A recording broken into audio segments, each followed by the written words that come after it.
is Greer Garson. And Basil Rathbone.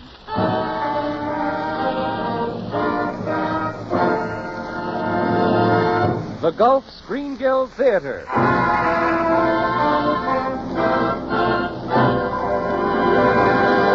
Presenting the story, Goodbye, Mr. Chips. And here is your host, the director of the Star's own theater, Roger Pryor.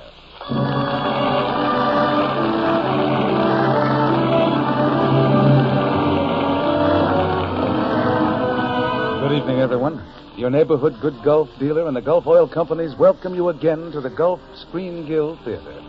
Tonight, it pleases me more than I can tell you to present here one of the most beautiful stories of all time, James Hilton's Goodbye, Mr. Chips, starring Basil Rathbone and that beloved Mrs. Chips, Greer Garson. Speaking for myself, Roger, it pleases me more than I can tell you to be here, and I am delighted that Basil Rathbone is to play Mr. Chips. I think when our story is finished tonight, you will all agree that he has given one of the finest radio performances of this or any year. Thank you, Greer. Ladies and gentlemen, in just a moment, our curtain will rise on the Gulf Screen Guild Theater presentation of Goodbye, Mr. Chips. Meanwhile, Bud Heaston wants to remind you of something. All right, Bud? Folks, you've probably been preparing for this fall weather in lots of ways. For instance, getting out your overcoats and sweaters and such things. Well, don't forget to prepare your automobiles, too. Now's the time to change that dirty, worn-out summer oil for a crankcase full of the right seasonal grade of Gulf Lube motor oil. Gulf Lube is the finest motor oil Gulf has ever sold at a regular price. It's refined by the exclusive Multisol process. It resists the formation of sludge, helps prevent hard carbon deposits, and gives you surprisingly long mileage. And, folks, when you change to Gulf Lube motor oil, here's something else it will pay you to do at the same time. Protect the wearing points in the chassis and running gear of your car with Gulflex registered lubrication, the newest and most scientific lubrication in the market today.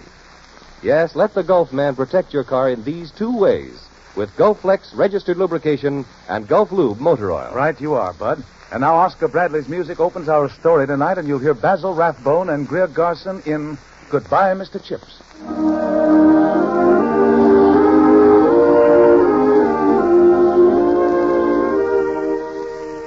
Deep in the heart of that green island that is forever England stands Brookfield School, founded 1492. Old walls, old buildings, old oaks, all sleeping in the peace of a September afternoon. And sleeping, too, in the bedroom of a house on the historic quadrangle is an old, old man. There's nothing remarkable about him. He owns no shining medals for valor. He's accumulated no great wealth. He's accomplished no heroic deed that will be recorded in the books of history, and yet, throughout the length and breadth of England, people speak his name. Bad news, Ashley, but I thought you'd want to know. I'll go to Brookfield by the first train. Cancel all my appointments and say I've gone to see Chips. Prime Minister cannot be disturbed, Sir William. Oh, yes, he can. You tell him Chips of Brookfield is dying. He'll listen. Yes, that's what everyone calls him, Old Chips. Or, more formally, Mr. Chipping, beloved Master Emeritus of Brookfield School. The white head turns on the pillow, and Chips smiles in his sleep. Of what is he dreaming? Of textbooks and chapel bells, of roll calls and scuffling feet, of names half forgotten, of events long ago. Perhaps dreaming of the desolate figure of an unpopular middle-aged teacher as he stands in the schoolyard on the closing day of a school term. Dream on, Mr.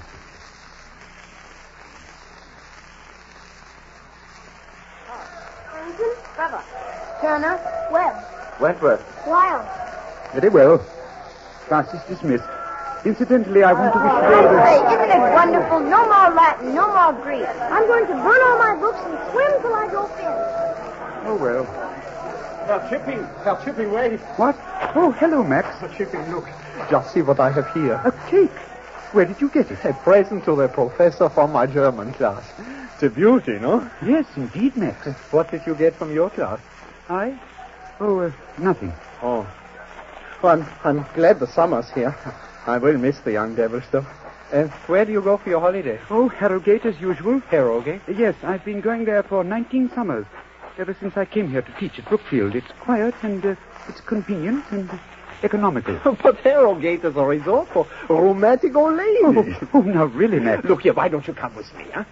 With you? Yeah, I'm taking a walking trip through the Alps, over the Tyrol into my country, Austria. Oh, no. It's very kind of you, Max, but really it's quite out of the question, quite impossible. Oh, Mr. Chipping. Yes, Jenks? The headmaster's compliments, and he'd like to see you in his study right away. Oh, thank you, Jenks. I hope it's good news, sir. Thank you.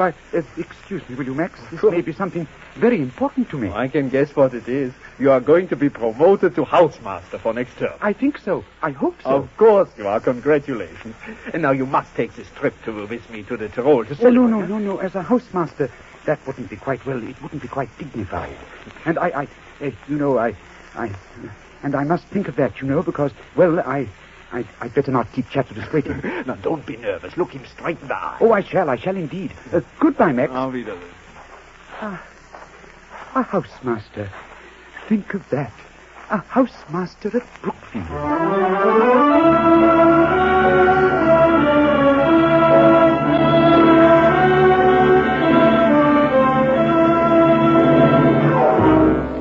want you to understand, Mr. Chipping, this is immensely difficult for me. But frankly, the Board of School Governors feels that any man in the housemaster post should be popular with the boys. That's why, in spite of the fact that you were in line for the position, we decided on Farrington. Yes, I see. This is a very great disappointment. Mr. Chatteris, I seem to have been a failure here, and I don't quite know why. Now, Mr. Chipping... When I came to Brookfield, I'd never taught before. It was the big chance of my life. Teaching was my great ambition. I was fiercely determined to succeed. But somehow, from the very first day, I missed the trick of getting the boys or anyone else to like me. Instead of a friend, a teacher, I've become, well, just a disciplinarian. The board has no complaint to make about your work, Mr. Chipping. We would like you to remain in your present post, if that is agreeable. Yes, yes, of course. It has to be agreeable, doesn't it? Do you know of another school that would accept a teacher who has got nowhere in 19 years? Thank you for your consideration, Mr. Chatteris, and good day. Have a nice holiday, Mr. Chipping. You're going to Harrogate as usual, I suppose. Harrogate? You do know all about me, don't you, Mr. Chatteris? Ever since the day I came here, you've known what I thought, what I felt, and how I'd turn out. Now, Mr. Chipping... but this time you're wrong. I'm not going to Harrogate. I'm going abroad on a walking tour. Yes, Mr. Chatteris, I feel I need a change. And by this time next week, who knows, I may be climbing the Alps.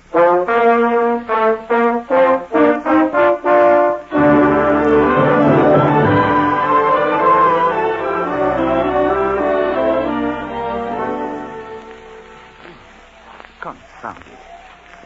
I must have taken the wrong turn back there where the trails come together. A man my age has no business climbing the Alps all alone. Should have stayed back at the inn with Max. Oh, dear, now I am in a hole. Fog as thick as pea soup. Getting dark and... Oh, it's infernally cold. Oh,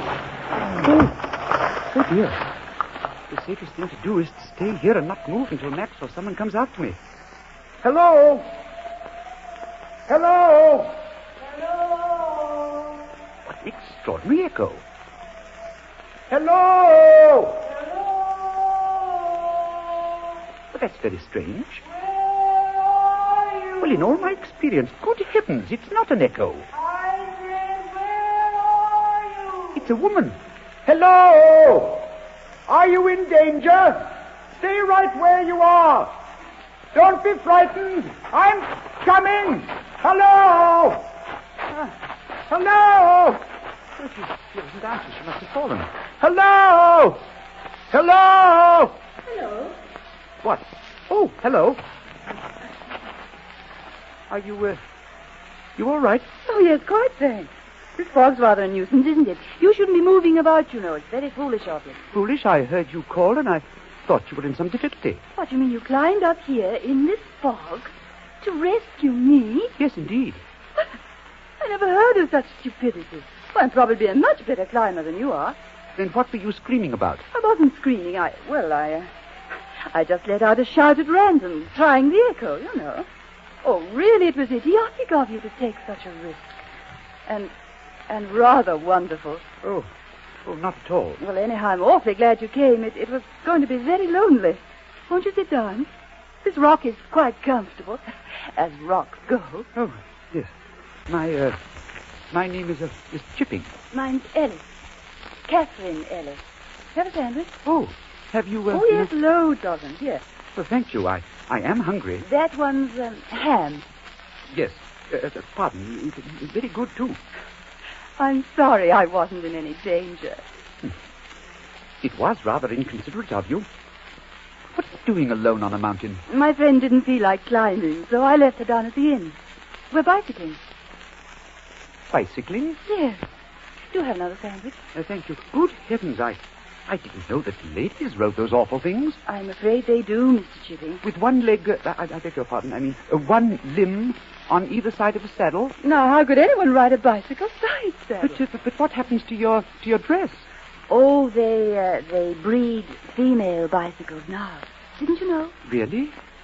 Ladies riding bicycles. It's quite daring, isn't it? No, not at all. Well, being a schoolmaster, I may be a bit old-fashioned. You see, I've never been what they called a ladies' man. Afraid of them? Terrified. Oh, not of me, I hope. No. No, it's very strange, but I'm not. Perhaps it's the altitude.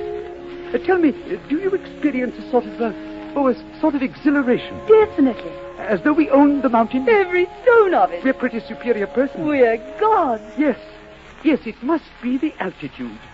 Yes, we'd better start getting off this mountain at once. What, in all this fog? Well, we've got to get back to the inn. It'll soon be night. Well, what are you saying? Why, we both miss the path and be killed. Oh, I'm saying here. But it's damp. It's cold. Yes, isn't it? I'm freezing. Oh, dear me, how rude of me. Here, do take my coat. What, and leave you unprotected? Of course not. Oh, I'm warm enough. Really, I am. No, I have a much better idea. It's a big coat, and we'll share it. Oh, like this. Say now, really. There, see? Oh, there's nothing wrong with this, is there? Cozy, isn't it? But good heavens, Miss Ellis, suppose someone were to see you. What would they think? What could they think? Now, who's going to see us away up here on a mountain? May as well face it, Mr. Chipping. We're here for the night. Oh, I'm sure someone will discover us before morning. They've got to rescue us before morning. And what if they don't, Mr. Chipping? Well, in that case, Miss Ellis, as you said, I suppose we'll just have to face it.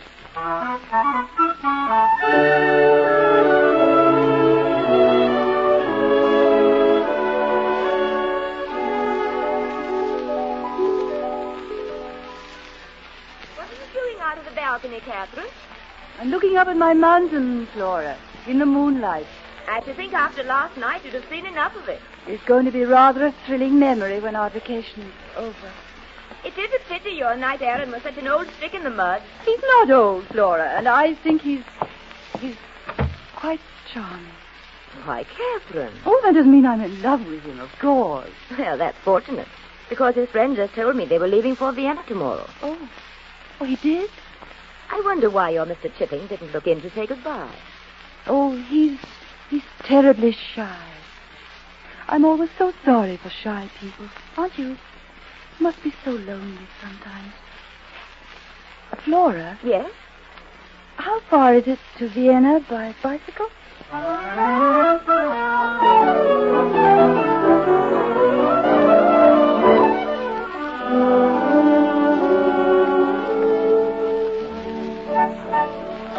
Isn't it the most amazing coincidence, our meeting in Vienna, Mr. Chipping? You know, you were the very last person on earth I expected to see. Believe me, it's the most wonderful thing that ever happened to me, Miss Ellis. Oh, waiter. Yes, sir. Some wine, please. Oh, no. Look, bring a champagne. Yes, sir. Perhaps Paul Roger, 1865. Oh, dear me, no. Nothing as old as that. We want something fresh, the very best. Fresh. Yeah. I feel like a little girl at her first party. So do I. Well, that isn't... I mean, of course, I feel like a small boy. Perhaps we feel young because this room is so old. Did you know that the Treaty of the Five Kingdoms was drawn up here nearly 100 years ago? I shall always think of it as the place where I dined with you. Thank you. And I shall never forget. They were playing the Blue Danube Waltz. Wouldn't you like to remember that you danced to it? Dance? I? Of course. Oh, no, I couldn't possibly. Why not? Well, I haven't danced for years. Then it's high time you started again. Oh, no, not before all those people. Well, of course, if you really don't want to. Oh, it's not that. It's, I do want to. It would have been fun to remember. Yes, it would. But, Miss Ellis, Yes, Mr. Chipping. may I have the pleasure of this dance? Oh, Chips, you darling.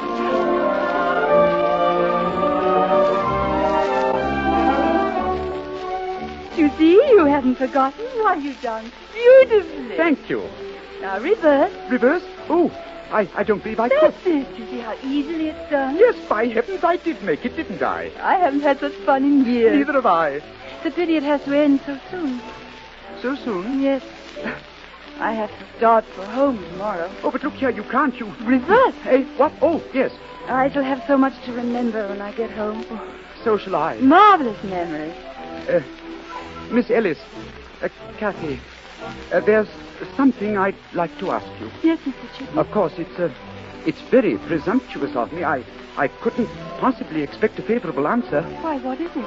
Well, it's this. I haven't much to offer, but would you consider... Yes, Mr. Chipping. Could you... That is, would you consider trying that dance step again? Reverse, Miss Kathy.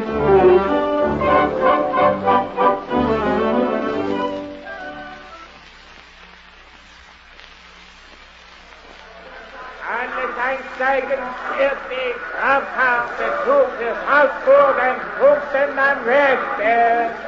The train's about ready to start, Kathy. What time do you get to London? Oh, dear me, yes, of course, I asked that before, didn't I? Yes. Oh, isn't saying goodbye awful? Yes, isn't it? I mean, it's so... Yes, that's exactly what it is. There, the train's starting to move. Jump on, Kathy. Oh, dear, yes. Goodbye, Mr. Chip. And when you're remembering, please remember me with this. Goodbye. Miss Ellis! Kathy, wait! Kathy, do you hear me? Yes, but don't fall under the train. You just kissed me, you know. I know, wasn't it dreadful? But look here, you'll have to marry me now. Oh, do you want to? Oh, frightfully, do you? Dreadfully. Goodbye, Chip, darling. Goodbye. Kathy, wait! I'll meet you in London. Wait for me.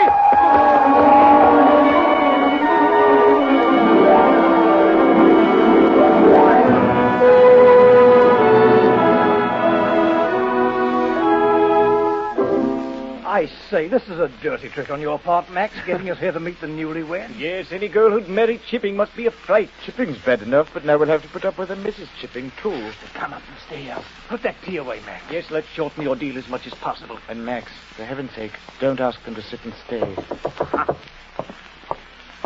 Come in, Chipping. Oh, hello, everyone. Hello. You can only stay a moment, Max. Come in, Kathy. Thank you. These are my colleagues, my dear. How do you do? Oh, it's so nice to meet you all. And just a little terrifying. Chip told me how distinguished you all are. Chip? Oh, Kathy, really. Just a nickname she's given me, fellows. I would, Chips. Why didn't we think of that? Please sit down, Mrs. Yes, Chipping. please, here's a chair, Mrs. Sit here, Chips, old man. It's good to see you again. Oh, Max, for heaven's sake, where are your manners? Aren't you going to give the Chipping some tea?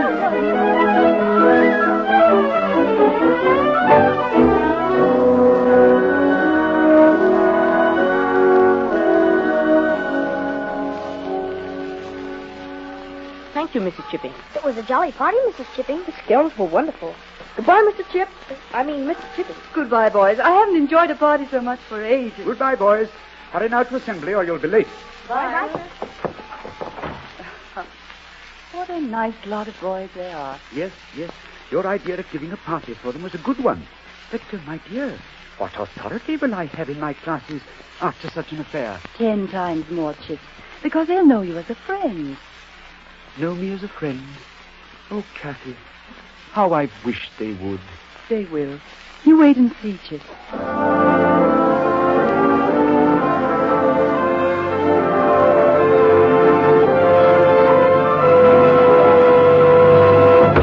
Kathy, where are you? Oh, the most glorious news. Wilkinson is leaving, and I've been advanced to housemaster.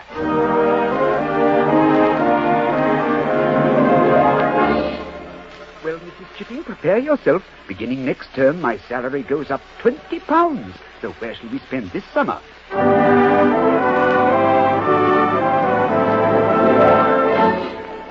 What? wonderful news, Chips. Thanks, old man. I wanted you to be the first to know. Of course, I hope it will be a boy. So do we. Both Kathy and I would like him to go to Brookfield, you know.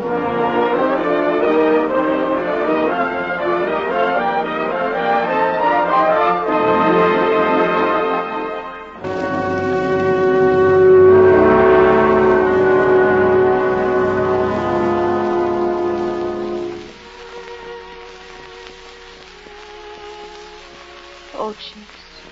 Kathy, darling. I'm so sorry. So sorry the way things turned out. That doesn't matter, darling. The doctor said that it would have been a boy. You're all I care about. Chips. You mustn't talk. I'm going away. Aren't I? No, of course not, Kathy. I couldn't live without you. Oh, Chips, I've been so happy. No one's ever been so happy. Ever. Darling, dearest. Will you make me a promise? Yes. Yes, Kathy. You'll carry on. Even if I'm not here. Won't you? Kathy, The boys, Chips. The boys of Brookfield.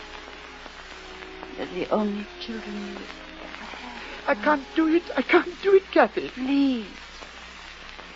Promise. All right. I promise. Say it.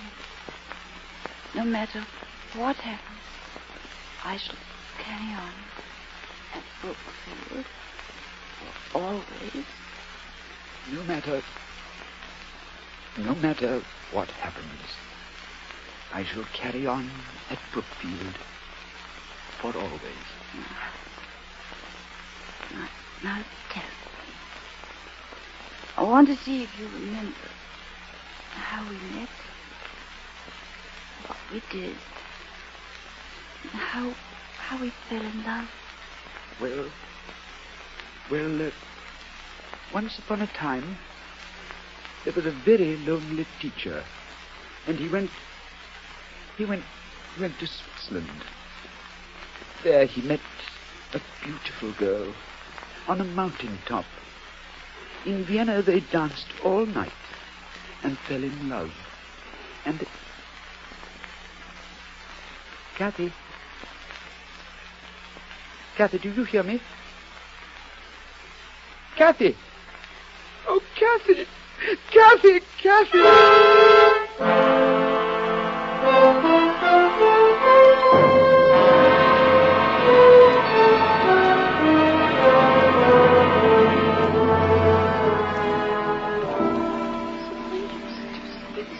Sass, will please come to order. Did you hear? Mrs. Chips is dead. Turn to page 29. Had us to tea last week. The first paragraph at the top of the page. I don't know what Chips will do without her. Collie, will you begin the translation? Yes, sir. In every age, the barbarians have oppressed. Go on, Collie. Yes, sir. Have oppressed. Oh, I can't. Collie, please.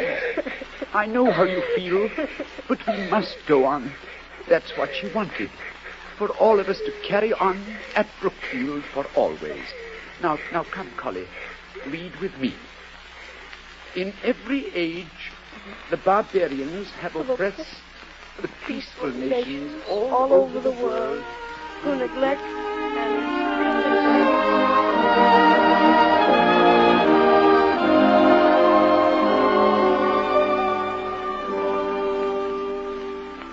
and Chips went on through the years as he had promised. He saw 3 generations come and go. He became headmaster of Brookfield and was the most honored, most loved man the great school had ever known. Then, in his 85th year, he retired.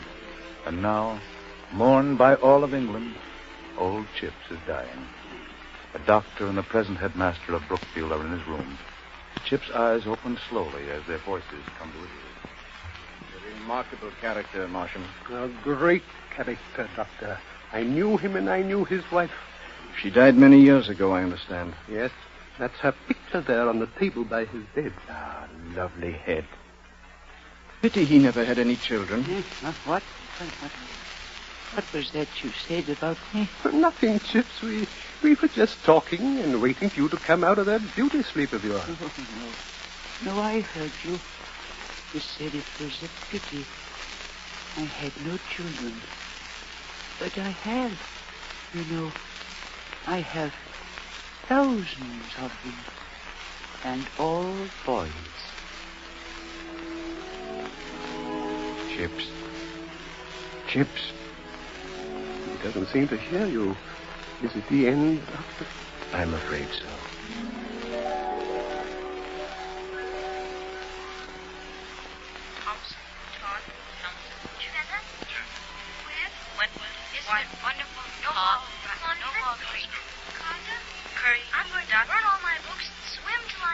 I've kept my promise, Kathy. I've carried on, my dear. I've carried on, Kathy. Oh, it's been such a long time without you, Kathy. Such a long, long time. The job's finished, Kathy. It's done. Goodbye, Mr. Chips. Goodbye, Mr. Chips. Goodbye, Mr. Chips. Goodbye, Mr. Chips. Goodbye, Mr. Chips. Goodbye, Mr. Chips. Goodbye, Mr. Chips. Goodbye, Mr. Chips.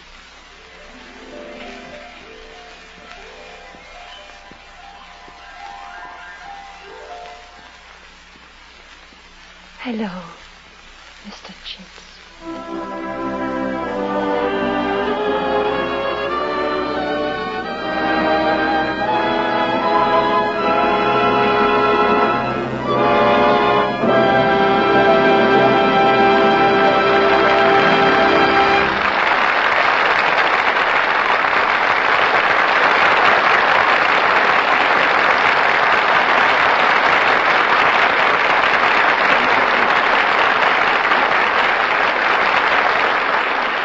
So our Gulf curtain falls on the conclusion of Goodbye, Mr. Chips, which was written for radio by Charles Tazwell and Hector Chevenix.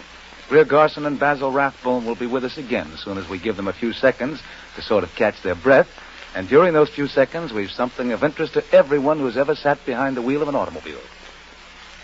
You know, friends, a doctor can tell a lot about a patient's condition just by having him take a little exercise, then getting out a stethoscope and listening. Well, in much the same way, you can tell a lot about your car just by accelerating suddenly or driving up a steep hill and listening to the engine. For if you hear a knocking, pinging sound, that's a sign your car is wasting gas and wasting power. And it may also mean some expensive repair bills. So better fill up with Gulf No-Knox gasoline. This extra-value gasoline has been raised to an extremely high anti-knock rating. It's especially designed to stop that harmful hammering and pounding in your motor. As a result, Gulf No-Knox gives you a quieter, smoother-running motor at maximum mileage. So the very next time you need gasoline, get a gasoline designed to make your car run quieter and run better. Gulf No-Knox gasoline.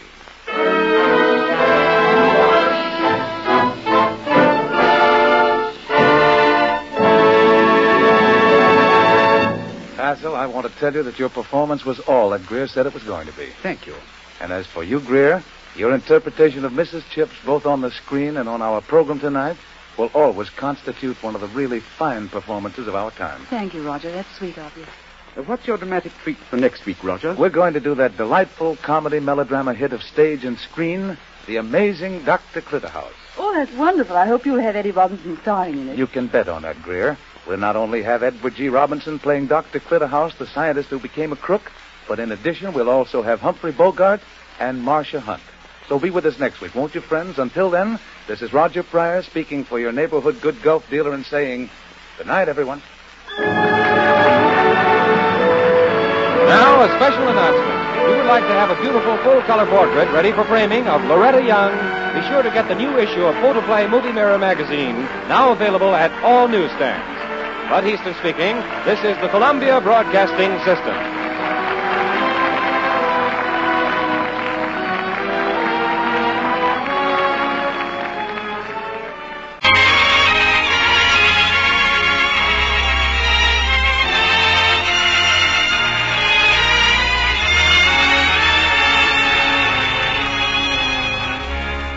Welcome, everybody. Tonight, your neighborhood Good Gulf dealer joins the Gulf Oil Companies in presenting another program in this series of reviews, musical comedies, and dramatic shows. All the varied entertainment forms of Hollywood. So welcome all of you to the Motion Picture Star's own program. Welcome to the Gulf Screen Guild Show. With Spring Byington, Edward Everett Horton, Carol Lombard, James Stewart, Oscar Bradley, and Hollywood's favorite master of ceremonies, George Murphy.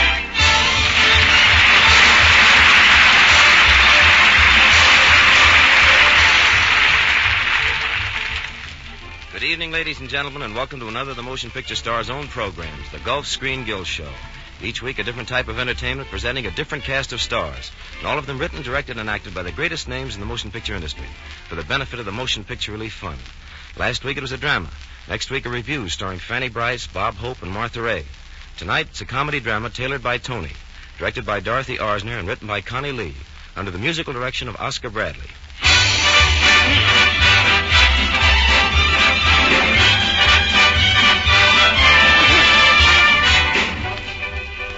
Tonight, we meet Carol Lombard as Toni Warren, New York's foremost designer of men's clothes. Her mother, Mrs. Warren, is played by Spring Byington. Edward Everett Horton is heard as Kenneth Pickles, her business manager. And Peter Graham, a Greenwich Village author, is played by James Stewart. Lights. Music. Curtain.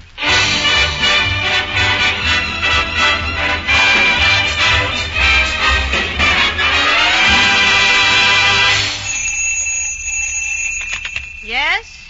Oh, yes, Mr. Greenleaf. Oh, a lot more padding in the shoulders? Oh, yes, we'll take care of it. No, we don't put any padding in the hips. No, all right, we'll take care of it, Mr. Greenleaf. What shall I do about Mr. Ramon's pajamas, Toni? Send the Air Express to Honolulu. Yes? Do Mr. Olson's trousers have 18-inch bottoms, Miss Warren? 20 inches. Tell the switchboard not to send any more calls in here. I'm through. Why, Toni. Through for the day, Mother. There aren't any real men anymore. Nothing but strutting peacocks and pants. Why, Toni, some of our clients are very handsome. Handsome, yes. But put them in bathing suits and see what they look like. Who squares off their round shoulders? Who fills out their caved-in chest? I do, and I'm sick of it. Miss Warren? What's the matter now, Pickles? Have you seen the latest issue of the Gentleman magazine? No. Well, Miss Warren, it's outrageous. It's terrible. Just look at this article by that gigolo of the trade, Michael Barbonnet. Isn't English, Pickles? I couldn't... Of course it's in English. Well, then don't worry.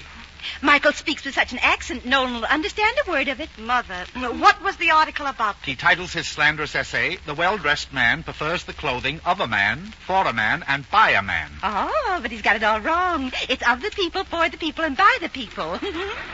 I remember distinctly. Washington, wasn't it?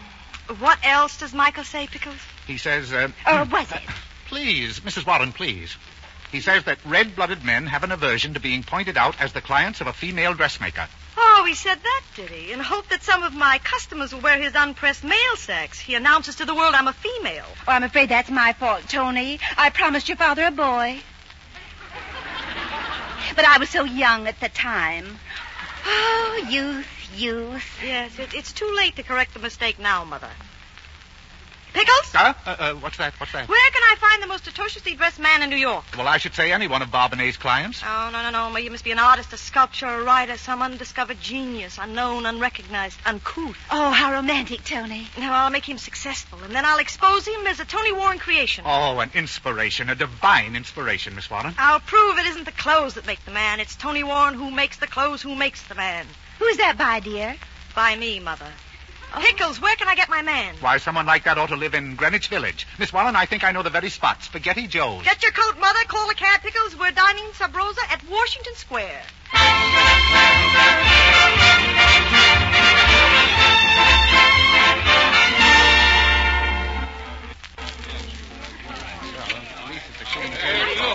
I told you we got a vino and a spaghetti. If you don't like a spaghetti, you get a vino. If you don't like a vino, you get out. Now, look here, my good man. We'll all have spaghetti. Si, signora. 3 spaghetti. Just a minute, waiter.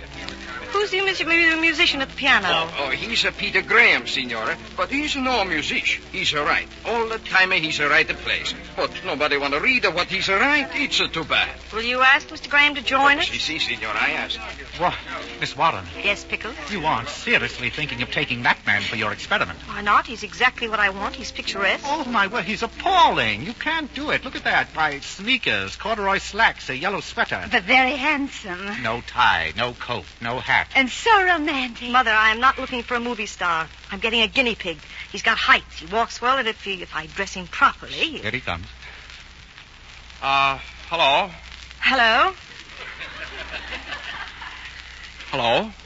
Hello.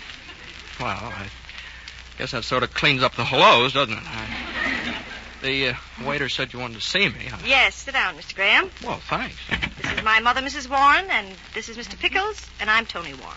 Well, not the famous designer of men's clothes. Yes, and now I have a proposition that might interest you, Mr. Graham. Well, what are you laughing at? Well, nothing. I always thought you wore trousers and smoked a pipe or something. See here. Mr. Graham, I'll have you understand... Well, if it isn't old Joe Stinkle from Public School 39. It's a small world. Really? Really, my good man, you've made a mistake. I'm not Joseph Stinkle. Now, Miss Oh, Warren, you are too, Joe Stinkle. You can't kid me. I certainly am not. My name is Pickles. Pickles, here. There, see? My social security card. Oh, no. You're Joe Stinkle. Are you sure you're not Pickles? Mother, please. My dear man, I never saw you before. Oh, so you're giving me the brush off, eh, Joe? Fine thing. I assure you I am not Joseph Stinkle. Now go away. Go Well, away. then where is Joe Stinkle?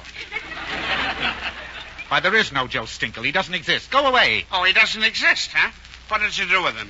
I didn't do anything with him. Oh, so you killed him. You killed my old pal, Joe Stinkle. You're a murderer.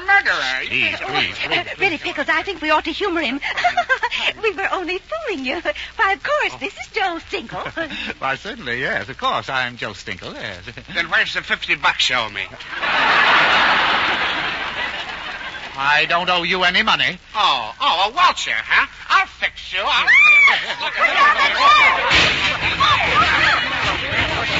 Hey, come on, let's get out here. Here's the side door. But Mother. No, come on. But wait a minute. Where are we going? Never mind. Just keep running. Wait, will you let go of my arm and stop dragging me around? Here's the bus. Come on. Come on, catch the rail. Will you please?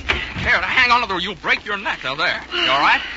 Well, what are you, a kidnapper? What about my mother and Pickles? Oh, they're perfectly safe. Safe in the middle of a gang fight? Oh, no, I forgot to tell you. That fella starts a brawl every night by pretending he's drunk and looking for Joe Stinkle. That's all. You mean it was all a gag? Yeah. It's just atmosphere, Visitors in the village like to get something for their money. Nobody ever gets hurt. Well, of all the low-down... Conductor! Yes, ma'am? Stop the bus. I'm getting off. Oh, yes, conductor. We're both getting off. Then I'm staying on. Yeah, we'll stay on, but... Hey, look, folks, will you please make up your minds? We got a schedule to keep. All right, start your old bus, but I'll find a seat on the upper deck alone.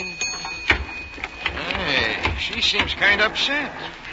Yeah, Look, I don't know much about girls. How long has it taken to cool off? Grant's tomb. What? Grant's tomb. I've been on this run 10 years, and I'm an authority. There's something about riding along by the Hudson in the moonlight that breaks down even the most stubborn.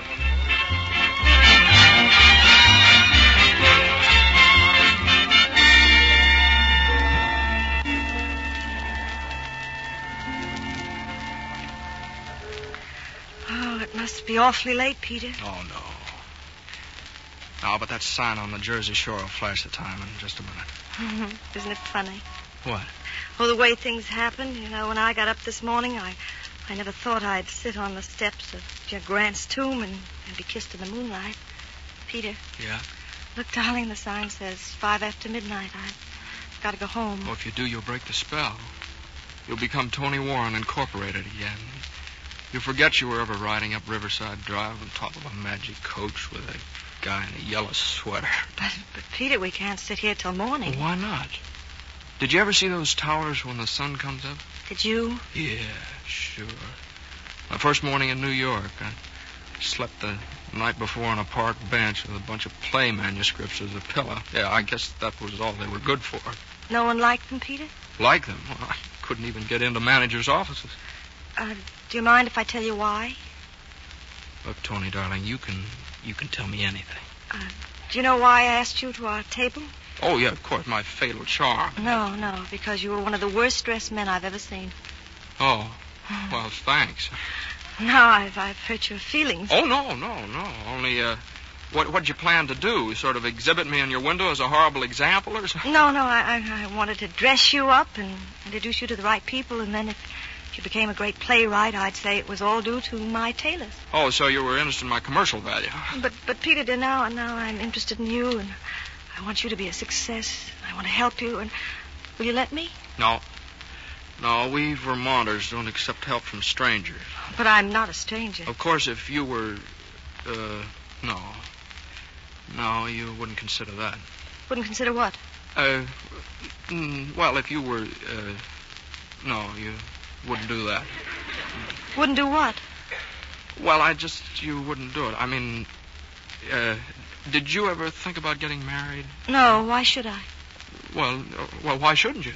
Because I'm perfectly happy just as I am. I've worked hard, made a place for myself. Why should I give it up just to marry some man? Well, not some man. You see, I'm the guy who's asking you. You're asking... You mean... Peter, darling, Yeah, sure. Now, look. New York's no good for me. I don't know. I just don't fit. But I got a farm up in Vermont. I want you to go back there with me. Will you, Toni? I can't, Peter. Why? I don't think I'm the kind of a wife you want. I love New York, being somebody. I couldn't live in Vermont. I'd have to wash dishes and get your meals and all the other things. And, well, in 2 weeks I'd go crazy. And darling, so would you. Well, don't you think that maybe No, if Peter, we could... Peter. I'm Toni Warren. I want to stay Toni Warren. I couldn't give it up. I just couldn't give it up. Oh. Well, I guess it wouldn't work. No, it wouldn't work, Peter. No, I just wouldn't. Well, you'd better take me home. Yeah, I'd better. Steps sure get hard, don't they? You were right about the spell, Peter, only it's fading before morning. Yeah. It's late. Oh, here comes a bus. Maybe we better get it, huh? Yes, it doesn't look like a magic coach anymore. It's just a big green bus. Yeah, it does. Watch your step, please. Peter. Yes, Toni. We can't let it end this way. Come on, buddy. You're getting on the bus or staying off?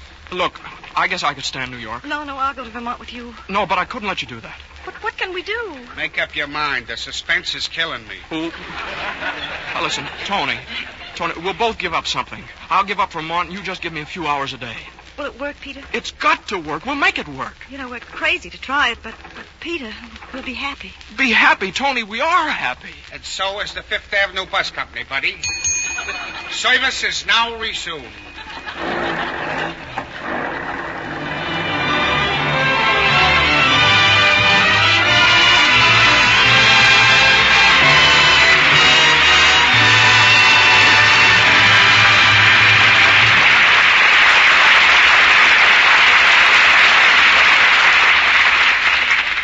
So the curtain falls on the first act of our comedy, Tailored by Toni, starring Carol Lombard, James Stewart, Spring Byington, and Edward Everett Horton. And now, just a word from John Conte. Right in your neighborhood, perhaps just around the corner, there is a Gulf station operated by a fellow citizen. He's ready to serve you courteously and promptly with fine automotive products. He maintains a clean, attractive station, and you will find it a pleasure to patronize this local independent businessman. If you are not now using Gulf products and enjoying good Gulf service, we hope you'll stop at the sign of the orange disc the next time you need gasoline or motor oil. We know you like the many free services, and better still, we know you like the way your car performs with good Gulf products.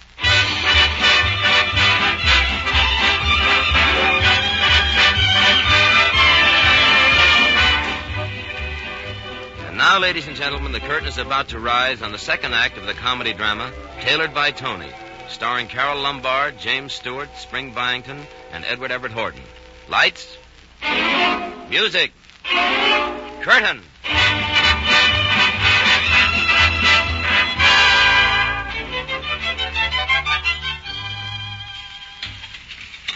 Oh, how does Miss Warren ever cook anything in this kitchen? Good heavens, the cauliflower. Quick, put some water on the cauliflower. Oh, where's the sprinkling can? Oh, no. The cauliflower, it's in a pan. It's on the stove. Oh, how stupid. It'll never grow there. It's much too hot. Really, Mrs. Warren, would you please get out of the kitchen? How can I get dinner if you... Oh, don't. Please, don't try to bone the anchovies. I'll help you, Pickles. I can do the most surprising things with practically nothing at all. I'll take your word for that. Mother! Pickles! Woo! In here, Tony. Pickles is helping me get dinner. Helping? Am I late? Has Peter come home yet? No, Miss Warren, he hasn't. Thank heaven you've come. If your mother doesn't stay out of the kitchen, well... Oh, hush, Pickles. Tony, is Peter always this late? I should think on his anniversary. Oh, don't worry, darling. He'll be home tonight. You know he's awfully busy with his play. It opens in 3 weeks. That's right, and I do hope it's a success so he can pay for the clothes we've loaned him. Who's playing the lead? Ann Prentice. Oh, really? Well, I imagine you won't be seeing much of Peter during the rehearsals. No, but I can't complain. He has his career, I have mine. That was our agreement. Of course, an ideal arrangement. Excuse me. I'll be right back. Hello? Hello, darling. Look, I won't be able to get home for dinner. You don't mind, do you? No, of course not. Only it was last night and the night before, too. Peter, this is our... Yeah, but I've got to go over some changes in the second act with Ann Prentice, and she lives way up on 86th Street. Oh, I see. Well, of course, that's very important. Oh, yeah, sure. Well, I'll see you tomorrow, darling. Goodbye. Bye. Was that Peter, Tony? Yes, we don't need to wait dinner for him. He doesn't know when he'll be home.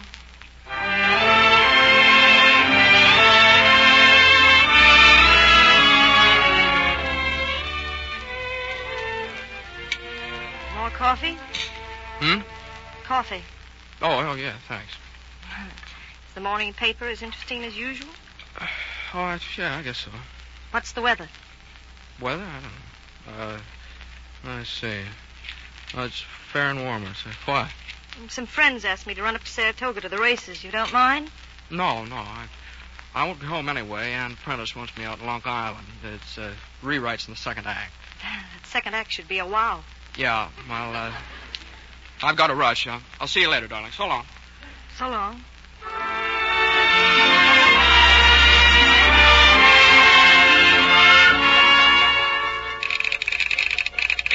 Author of Summer's End, now in rehearsal, can be seen nightly at the Sky Room in company with Ann Prentice, star of the show, and rumored to be... Summer's End by Peter Graham was a flopperoo at the Washington tryout last night. Rewrites may help, but our Beau Brummel Graham is the glamorous Ann Prentice on a heart-to-heart television. The Peter Graham-Toni Warren partnership is rumored close to the rocks. Graham's play opens at the Imperial Theater, New York, next Tuesday night, and advance reports are...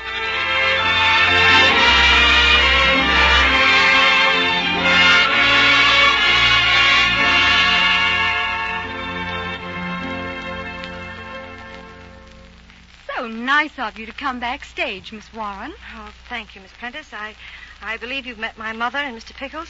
Yes, how do you do? Yes, we've met. How do you do? Hello, Peter. Hello. A nice opening, wasn't it? Oh, beautiful. We had such lovely seats, Peter. Didn't we? So comfortable. Oh, so comfortable. I almost napped a couple of times. Oh, it was so thoughtful of you to remember us, Peter. Oh, that's all right. Did you think the audience was a little cold? Why, yes, it seemed as though every one of them had a cold. They coughed and sneezed all through the last act. Did you like the play, Miss Warren? Oh, yes, indeed. It was splendid and deep, too. Oh, wasn't it? Wasn't it deep? Yes, I should say it was positively abysmal. What was the second act about, Peter? Oh, what does it matter, Pickles? It's all make-believe anyway. I did think the music between the acts was delightful, Peter. Simply delightful. Oh, thanks very much. I didn't write that. Oh, too bad. Ann was swell, wasn't she, Toni? Oh, yes, she was. Well, I think that second act gown of yours was really a triumph, Miss Prentice. Oh, thank you. So sweet of you, darling. Yes, indeed. It looked lovely on you, Miss Prentice. Positively lovely. The moment you walked on the stage, the audience knew you were George's mother. I play George's wife, Mr. Pickles, not his mother. Oh, imagine that. Well, isn't that stupid? Oh, these managers. Why, you're perfect. You're perfect for the mother. You know, Pickles will have his little joke. You mustn't take him seriously, Miss Prentice. Oh, no, of course not. It's very funny. Well, did you think the critics went for it, Toni? Went for it? Oh, of course they did. Oh, yes, Peter, I counted 4. They went for something after the first act and never came back. Yeah, well, maybe it was over their heads, you know. You can't give them such good stuff. No, they don't appreciate fine writing, Peter. Where was that? You mean in the program? Oh, yes, that was an excellent article on tropical fish. Well, suppose we all toast the success of Peter's play. Oh, that'd be nice. Don't you think so, Toni? Oh, yes, wonderful. You get the glasses, Peter, darling. Oh, sure, honey. Thank you, precious. Miss Warren? Please. Oh, that's plenty, dear. And you, Mrs. Warren? Oh, thank you, darling. That's enough, dear. Mr. Pickle? Yes, honey. I mean, Miss Prentice, yes, that's sufficient. Oh, thank you so much. Peter, sweet, will you... Oh. Uh-oh. Oh, dear, Oh, I'm such so a- sorry, darling. Wine, Phyllis, I hope I haven't ruined your suit. Oh, no, that's all right. It doesn't matter. I never liked this suit. Pardon me, you what? I said I didn't like the suit. That's what I thought you said. Well, so what? So that settles it. Well, settles what? I'm fed up with this sweetheart and darling routine. Let's take our hair down and say what we really think. Miss Warren. Shut up. Now, wait a minute. Don't tell her to shut up. Then don't say you don't like the suit I made for Well, you. I don't like the suit. You don't like anything about the suit. No, I don't even like the buttons. Nor the buttonhole. I hate buttonholes. Well, that's just fine. I can fix it for you. Well, wait. Let go of that Maybe suit. the tails are too long. Wait, Toni, what are you, and crazy? the lapel. Get out. Get out. Well, look, somebody do You know, something. maybe the waist is too small. Get out or I'll call the police. We're getting out, only I've got one thing to say first. No, I'll say it for you. We're finished. You're darn right we're finished. I don't know why we ever got married anyway. I second the motion. You're a clothes horse, a stuffed shirt, and your play is a flop. All right. Can you think of anything else? Sure, but I'll put it on a poster card from Reno.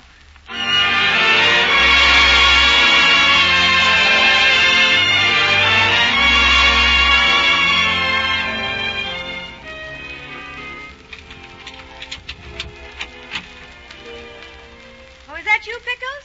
The 2 bags in the hall already, but... Oh. Hello. Hello, Peter.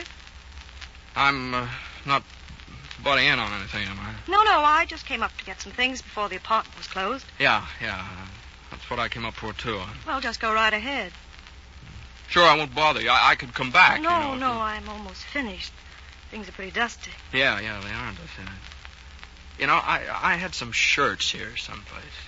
In the bottom drawer of the bureau. Oh, yeah, that's right. The bottom drawer. You go right on with your packing now. Don't let me hold you up. Well, I am in a hurry. My train leaves in an hour. Mm-hmm. Look, Toni, have you seen my slippers? Yes, they're under the bed. Where? I don't see them. On your side? Oh, yeah. My side. Funny me looking over there, wasn't it? Guess maybe it was because I always used to stop on that side to kiss you goodnight. Yes. Oh, the snake plant. I don't know what to do with that. Oh, yeah. What are we going to do about that? It certainly needs water, doesn't it? Remember the night we got that? We went down to the dime store to buy a lot of pots and pans and gadgets. It certainly is a silly-looking thing, isn't it? No, it isn't. It's beautiful. Why, no, whoever saw an elephant with a plant growing out of his back? But you said the elephant was good luck in a house. No, we named him Jumbo. You won't give it to the janitor. Oh, no. But, Toni, look, I think you ought to have Jumbo. After all, I bought him for you. All right. I'll take him with me. To Reno? Well, why not? Is there anything wrong in that? No. It's swell. Well, I guess I've got everything. You sure? Yes. Bye, Toni. Peter. Goodbye, and I wish you luck. I wish you luck, too. Oh, Jumbo. Oh, I dropped him. Oh, Peter, he's broken. Everything's broken. You, me, us, everything. Oh, Toni, now don't, please. Listen to me, Toni. I love you. I'll always love you. Peter. Look, Jumbo can be fixed. Just a little glue, he'll be okay. And we can be fixed, too, Toni, honest. A little understanding, a little forgiveness. Well, we'll never be able to tell where the break was. Peter, do we dare try it again? Look, Toni, did you keep my yellow sweater? Yeah, and the sneakers. Hey, you were right about my play. Oh, wasn't that awful? Well, you can write another. I could in Vermont. Oh, I love Vermont. You know, I'm tired of New York. I'm tired of being Toni Warren. Peter, I just want to be your wife. Forever and ever. Forever and ever. Just you and me. You and me and Jumbo. God bless him.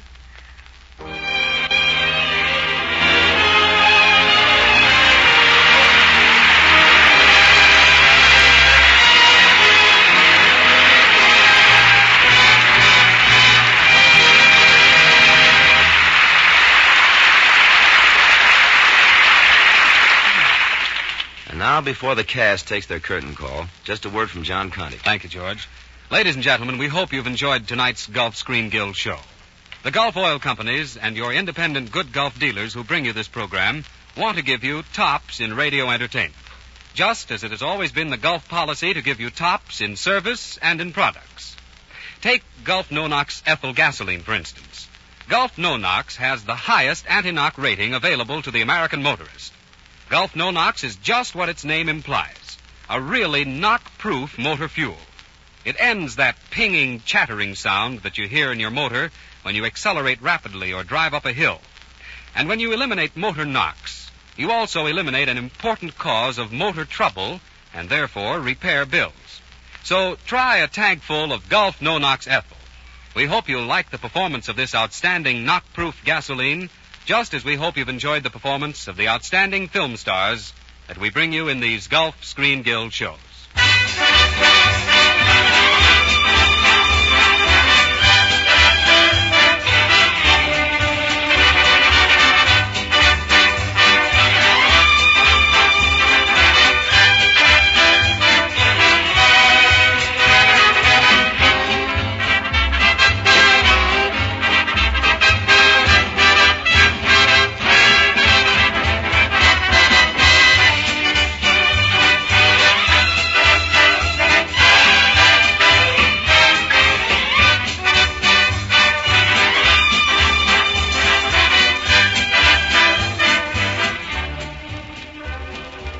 Thank you, Oscar Bradley, and thank you, John Conti. And special thanks to Spring Byington, Edward Everett Horton, Carol Lombard, and James Stewart for your swell performances here tonight.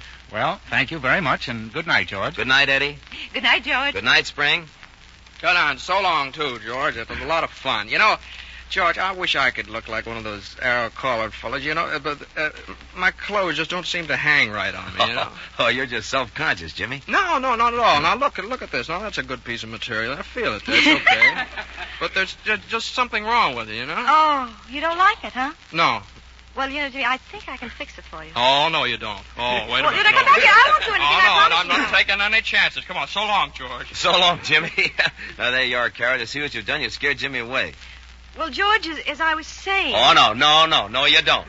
No, I like my suit fine. It's wonderful. It's paid for, free and clear, no liens. There's nothing wrong with it. I like it. See? No, George, what I really wanted to say was that you've been a grand host. Oh, thank you, Carol. And speaking for the rest of the cast, we've loved working just as much as we've enjoyed listening to your Sunday evenings to our friends and other Screen Guild shows.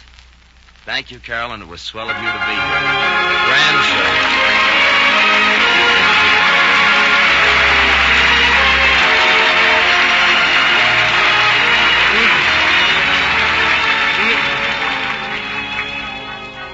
Next week, same time, same station. The good Gulf dealer in your neighborhood joins the Gulf Oil Companies in welcoming you to another Gulf Screen Guild show with a review starring Fanny Bryce, Bob Hope, and Martha Ray. Until then, this is George Murphy saying thank you for the motion picture industry and for the Gulf Oil Companies. And good night.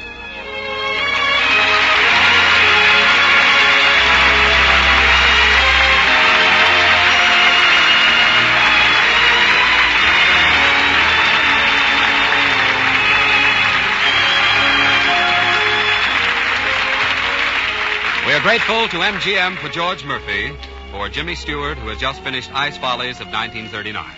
Carol Lombard may now be seen in the Selznick release, Made for Each Other. This is John Conti speaking. This is the Columbia Broadcasting System.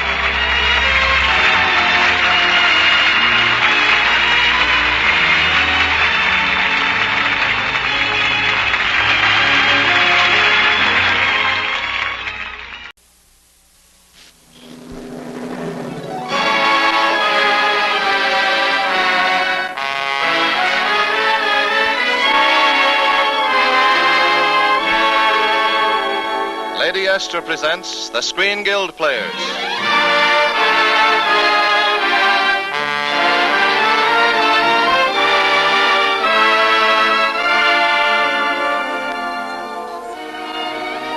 The Screen Guild play tonight, The Juggler of Our Lady.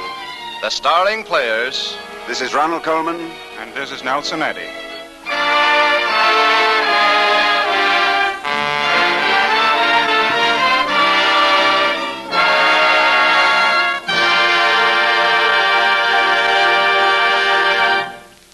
Lady Esther Screen Guild players welcome you, and we hope your entire family and all your friends are listening in. For tonight is the long-awaited night in our show, the night when we present once again our beautiful and well-loved Christmas story, The Juggler of Our Lady, starring Nelson Eddy and Ronald Colman. John Nesbitt, the famous commentator, wrote this adaptation of Anatole France's dramatic legend, and we thought it so beautiful a Christmas tale that several years ago we asked John's permission to perform it. Lady Esther is proud to bring it to you again tonight.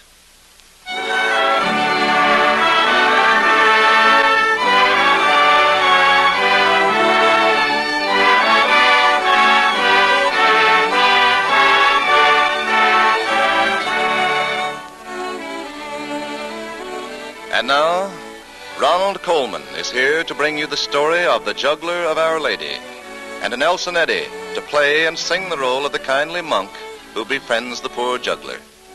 The special musical score will be played by Wilbur Hatch's Augmented Orchestra.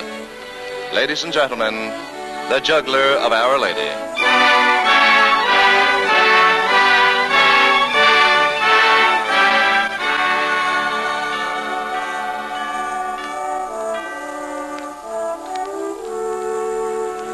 In the days when the world was young, there lived in France a man of no importance. Everyone said he was a man of no importance, and he firmly believed this himself. For he was just a poor traveling juggler who could not read or write, who went about from town to town following the little country fairs and performing his tricks for a few pennies a day. His name was Barnaby. When the weather was beautiful and people were strolling about the streets, this juggler would find a clear space in the village square, spread a strip of old carpet out on the cobblestones, and on it he would perform his tricks for children and grown-ups alike. Now Barnaby, although he knew he was a man of no importance, was an amazing juggler. First, he would only balance a tin plate on the tip of his nose. But when the crowd had collected, he would stand on his hands and juggle 6 golden balls in the air at the same time, catching them with his feet. And sometimes, when he would juggle 12 sharp knives in the air, the villagers would be so delighted that a rain of pennies would fall on his strip of carpet. And then, when his day's work was over and he was wearily resting his aching muscles, Barnaby would collect the pennies in his hat, kneel down reverently, and thank God for the gift. Always the people would laugh at his simplicity, and everyone would agree that Barnaby would never amount to anything. But all this is about the happy days in Barnaby's life, the springtime days, when people were willing to toss a penny to a poor juggler. But when winter came, Barnaby had to wrap his juggling equipment up in the carpet and trudge along the roads begging a night's lodging in farmers' barns or entertaining the servants of some rich nobleman to earn a meal. And Barnaby never thought of complaining. He knew that the winter and the rains were as necessary as the spring sunshine, and he accepted his lot. For how, Barnaby would say to himself as he trudged along, could such an ignorant fellow as myself hope for anything better? Now, one year in France, there was a terrible winter.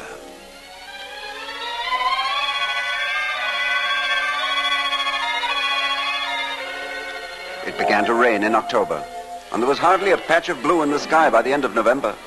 Yes, a terrible winter. The poor people huddled in their thatched huts and slowly starved away, and it is said that the wolves came down out of the mountains and ranged through the icy streets of Paris itself. And you can imagine what all this did to the little vaudeville entertainer whom this story is about. On an evening in early December, at the end of a dreary wet day, poor Barnaby trudged along a winding country road, sad and bent, carrying under his arm the golden balls and knives wrapped up in his old carpet. Then, as he slopped along in the mud, a faint sound came to Barnaby's ears, over the rain and the wind.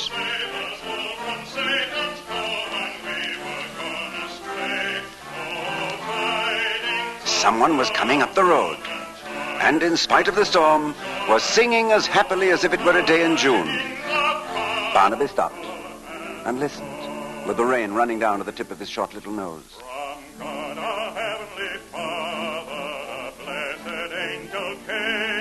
And then, through the mist, Barnaby saw a strange sight. Coming slowly around a bend in the road was a fat white mule, and on the mule's back with his legs sticking almost straight out on each side, was a young monk. Now and then the young monk would bang the mule's side with his heel, and then go on singing into the storm with all his might. Barnaby waited, and then, as the mule came alongside of him, he ran along in the mud, while the young monk sang on as cheerfully as a lark. Where our dear Savior lay, they found him in a manger where oxen feed on hay. His mother Mary kneeling down unto the Lord did pray. Oh, tidings of comfort and joy, comfort and joy. Oh, tidings of comfort and joy. All of a sudden, the monk stopped, looked down, and there was Barnaby, hopping along near the mule's tail, staring at him. The monk smiled at him and called, It's going to be a cold night, Brother Juggler. And Barnaby said, his teeth chattering, Yes, indeed, sir, very cold indeed. Well, how would you like to spend the night at the monastery, Oh, if I could only earn my lodging. But would they let an ignorant fellow like myself enter such a holy place? Ignorant? Hop on behind me on the mule, friend. And the three of us, you and the mule and I, will soon be as warm as toast. For are we not all ignorant compared to God? Now to the Lord sing praises, all you within this place, and with true love and brotherhood each other now embrace. This holy tide of Christmas all other doth efface. Oh, tidings of comfort and joy, comfort and joy. Oh, tidings of comfort and joy. Before we continue the story of the Juggler of Our Lady, I'd like to ask you to listen to a brief word from our hostess, Lady Esther. Do you want to know what one of the most wonderful gifts of all can be to the man who's going away? It's to see the one he loves looking her very best, looking her most attractive. And why do I say that? Because, you see, when he's far away and lonely, it's his memory of her that will mean most to him. Yes, the memory of her looking fresh and young and lovely will cheer him up and be more precious to him than any ordinary gift could be.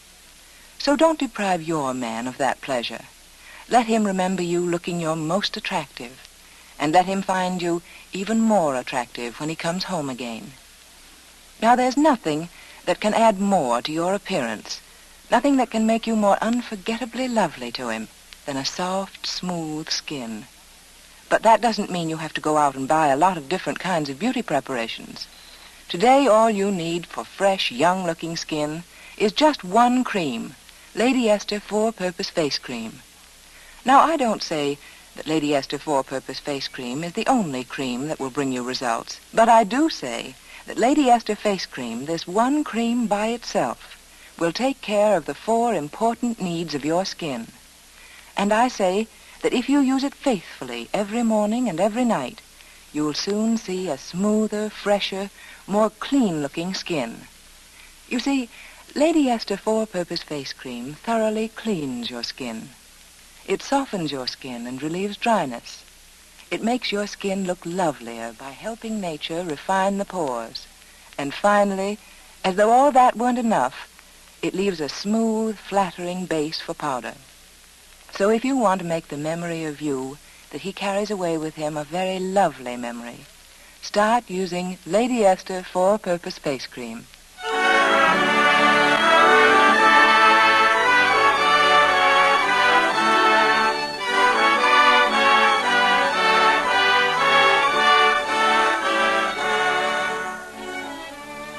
And now, Ronald Coleman and Nelson Eddy continue with the Lady Esther Screen Guild Players' presentation of the Juggler of Our Lady.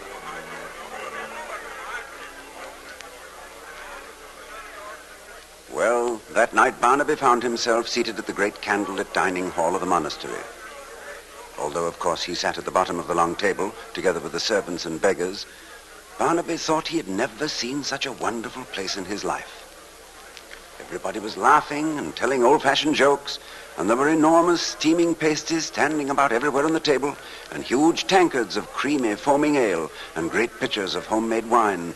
And, well, Barnaby just sat and ate and drank more than he ever had in his life.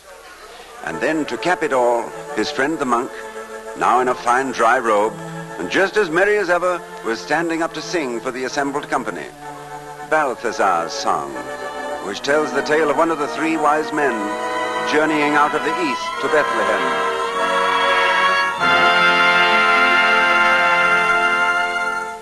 The longest journey must have an end, and yet for days I've traveled o'er the desert, with naught to guide me save one brilliant star.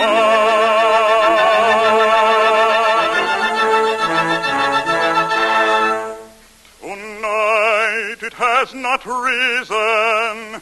Here will I and mine remain by this old well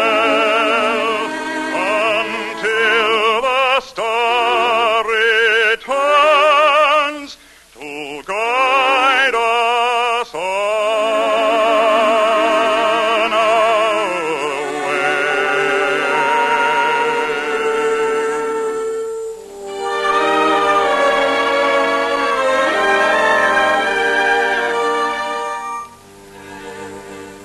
The night is dark and all is drear around me. The gathering gloom doth my advance delay. Fantastic shadows shimmering confound me. Fantastic shadows shimmering confound me. Without a guide I sure must lose my way. Without a guide I sure must lose my way. The night is dark and all is drear around me. Without a guide I sure must lose my way. Without a guide I sure must lose my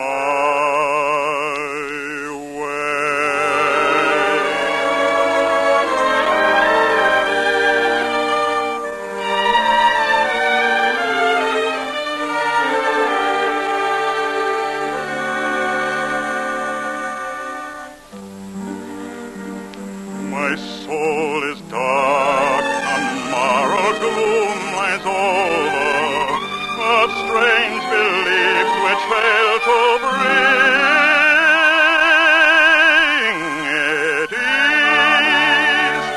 Oh, day star, rise, disperse the clouds that hover. Oh, day star, rise, disperse the clouds that hover, and point the highway to eternal peace, and point the highway to eternal peace. Oh, day star, rise, oh, day star, rise,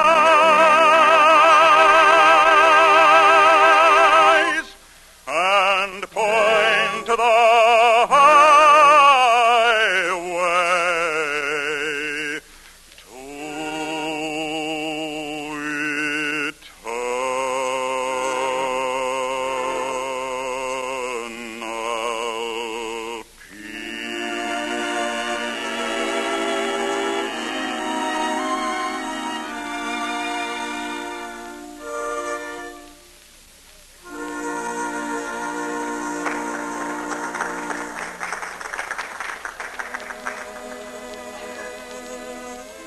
Then, as the singer sat down again, suddenly everybody looked at Barnaby, for he had risen, trembling, and was running clear around the table to where the lordly abbot sat at the head, and there Barnaby sank to his knees.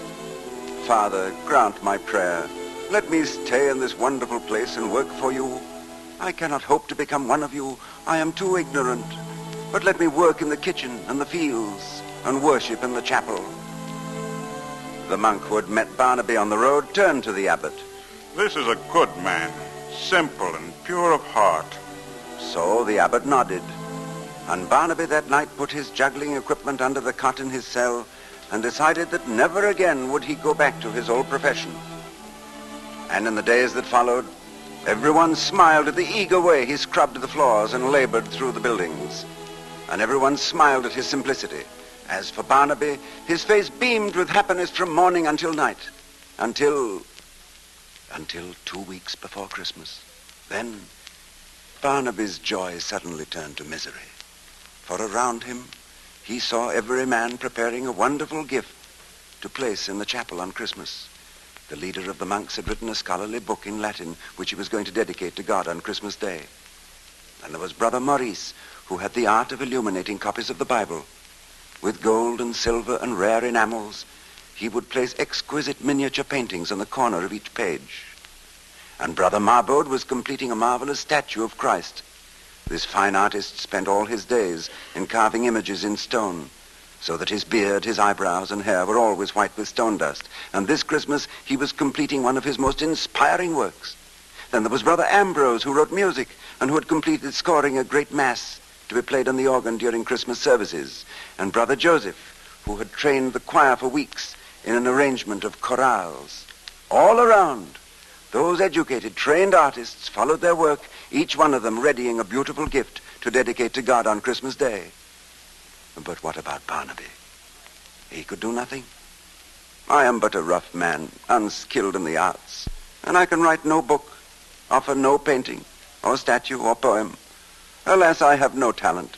I have no gift worthy of the day. So Barnaby sank deep into sadness and despair. At night he could no longer sleep, but tossed on his mattress and stared at the ceiling overhead. At last, Christmas Day came, and the chapel was resplendent with the gifts of the brothers. The giant organ rang with the new music. The choir sang the chorales. The candles glittered around the great new statue. But Barnaby wasn't there. He was in his tiny cubicle, praying forgiveness for having no gift to offer. Then a strange thing happened.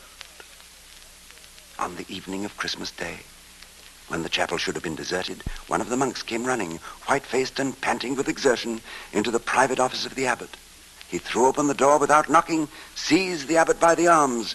"Father, a frightful thing is happening. The most terrible sacrilege ever to take place is going on right in our own chapel. Come!" Together, the two portly men ran down the corridors, burst through a door, and came out on the balcony at the rear of the chapel. The monk pointed down toward the altar. The abbot looked, turned ashen in color. "He is mad!" For down below, in front of the altar, was Barnaby. He had spread out his strip of carpet, and kneeling reverently upon it, was actually juggling in the air 12 golden balls. He was giving his old performance, and giving it beautifully. His bright knives, the shining balls, the tin plate balanced on the tip of his nose. And on his face was a look of adoration and joy. "We must seize him at once," cried the abbot, and turned for the door. But at that moment, a light filled the church, a brilliant beam of light coming directly from the altar, and both the monks sank to their knees. For as Barnaby knelt exhausted on his carpet, they saw the statue of the Virgin Mary move. She came down from her pedestal, and coming to where Barnaby knelt, she took the blue hem of her robe and touched it to his forehead, gently drying the perspiration that glistened there. Then the light dimmed, and up in the choir balcony, the monks were joined by the brother who had befriended Barnaby. His eyes were moist with joy as he perceived the miracle below. He turned and spoke to the abbot. God has accepted the only gift he had to make.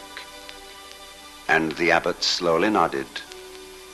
Blessed are the simple in heart, for they shall see God.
Thank you, Nelson Eddy.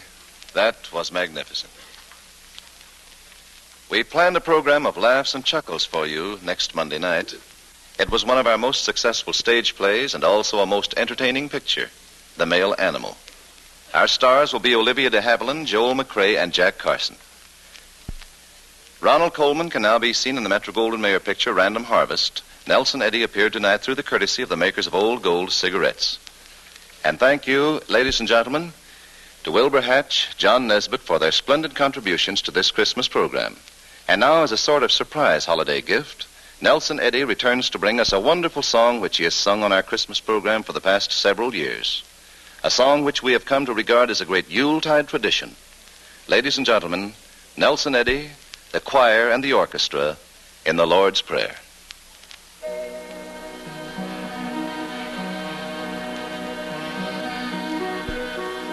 Our Father,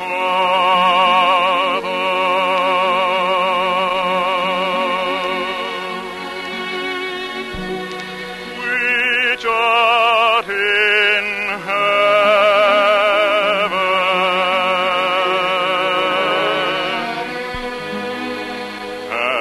hallowed be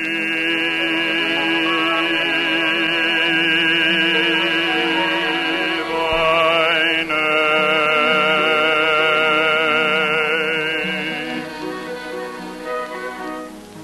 Thy kingdom come, thy will be done on earth as it is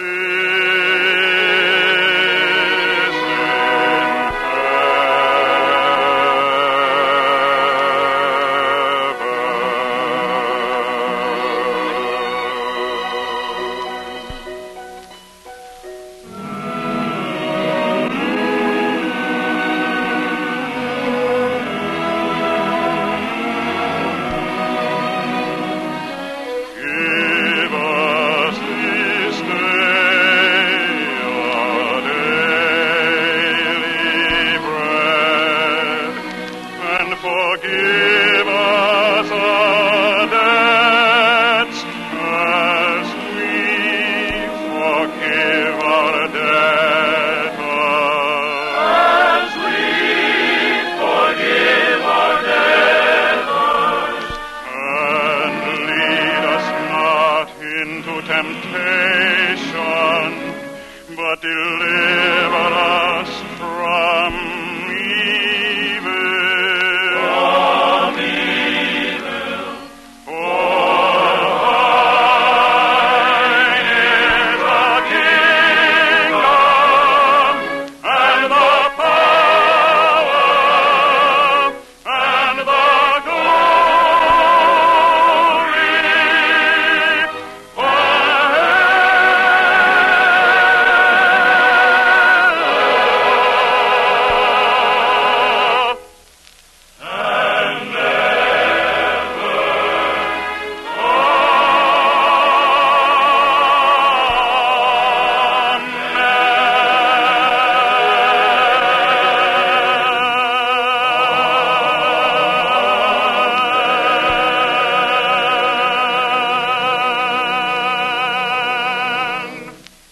Thank you, Nelson Eddy and Ronald Coleman.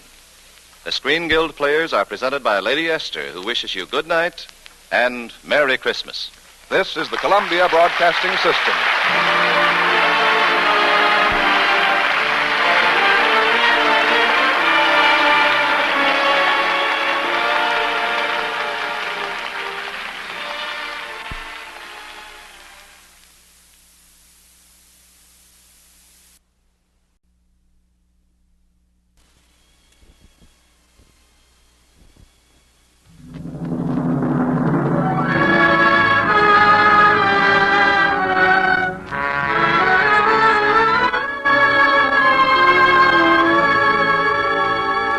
Lady Esther presents the Screen Guild Players.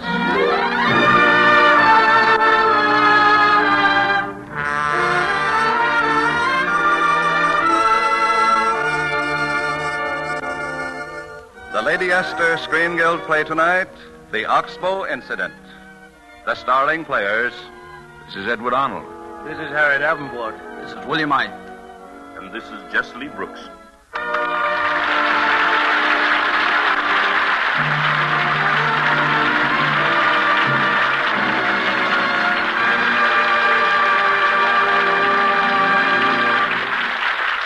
Tonight, Lady Esther presents the Screen Guild players in the 20th Century Fox picture, The Oxbow Incident, based on the novel by Walter Van Tilburg Clark.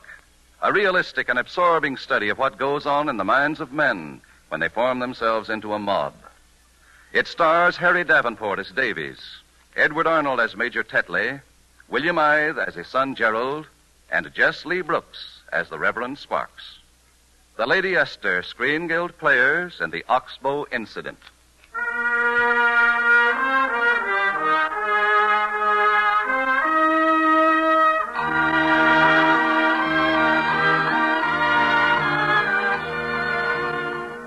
I don't suppose many people remember it now. It was back in 1885, you see.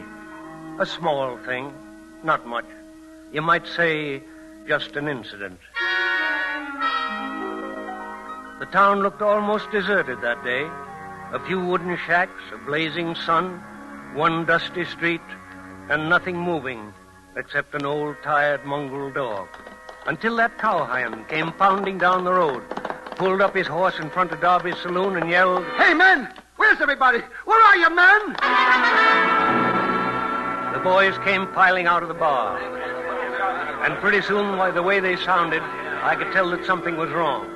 So I left my place. I ran the general store, you see, and went right over to find out.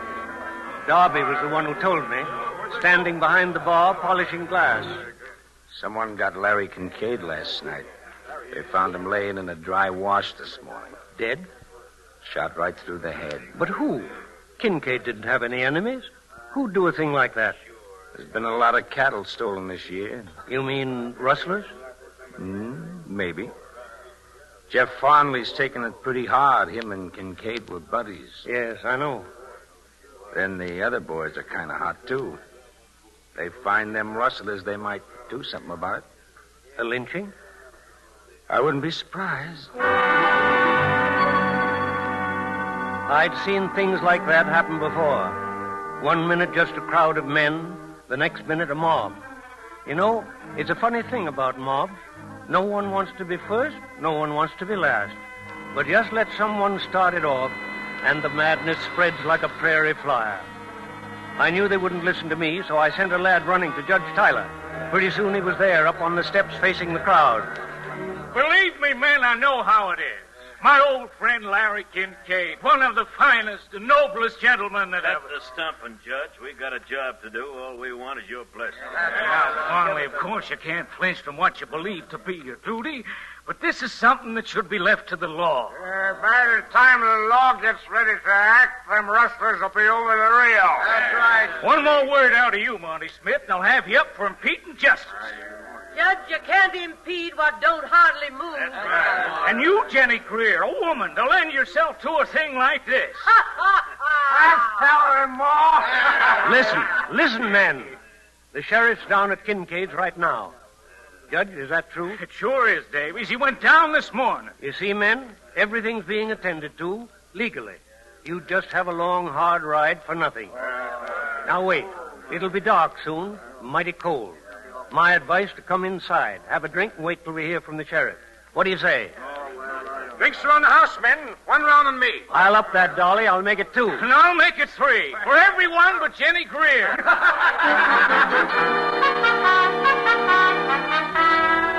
We had them laughing. I was sure we'd won. Only just then we heard another voice. Level, hard, and cold as ice. What's the matter, men? Disbanding? Looks that way, Major Tetley. Brother Davies here just about convinced us. Of what, Mr. Davies? Why, it's useless to follow those men, Major. They could be over the Rio by now. Yeah, but they aren't. As it happens, they went east by Bridges Pass. Through the mountains? That's right, Farnley. By way of the Oxbow. But that's 8,000 feet up. They'd be crazy to go that way. Not so crazy, Mr. Davies, knowing how crazy it would look to us. How come you're so sure, Major? One of my riders saw him. He hid in the woods and let them pass. He thought it strange they should be driving cattle up there. Cattle? Any marks? Yes, Fondly. They carried the B-bar-H. That's Kincaid's mark. The dirty rats. How many were there? 3 of them. Strangers. My writer says he'd never seen them before. But, Major, why were you so long in bringing us this word? My son was out on the range. I knew he'd want to go along. Gerald, is that correct? I'm here, Father. Isn't that all that counts? It counts for me. Farley, you stay off that horse. I'm not asking you, Farley. I'm telling you. Telling me what, Judge? Oh, now, look, Jeff, you don't have to worry. This business will be taken care of. Yeah, and I know who's going to take care of it. Me. Oh, now, Jeff. Whoever shot Larry Kincaid ain't coming in here for you to fuddle with your lawyer's tricks for 6 months. Kincaid didn't have 6 months to decide if he wanted to die. You ready, Tetley? Major Tetley, you mustn't let this be a lynching. It's scarcely what I choose, Davies. Promise me you'll bring them in for a fair trial. I promise I'll abide by the majority will of the posse. Now, look here, Tetley. You know what's legal. You can't have a posse without a sheriff. What about me? Yeah, what about you, Mapes? I'm a deputy. Sheriff swore me in before he left this morning. Well, in that case, Mr. Mapes, suppose you deputize the rest of us. You can't. It's illegal. No deputy can deputize. What do you think, Major? Well, that's good enough for me. Me too, Butch. Go ahead and pray. Butch Mapes, you're violating the law. Raise your right hand. I hereby solemnly swear I'm sworn in as a deputy in the case of the murder of Larry Kincaid, and I'm willing to abide by the decision of the majority, so help me God. Say I do. I do. All right, men, check your guns and horses. We leave here in exactly 10 minutes. Next night, buddy.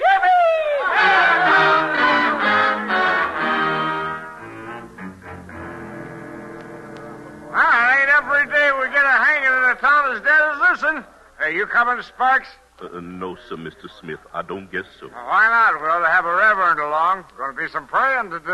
Lay off him, Smith. Excuse me, Mr. Davis. Maybe he's right. He's joking, yes, Bob. I know, sir. But maybe someone ought to go that feels the way I do. Well, sure. Davies can lend you his Bible. It says you keep the burial fit and proper. Thank you, sir. But I knows my text without the book. You can take a horse from my shed, Sparks. Come along. We'll get him out. Thank you, sir. Sparks. Yes, sir. Can that kid of yours ride? Sure can, Mr. Davies, just like an Indian. Then he's the only one who can go. Why, sir? What to? Down to Kincaid to get the sheriff.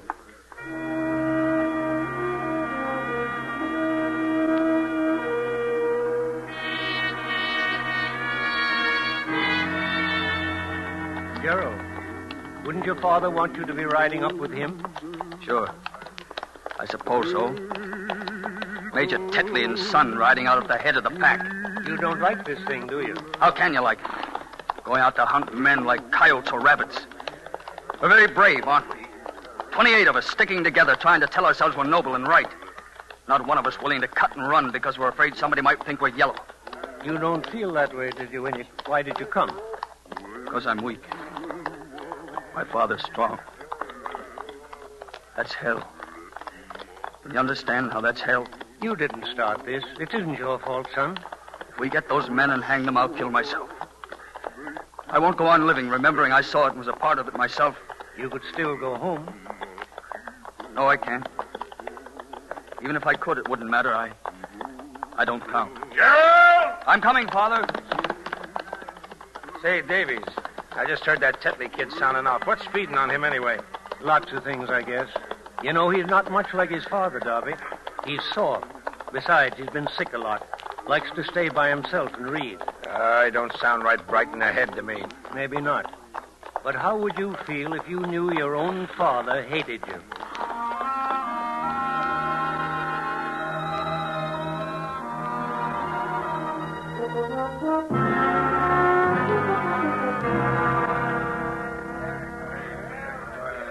Mr. Davies.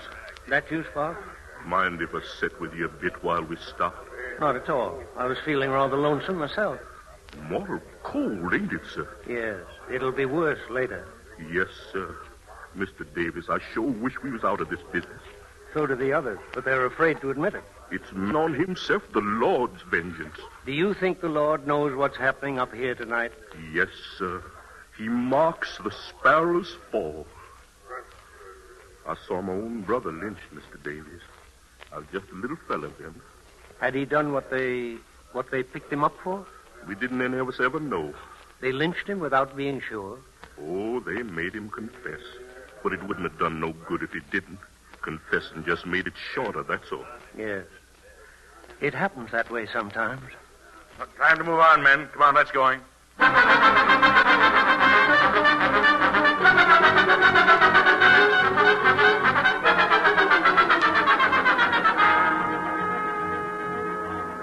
That must be them up ahead.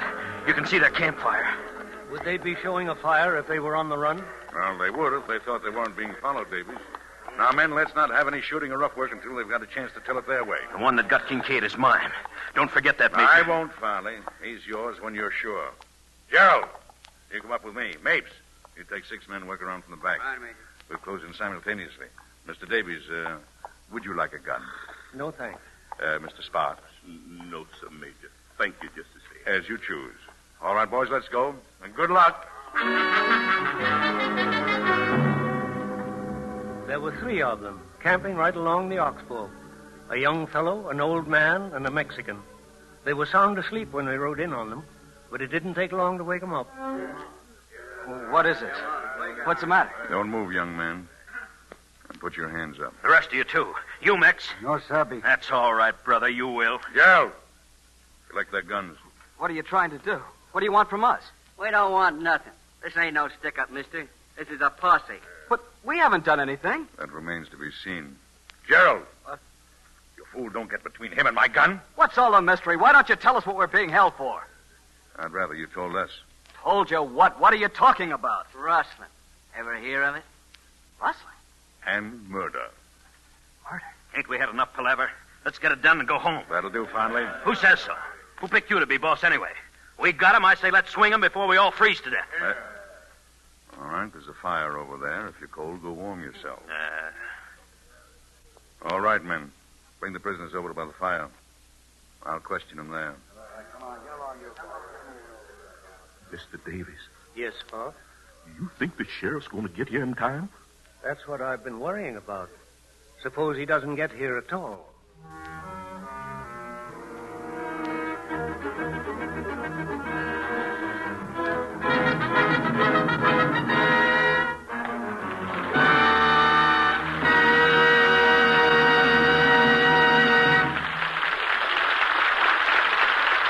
Lady Esther has presented Act One of the Oxbow Incident, starring William Ide, Jess Lee Brooks, Harry Davenport, and Edward Arnold. In just a moment, we will hear the Lady Esther Screen Guild players in Act Two. But first, a word from our hostess, Lady Esther. Have you ever seen a woman change completely? Change from a drab little mouse to someone radiant? Well, I saw such a change only recently. I'd met a rather timid, plain little woman at a party. Her skin was so poor and so unattractive that she all but hid in a corner rather than face people. She knew who I was, and several times I caught her glance. About a month later, I happened to run into her again. Well, this time I stared, and I could hardly believe my eyes. My shy little acquaintance had become a charming, attractive woman. I wish you could have seen her skin. It looked simply radiant, so smooth and fresh that she actually looked years younger, and her whole personality reflected the change, even the way she walked and held her head. When I saw you at that party, she told me happily, I suddenly remembered all the things I'd heard you say on the radio about Lady Esther face cream. And Lady Esther face cream is all I've used since, every morning and every night. Why don't you try Lady Esther four-purpose face cream? It's all you need for complete beauty care, because it does not one thing, but all 4 your skin needs most to be its loveliest. It cleans thoroughly, it softens your skin, it helps nature refine the pores, and it leaves a wonderful, smooth surface for powder to cling to. Women all over the world have written me that Lady Esther face cream does more to beautify their skin than any cream they've ever used, even at 5 times the price.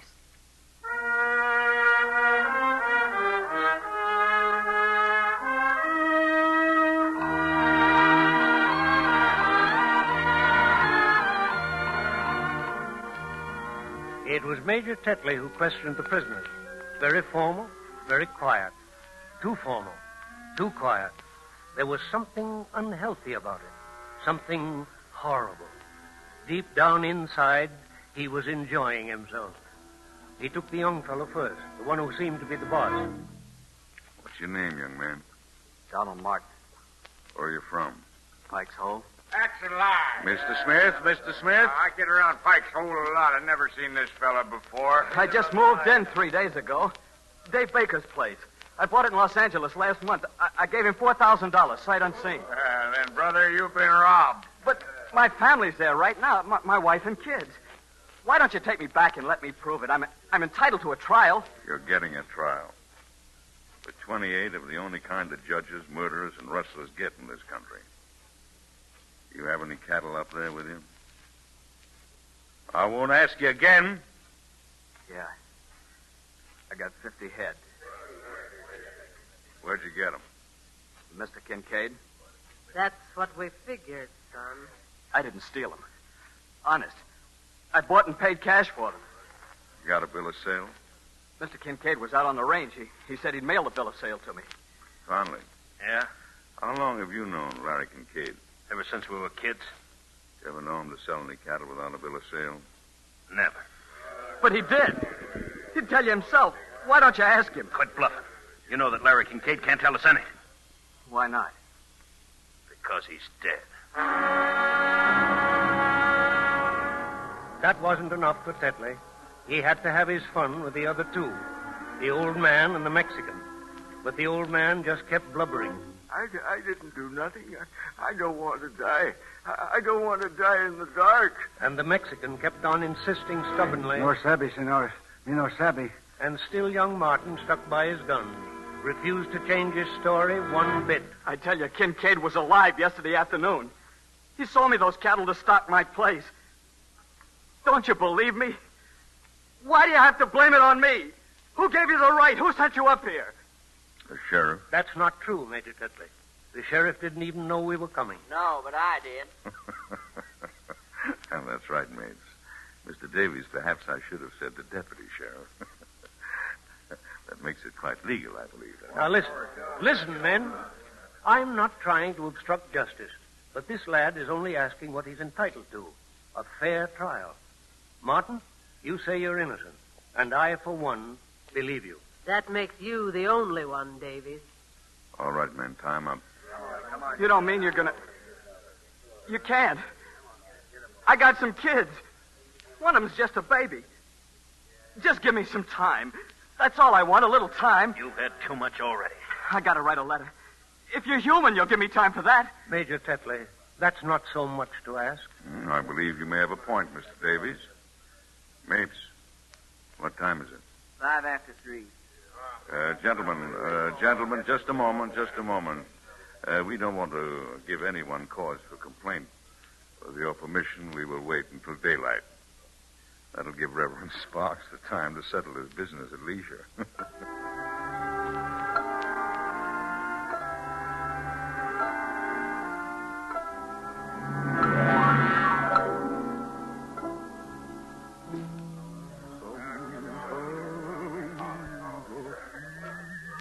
He gave the letter to me, Major Tetley. Asked me to take it to his wife.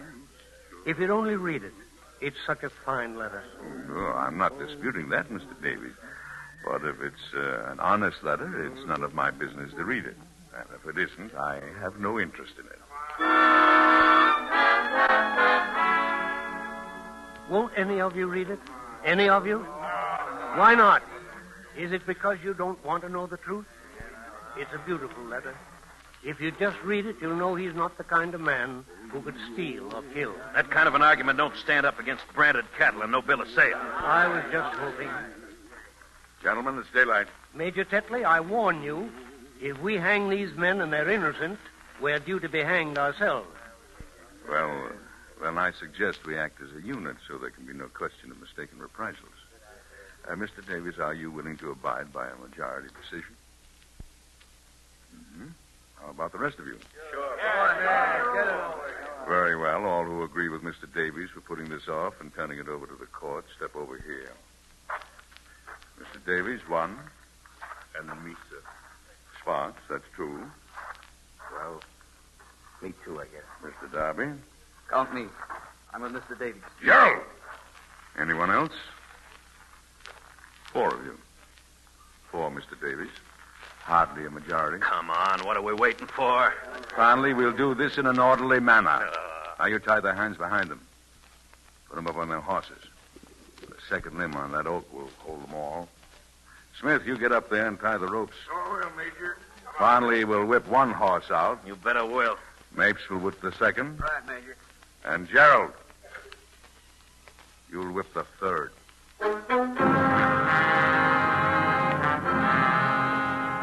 I could see it now. The terrible, quiet cruelty of the man, forcing his son, a boy like Gerald, to be an executioner. But it was fate, I thought, that Gerald should fail in this once again. At the very last moment, the boy turned away, sobbing and choking, until Tetley stepped forward, struck him down with his gun, and whipped the third horse out himself. Then, as those three figures kicked convulsively in the air, he turned to Farnley, very quietly. Finish him, Farnley.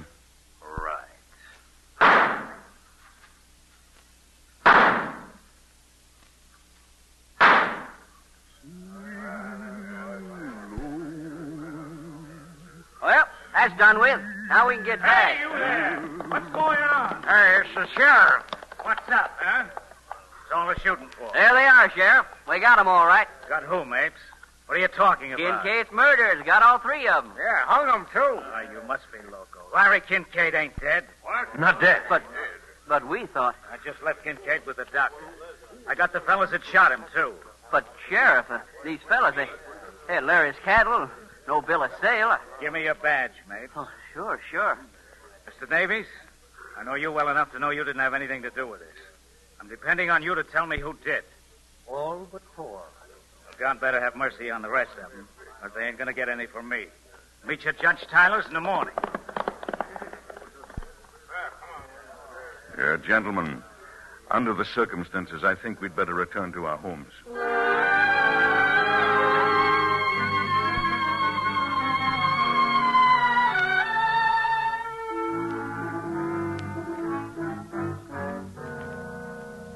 I'm going into my study, Gerald. I wish to be alone. I want to talk to you first. I have no desire to discuss anything with you. No. Because you've got an idea what I want to say. You loved it, didn't you? I saw your face, the face of a depraved and murderous beast.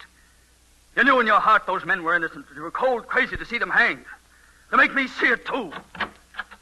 Go ahead. Go into your study. Go and hide behind your door, Major Tetley. That won't do you any good because I know the truth about you now. I'm not the coward in this family. You are. You're the coward. You're the... Killing yourself doesn't change it. You're the coward.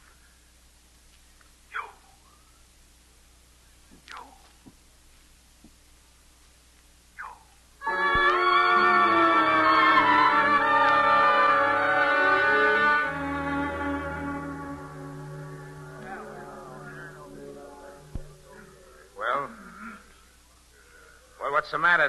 Don't anyone want to buy a drink? I ain't running this saloon for my health, you know. I don't feel like a drink right now. No, it's a funny thing. Me either. Would some of you boys like me to tell you why? Lay off, Davies. Because I asked you to read a letter, and you wouldn't. You wouldn't even listen to it. But you're going to listen to it. You're going to listen to it now. I'm going to read it to you. It says, "My dear wife, Mr. Davis will tell you what's happening here tonight. He's done everything he can for me.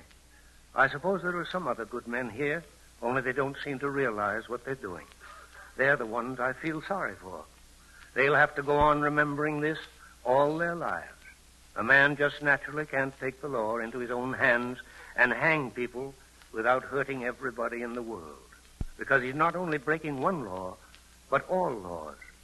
Law is a lot more than words you put on a book, or judges or lawyers or sheriffs you hire to carry it out. It's sort of like the conscience of the whole world. And when you hit at that, you hit at everybody, everywhere. There's more, but it's kind of personal. I don't think he'd want me to read it to you. Besides, I think you've heard enough. Yeah, I gotta be going anyway. Yeah, me too. Yeah, it's getting late. Let's go. Go on.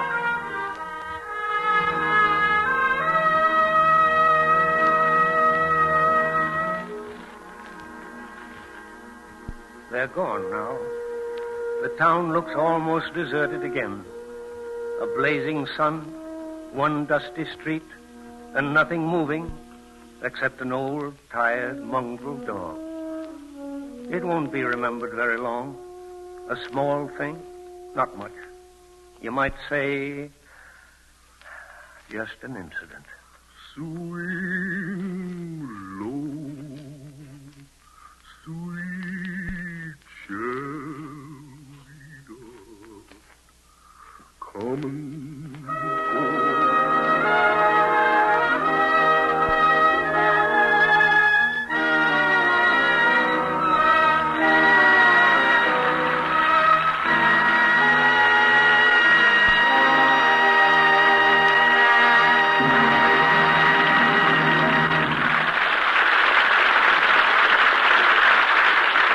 Thank you, Edward Arnold, Harry Davenport, William Ide, and Jess Lee Brooks for a deeply stirring and challenging story.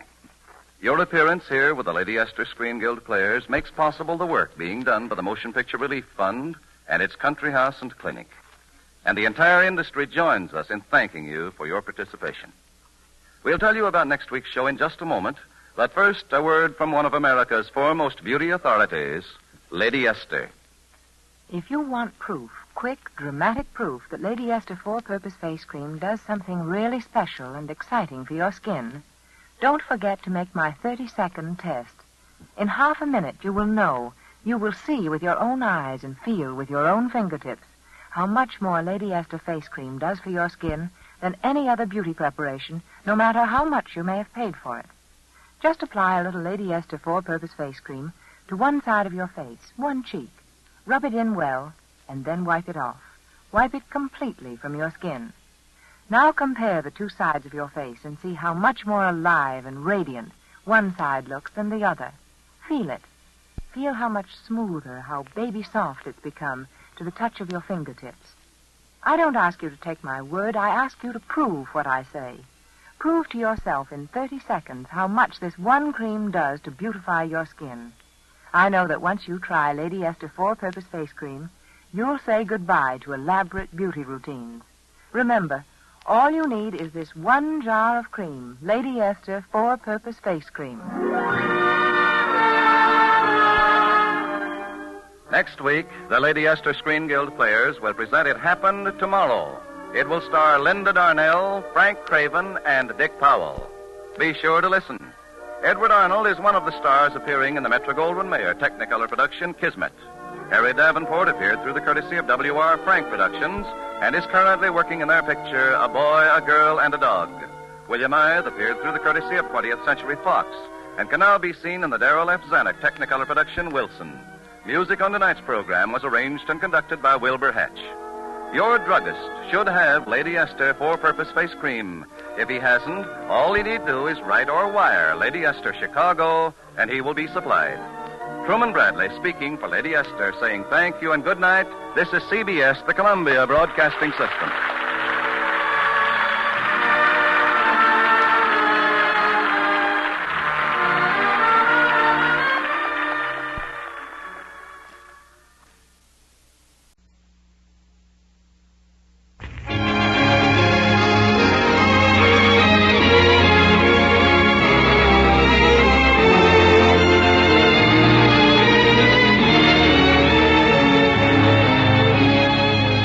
Welcome, everybody.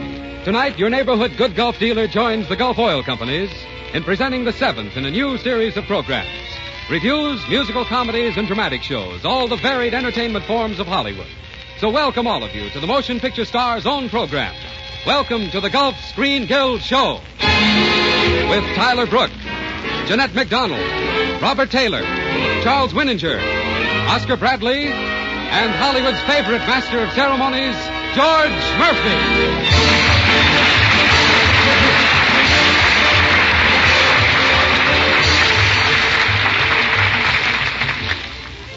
Good evening, ladies and gentlemen, and welcome to the seventh of the Motion Picture Star's own programs, the Gulf Screen Guild Show. As you know, each week we present a different type show with a different cast of stars. All of them written, directed, and acted by the greatest names in the motion picture industry for the benefit of the Motion Picture Relief Fund. Last week it was a drama. Next week a review starring Burns and Allen, Ruth Davis, Melvin Douglas, and Shirley Ross.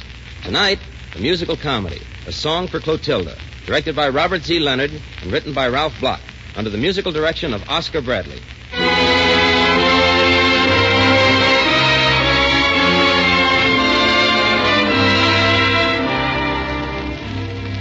Tonight we meet Jeanette MacDonald as the Princess Clotilde.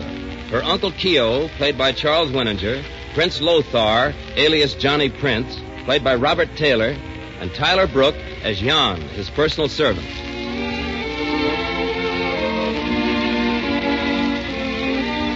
Springtime, Paris. The Princess Clotilde, at her piano, is unaware of an audience composed of the concierge, gendarmes, militaire, and boulevardier under her window, or that her Uncle Keo, fire in his eye and a newspaper in his hand, is hurrying up the stairs.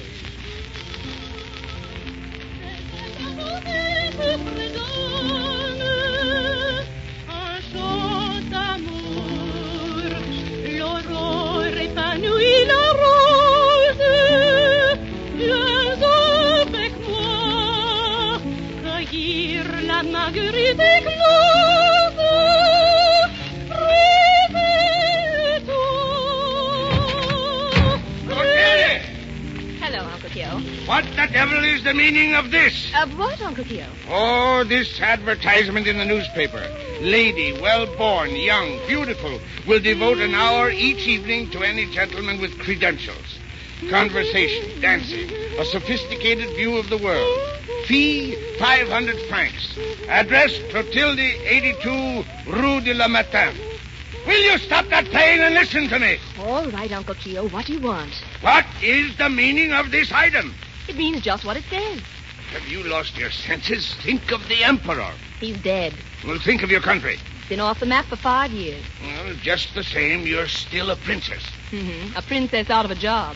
But a princess offering herself as a paid companion, it's undignified. Oh, I'm tired of living on past memories and beef stew.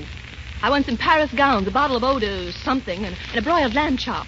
Would you sell the honor of the royal house of Spasia for a broiled bobble? Oh, don't be dramatic, Uncle Keo. Well, you've got a voice. Why don't you get a job singing? They don't want singing these days. They want swinging. A paid companion. Ah! Just think.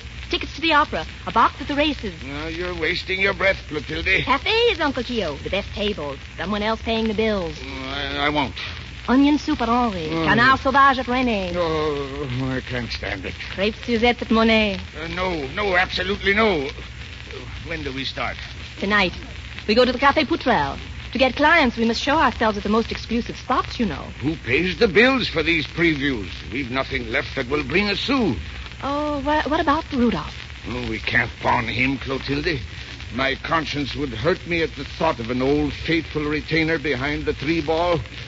However... He got his salary every month in the palace. He must have saved some of it. Yeah, he's the type. He must have. Rudolph! Yes, Your Highness. Come in. What is... Oh, Your Highness, why do you look at me like that?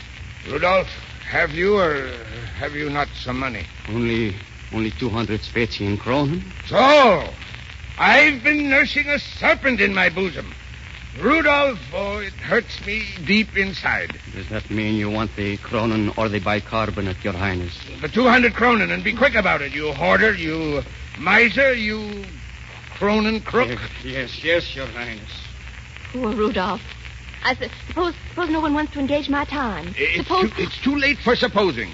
Win, lose, or draw tonight, the Princess Clotilde and her agent, Count Keo, will dine at the Café Poutrelle. Thank goodness. I'm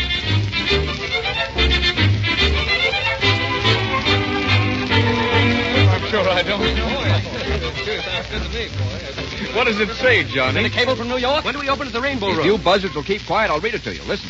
Johnny Prince, Café Poutrelle, Paris. We'll hear your midnight broadcast. If okay, we'll send contracts for you and your band to open at the Rainbow Room, New York. Goodbye, Paris. Hello, New York. Swinging up the gangplank to Broadway. Shall I pack my trunk, Johnny? You'd all better pack some good, solid harmony in that broadcast. Now, go on, clear out so that I can lay out a program. Come on, Come on.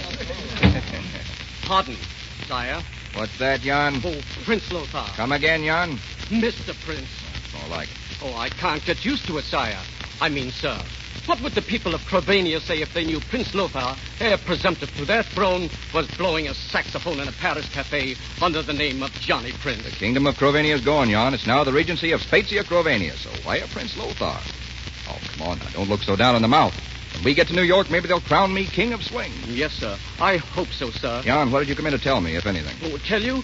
Oh, yes, sir. That man's here again. You mean the song plugger with that ditty called Doin' the Ball Can Bounce? No, sir. The emissary from the region of Spezia Crovania. Oh, well, get rid of him. Oh, but he says it's most important. Tell him some other time. I've got this broadcast tape. Come in. Monsieur Prince. Yes, Monsieur Poutrelle. C'est terrible. Quelle erreur. What's up? She's gone. Mademoiselle Reine doesn't plus du coup. You mean she's not going to be... She's quit. Said goodbye. But she can't do that. Hurry up. Get a move on. We've only got an hour before we go on the air.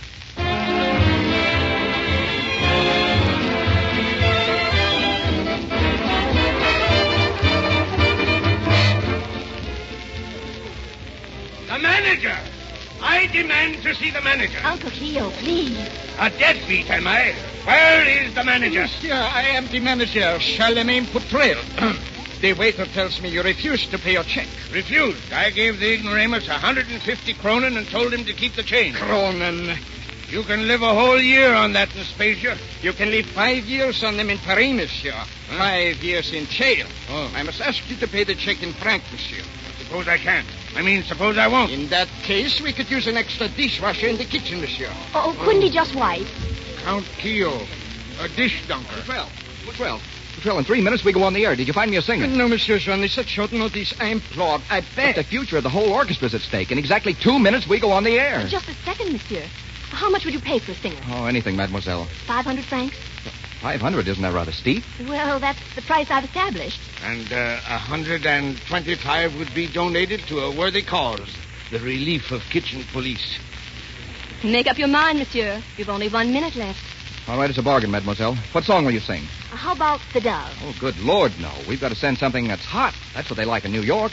I like The Dove. Sure, but you see, you can't sing I'll sing The Dove.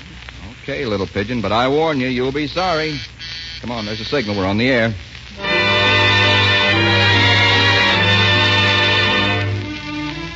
This is Johnny Prince and his orchestra coming to you direct from the Café Poutrelle, Paris. Now we introduce Mademoiselle... Clotilde. Who sings... The Dove. Yeah, The Dove.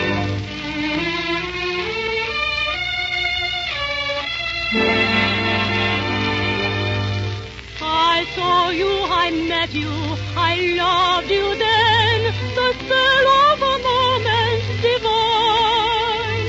I want you, I need you, I love you now. If your eyes have looked in mine, to hold you, to guard you, to keep you fast forever, I ask nothing more.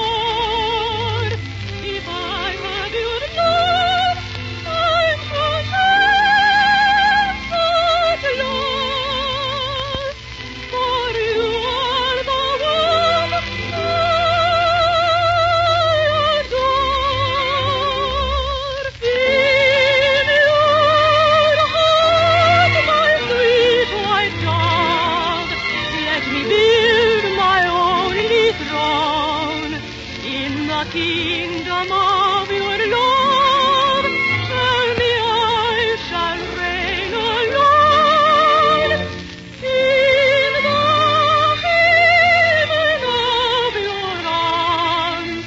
Is the peace of heaven above, in the spell of your loveliness, I find my happiness.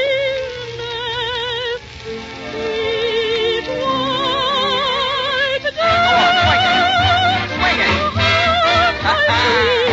Come on, get this. Live my own. Ah, you're getting in a groove. Come on, boys, give the lady a little help here. Oh, are they going to like this in New York? Stop! How dare you make a fool of me? How dare you ruin a fine piece of music? This is what I think of you and your swing. And I hope that was heard around the world, too.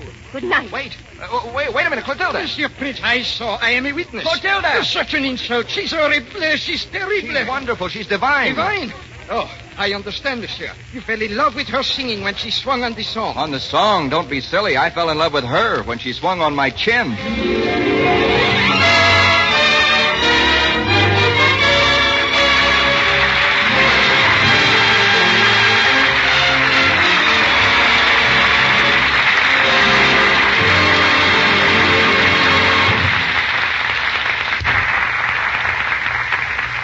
So the curtain falls on the first act of your Gulf Screen Guild play, A Song for Clotilde, starring Jeanette MacDonald, Robert Taylor, Charles Winninger, and Tyler Brooke, under the musical direction of Oscar Bradley.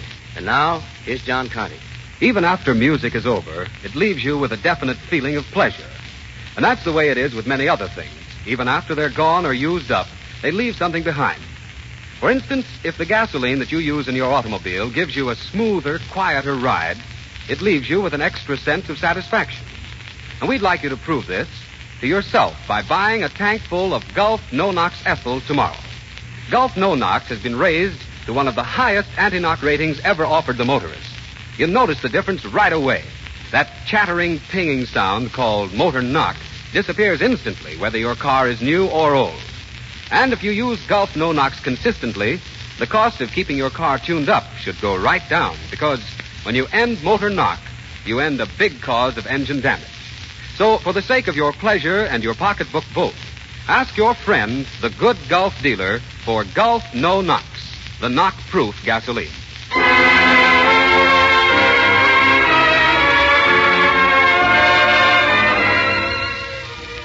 The curtain is about to rise on the second act of the musical comedy, A Song for Clotilde, written by Ralph Bloch and directed by Robert Z. Leonard, starring Jeanette MacDonald, Robert Taylor, and Charles Winninger, with Tyler Brooke, under the musical direction of Oscar Bradley.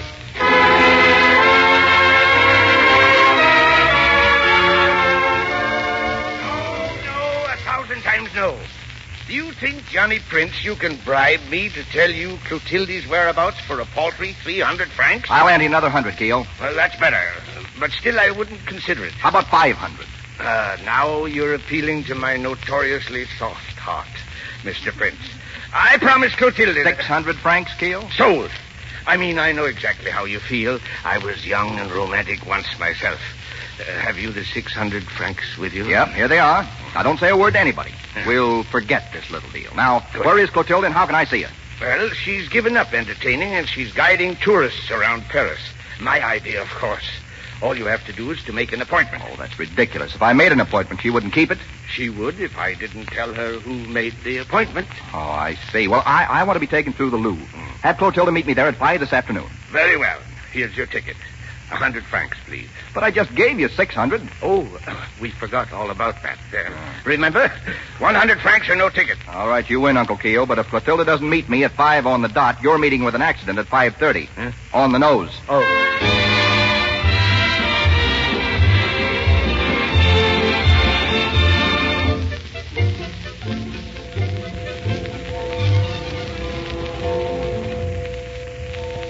If you don't go away, I'll call a gendarme. Right ahead and call. When he gets here, I'll tell him your Uncle Keo did me out of 100 francs. He sold me a ticket to see the Louvre, and I demand to be shown the sights. Very well, Mr. Prince. If you insist. All I want is my money's worth. You'll get it. Follow me, please. I'd follow you anywhere, Clotilde. This, Mr. Prince, is the celebrated Venus de Milo. May I point out the classic profile of the nose evokes vividly the essential virtues of Greek art? May I point out that your nose wiggles when you talk?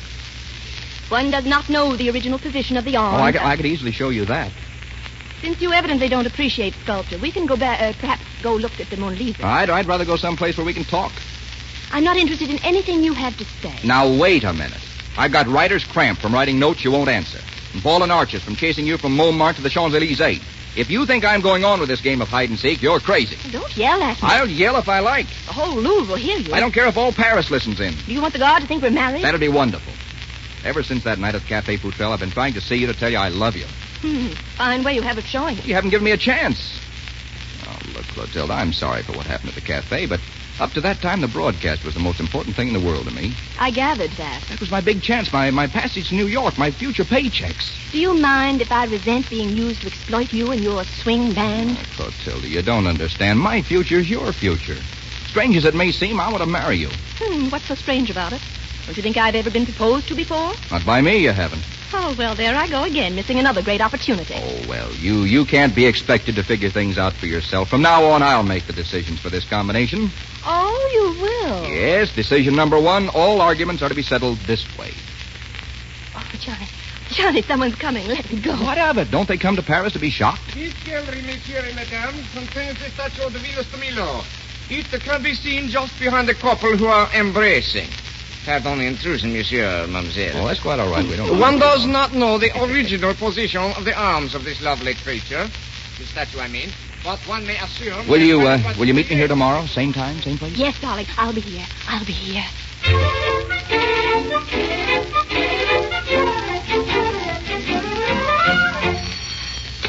Prince Lothar. This is he? Count Dmitri of Crovania, speaking from the capital. I have news of the greatest importance. The Crovanian Spezian dual monarchy has decided to end the regency. It is the wish of the Crovanian people that you, Prince Lothar, ascend the throne. It is your duty, Your Highness, to return at once. But how can I It return? is your duty, Your Highness, to return to Crovania Spezian.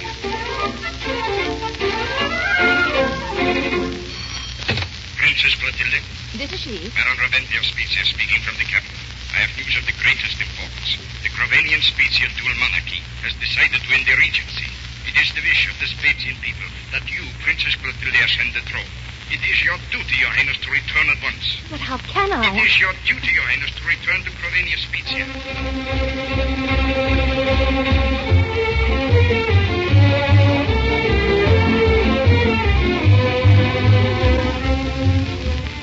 I'd like to speak to Johnny Prince. The line is busy, mademoiselle. Connect me with Mademoiselle Clotilde. The line's busy, monsieur. Please try again, operator. I'm ringing him, mademoiselle. But she must answer, operator. I'm ringing her, monsieur. Keep trying, operator. I'm trying, monsieur. Line's busy, mademoiselle. Line's busy, monsieur. No answer, mademoiselle. No answer, monsieur.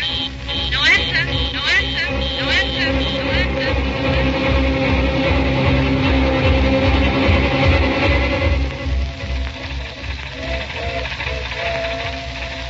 If I could only have talked to him, Uncle Keo. Don't fret, my child. By now, your telegram has explained everything.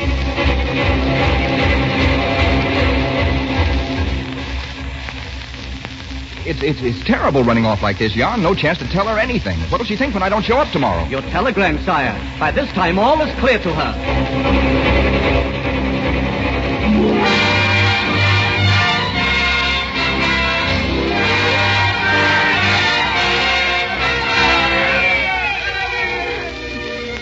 Clotilde! Yes, Uncle Keo? Come off the balcony. Don't think you have to earn a crown on the head with a cold in the nose. Come in, come in. Clotilde, this is Count Dmitri of Cravonia and Baron Revanti of Specia. Messieurs. Your Highness. These two gentlemen have a little surprise for you, Clotilde. Speak up, Revanti. It is in connection with your marriage, Your Highness. What marriage? The alliance that has been arranged between Your Highness and Prince Lothar of Crovania. Isn't that marvelous, Clotilde? You remember Prince Lothar, don't you? No, I don't. And if I did, it wouldn't make any difference. You must remember. Last time we saw him, he was handsomer than ever. Bronzed like a god.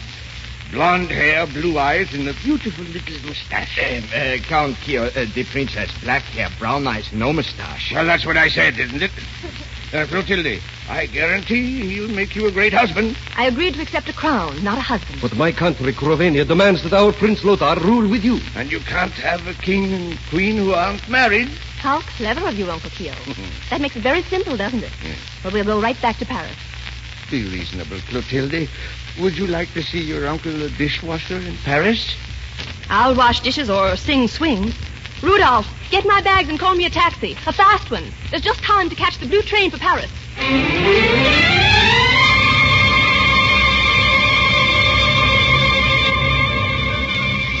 What is it, Dmitri? A crisis, Your Highness. Already? Well, out with it. It's the marriage alliance with the Royal House of Spezia, Your Highness. Marriage alliance? I never heard of it. But now it's all off, Your Highness. That's the crisis. She won't have you. Who won't have me? The Princess Clotilde of Spezia. Did you say Clotilde? Yes, Your Highness. The niece of Count Keo. Count Keo? Clotilde, where is she? She's gone off to Paris on the blue train, sire. Well, get me a fast car. I'll catch her at the station. The train left 5 minutes ago. Then get me a plane. Hurry. But she won't marry you, sire. That's what you think. What of the people, sire? Don't let them stop cheering. But the coronation, Your Highness. Keep it on ice. We'll be back.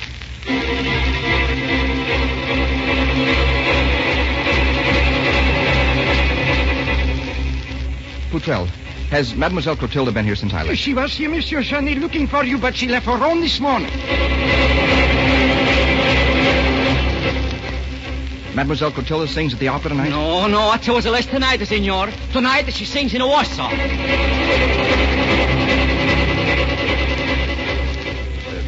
Pardon me, I wish to see Mademoiselle Clotilde. She left Warsaw for London by plane this morning, monsieur. Who do you wish to see, sir? Mademoiselle Clotilde. Sorry, sir. She's gone back to Paris.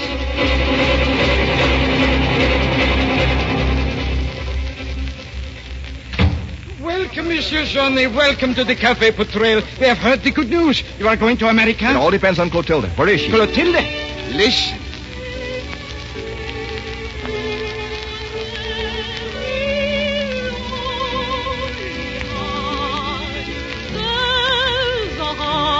Clotilde!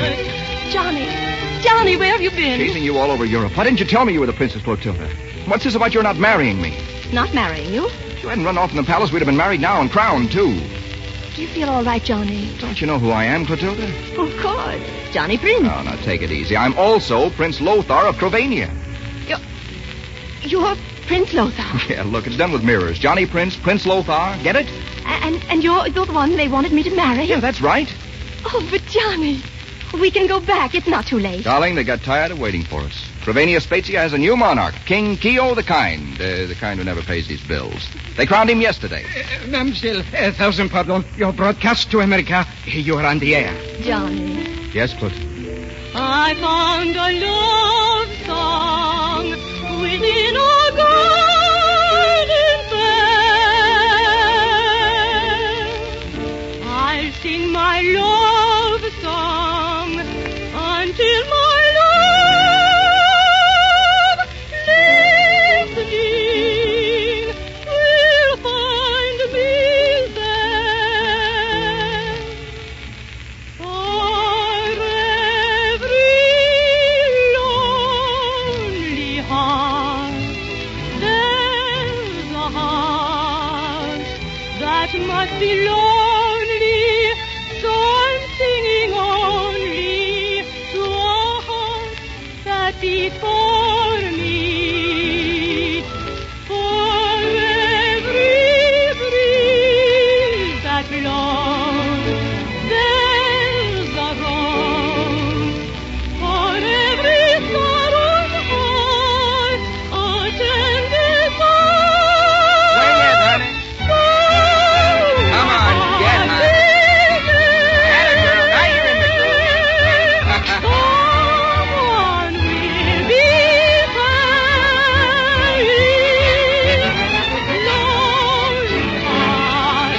lonely heart, although your tears may fall. Darling, Don't interrupt. This program is being heard round the world. this is what I think of you and your swing. I hope that was heard around the world, too.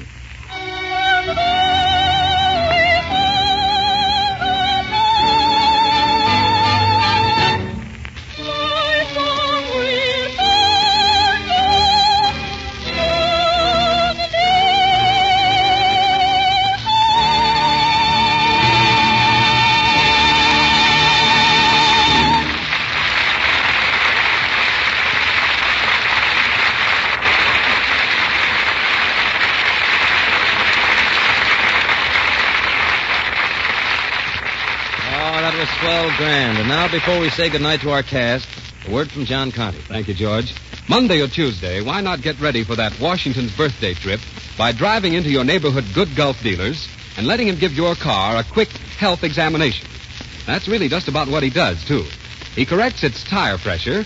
He puts it on a diet of Gulf no-nox ethyl gasoline. He opens its hood, and while it's saying ah, he fills the radiator and checks the motor oil to help keep the engine temperature down to normal. Now, these may sound like little things, but If you're going to avoid repair bills and extra upkeep expenses, they must be cared for. And your good golf dealer does care for them efficiently and intelligently. You see, he's an independent merchant, and it's to his interest to give you tops in service and products both. That's why it pays to get Gulf gasoline and Gulf motor oil, and to make the good golf dealer your dealer.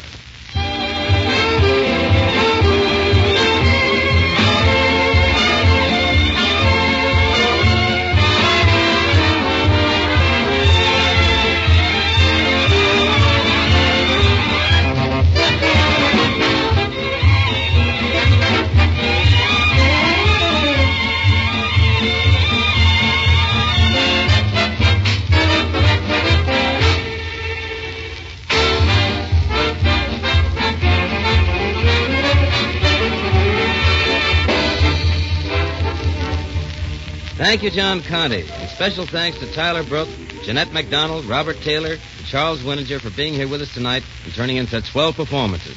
Now, good night, George, and any time you're near Spezia, Crovania, drop in and say hello.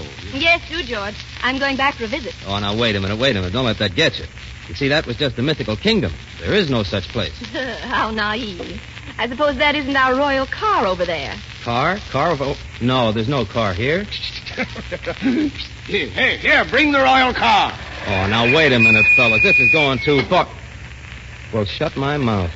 Well, next I suppose you'll tell us there's no archway right over there. Now, look, Jeanette, I know that there isn't an archway over there. Come along, Jeanette. Good night, George. Good night, Charlie. Good night, George. Good night, Jeanette. And thanks. Through the archway, Rudolph. Hey, wait a minute. There's no archway there. There is now, George. There is now. Oh, that sure leaves an awful hole in the program when Wininger leaves. Do you mind if I say a word, George? Sure, Bob. In Spasian or Crovania? In straight, me to you. I'd like to thank our listeners and the Gulf Oil Companies on behalf of tonight's cast. We appreciate having our own show, especially for such a worthy cause as the needs of the Motion Picture Relief Fund. We hope everyone enjoys hearing them as much as we do bringing them to you. Good night, George. Good night, Bob, and thanks for coming. Next week, ladies and gentlemen, a review starring Burns and Allen, Ruth Davis, Melvin Douglas, and Shirley Ross. Until then, this is George Murphy saying thank you for the motion picture industry and the Gulf Oil Companies, and good night.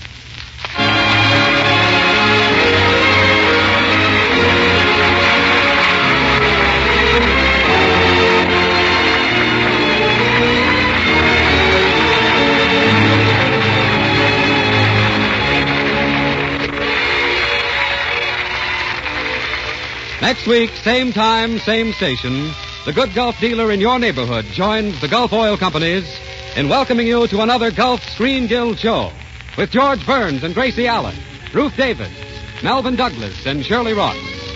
We are grateful to MGM for George Murphy, for Robert Taylor, who has recently completed Stand Up and Fight, and for Jeanette MacDonald. For Every Lonely Heart, introduced on this program by Miss MacDonald, is from her latest picture, Broadway Serenade, soon to be released. John Conte speaking. This is the Columbia Broadcasting System.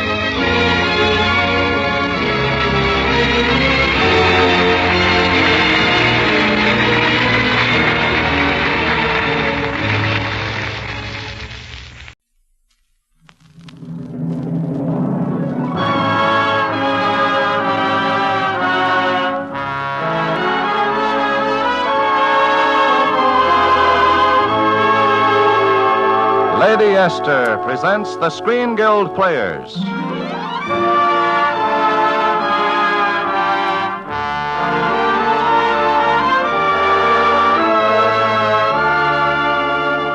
The Screen Guild play tonight, Tennessee Johnson. The starring players, this is Gary Cooper. This is Ruth Harsey. This is Lionel Barrymore. And this is Ralph Morgan.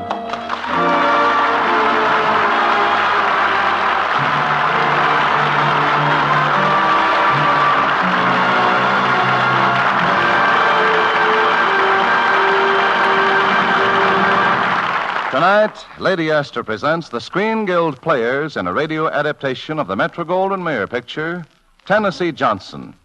It stars Gary Cooper as Andrew Johnson, Ruth Hussey as Eliza McArdle, and Lionel Barrymore as Thaddeus Stevens. Our story is told by Ralph Morgan.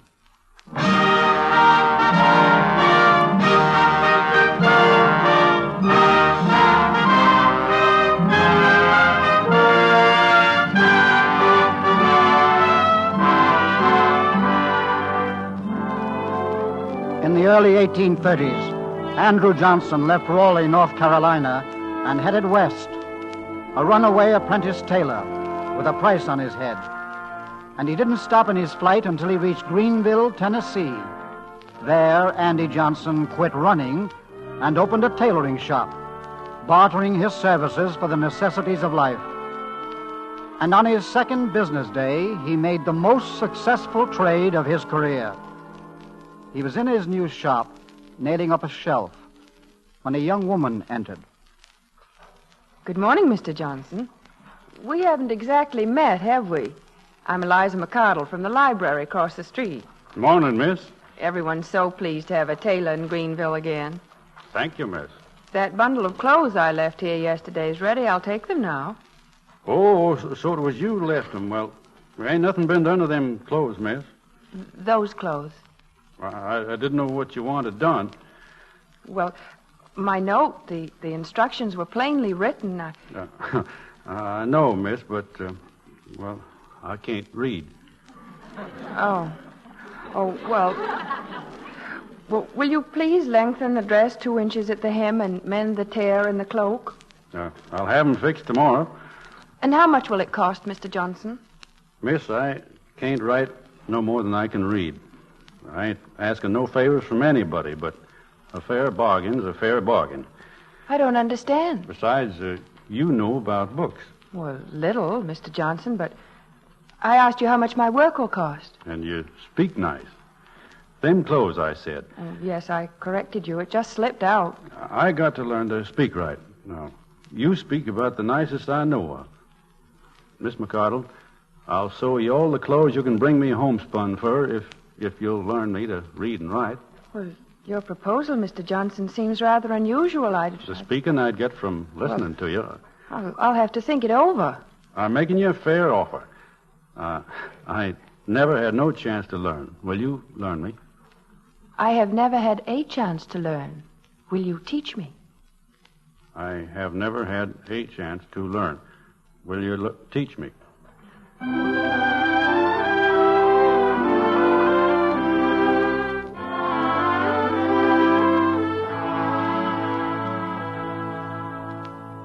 Andrew, you've learned to read almost as well as I. Why do you want to go on with the lessons? For a man like me, there can be a lot of learning in a young woman that ain't in a book lesson. Besides learning to read and write, you've learned to say nice things sometimes. Eliza, there's music inside me that almost drowns out my thinking. But I'm a poor man, and the law says a man without property is a mudsill. For any other man to wipe their boots on. Why, no law says that. Don't have to say it. It's true, ain't it? My father was a mudsill, and he died one. Poor white trash. That was him, and that's me. Don't you know we were all mudsills once, Andrew? Come here. Here, read the Declaration of Independence. I've heard that spouted by stump speakers every 4th of July since I can remember. Well, maybe you didn't understand it. Read this part, here. We hold these truths to be self-evident, that all men are created equal. Yeah, fine words, but they ain't true. Go on. That they are endowed by their Creator with certain unalienable rights, that among these are life, liberty, and the pursuit of happiness. Why, man ain't even got the right to vote unless he owns property. Then why not make it your business to see that men without property are given the right to vote? My business? Certainly.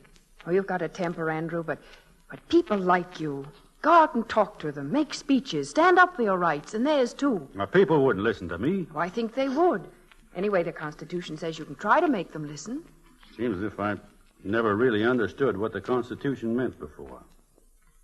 I guess plain people can't agitate the way you want me to in them foreign countries. Those foreign countries? No, of course they can't.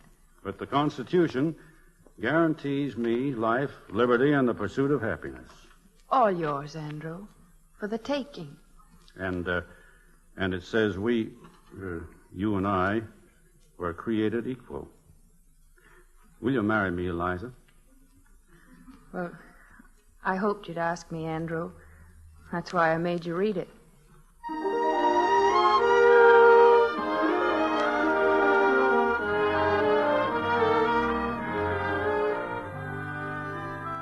After their marriage, Andrew Johnson began his lifelong political fight for the common man, guided and inspired by Eliza. And by the time of the secession, Tennessee had sent Andy to the Senate of the United States. There, he alone, of all the Southern senators, refused to join the Confederacy. During the war between the states, President Lincoln credited Johnson with having saved the Union by his defense of Tennessee, and was able to force his convention of Northern Republicans to nominate this Southern Democrat as his vice presidential running mate. This was an affront that Pennsylvania's political boss, Thaddeus Stevens, never forgave. I'll run that ex-tailor out of Washington if it's the last thing I do. Shortly after Lincoln's assassination, when Andy Johnson was trying to patch up the torn garment of our Union with malice toward none, with charity for all, Thad Stevens arrived at the White House and called for a showdown. Mr. President, I don't like your namby-pamby attitude toward the South. Well, Stevens, there are a lot of things I don't like about you. And I don't see where either one of us can do much about it. Well, then, maybe I'd better explain. It's up to Congress to make the laws, Mr. President, and it's up to you to execute them. I've come here to get your cooperation for the next 8 years. An offer to buy me with a second term? Oh, one politician to another? Yes. Rebellion must be punished. Refuse my offer, and Congress, the press, and the money power will be against you. Yes, every power will be against me, except the common people that Abe Lincoln said the Lord must have loved because he made so many of them. You refuse to cooperate in punishing the rebels? I do. And you won't punish them either. Pretty sure of yourself, ain't you, Andy? Yes, I have a power vested in the President by the Constitution that Congress can't touch, Stevens. It's the pardoning power. Huh? Why, you wouldn't dare. Now, just watch me, Stevens.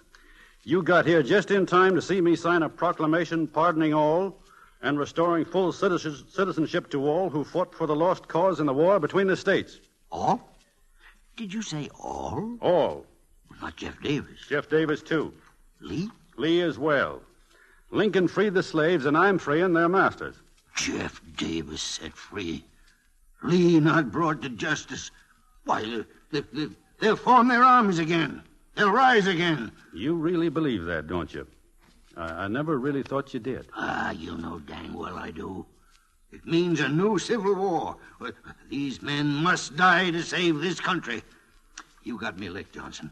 Withdraw this thing, and I'll quash the impeachment. So I can keep my job. If I let you rig up military tribunals to hang half the decent men in the South. You'll have to kill me first, Stevens. Not at all, Andy. Not at all. I'll get you out by strictly constitutional means. The Constitution provides that if the House of Representatives impeaches the President for high crimes and misdemeanors, the Senate shall try the case and by a 2/3 vote can remove the President from office. I got the votes to do it. But you haven't got the facts to make it stick with the people. I'm dying, Andy. I ain't got time left to fight you. You can't fight me anyway. I hold the high cards. And speaking of cards, did you ever see this one before?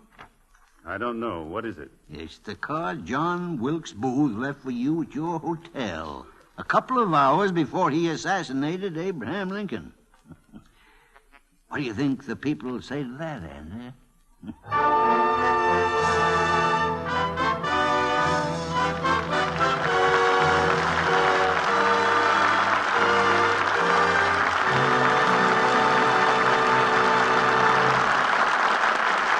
So the curtain falls on the first act of Tennessee Johnson, starring Ruth Huzzy, Gary Cooper, Lionel Barrymore, and Ralph Morgan. Before we hear Act 2, a word from our hostess, Lady Esther. A few weeks ago, the director of a new Broadway musical comedy invited me to a rehearsal of the show. I sat up front in the theater, spellbound, especially fascinated when the famous star stepped before the footlights for her song and dance number.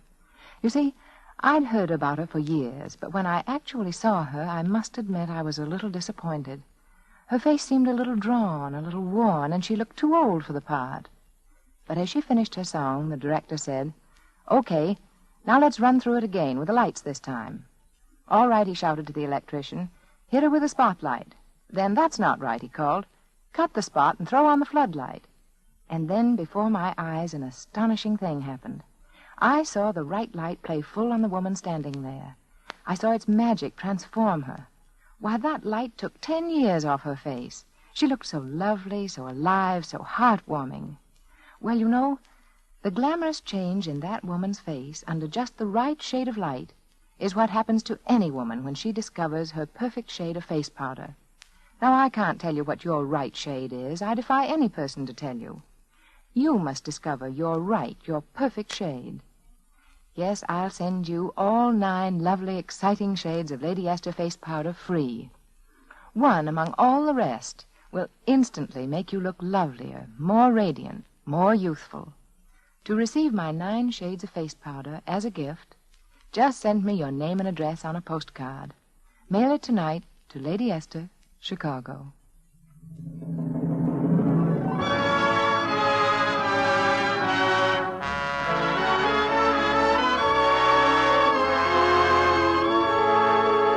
And now the curtain rises on the second act of Tennessee Johnson, starring Gary Cooper as Andrew Johnson, Lionel Barrymore as Thaddeus Stevens, Ruth Huzzy as Andrew's wife, Eliza Johnson, and Ralph Morgan as our narrator. Mr. Morgan continues the story.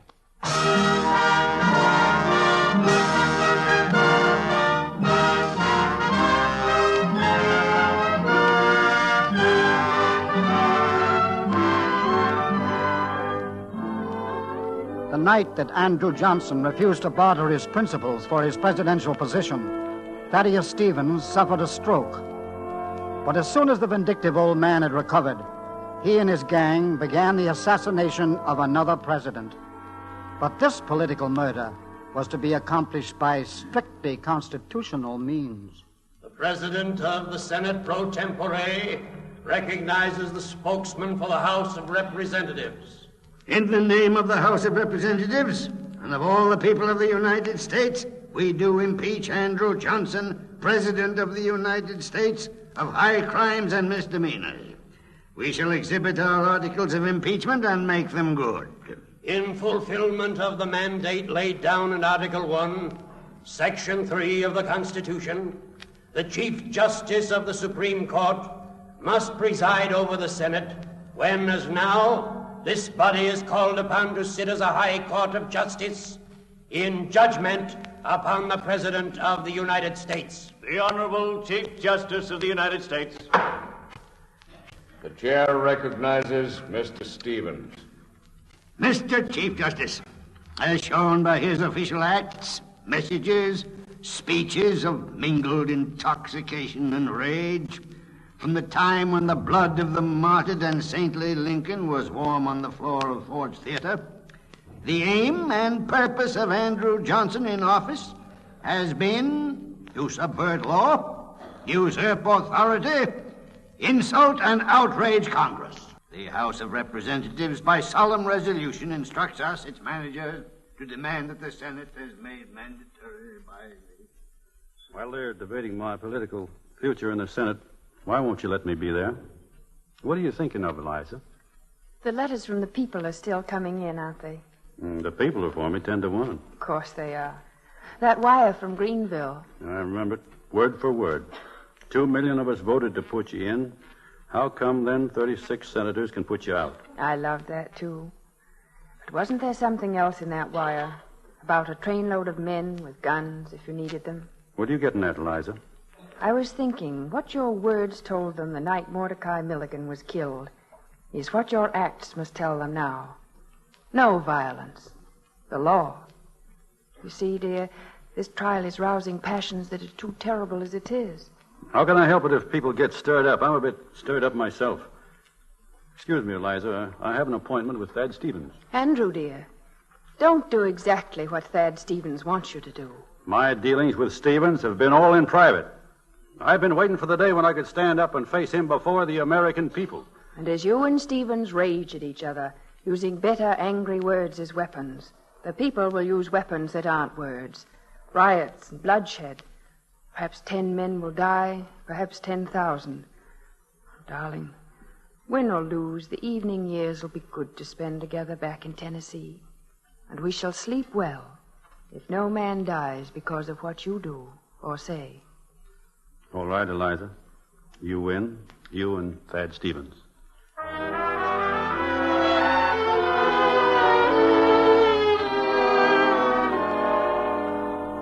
Eliza had been right. Thad Stevens did want Andy Johnson to appear in the Senate chamber. And when Andy did not arrive, Stevens was furious. He demanded that the president be dragged before the chamber like a common criminal. But the demand was refused by Chief Justice Chase, who, like everyone else in the chamber, knew that the impeachment proceedings were an absolute frame-up.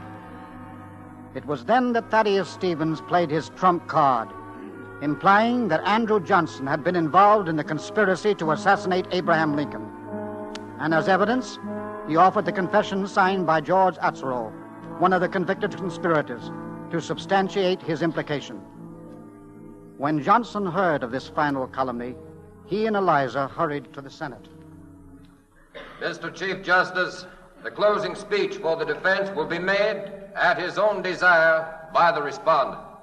That is in order. The President may proceed. Some charges have been made against me of such a nature that not merely the President of the United States, but any honest man should meet them with contempt too deep for words. I hope the history books will record that applause, because much of it comes from senators who are going to vote in a few minutes for my removal from office. And I can sense that nearly all of you feel the disgrace it is to the Senate and to the whole country that our political differences should lead to the concoction of a plot of this kind. Mr. Chief Justice! Mr. Chief Justice! I rise because the great criminal himself must not be permitted with diabolical cunning to win cheap applause and mislead certain senators by proclaiming himself guilty of a crime of which he is not accused. Murder is directed only against a single life. Andrew Johnson, your crimes were directed at the life of your country. I charge you with no such trivial offense as murder. No, I never believed in that confession of Asterotes. Is that all you have to say, Stevens? Yes, I think that'll be about enough, too. Senators, my crime is not contained in the flimsy charges trumped up in the articles of this impeachment. My crime appears to have been one of misunderstanding. I thought the war had ended. It seemed so. No enemy confronted us on any field. The hand of friendship was stretched out, and I clasped it. Is forgiveness a crime? My enemies think so. They are not willing to forgive. They have not permitted the duly elected senators and representatives of the southern states to assume their rightful places in these chambers. The man most responsible for the fact that we are still at war, although the guns are silent, is Thaddeus Stevens. I wish to say that he is a sincere man. It is his honest view that by pardoning the Confederate leaders, I made inevitable another civil war. If I am removed from office, there will be no government of the United States but a self-perpetuating tyranny based upon bayonets, confiscation, and disfranchisement. Lincoln fought the war to restore the Union. But while those Southern members are barred from their desks, there is no Union. Senators, while we were fighting one another, a European tyrant seized our sister republic of Mexico. If we continue a divided nation, the day will come when armies and fleets from overseas will conquer and enslave not only our Central and South American brethren, but ourselves. As our forefathers knew, united we stand, divided we fall. Senators, the issue before you and before the country is not my fate as an individual. It is the issue of union or disunion, and upon its solution depends, for our descendants, if not for ourselves, our nation's survival or its destruction. The event is in the hand of God.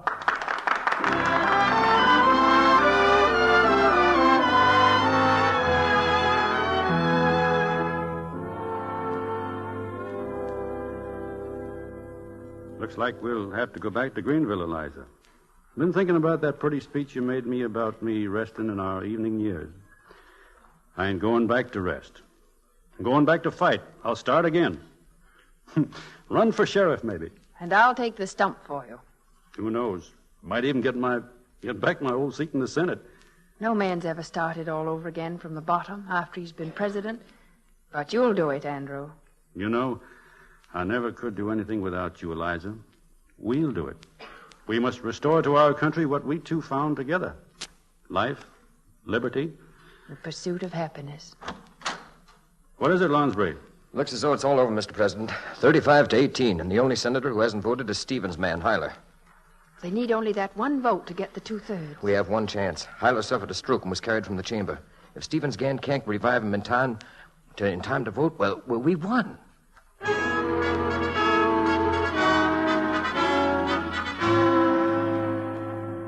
You heard me. Get a stretcher and bring Hyler in here. But he's unconscious. Andrew Johnson, President of the United States, has been adjudged guilty by 35 senators. 18 have adjudged him not guilty. Hyler just came to, Thad. They're dragging him in here. Therefore, 2/3 not having judged him guilty... Mr. Chief Justice, Senator Hyler has returned to the floor. He has publicly announced he was going to vote guilty. That vote is essential to save this country. Mr. Chief Justice, the roll call was completed. The president stands acquitted by one vote. Under the rules, any senator who appears on the floor before the result has been announced is entitled to vote. The chair has not completed the announcement. The clerk will call Senator Hyler's name. Mr. Hyler. Yeah? Mr. Senator Hyler, how say you? Is the respondent, Andrew Johnson, President of the United States, guilty or not guilty? My vote has been pledged, but I cannot go before my Maker as an accomplice in this conspiracy. Not guilty.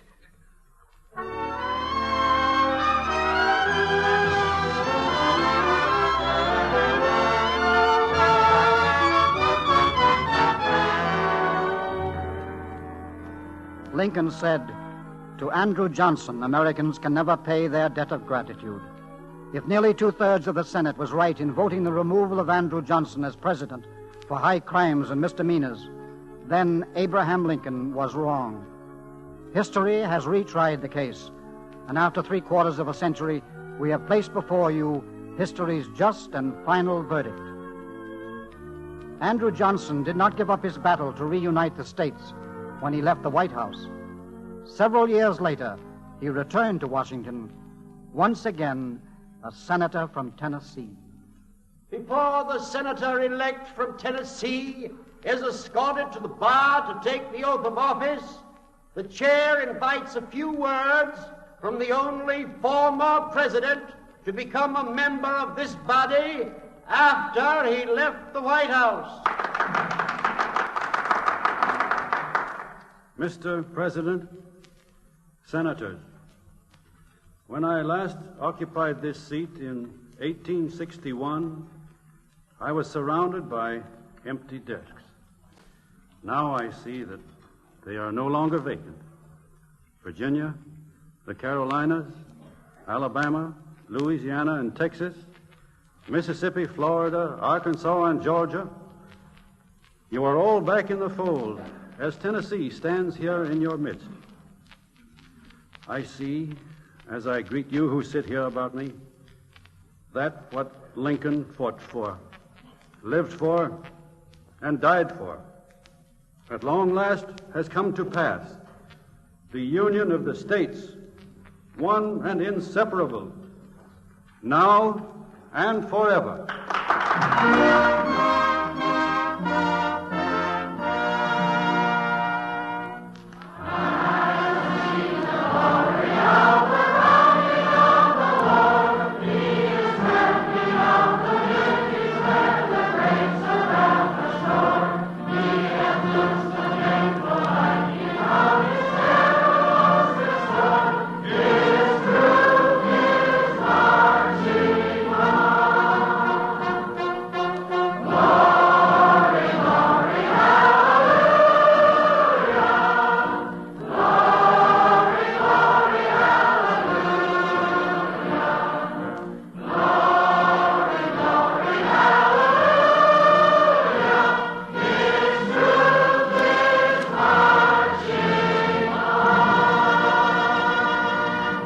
Thank you, Lionel Barrymore, Gary Cooper, Ruth Huzzy, and Ralph Morgan for appearing tonight with the Lady Esther Screen Guild Players and for telling us the story of Tennessee Johnson.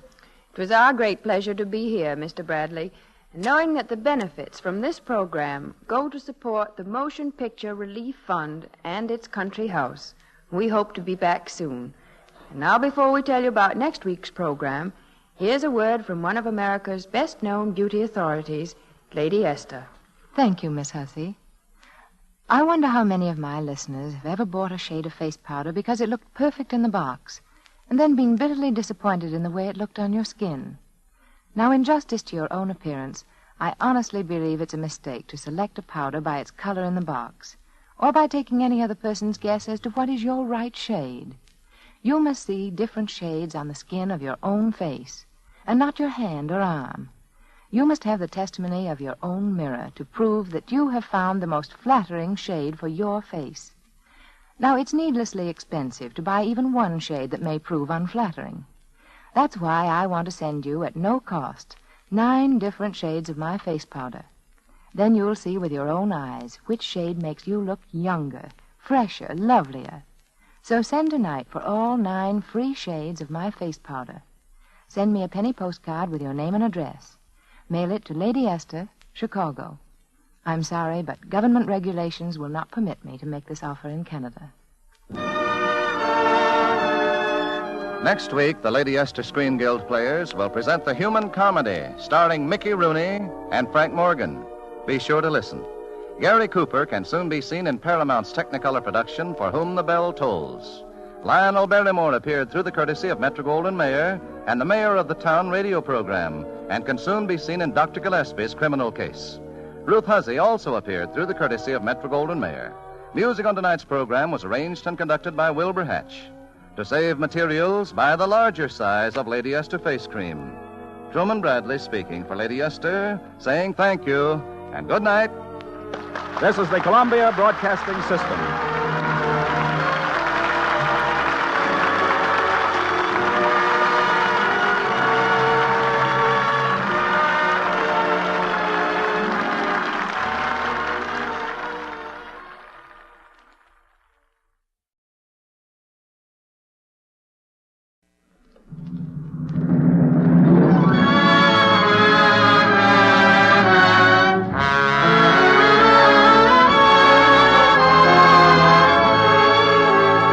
Lady Esther presents the Screen Guild Players.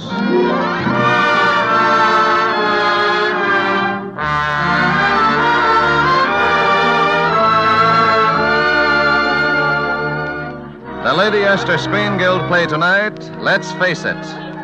The starring players, this is Bob Hope. This is Jane Wyman. And this is Bill Goodwin.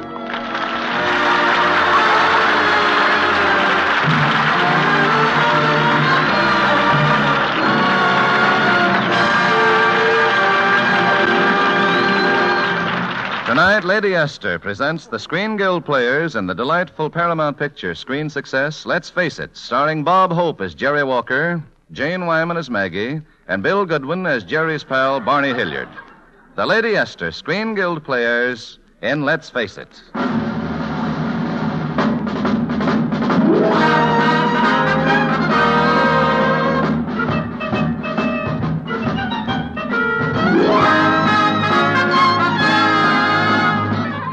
As our Lady Esther Screen Guild play opens, we find Private Jerry Walker and his buddy, Barney Hilliard, sitting side by the road in an army jeep. A large sign over the entrance to a rather elaborate-looking estate just across the road from them reads, Alicia Milk Farm, reduced by exercise and milk diet. Ladies only. Hey, Jerry, is this the place where your fiancée holds reducing exercises for overstuffed female heavyweights? Yeah, she lives on the fat of the land. Hey, look, Jerry, there's some of the stuffed turkeys exercising now, over there on the tennis court. Yeah, from this angle, they look like dump trucks in a drive-in. That they do. And get a load of the size of the woman going in the gate there. Boy, she's really a pastry-packing mama, isn't she? That's what I figured. What do you do on Tuesday? This man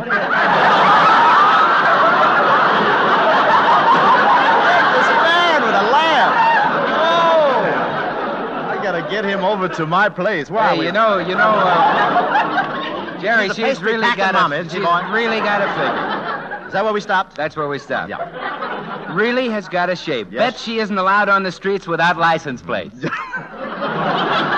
Say, Barney, I know her. That's one of Winnie's best customers. Really? I was out here the other day when Winnie weighed her in. She tips the scales at 310 with her girdle on. How much with it off? She doesn't know. She's never been able to get it off. Say, you see that one over there? She's a debutante. Oh, yeah. Did she just come out? Well, she didn't exactly come out. There's so much of her, she just busted through. But my girl guarantees to bring her weight down. Well, yeah, the only trouble is she's bringing it all down to the same place.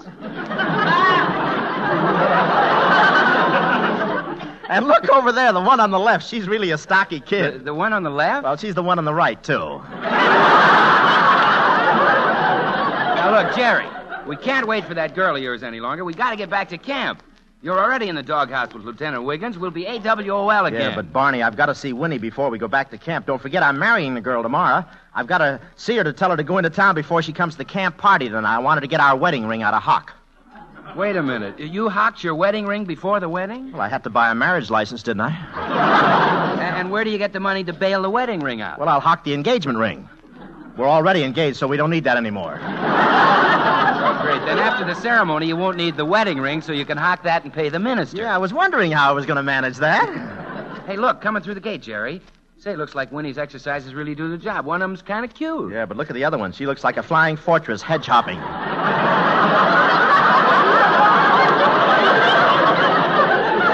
They're coming over here. Oh, soldier boy. Well, hello, girls. How long you in for? We're expecting a pardon any minute now. Yes, do you have any ideas, soldier boy? Yeah, but we're saving him for Hobby Lobby. How would you two like to make $100 apiece? Well, I'm sorry. We don't know where to get soap powder either. Lady, we'd do anything on our honor. Honor has nothing to do with this. All right, there went our honor. Now, what's the proposition, or am I assuming? I mean, what do we do, I'm afraid? Just spend tomorrow with us. We're lonesome. We have a lovely country house just across the bay with plenty to eat and drink. It'll be loads of fun. We can play kissing games. Oh, you can kiss me till the cows come home. I'd rather kiss the cows till you come home.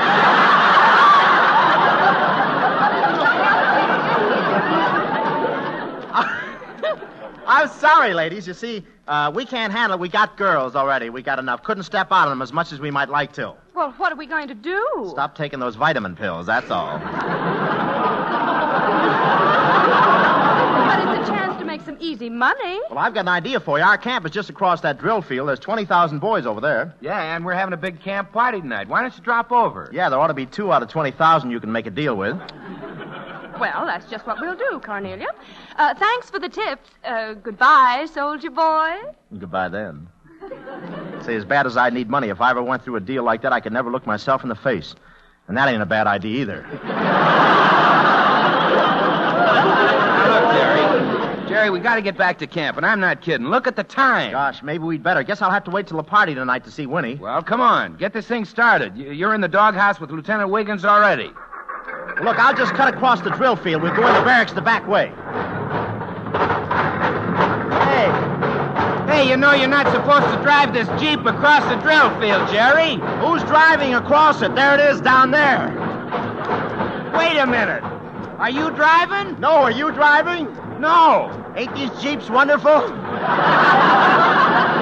Hey, Jerry, all of a sudden the seats get softer. What happened? If you'll get off of me, I'll tell you. Hey, look out, Jerry. You're headed for the barracks. Turn the thing. We're going to go right through the wall. How do you know? I saw the picture. What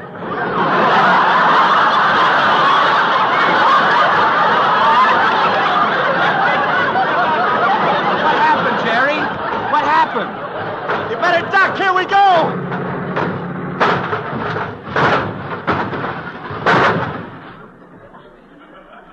Park too close.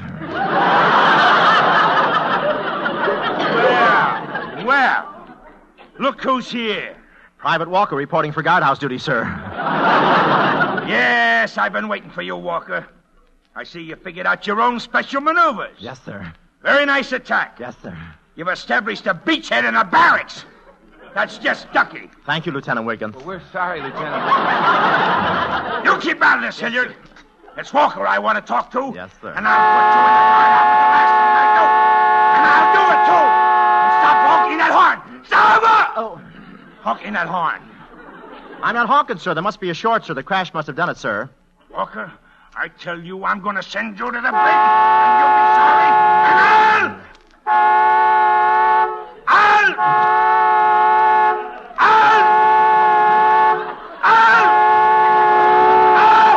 Shut up! Shut up!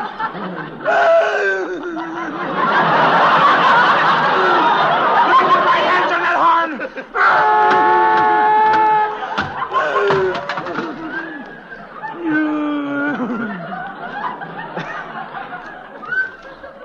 Watch your blood pressure, sir. You worry about your own circulation, Walker. Well, I get around plenty. Walker, you realize the damage you've done here will cost you over $200? Well, just take it out of my pay, Lieutenant. Second. Say. Just take it out of my pay. I can do without cigarettes for 20 or 30 years. Besides, if the government takes it out of my pay, I can charge it off my income tax.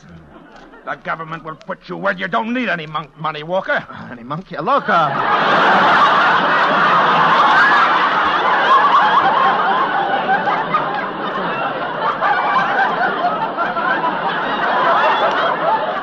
What'll I do for a grind organ? Say. But they can't do that to me. I'm getting married tomorrow, Lieutenant. You're getting married? Sure, in my family, it's an old custom. As broke as you are, you're getting married? Sure, my dad married my mother without a single cent. Yeah, and look what happened to them. Yeah, what? You. I don't have to stand for this. I have my own radio show.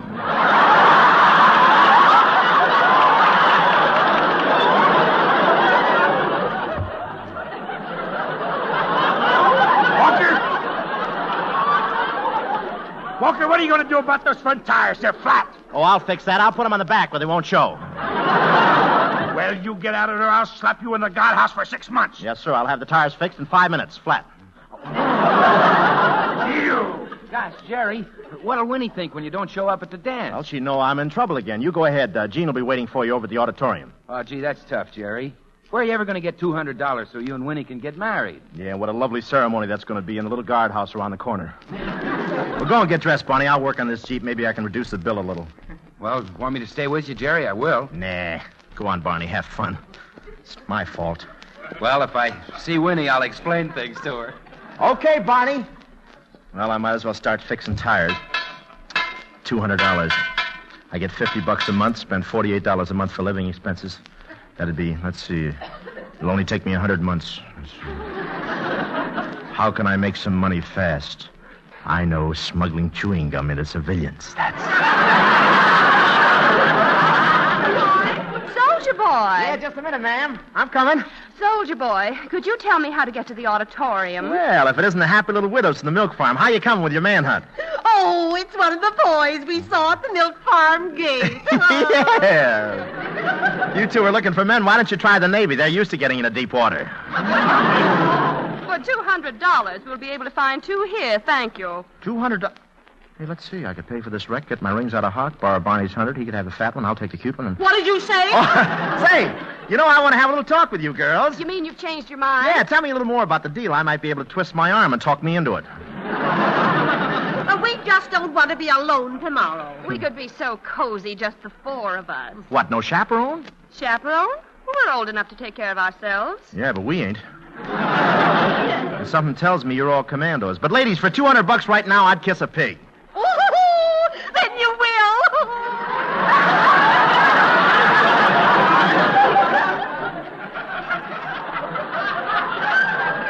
Don't be self-conscious. Wait right here just for a minute. I'll be right back. Oh, don't you think we should tell them that we have husbands, Maggie? Well, of course not. We just want a couple of guys to make our husbands jealous. Yeah, but maybe our husbands really did go fishing. Yeah, with red-headed bait? Oh, gee. Won't they be surprised and jealous finding us there with two soldier boys? Well, after the boys have caught with us, there's nothing they can do about it. But supposing our husbands shot them? Why, neither of our husbands have shot anybody. Very hard, anyhow. Here he comes. Well, girls, it's a deal. What do we do and where do we hide the bodies? Good. Here's the card with the address on it. You could just follow your nose. Really? But yes, it's uphill.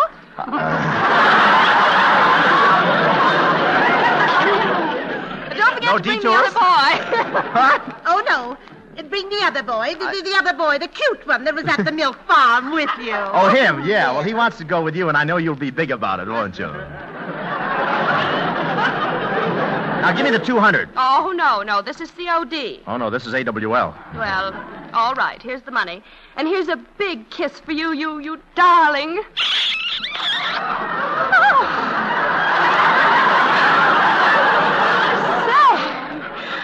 How did you learn to kiss? Cooling off soup?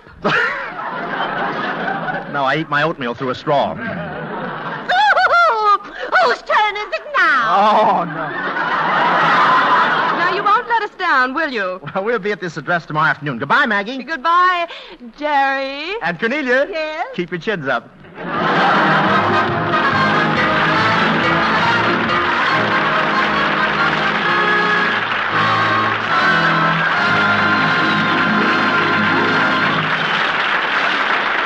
Lady Esther has presented Act One of Let's Face It, starring Jane Wyman, Bill Goodwin, and Bob Hope. In just a moment, we will hear the Lady Esther Screen Guild players in Act Two. But first, a word from our hostess, Lady Esther. Tonight I'm going to talk to you again about the Lady Esther patch test. And I'm going to keep right on talking about it until you try it. Because I know that my patch test will prove to you, as nothing else can, that Lady Esther Four-Purpose Face Cream instantly beautifies your skin. Makes it look softer, smoother, and younger. That's why I want you to make the patch test, so that you can see this magic with your own eyes. Do it for me, won't you? Do it for yourself. Just rub a little Lady Esther Four-Purpose Face Cream on one particular section of your face, like a spot on your forehead or chin. Choose a part of your face that's too oily or too dry. And if there are blackheads or big pores, so much the better. You'll witness what seems like a miracle to you. You'll see that little patch of skin suddenly look a lot cleaner, fresher, and smoother than all the skin around it. You'll see a glowing, radiant difference that will astonish you. Now, you may think it's a miracle, but it isn't at all. It's exactly what you can expect from a cream that does all the four things your skin needs most for beauty. Here's what Lady Esther Face Cream does. 1, it thoroughly cleans your skin. 2, it softens your skin, loosens and absorbs the dry flakes. 3, it helps nature refine the pores. And 4, it leaves a smooth, perfect base for powder. Lady Esther Four-Purpose Face Cream has but one objective, to give you a smoother, more radiant, and more youthful-looking skin. So be sure to make the patch test tonight or tomorrow without fail.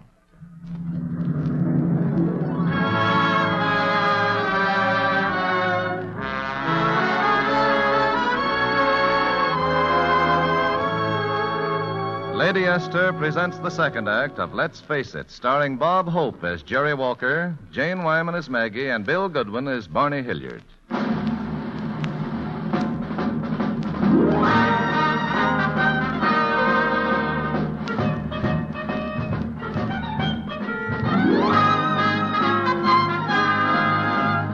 It's the following day. Jerry and Barney have left camp to keep their $200 date with Maggie and Cornelia. What the boys don't know is that their real girlfriends, Winnie and Jean, found out about their plans. And they are on the way to Southampton at the moment in a not too happy frame of mind. Jerry and Barney have just arrived outside the Southampton house. Hey, that's the house, Jerry, sitting back in those trees. Boy, a pretty fancy joint. A guy could walk off a hangover in there and never go through the same room twice.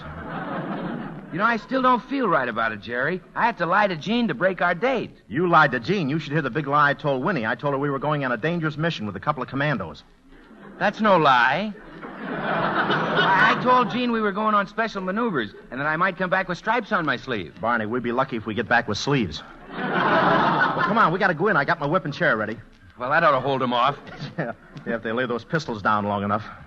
Come on, let's go. Yeah. You're ready, aren't you? You got the cute little one. I'm stuck with a big fat one. Well, that makes her all the easier to run out on. Come on, let's face it. Gee, Jerry, I feel just like I'm marching right into hand-to-hand combat unarmed. They're just a couple of wolves in she clothing. If you hear me yell, you'll know I'm in trouble. Yeah, but think of that $200. I can't figure out why they're paying us so much money just to spend the day with them. Oh, it's probably some new kind of USO. Here's the front door over here. Well, hello, boys. Here we are on the veranda. Hey, which is my girl and which is the veranda?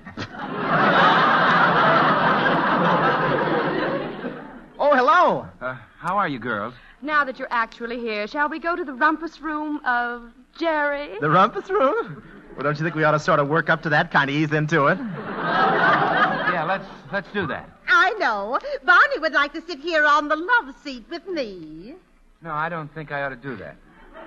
What's wrong with me? Well, I like a girl who has a lot of curves. Well, I've got curves, haven't I? Yeah, and a couple of U-turns, too. After all, what has Hedy Lamarr got that I haven't got? Well, nothing, but she doesn't need a license to carry it. I know what. Let's you and I go out and sit in the patio. The bay is beautiful today. Whose? Look. Let's all go look at the bay. That's good. That's a great idea. It's a lot safer, Plenty too. of them around here. Yeah, come on, Carnelia. Yeah, let's go, Maggie. Now, just a moment. You stay here with me, Jerry. What do you think I paid you that $200 for? I begin to wonder. Well, here we are. Yeah, here we are. Shall I do something to entertain you? Yeah, I'll throw a ball and you fetch it. I know. We'll sit on the love seat, shall we? You, sit by me, Jerry, right here. Well, I don't think there's room for the three of us. The three of us? Yeah, you, me, and my conscience. He's probably giving him a hot foot. You know, Jerry, there's something about a soldier that makes me feel wild and romantic. Yeah? Didn't you ever feel warm and then cold and then warm and then cold? Yeah, do you sleep in a pup tent, too? I do, with my pup sticking out. It's wonderful, really. Oh, don't be bashful with me, Jerry. Didn't your father ever tell you about women? Well, he never had time. He was too busy trying to get Grandpa to tell him. What did your grandpa do? Nothing. He just sat around writing letters to Mr. Anthony.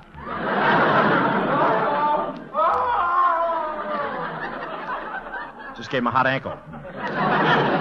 See those two little lovebirds in the cage over there? They're sitting close together. What do you suppose they're thinking about? Birdseed? Please put your arms around me, Jerry, darling. I must kiss you. You just hate yourself in the morning. Take my lips, Jerry. Hmm? I said, please, take my lips. You mean they come off?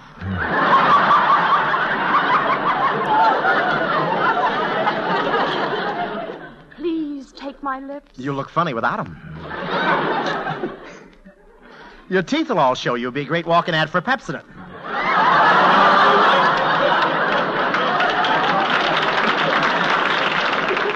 With Irium.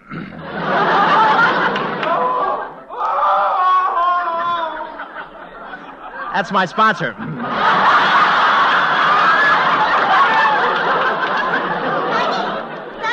Maggie, here they come. And they have two girls with them, just as we thought. Who's coming? They're coming in the front door. It's our husbands. Yeah. Your husbands? We'll all be shot. Oh, you're not afraid, are you? I thought you had red blood in your veins. I have, but the tide just went out. Jerry, they're here. Yeah, Bonnie, they're husbands. We'll run out the back door. No, Jerry, I'm talking about our girls, Jean and Winnie. They're coming in the back door. Oh, now I know how Hitler feels. It's a pincer move, and we're outflanked. Don't worry, Jerry. Dick Tracy got out of the rock crusher. Come on. Don't you run out on us. We want our husbands to catch you with us, to make them jealous. Oh, I don't like bullet holes through me, lady. They make me whistle in a high wind. Listen, there's a rowboat down at the shore. We'll get the boat and row across the bay. Yeah, come on, Bonnie, out this window. Yeah. Come back! Don't run out on us. Hurry up, Bonnie. Jean and Winnie have spotted us. Here they come. Where's that rowboat? Right here by this tree. Here it is.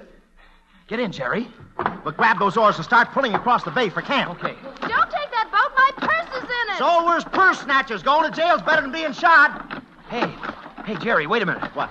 We might get shot out here. This is the bay where they sighted the German submarine. A German sub? Well, that's a chance we got to take. Keep rowing. You got us in a fine mess. Hey, listen. Something's scraping in the bottom of the boat. Yeah, and we're stopped. What could it be way out here in the bay? Couldn't be a fire plug. No.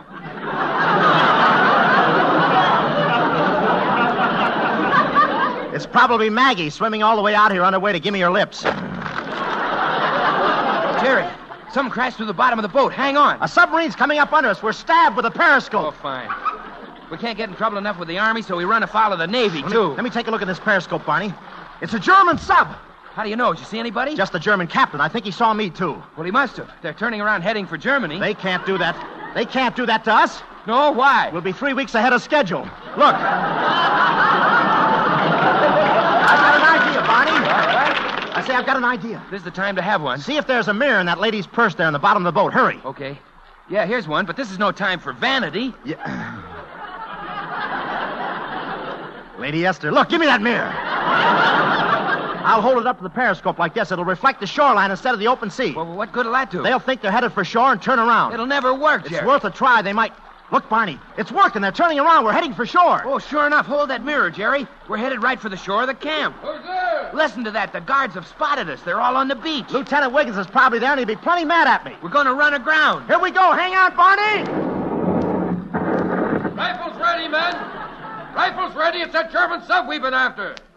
Come ashore, men. We'll keep you covered. Anybody want to buy a hot submarine?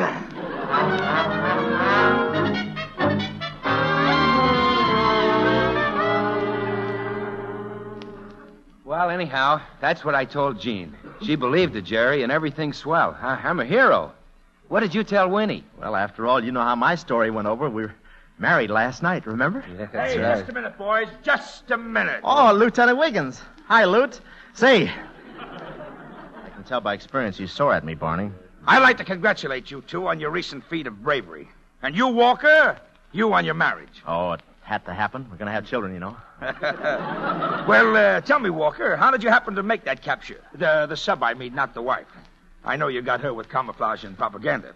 Well, you see, Lieutenant, I was AWL, so I just decided to capture a German sub to kill the afternoon and to kind of square myself with you.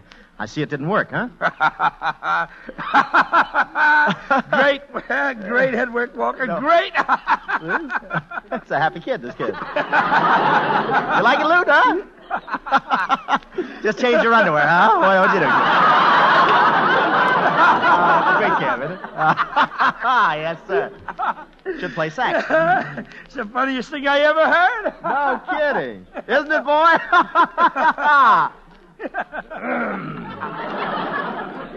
Now, if I just knew where Winnie and I could spend our honeymoon, could I have about a week? A week? You're entitled to 6 months. In the guardhouse for being AWL. Oh, but I just got married. You can't put me in the guardhouse. What do you want? Time off for good behavior? No, for my honeymoon. You heard me. Report to the guardhouse. Oh, but Lieutenant. How many times have I told you to salute me when I give an order? Well, why don't you salute me? I thought you were still mad.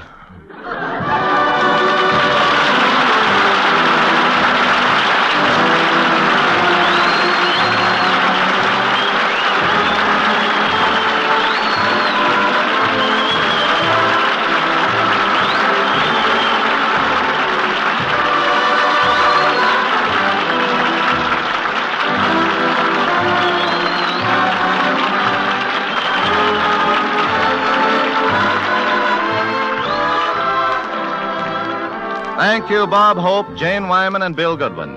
The Lady Esther Screen Guild players are fortunate and grateful that you could be our guests here tonight. Well, thank you, Truman. It's always a pleasure because we know the benefits from this program go to support a great work. And the Motion Picture Relief Fund is certainly doing a great job. Anytime you have a spot for us with the Lady Esther Screen Guild players, just let us know, Truman. And now, before we tell you the exciting news about next week's program, here's a word from one of America's best-known beauty authorities, Lady Esther. Thank you, Miss Wyman. I do hope that all of you listening to me tonight will try the Lady Esther patch test, for it will prove to you while you watch that Lady Esther four-purpose face cream can do really remarkable things for the beauty of your skin. Here's all you do. Just dip your finger in a jar of Lady Esther face cream and rub it on one little section of your face, perhaps around your nose, your chin, or on one cheek. Choose a part of your face that's too oily or too dry, or where you have blackheads and big pores. Just rub Lady Esther face cream on that one little patch of skin. Wipe it off and apply Lady Esther face powder. That's all I ask you to do. I don't need to tell you what happens. You'll see it with your own eyes. You'll see that one little part of your face, that one patch of skin, take on a radiant new look of freshness and clarity. you'll see it suddenly look a lot softer, smoother, and younger textured than any of the skin around it. And you'll say it's magic. But it isn't magic at all. It's the natural result of using one cream that does all the 4 things your skin needs most for beauty. And remember, what you see happen to that one little patch of skin will happen to your whole face when you apply Lady Esther face cream. Just imagine how exciting and glamorous you'll look when you use Lady Esther 4-purpose face cream and then apply Lady Esther face powder to the smooth, new freshness of your skin.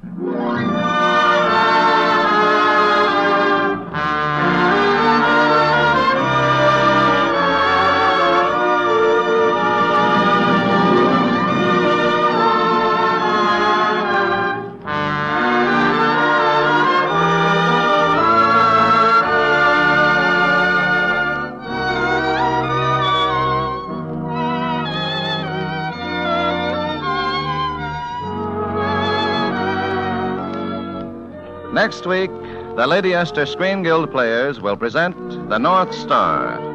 It will star Walter Houston, Ann Baxter, Jane Withers, and Farley Granger. Be sure to listen.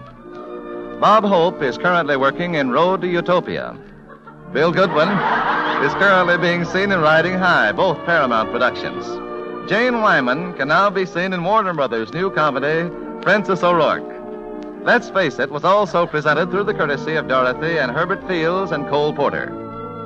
Music on tonight's program was arranged and conducted by Wilbur Hatch. To try Lady Esther 4-purpose face cream, just get the smallest size jar. Later, you can get the economical large jar and keep refilling the small one for convenience. This is Truman Bradley speaking for Lady Esther, saying thank you and good night, everyone.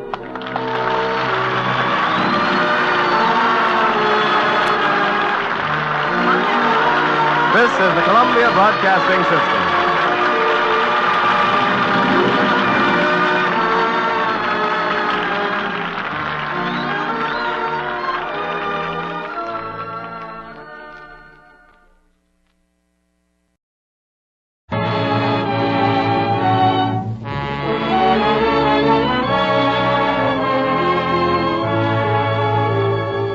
Lady Esther presents the Screen Guild Players.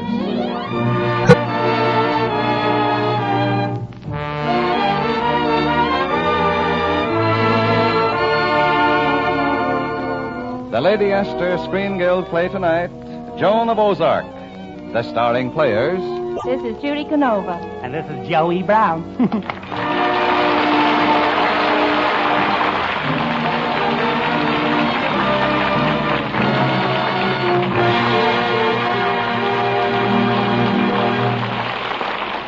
Tonight, Lady Esther presents the Screen Guild Players in Republic Pictures' Hillbilly Hullabaloo, Joan of Ozarks. It stars Joey Brown as Cliff Little and Judy Canova as Judy Hull. The Lady Esther Screen Guild Players in Joan of Ozarks.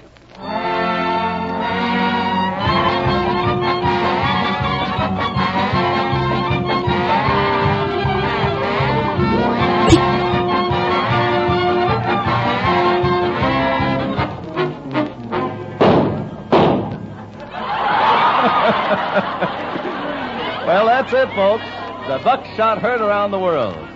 A hillbilly girl bags a carrier pigeon and helps to round up a nest of Nazi spies. And, of course, that leads to a lot of comment. From Judy Hull, the gal with the gun. Shucks, it weren't nothing. From a grateful public. She's our #1 patriot.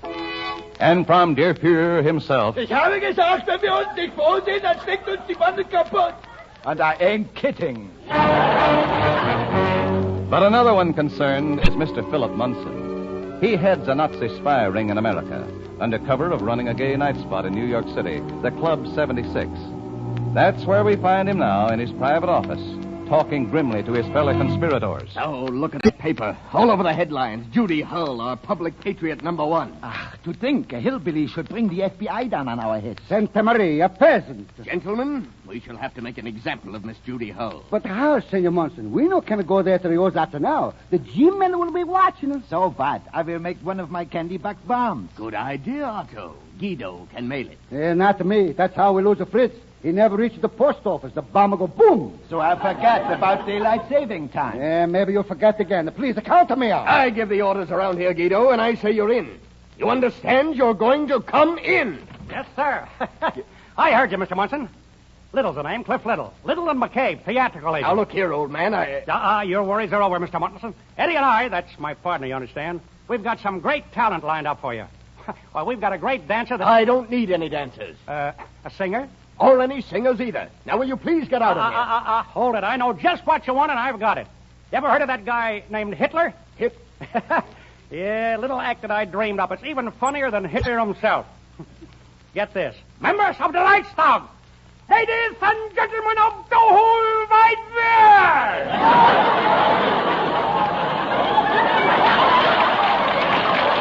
Yes, sir! It gives me pleasure this time to be undressing millions of people all over the whole wide world. In the first place,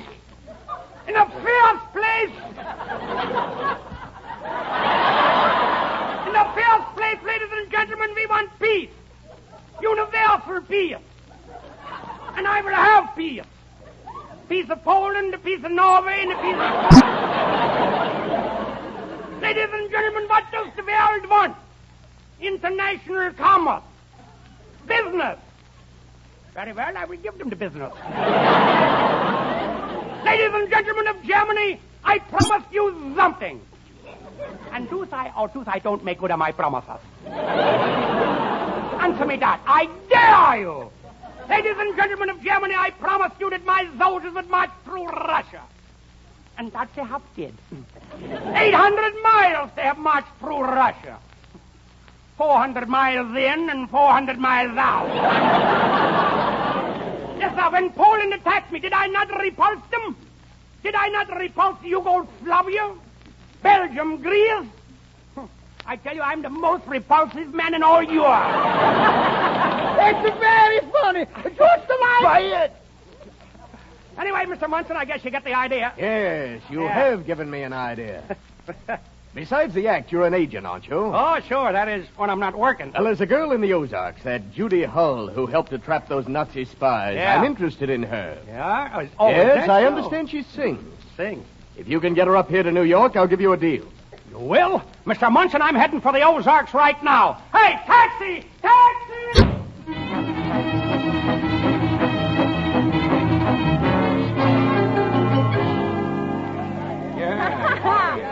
Oh, boy, this is the best doggone barbecue we ever had. Yeah, best ain't none too good for you, Judy. Hey, Judy, how about a little song? That's right, Judy. Sing a song, Judy. I sort of got a hankering to sing myself. Come on, Pappy, get that guitar going. I don't like to sing just raw. Don't sweetheart me if you don't mean it. Don't talk sweet words if they're not true. Don't tear my heart like it was paper, because my heart loves only you. You can't go wrong sweethearting others and then pretend that I'm yours exclusively. Love must be true. Mean what you're saying unless you do. Don't sweetheart me.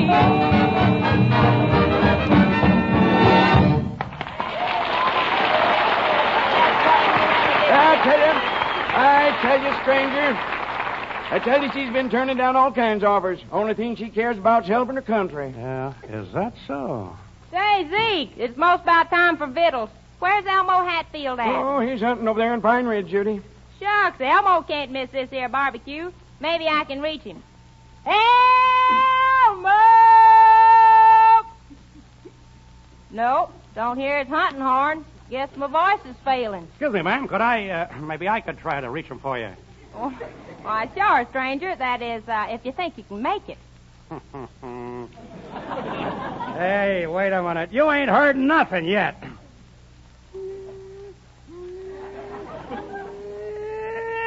Elmo!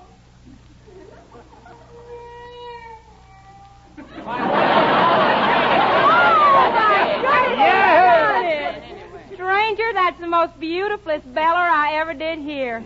And in them city clothes, too. Hey, wait a minute. Don't let these clothes deceive you, ma'am. Years ago, my folks came from these parts. Sure nice of you to come back again. What brung you down around here, mister? Well, that's quite a story, ma'am. Would you care to sit over yonder with me? Well, I'd be delighted.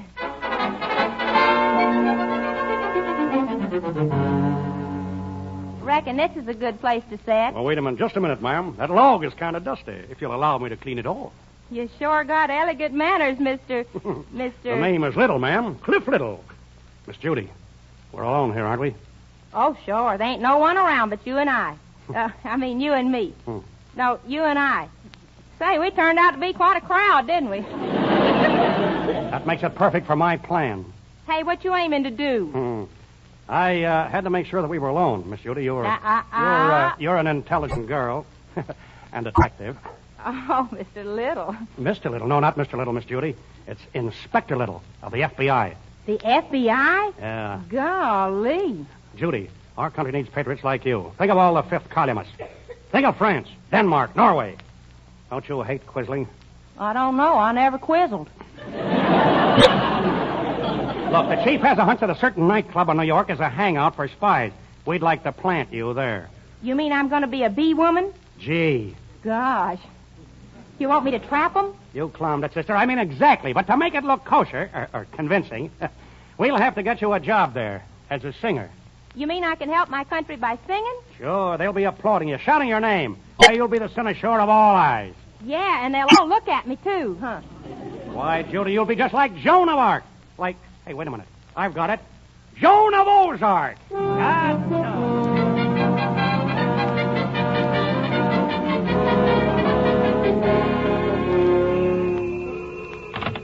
Hello? Yes, Guido? I see. Very good. Herr Munson, it goes according to plan? Yes, Otto, it goes according to plan. They've just left the station in a taxicab, and our friend Yamatako is at the wheel. There it is, Judy. The big town, right outside your taxi window. Sure is a lot of style to this fine business. Gee, I never thought I'd be traipsing around in a... Hey, Mr. Cliff. Yeah, what's the matter? Them fine books you bought me, I forgot to... Wait a minute. Take it easy. They're right here. All of them? Sure. Here's one. Women Spies Through the Ages.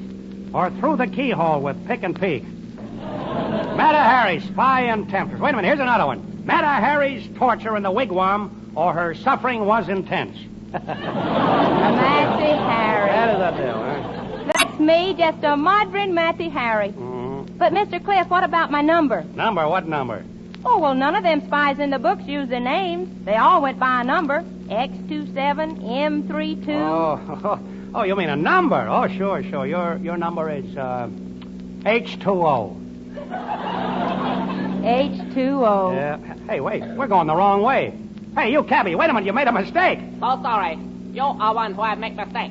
Golly, a Jap. And look, he's turning up the alley. Hey, come on, we're getting out of here. I would advise you not to move. You will know disgrace. I have gun in hand. Shucks, that ain't no gun. That's just a pea shooter. Hey, wait a minute. Judy, he's dangerous. Be careful. Heck, a little shooting iron like that, he couldn't even plug that sheriff. Where, priest? Don't you see him right back of you? Where? I do not see him, priest. I got him, Mr. Cliff. I got him. Just grab his gun.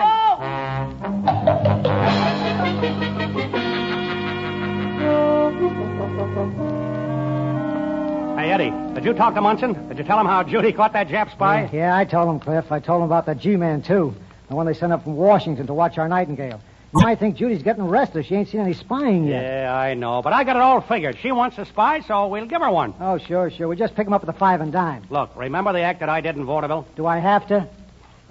Now, wait a minute, Eddie. Take it easy. I told you this whole thing is made to order. I put on a beard, disguise myself, come into the club and act suspicious.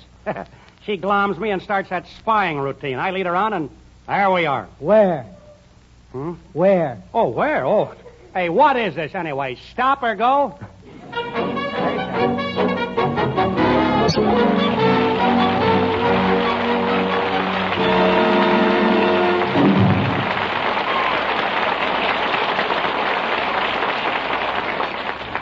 As the curtain falls on Act 1 of the Lady Esther Screen Guild Players, the spotlight turns to you. Do you shrink from the glare of bright lights? Do you lose confidence when eyes are close? for new confidence in your appearance, for poise and self-assurance you've never known before. Listen to this message from Lady Esther. Often it's just some one little thing about your appearance that makes the difference between lack of confidence in yourself and complete poise and assurance. For example, you may have a dry, rough skin on which face powder looks all ruffled up and flaky. Well, that can disturb your entire personality, and just when you want to be at your best. So here's what I'd like you to do before powdering. It will make a wonderful change in your appearance, and it will give you a marvelous new feeling of confidence in yourself. Just rub a little Lady Esther face cream on your skin, and then wipe it off, gently but completely. You see, Lady Esther face cream loosens the dry, clinging particles of skin nature is trying to throw off. And when you wipe off the cream, along with it come all those rough little flakes, leaving only the new, young skin, which is smooth as velvet. And on this new skin, your powder takes on a fresh, vibrant look, a clear, translucent look. Now, if you want proof of all this, make the Lady Esther patch test. Just rub a little Lady Esther face cream on one patch of skin, like one cheek. Wipe it off, and apply your powder. Then compare that side of the face with the other. Feel the difference with your fingers and see the difference in your mirror. The patch test takes only 30 seconds, half a minute. But it tells more in that half a minute than I could say in an hour. So get a jar of Lady Esther four-purpose face cream and make the patch test tonight.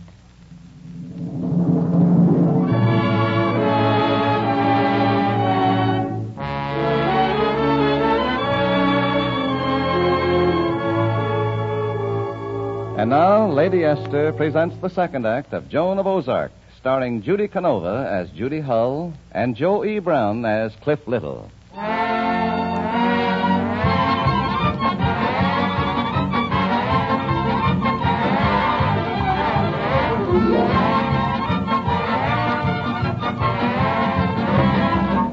Well, Judy is all ready to open at the Club 76. And while she hopefully scans the place for a spy or two, Philip Munson, owner of the place and head of the spy ring, is giving her one of his A1 introductions. Number one patriot, the Ozark Nightingale, Miss Judy Hull. Rome wasn't built in a day. You have to pay for what you get. I will be here when you find me, so come and find me, my little pet.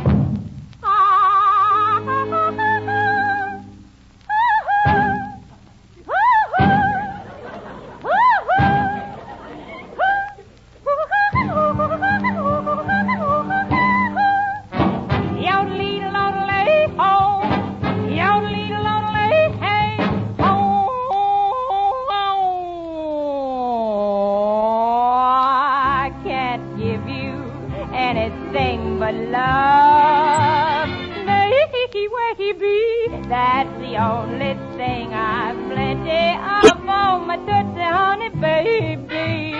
Dream a while, scheme a while, you're sure to find a happiness, oh. And I guess all those things you've always signed for, gee, I'd like to see you looking swell, baby. Diamond bracelet, Woolworth doesn't say, well, baby, till that lucky day, you know darn well, baby, I can't give you anything, but has anybody here seen my honey? My little honey, honey, no, I can't give my honey anything but...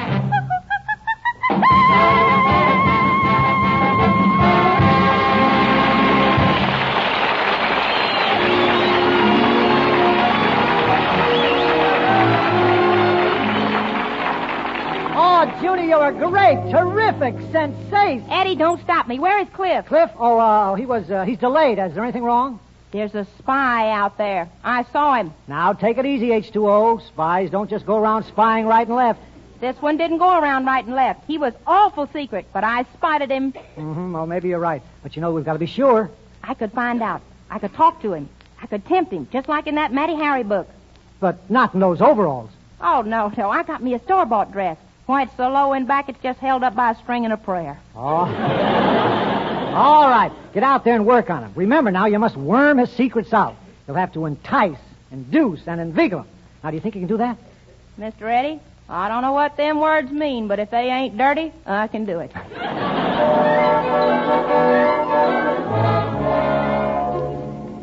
Senor Munson, I tell you, she's very suspicious. She's afoot with him. She'll go to his table, drink a champagne with him. Then she'll put her hand in his pocket. She's taking this paper from him. How do you know? I'm taking it from her. Read it, senor. To all agents, extend every facility to Inspector von Bernbach. Ah, from the Gestapo. And with such a big mouth. He looks so stupid. Yes. That's the Himmler touch. Guido, where are they now? She's taken for a walk in the hall. Very well. You and Otto stand by. In case of emergency, be prepared to act. The inspector must be saved at any cost.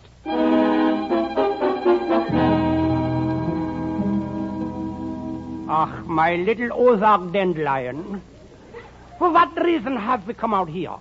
Oh, just to talk. There's so many things I want to know about you. I see. Yeah, who are you, dear friend? What brings you here? Well, 'tis it not fate that brings me here? 'Tis it not?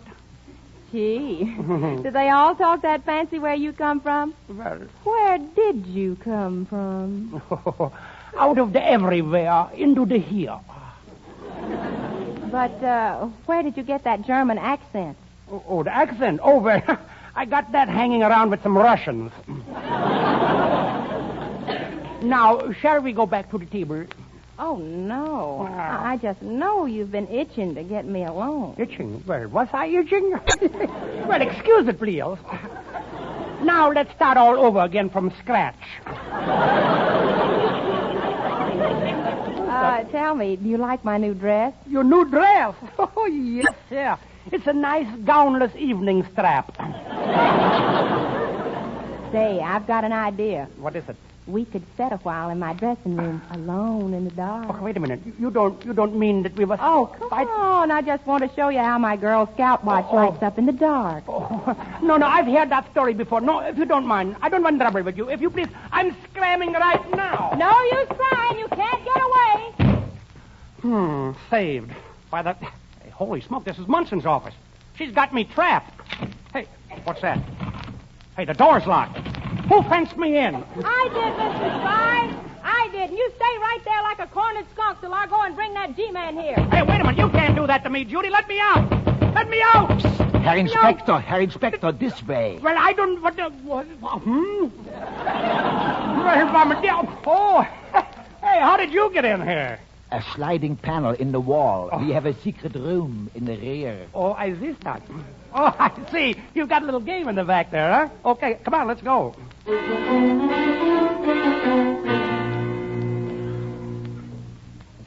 He's right in that room, Mr. Jones, and you better be careful, because he's dangerous. I think I can handle him. Let's have a look.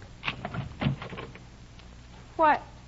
Why, he ain't here. And this is the only door to the room. Funny what a few glasses of champagne can do. Now, just a minute. Let's look at this thing sensible.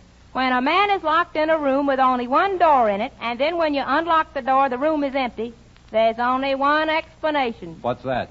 He's gone.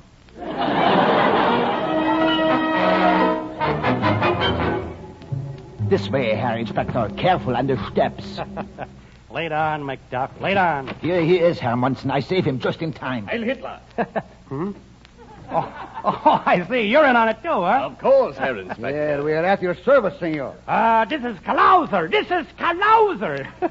You have done well, Herr Munson. For this, you should get the Iron Cross. Herr Inspector. Or maybe even the Double Cross. Double Cross? Yeah. The Fuhrer's giving it to even all of his closest friends. Hey, wait a minute. What's that? Our shortwave radio. We're in constant contact with Berlin. With Berlin? Well, yes, that's so. Berlin, huh? Hey, wait a minute. Could you get something for me on the, if you don't mind? Anything, Herr Inspector. Well, could you get me the Lone Ranger? The Lone Ranger? Dummkopf. He means Herr Himmler. Inspector. I didn't know that, you see? Inspector, I hope you'll approve our plans for the girl. You know we don't like agents. Well, wait a minute. What's wrong with agents? I mean, Oh, even I am an agent, too. Yeah? Yes, but the percentage is bigger on our side. Is that? You see this champagne bottle? It's filled with high explosive. We substitute this for the other bottle, and when Judy goes to christen that new army bomber tonight, boom. Adieu, Miss Hull. Adieu, bomber. Hey, wait a minute. You can't do that, Munson. You can't get away with it. Of all the low-down, dirty tricks. Wait a minute. I know that voice. It's... Herr Munson, look. There is something funny about his beard. Oh, yeah. This beaver. Oh, that's that. I should have had it trimmed, yes? No. Don't look now, Mr. Little, but your beard is slipping. And don't try to move. I've got a gun. Otto, Guido, tie him up.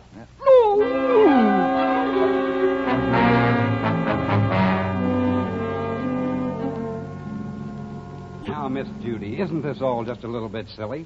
No, sir, Mr. Jones. I locked him in this here room myself, so he must have got out through a secret door. Why, in every one of them 5 books it says I know. Rule umpty 8, be sure to look for a secret panel. Okay, let's keep on. But I tell you, this wall is as solid as... Mr. Jones, look.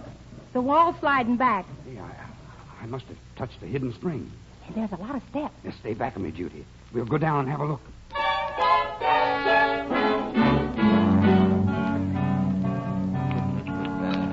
Nice, quiet way to dispose of you, Mr. Little. Don't you agree? Just walling you solidly in that closet. Yeah, but Mr. Munson... Don't try to move. Guido, hurry up with those bricks. I got him with bricks. Of course, Mr. Little. I suppose they'll find you standing down here someday. Say in about 200 years. 200 years? Hey, would you mind lending me that bull of a watch you're wearing? What for? Well, what for? So I can tell when my time is up. Frankly, I'm being very kind to you. I really ought to... I think you really ought to put up your hand. Don't make a move. Oh, it's the FBI. And Judy. Here he is, Mr. Jones. Here's your Nazi spy. No. Judy, it's me. It's Cliff. Look, I'll rip the rest of this beaver off. Now, what do you say? Mr. Cliff, gee, I was dumb to let that beard fool me. All right, Munson, you other two, let's go. But this him not going to say. And nobody's going to care. Guys, Judy, this is terrific. You'll be bigger than ever. Public Patriot number capital 1. I think this calls for a celebration, huh? Well, I kind of like that bubble water we had. And here's the bottle right here. Great. I'll find a glass. Oh, shucks, now, don't be so dandified, Mr. Cliff. Look, Judy, you don't drink champagne from a bottle. You... Hey, wait a minute. That ain't champagne. You're being silly. Don't drink that. It ain't champagne. Yeah, but it sure has the same effect. But, Judy, that bottle, I mean, what you just drank was TNT. TNT? Yeah. Don't start shooting off your mouth. That was a cutie, boy. Am I dangerous? Dangerous? You're a booby trap with pigtails. Come on, I've got to get you to a hospital before you blow your top. Hospital nothing. You take me to a garage. Garage? Yeah, and if blowout patches don't fix me up, just have me retreaded.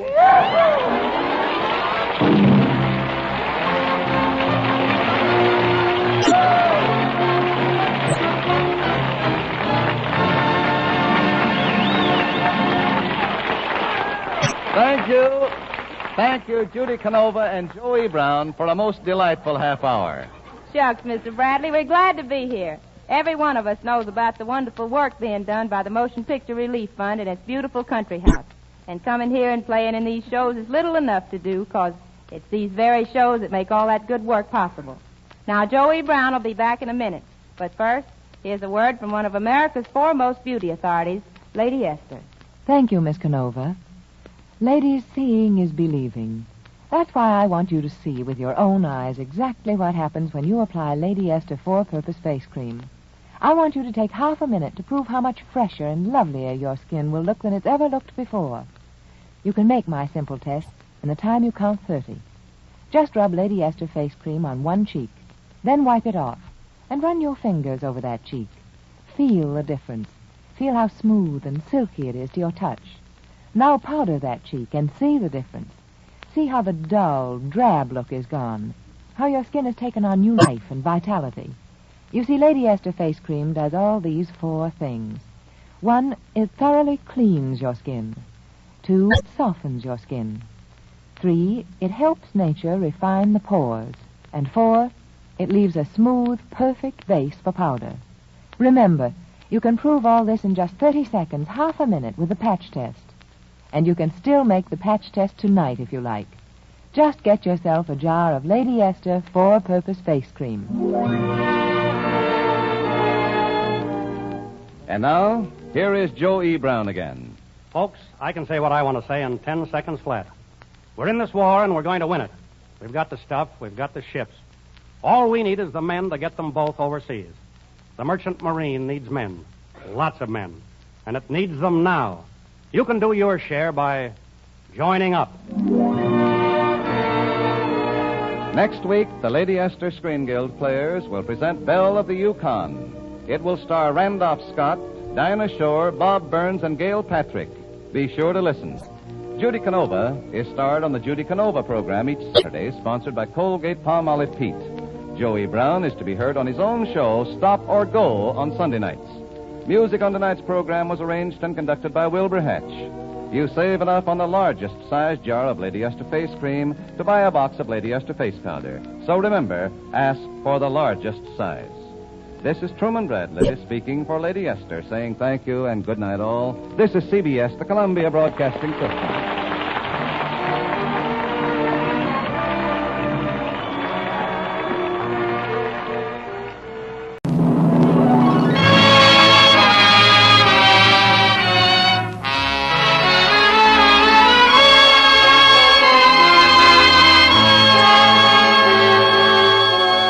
Lady Esther presents the Screen Guild Players.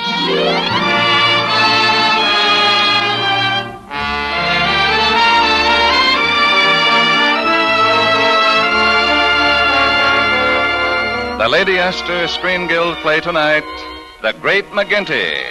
The starring players... This is Ruth Hussey. It's Brian Donlevy. And this is Akim Tamirov.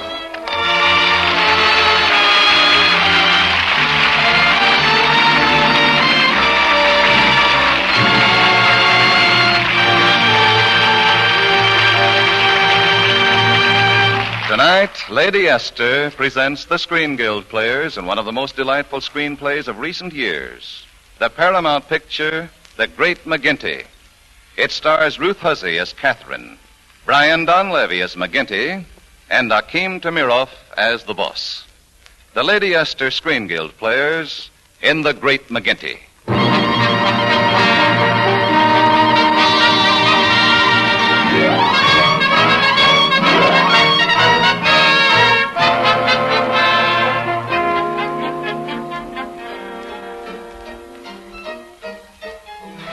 That piano. That's the thing that gets my goat. I don't mind this banana country. I don't mind the heat. I don't mind the flies. But that crummy piano keeps saying I'm down. Keeps reminding me I used to be up. Yeah, I said up. And I mean way up. I used to be governor of a state.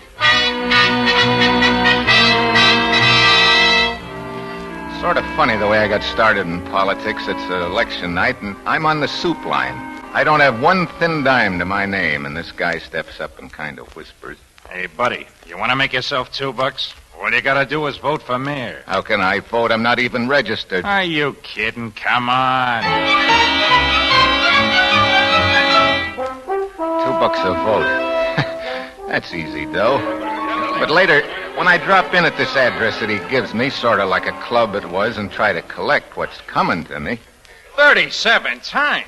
You mean you voted 37 times? That's right, 37 times. What's that? Who voted 37 times? This lug right here, he claims we owe him $64. 74. Well, now, look, all I can say is... All right. Pay him off.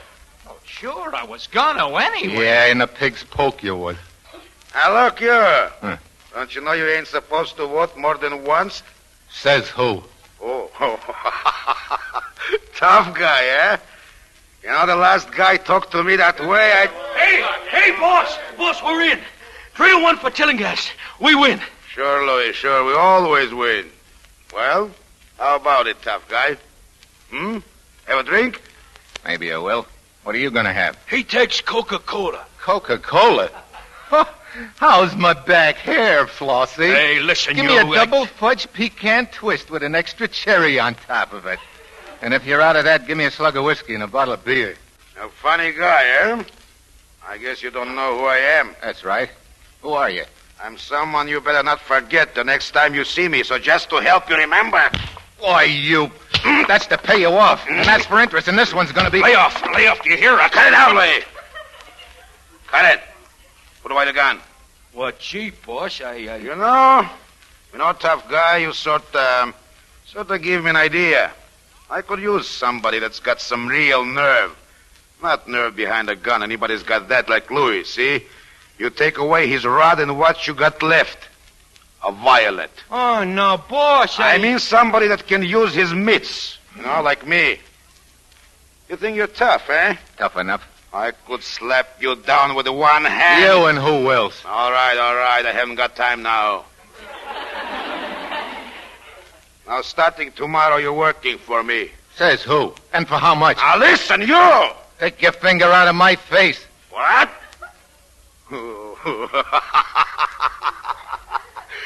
Hey, this guy kills me. He thinks he's me.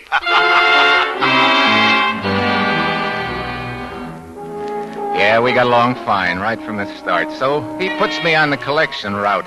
The tough ones, the mugs that thought they didn't need protection. I have a little talk with some of them. One of them goes to a hospital, and then all of a sudden, collections pick up. That's how I start, you see. And then, after a while, the boss makes me an alderman, and I move in on the second floor. Bus franchises, garbage disposal, nice stuff. Then he's going to make me a judge, just for the laugh, except they picked that time to turn on the heat. Look at them headlines, will you?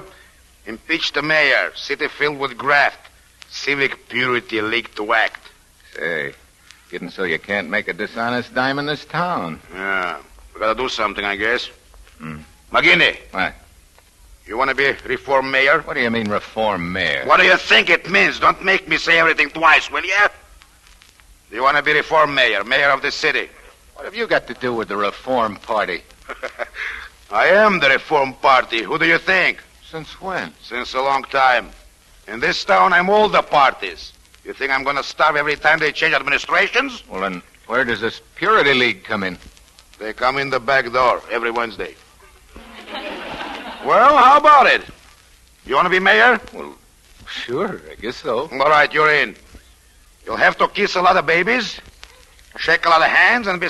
Hey, wait a minute. You'll have to get married right away. What do you mean, get married right away? What do you think it means? Do I have to say everything twice again? Women got the vote now. Maybe you didn't hear about it. So they don't like bachelors. Oh, they don't, huh? Well, if they don't like them, they can lump them. Now, what's the matter with you? Are you nuts? No, I'm just playing hard to get. Now, listen, don't you know what marriage is? Why, it's the most beautiful, the most beautiful setup between two sexes. Don't you know that a wife is like a coat without pants? Like a pig without a poke. Why, marriage is the most, Then why don't you try it? Because I ain't running for mayor. Oh, yeah? Well, I ain't neither. Poke that in your pig.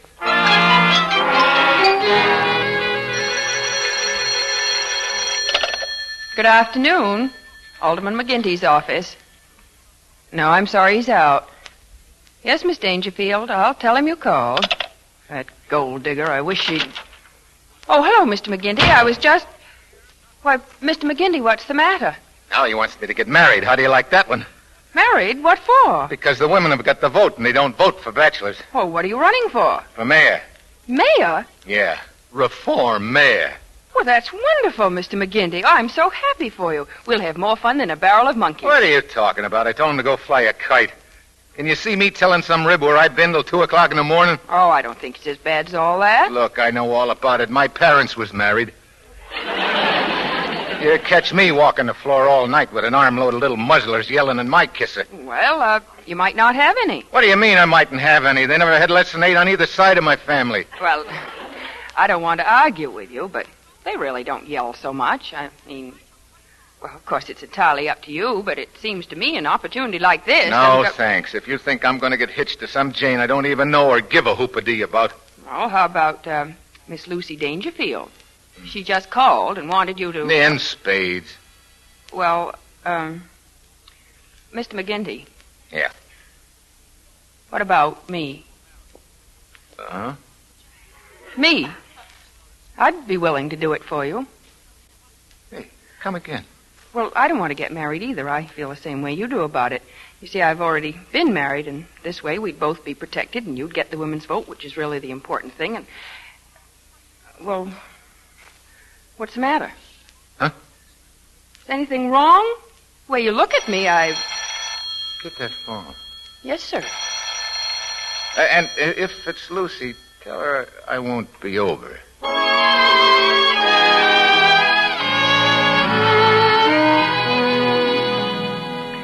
Well, thank you, Mr. McGinty. It was nice of you to bring me home. Don't mention it. Nice wedding, wasn't it? Oh, very nice. Mr. McGinty. Yeah, going to be a swell party, too. The boss sure likes to do things up brown. Yeah, Mr. McGinty, I think I told you I was married before. No fooling. No, it wasn't. Well, there's something I should have told you, I guess. Mr. McGinty, we're really married, aren't we? I mean, legally? That's what the guy said. Why? Well, I don't want you to think I've been hiding anything. It was just the excitement and the suddenness and... Children, do be quiet. Kids? Uh-huh. Whose? Well, I've been trying to tell you they're mine.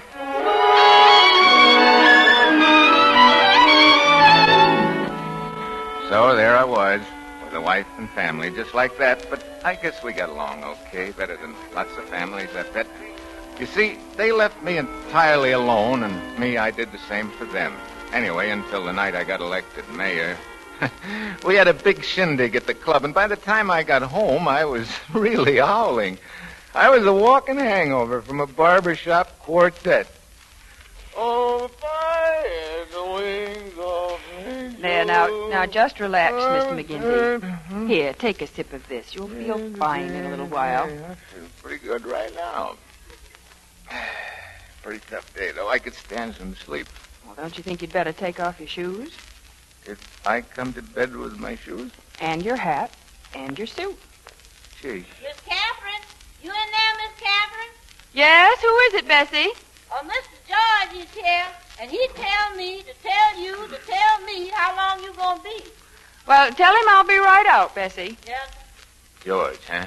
Who's he? Oh, just a friend, that's all. He always wanted to marry me, and since I'm still free in a way, he just takes me out to dinner, that's all.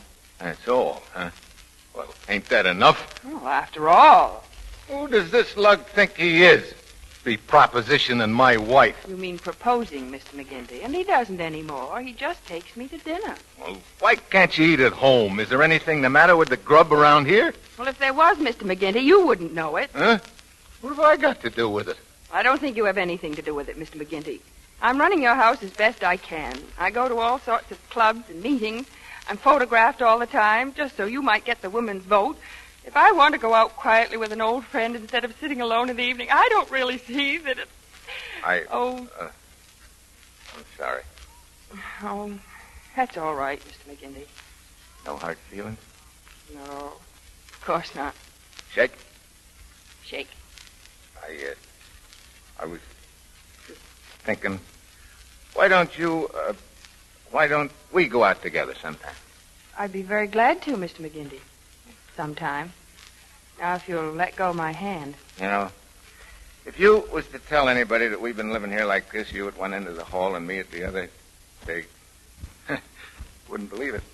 Mr. McGinty, my hand. Hey, am I still hanging on to your mitt? I hope I didn't hurt it any. Not at all. As a matter of fact, it felt, well, kind of nice. Yeah? Miss Catherine, Mr. George said to make it just as fast as you can. Oh, he does, huh? Well, you can tell him I said he better scram. But, Mr. McGinty... Tell him he's barking up the wrong tree. But, Daniel... Huh? Hey, say that again. Daniel. Gee. When you say it soft like that and nice... Holy Toledo, I must have been blind.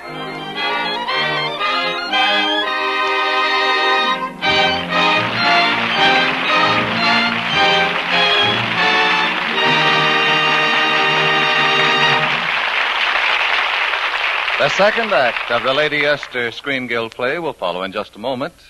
Now, Miss Lorene Tuttle brings you a word from Lady Esther. There are moments in every woman's life when beauty she never dreamed she had flashes suddenly into being.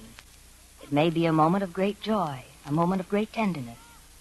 I've often thought, if it were only possible to capture that shining moment, to keep that sudden elusive quality of beauty, then no woman need ever again be plain.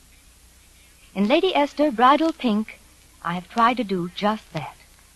I've tried to capture that fleeting look of loveliness in a shade that gives unmistakable radiance to a woman's face, a shade that makes her look happy, vibrant, and alive. Women tell me I have succeeded beyond all expectation. They tell me Bridal Pink instantly lights up their face with new warmth and expression, gives a glow to their eyes, a lift to their spirits, often makes them look as much as 10 years younger. It doesn't matter whether your hair is blonde, brunette, auburn, or brown. Lady Esther Bridal Pink is intensely flattering to almost every skin it touches. You see, Lady Esther face powder isn't just mixed in the usual way. It's highly pulverized by the tremendous force of hurricanes. Pulverized so fine it feels light and cool as a summer breeze on your skin. Yet it completely covers tiny lines and blemishes, and it clings 4 hours and longer. It even makes your features look smaller and daintier. Ask your dealer for Lady Esther Bridal Pink and accept no other shade.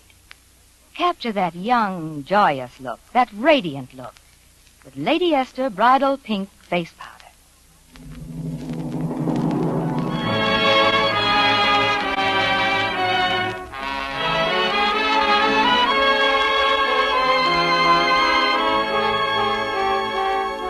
And now, Lady Esther presents the second act of The Great McGinty, starring Akim Tamirov, Ruth Hussey, and Brian Donlevy.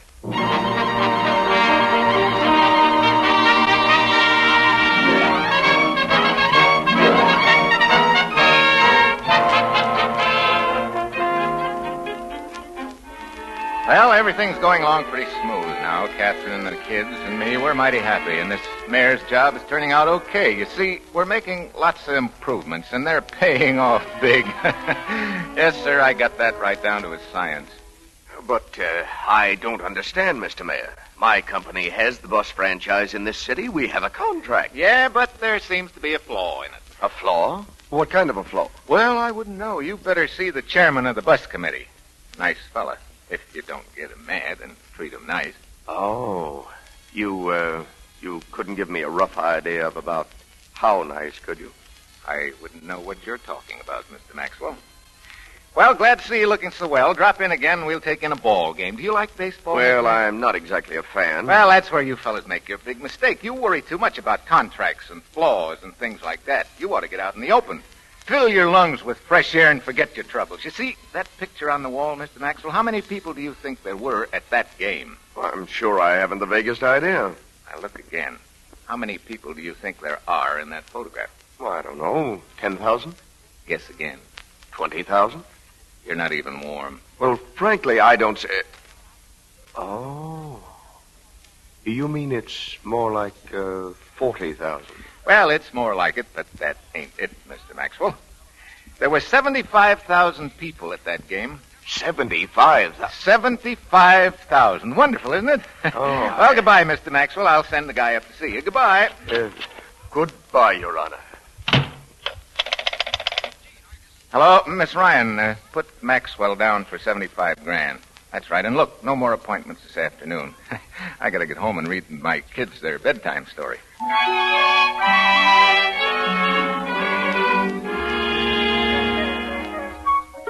And just as Peter Rabbit reached the old split-rail fence, a shadow fell across his path. And who do you suppose it was?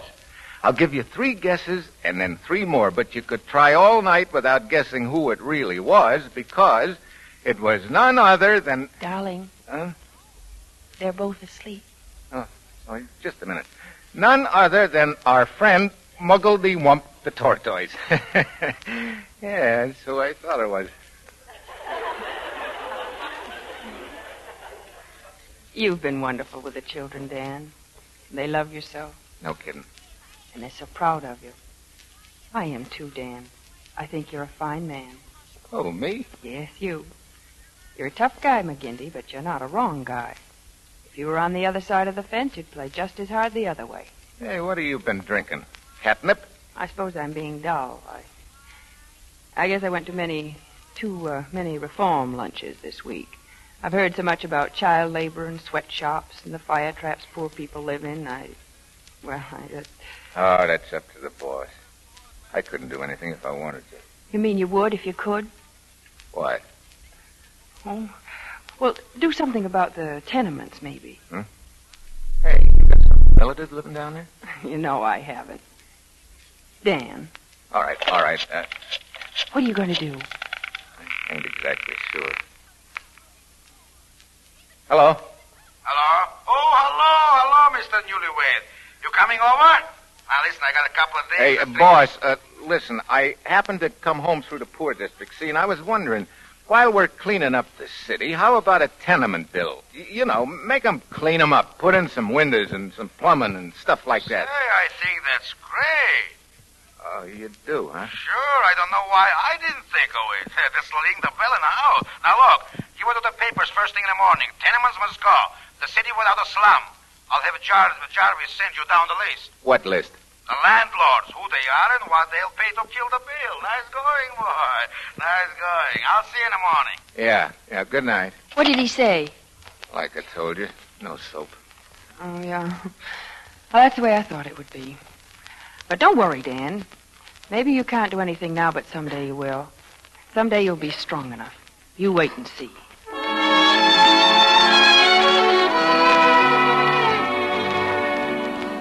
Yeah, that's what she kept saying.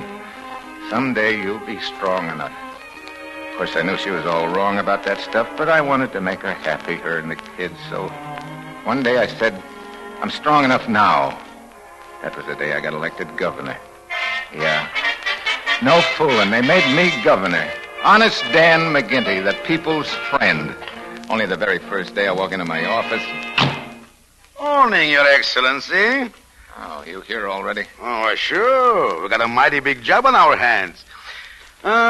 This state needs an awful lot of things. They had honest governors so long, the whole place is in a rack and ruin. Is that so? Sure. Now take the roads, for instance. They're in terrible condition. In case of war, we'd be at their mercy. How would an enemy ever get to here? How would I know? Am I a general? Then we'll need new waterworks and state canal and all. Now, you'll kiss me for this one. A new dam. A dam, huh? I see by your expression you don't know what a dam is. A dam is something you put a lot of concrete in. And it doesn't matter how much you put in it. There's always room for a little more. What's the matter with the old dam? Huh? Oh, it's got a crack in it. Oh. Well, can't we just patch up the crack a little?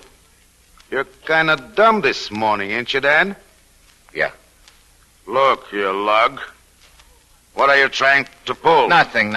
Only there ain't going to be no new dams and no roads and nothing the people don't really need. Why, you cheap double-crossing rat. After I spent $400,000 to put you in here... I'll pay you back. Here's the key to my deposit box. I'll pay you the rest out of my salary. And a what salary? You know how long you're going to be here? Yeah, I got an idea. I got an idea where you'll be, too. Listen, sucker, anything ever happens to me, you'll be in a clink 10 minutes later. I can pin so much on you, you'll look like a Christmas tree. You don't scare me none. I know what I'm doing. I'm going to put a child labor bill through, and I'm going to stamp out the sweatshops. Then I'm going to banish the tenements, and then... What do you know about child labor? You never even seen the sweatshop. Who's been talking to you? Who's been telling? Hey, wait a minute. Your wife. Yes, that cheesecake you married. Listen, you make one crack about her. Now look. Don't you know nothing? Don't you know a dame started all the trouble? Ain't you never heard of Samson and Delilah? Or Sodom and Gomorrah? You gonna let her fail like that? I told you not to... Now, all right. You asked for it. Put down that gun, you brat. I'll teach you...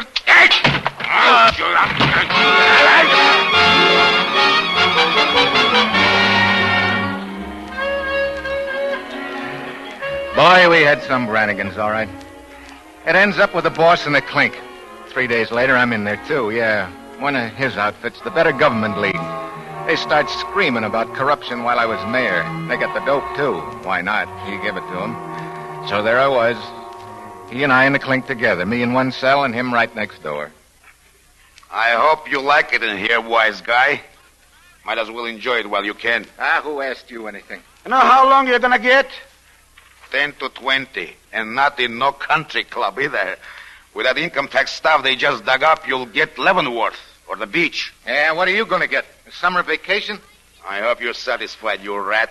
The first time I catch you alone, I'll bat your brains all over the ride. Yeah, you and your little brother. I'll smack you so hard you'll meet yourself coming back. If that ain't enough, I'll rip you loose from you. Pipe down, you two. What's the idea? Just having a little conversation. Yeah? Well, any more rumpus, and I'll put you both in solitary. I got the keys right here, and it'll be very simple. Yes, sir. It's going to be very simple. Boss. What's eating you now?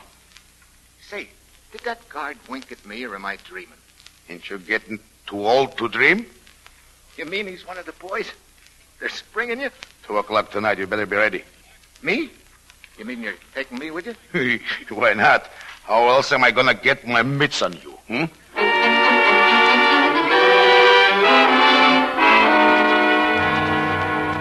I know it's late to be calling you, honey, but I got some people waiting, and I got to talk fast. But, Dad... Now, listen. I know you'd come along with me, but that ain't right. You got to think about the little guy and the little lady. Dan, where are you phoning from? It doesn't matter now, honey. Look, in the top drawer of my dresser, there's a key. It's got a number and the name of a safe deposit company, and they won't ask you any questions. It's just a little something I held out on you, and it'll keep you going and put the kids through school without selling magazines. So long, honey. I'm sorry it didn't work. Dan, you can't go away. You can't. I won't let you. Goodbye, honey. Goodbye.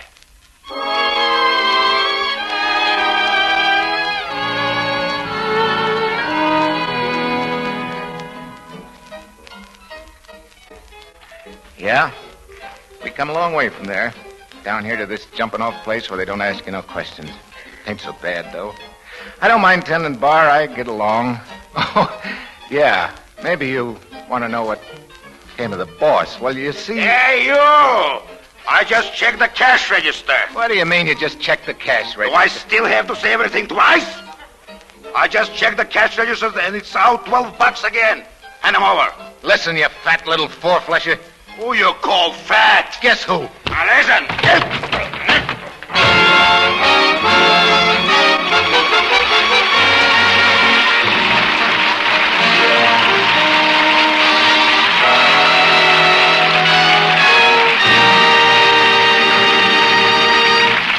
Thank you, Brian Donlevy, Akeem Tamirov, and Ruth Hussey for a delightful half hour. You can count on us, Mr. Bradley. For that matter, you can count on every actor and actress in Hollywood, because we all know the wonderful work being done by the Motion Picture Relief Fund and its Country House. And we know that work is largely made possible by this radio program. And now, before we tell you about next week's show, Miss Lorene Tuttle brings you a word from one of America's best-known beauty authorities, Lady Esther. Thank you, Miss Hussey. Ladies, how would you like to give your skin a new, lovelier finish? How would you like to say goodbye to those dry, rough little flakes that ruin the effect of your makeup, that make you look older? Here's all you need to do. Just rub Lady Esther 4-Purpose Face Cream into your skin. Rub it well into your skin so it will absorb all those ragged, clinging flakes. Wipe it off, and then feel your face with your fingertips. Feel how the roughness and dryness are gone. Your skin has a new, silken finish, a petal-like smoothness, on which powder and makeup look so clear and fresh, so youthful. Lady Esther Face Cream gives your skin a complete beauty treatment every time you use it. First, it thoroughly cleans your skin. Second, it softens your skin, absorbs the dry flakes. Third, it helps nature refine the pores. And fourth, it leaves a smooth, perfect base for powder. If you want to amaze your family and friends by a sudden, delightful change in your appearance, try this. First, apply Lady Esther 4-Purpose Face Cream. Wipe it off completely. Then apply Lady Esther Bridal Pink, the romantic new powder shade that gives you the radiant, fascinating look of a woman in love. Ask for Lady Esther face cream and Lady Esther bridal pink face powder.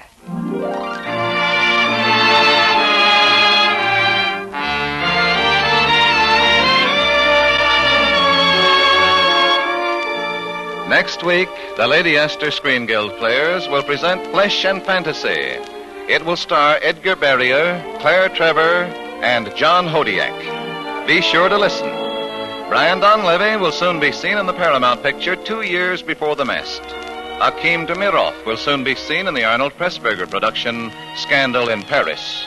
The Great McGinty was presented through the courtesy of Paramount Pictures, who are now celebrating their third of a century anniversary, and their current release is the Technicolor production Incendiary Blonde. Music on tonight's program was arranged by Wilbur Hatch and conducted by Lud Gluskin. You save enough on the largest size jar of Lady Esther face cream to buy a box of Lady Esther face powder. So remember, ask for the largest size. This is Truman Bradley speaking for Lady Esther. Thank you, and good night. This is CBS, the Columbia Broadcasting System.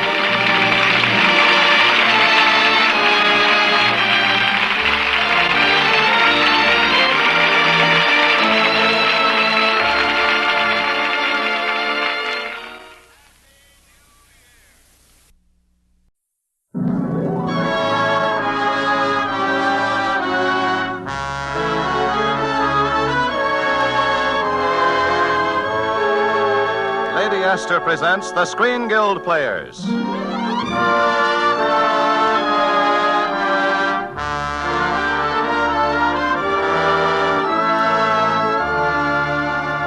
The Screen Guild play tonight, The Human Comedy.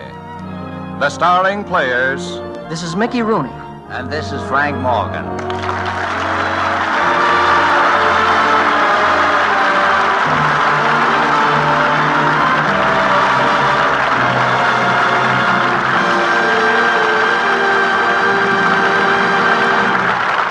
It is with great pride and genuine pleasure that the Lady Esther Screen Guild players present tonight a motion picture that is certain to be in the Academy Award group this year. Metro-Goldwyn-Mayer's The Human Comedy by William Saroyan. Our radio adaptation, which is necessarily condensed from the picture, stars Mickey Rooney as Homer Macaulay and Frank Morgan as Mr. Grogan. Ladies and gentlemen, The Human Comedy.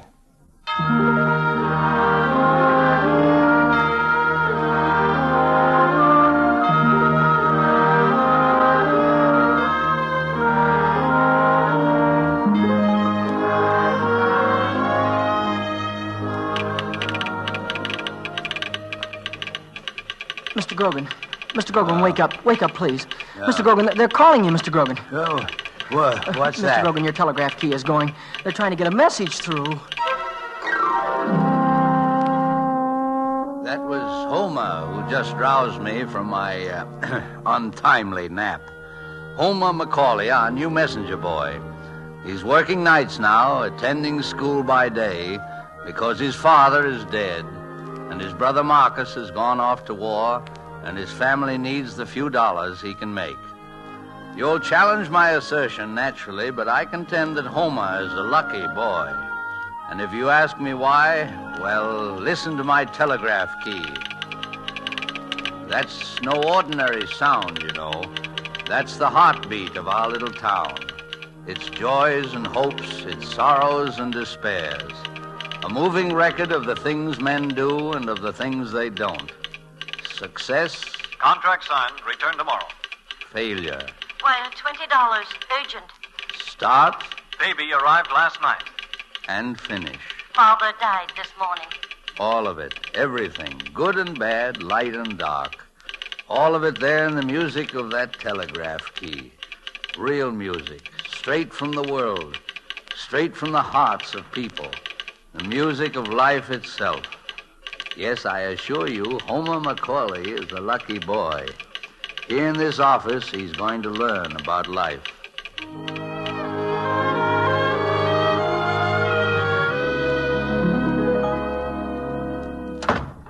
Here I am, Mr. Grogan. I'm back every one of those telegrams delivered. Well, that's fine, my boy. I should think you're just what this office needs in the night shift.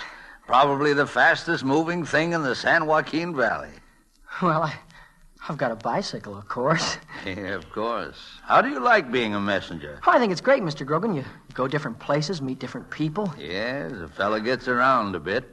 How did you sleep last night? Oh, I was pretty tired, but I slept all right. Little sleepy in school today, I presume. Yes, sir. What subject? Ancient history. It's a pity they don't make those old things more interesting. Bring them up to date. But, Mr. Grogan, if they bring them up to date, Yes, don't you well, say there are that a few things I want to tell you, my boy. Now, don't go too fast. No, sir. Get there quickly, but not too quickly. Yes. Be polite to everybody. Take off your cap in the house. Yes. And above all, don't lose a telegram. No, sir. If anything else comes up, just ask me about it. Oh, well, something has come up, Mr. Grogan. Yeah? About the singing telegrams. Oh, there's nothing to them, my boy. You've got a pretty good voice, haven't you? Well, they used to let me sing in the First Presbyterian Church when I went to Sunday school. Well, that's fine. That's exactly the kind of voice we want. Now, let's say someone sent me a birthday greeting. Huh? No one would, you understand. I haven't anyone. But just let's say they did. Now, let's see how you do it. Well, I'd do it something like this. Mr. Grogan? Yeah? Happy birthday to you. Happy birthday to you. Happy birthday, dear Grogan. Happy birthday to you. Well, thank you, my boy, and the same to you. Thank you, sir. Only, you wouldn't say dear Grogan. You'd say dear Mr. Grogan. No illusions of grandeur, you understand, just the company rules. Oh, yes, sir. Happy birthday to you. No, that's just once. That's enough. Well, it's 10 o'clock, my boy. Time for a little Epicurean diversion. And I have right here in my desk 2 supreme examples of the culinary art. Well, they look like pies to me, Mr. Grogan. Well, and pies they are. Let us feast on them together, my boy. From now on, you and I are friends. Yes, sir. I toast you in coconut cream. Your very good health. And the same to you, sir. You understand, Homer, friendship is an active state.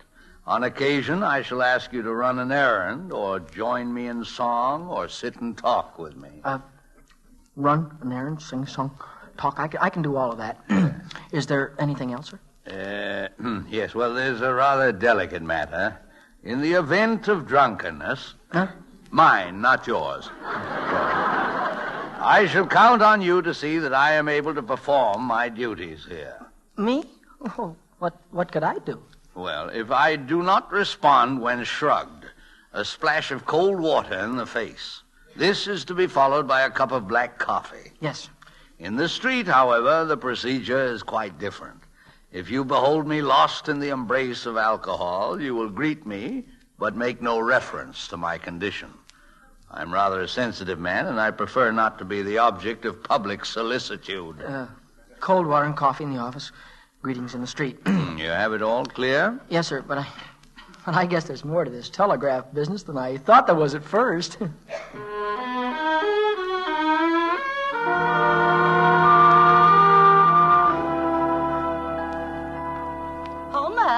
Homer, come on down. Breakfast is ready. Okay, coming, Ma. He's doing his exercises, Mother. Leg developers. You'd think he got enough delivering telegrams. Morning, Bess. Morning, Ma. Gosh, I'm hungry.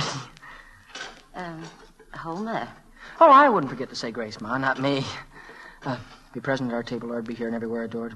In paradise with thee, and let me win the 220 low hurdles. Amen. Bess, will you pass the cream, please? Homer, except for the hurdles, you didn't even know what you were saying. Oh, I know, all right. I may say a little fast because I'm hungry, but I can say it slowly, too. After all, it's just the spirit of the thing. What the words mean. And what do the words mean? Well, they mean what they say. And what do they say, Homer? Well, be present at our table, Lord. Well, Ma, Lord means a lot of things, and I guess all of them are good, but be here and everywhere adored. Well, that means be to to love the good things here and everywhere else, and these creatures bless the creatures. That's you and Bess and Brother Marcus in the army, myself and everybody. And bless means to bless. Bless. Yeah. Well, maybe to forgive. I don't know, love or to watch over, something like that. Grant that we may feast in paradise with thee. Mom, doesn't that mean that if you're right, you feast in paradise every time you sit down at the table? That's about right, Homer.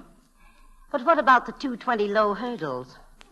Oh, well, that's in the track meet this afternoon. I just got to win it, Mom, and, well, maybe I need a little help.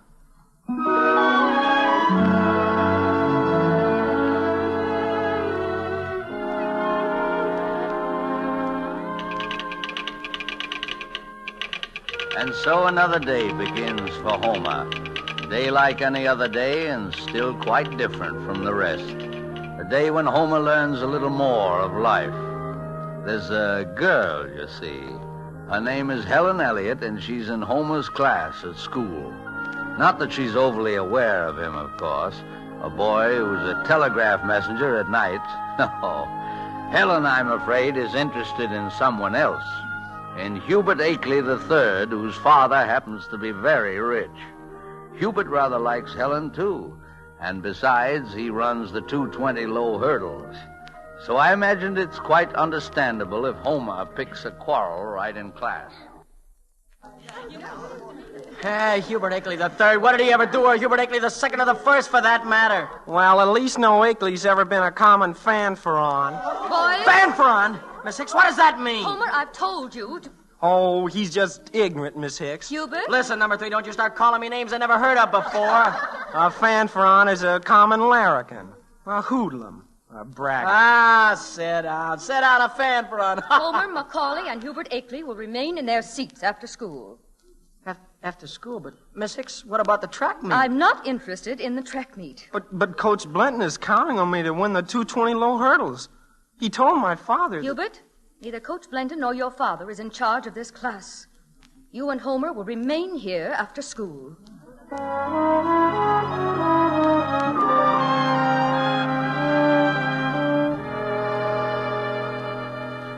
Of course, you boys must realize I didn't keep you in just to punish you. Then why? I've always kept in only those who meant the most to me. But, Miss Hicks, isn't it a little inopportune today? What, my children, appears to be on the surface is no matter to me. I am not fooled by gracious manners or bad manners, such as I saw in this classroom today. Well, he had no right to talk about me. Say, what's the matter with you? You seem to think you're better than anyone else. You think that you're Homer, someday you will both learn that every man in the world is better than somebody else, and not as good as somebody else. In a democratic state, every man is equal to every other man, up to the point of exertion. And then every man is free to exert himself to do good or not, to go nobly or foolishly. Miss Hicks. Differences, yes, but no special privileges. And you boys will begin to be men, real men, when, in spite of your differences, you learn to understand and respect each other. That's what we call being civilized. Pardon me, Miss Hicks. Mr. Blenton? I have instructions from the principal regarding Mr. Akeley. It's very unusual, I believe. He's to get into this tracksuit immediately and run the 220 low hurdles. But what about me, sir, Mr. Macaulay? Hubert, we're waiting. Come along. Coming, sir. Did you see that, Miss Hicks? All right, is that special privilege or not? I don't blame Hubert Akeley. It was Blenton's fault. I suppose that's civilized. I've seen lots better men pushed aside by Blenton's kind. The kind who go through life crooked, cheating, toadying to those they think are their superiors, crowding out men who try to play fair. The 220 low hurdles. Low, indeed. Blenton will be jumping over them all his life. Miss Hicks, don't feel so bad, please. No. Don't cry like that. Look, I'll stay in. I have it coming. Not much. You're going out there, too. Huh? Oh, gee, Miss Hicks, I never knew teachers were human like everybody else. And better, too. Homer, when you leave this school, long after you've forgotten me, I'll be watching for you in the world. I'll never forget you, Miss Hicks. I'll be watching today, too. Homer McCauley, you go out in that field. And mind you go out to win.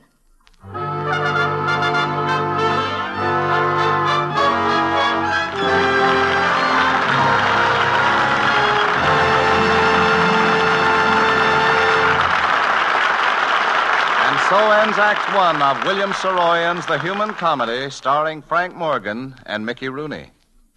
The Lady Esther Screen Guild Players will present Act Two in just a moment. But first, a word from our hostess, Lady Esther. Have you ever had an experience like this? Have you ever had someone say something about you that wasn't true? Someone you thought was a friend? It comes as sort of a shock, doesn't it? You feel so hurt and distressed because you trusted and believed in that false friend. Well, you know, certain shades of face powder can be like false friends. For though women may trust and believe in them, these shades of powder may lie about their age, may even make them look a little faded, a little older. But oh, what a really kind friend certain other shades of face powder can be. Now, I hope you aren't the innocent victim of a wrong shade of face powder. A shade that looks beautiful in the box, but when you put it on your face, people think you look older than you are. Because you know there is a shade, your lucky shade, that can make you look younger and lovelier than any other. And to make it easy for you to discover that one, that perfect, that right shade for you, I'll send you free all 9 true shades of Lady Esther face powder. Just send me your name and address on a penny postcard, and you will receive all 9 free. Try them, one after another on your skin before your own mirror. When you come to the one that seems to add depth and tone to your skin, seems to make it look smoother, fresher, and younger, you'll know that's it.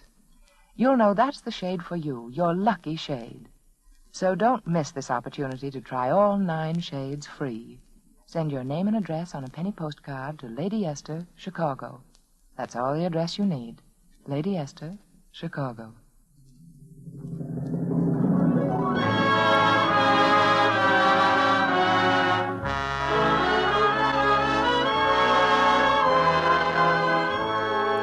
And now, Act Two of Metro-Goldwyn-Mayer's The Human Comedy, starring Mickey Rooney as Homer McCauley and Frank Morgan as Grogan.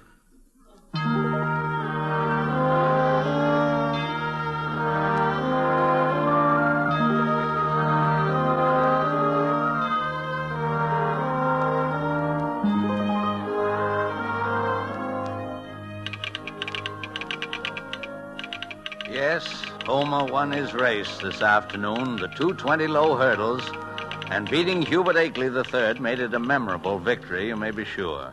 But Homer isn't finished for the day. He has another victory to win tonight, a more important victory over himself. Gosh, Mr. Grogan, the way I feel tonight, I could deliver 10 times as many telegrams as these. Any more to go? Just this one, Homer. It's right on your route. Sure. I think you'd better read it first. Oh, okay. Miss Helen Elliott. Horse feathers. I'll quit before I deliver this. Well, what's the matter? Someone you know? Helen Elliott, and I hate her. Hate? That's a very strong word, isn't it? Well, I guess I don't exactly hate her. I guess I love her. More than anything in the world, but I'm not going to sing her a birthday telegram from Hubert Akeley III. Well, of course, this is a problem, Homer, but everyone's got problems, you know. Not like mine. Not exactly, maybe, but, well, take me, for example. I have to sit here and watch all these messages come through.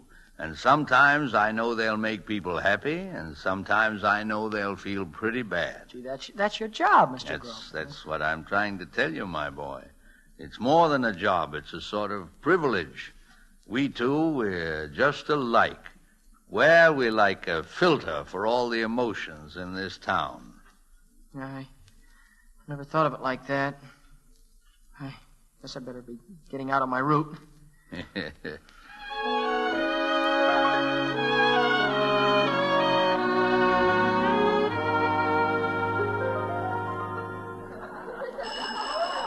Oh, making so darn much noise at their party they can't even hear the bell.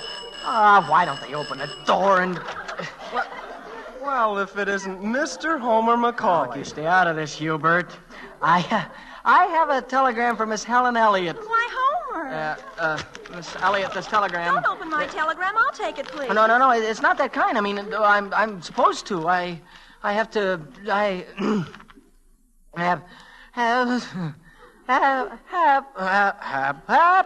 Happy birthday to you. Happy birthday to you. Happy birthday, dear Helen. Happy birthday to you. Signed Hubert Akeley III. Oh, Hubert, how sweet. Oh, sign here, please. Of course. Did you hear that, everybody? Hubert sent me a thing. Say, Homer. Look, Hubert, I ought to give you a lump on the head. Why didn't you send her something by American Express? I didn't think you'd get sore, Homer. Well, you didn't think I was going to like it, did you? Well, I guess maybe I wasn't so clever. Well, I guess I was just trying to get even. Gosh, losing that race made me look pretty silly with Ellen. Look, you don't have to worry about that. I hate her. You do? I haven't got any time for girls. I'm too busy. I've got too much work to do. Honestly, I'm sorry about everything, Homer. Gosh, I'd like to be friends. Well, would you shake hands? Well, okay, I'll shake. I guess a fellow might as well be civilized.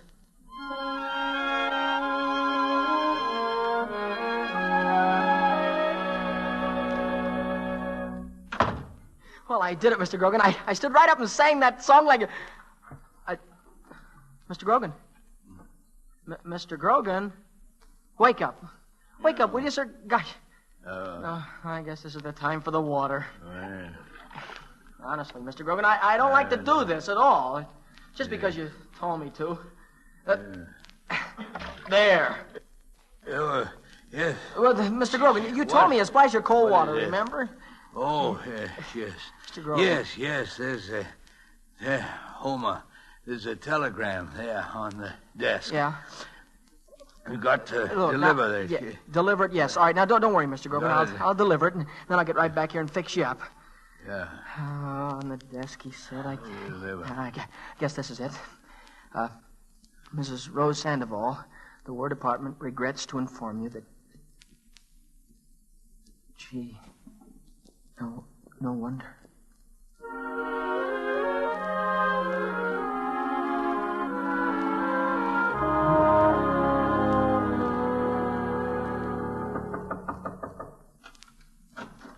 Yes? Who is it, please? A telegram from Mrs. Rose Sandoval, 1129 G Street. Are you Mrs. Sandoval? Oh, telegram? Oh, please come in. I cannot read English. What does it say, this telegram? Well, it says... Oh, no. Open first the telegram. You read it for me, yes? Who sent the telegram? My son, Juan Domingo? Tell me, who? It's from the War Department, Mrs. Sandoval. War Department? It says... Mrs. Sandoval, it says that your son is dead. Dead? Oh, no. Oh, no, you're a good boy. You would not bring me bad telegram. Mrs. Sandoval, I wish... Do not be afraid. Sit down, please. Here, eat candy. It's Mexican candy from Cactus. All boys like candy. Now you tell me telegram is wrong, yes? No. Oh, my little boy. Oh, mi Juanito. Mi muchachito. Gee, gosh.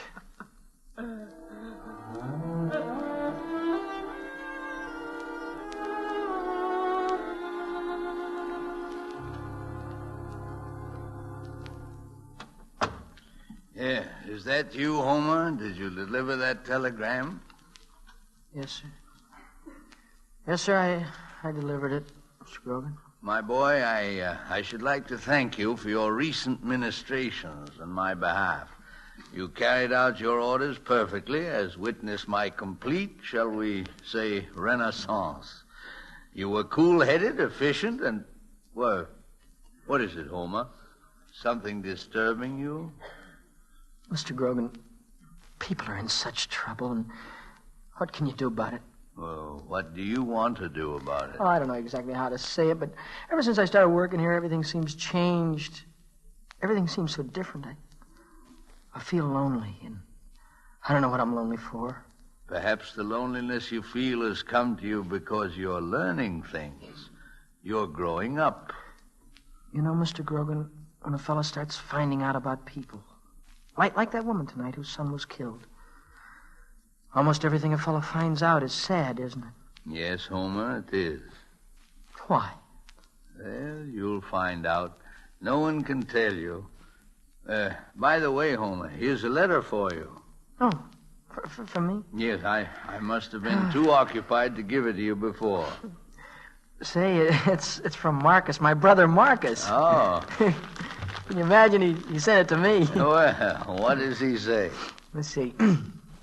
Dear Homer, first of all, anything of mine at home is yours. My books, my phonograph, my records, my clothes, when you're ready to fit into them.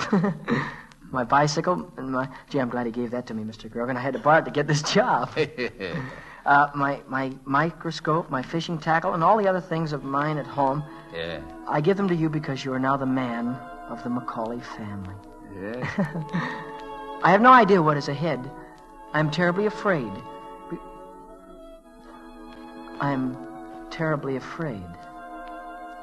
But I know that when the time comes, I shall do what is expected of me. I may be killed in this war. I must come right out and tell you this. I don't like the idea at all. I hope to come home and spend many more years with you and our mother and sister and brother. It is very likely that we shall be leaving soon for action. This may be my last letter for some time. I hope it is not the last of all. When you read this letter, do not be unhappy. I'm glad I am the Macaulay who is in the war, for it'd be a pity and a mistake if it were you. You're the best of the Macaulays. You must go on being the best. I shall be watching you. You are what we are fighting the war for. Yes, you, my brother. I miss you very much, boy. I can't wait until I see you again. When we meet,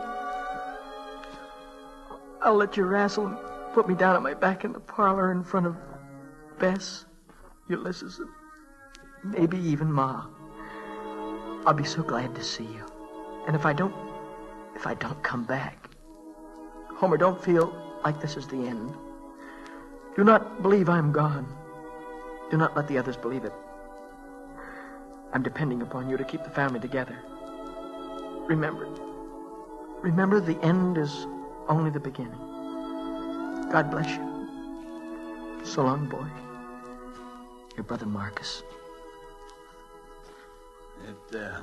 It's a very fine letter.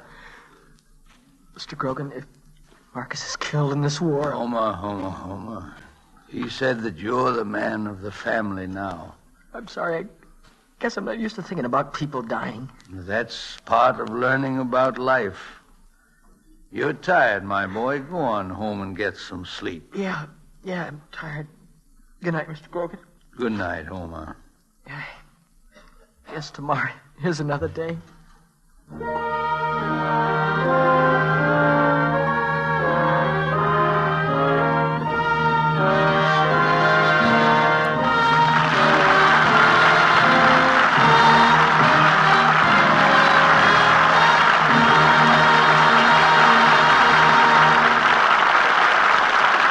Thank you, Mickey Rooney and Frank Morgan, for appearing with the Lady Esther Screen Guild players tonight in the Human Comedy. And thanks to Metro-Goldwyn-Mayer Studios also for assisting us in its presentation. It was our pleasure to be here, Mr. Bradley. We know what fine work the Motion Picture Relief Fund does in our industry. Now I'd like to take just a minute to mention the other members in the cast of the picture who didn't appear in tonight's condensed radio version. James Craig, Marcia Hunt, Fay Bainter, Ray Collins, Van Johnson, Donna Reed, Jack Jenkins, Dorothy Morris, John Craven, Ann Ayres, Mary Nash, Henry O'Neill, and David Holt, who played Hubert Egley III, both in the picture and on the air. Thank you, Mickey. We hope you and Mr. Morgan will be with us again soon. Happy birthday, Mother, by the way. And now, before we hear about next week's program, here's a word from one of America's best-known beauty authorities, Lady Esther. You know, if you were to come to me and say, Lady Esther, what shade of face powder should I use? What shade will flatter my skin most? I couldn't tell you. Nobody could tell you. There's only one way to find out. Try the basic shades of face powder right on your own skin. And I'm going to make it possible for you to do that. To find the one shade of face powder that's most flattering, most becoming to your skin. The shade that does most to make you look younger. For I'll send you, without cost, all 9 lovely basic shades of Lady Esther face powder. Then, before your own mirror, you can try one after another until you suddenly discover the shade that makes your skin look fresher, smoother, more youthful. To receive all 9 shades of Lady Esther face powder, just send me your name and address on a penny postcard. My address is Lady Esther, Chicago. I'm sorry, but government regulations will not permit me to make this offer in Canada. Next week, the Lady Esther Screen Guild Players will present a revival of a great motion picture, Men in White, starring Louise Albritton, James Craig, and Jean Hersholt. This is the Columbia Broadcasting System.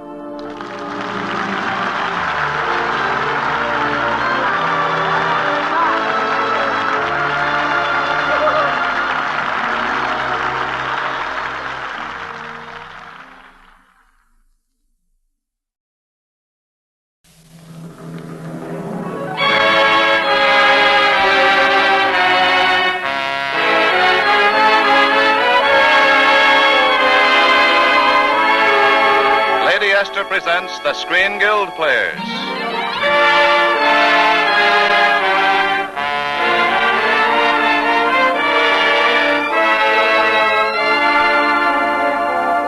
The Screen Guild play tonight, Mr. and Mrs. Smith. The starring players. This is Joan Bennett. This is Robert Young. And this is Ralph Bellamy.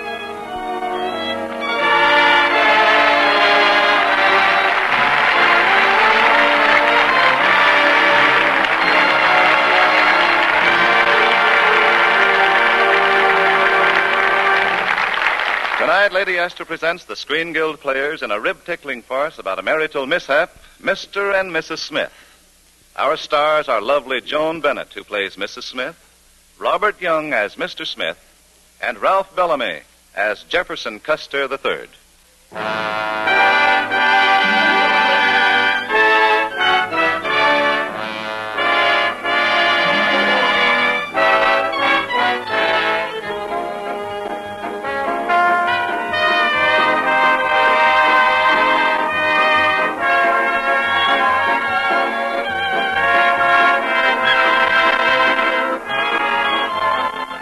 On September the 10th, 1939, David Smith married Ann Krausheimer.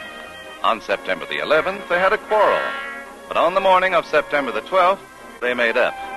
David said it was his fault. Ann said it was her fault. On September the 13th, they had a quarrel. But on the morning of September the 14th, they made up. David said it was his fault. Ann said it was her fault. Yesterday was December the 13th, 1942. And they had a quarrel. We joined them on the morning of December the 14th. It was all my fault, Ann. No, David, darling, it was my fault. You were dead right about my brother. He is a bum. Of course he is, but I shouldn't pick on your relatives. It isn't sporting. Well, I called your Aunt Edith an old tomato. But she is an old tomato. Well, just the same, I didn't have to prove it. I guess I lost my head when you threw the sugar bowl at me. No, I shouldn't have done that, David. My heart leapt up in my throat and sort of hung there the minute I saw it flying through the air. Nothing to be frightened about. I ducked in plenty of time. Well, that's what frightened me. It really was a cowardly thing to do, David. You knew very well you were standing right in front of the potted palm that Mother gave us for Christmas. I know you never liked my mother. Now, let's not bring your mother into this. This is a free country. My mother has a perfect right to come into the conversation. Not into my conversation. It's my conversation, too. Oh, yeah? Well, let me tell you something. Tell me nothing. I'll tell you something. Well, and so the Smiths had another quarrel. Somehow or other, David got into his new tweed topcoat, on which Ann thought she saw some dark hairs, and got out of the house at last. We pick him up as he arrives in his office and is confronted by his partner, Jefferson Custer III, which was just too many. All right, Jeff, so it's 11 o'clock. I burned my candles at both ends. I don't believe in the Easter Bunny. I'm forever blowing bubbles. I'm a mess. Now, please get that suffering expression off your face. That's quite unfair, David. I only suggested that the members of a legal firm should have a little more regard for routine. I'd be glad to, but I can't let business interfere with the fights I have at home. It's a pity you can't be less aggressive in your relationship with Anne. Oh, naturally, I'm to blame. I didn't say that, but it does seem odd that you have so many quarrels. Anne is such a gentle person. Gentle? She's the only dreamboat I ever saw with 16-inch guns. What's on the docket for today? Any new cases? Well, a Mr. Deaver wants to see you. He's been waiting an hour. Deaver? Never heard of him. Bring him in. He says it's a private matter. I won't stay. Of course you'll stay. You know I never talk to a client unless you're around. Bring him in. Very well. Mr. Smith will see you now, Mr. Deaver. I appreciate the compliment you paid me, David. Compliment? I just meant that you're great atmosphere. Other law offices have marble statues of Alexander Hamilton. We have you. Oh. Oh. Mr. Smith, I am Wiana Deaver. Well, have a chair, Mr. Deaver. What's on your mind? Are you Mr. David Smith? That's right. Are you the Mr. David Smith who married Miss Ann Krausheimer in Beecham, Idaho? I am. In that case, Mr. Smith, I have a surprise for you. Oh, goody. Beecham is not in Idaho, but Nevada. They just found out by a new survey. You don't say. Yep. So you and Miss Krausheimer are not legally married. Well, that could happen to... What? Say that again. You're not really married, Mr. Smith. Isn't that reprehensible? Oh, David, that's terrible. I see no reason for amusement, David. This is quite a serious matter. Serious? It's hilarious. For 3 years, get this, for 3 years I've been pounding on the bathroom door and saying, hurry up and get out of that tub. And who was in the tub? Miss Krausheimer.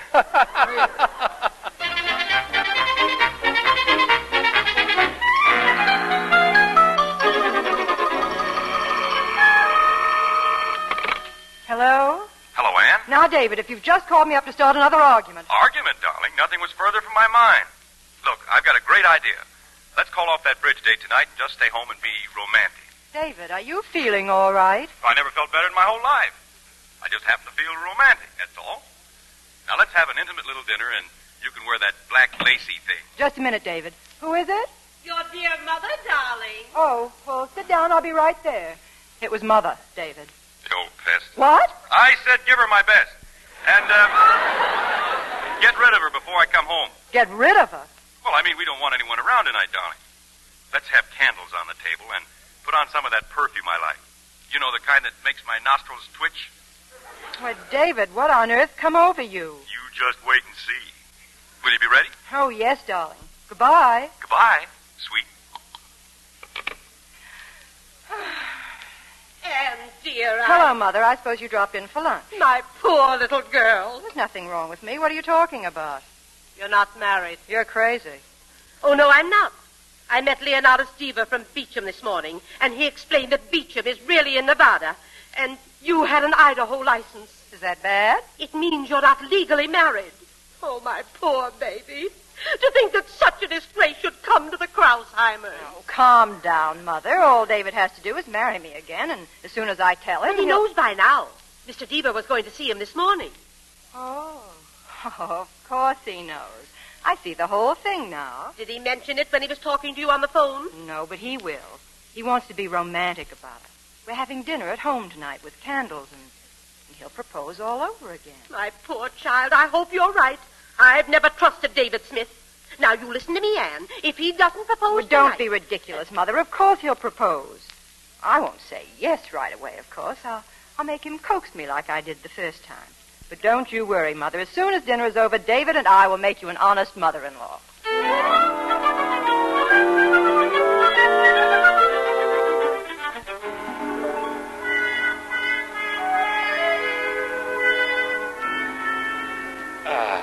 Now, that was my idea of a really swell dinner. It was, darling? Definitely.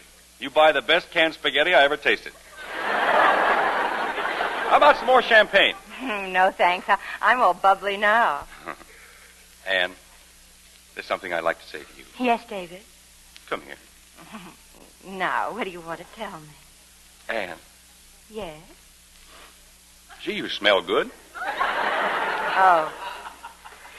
David, I was thinking today, how would you like to go to Beecham on our next vacation? Now, don't change the subject. There's something about you tonight that goes right to my nose. Oh. Seductive, that's what that perfume is. When I first met you in Beecham, you smelled of hay and Castile soap. Did I tell you that Mother was here today? We had quite a chat. I'll bet you did. And that reminds me. Yes, David. And there's something I want to ask you. Yes, David. How come a girl with a mother like yours can smell so nice? I believe I will take some more champagne. That's the spirit. But why don't we take the bottle and a couple of glasses and go in the other room? The other room? Sure. Let's go in and get comfortable and maybe turn the little radio on, nice and low. David, I want to tell you something. But none of that swing stuff. Tonight I want Guy Lombardo. Come on. David Smith, you'd better listen to me right now. Must be pretty important. It certainly is. I know all about the Idaho wedding license. Oh, that? Yes, that. Mother heard it from Mr. Deaver. Well, looks like I'm out on a double play. Deaver to Mother to you. You knew all the time and you weren't going to tell me. Oh, you're wrong, sweetheart. I was going to tell you later. How much later? Well... Oh, I should have known it. Oh, now take it easy, honey. You were just going to lead me on, and when you got tired of me, you were going to cast me aside like a worn-out orange. The word is glove. I didn't mean any harm, honey. We'll go down to City Hall and get married again first thing in the morning.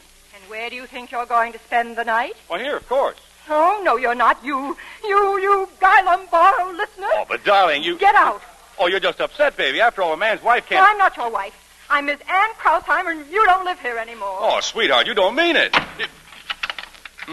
She means it.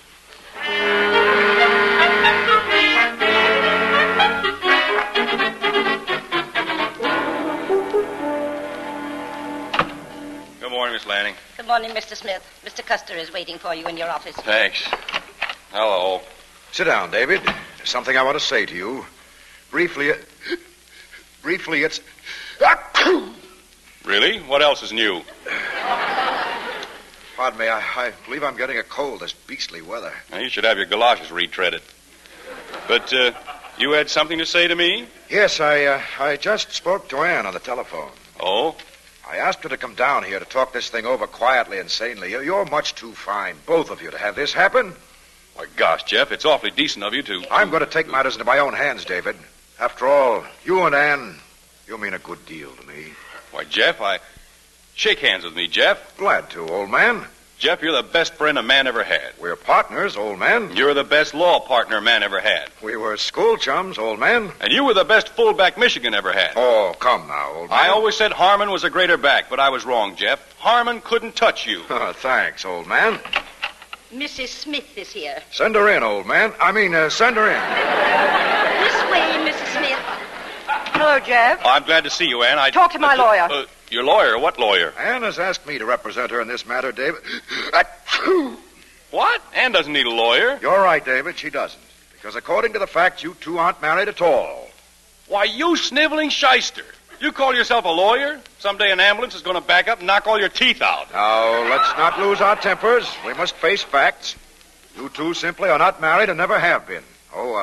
I admit a certain relationship has existed between you. Let us not go into that. And the law states clearly that should the woman care to halt this relationship and marry someone else, she has a legal right to do so. Really? Are you sure, Jeff? Absolutely. Peterson versus Peterson, Jones versus Jones, Brown versus Brown, the state of Pennsylvania versus Horowitz. My. Horowitz sounds like a bigamist. You're supposed to be a friend of mine, Custer, and you tell her about Horowitz? I have never taken advantage of our friendship, David. And it's only because you're standing here that I'm able to say to Ann decently and honestly, Ann, would you care to have dinner with me tomorrow night? Why, of course, Jeff. When? Ann, I warn you, if you have dinner with him tomorrow night, we're through. Good. What time, Jeff? We're through, Ann. From now on, we're just friends. The Stork Club all right, Jeff? Anywhere you say. Very well. Goodbye, Ann. And as for you, Custer... Yes, David? You couldn't carry Harmon's water bucket.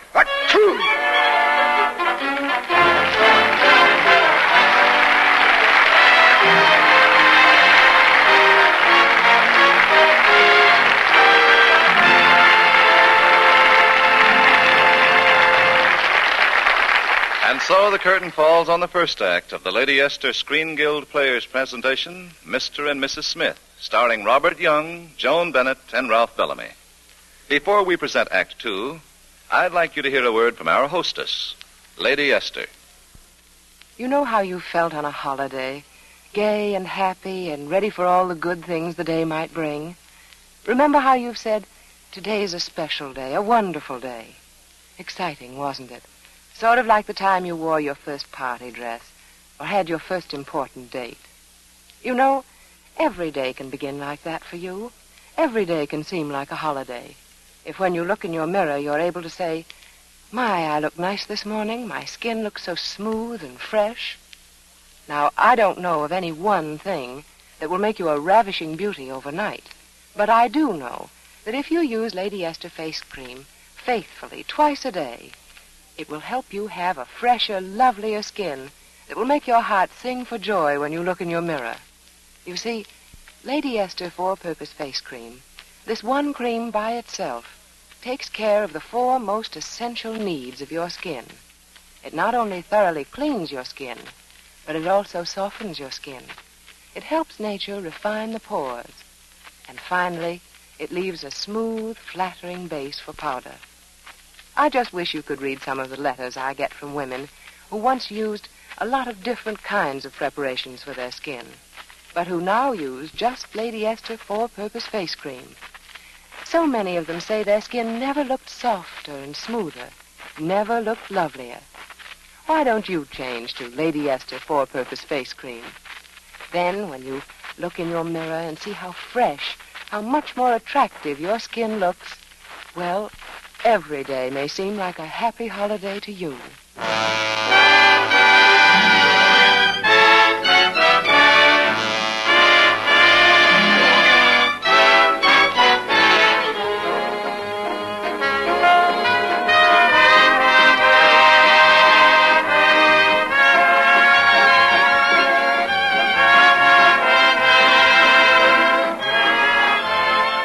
And now for the second act of the RKO comedy, Mr. and Mrs. Smith, starring Joan Bennett as Anne, Robert Young as David, and Ralph Bellamy as Jeff. Well, 2 weeks have passed, and Anne's date with Jeff has turned into a series of dates. David is frantic because he has heard that Anne intends to marry Jeff. And Anne is frantic because David is frantically chasing her all over town, which is a pretty frantic situation. We find Anne frantically knocking on Jeff's door. Ed, what are you doing here? It was either your apartment or the park, Jeff. David has taken over my home. Well, come in, come in. You poor girl. Oh, you're so understanding. How's the cold? Oh, fine. I think it's nearly gone. Well, think again. I'm so glad you decided to come to me with your troubles. You know you could always count on me. Always. Oh, thanks, Jeff, and gesundheit a million. I mean, well, you know what I mean. Of course. Say, young man, what you need is a little medical attention. Where's your bar, your liquor cabinet? I feel fine, Ed. No, you sit right down. I'll have you fixed up in a jiffy. Ah, here we are. Ed, that's whiskey. Of course. David always takes this for a cold, or anything else. Is that all for me? 2 big swallows now, and there'll just be 1 less pneumonia case tomorrow. But I don't drink liquor. I just keep that here for friends. You mean you never drink? I haven't anything against other people drinking it, mind you, but I just never seem to have got round to breaking training from my football days, you know. I eat 4 different vegetables a day. But this isn't just alcohol, Jeff. It's medicine. Well, if you think I ought to take Yes, it... I do. 1 big gulp now. All right. There we are. My goodness. Didn't you feel it? Didn't it burn or anything? No, I've tried this before. As an experiment, of course. Taking a drink simply does not affect me. My metabolism, I guess. Oh, I've never seen anyone hold it like that. I don't think 1 is going to do you any good. Now, Anne. It's all medicine. Kills the germs. Drink it up now. Your health. What a constitution. You know, I believe my cold's gone. I never saw anyone in my life who could swallow whiskey like that. Oh, I imagine it's common among cases of high metabolism. High what? Metabolism. Oh. Goodness, it's chilly. If you don't mind, I'll fight a liar in the plier face.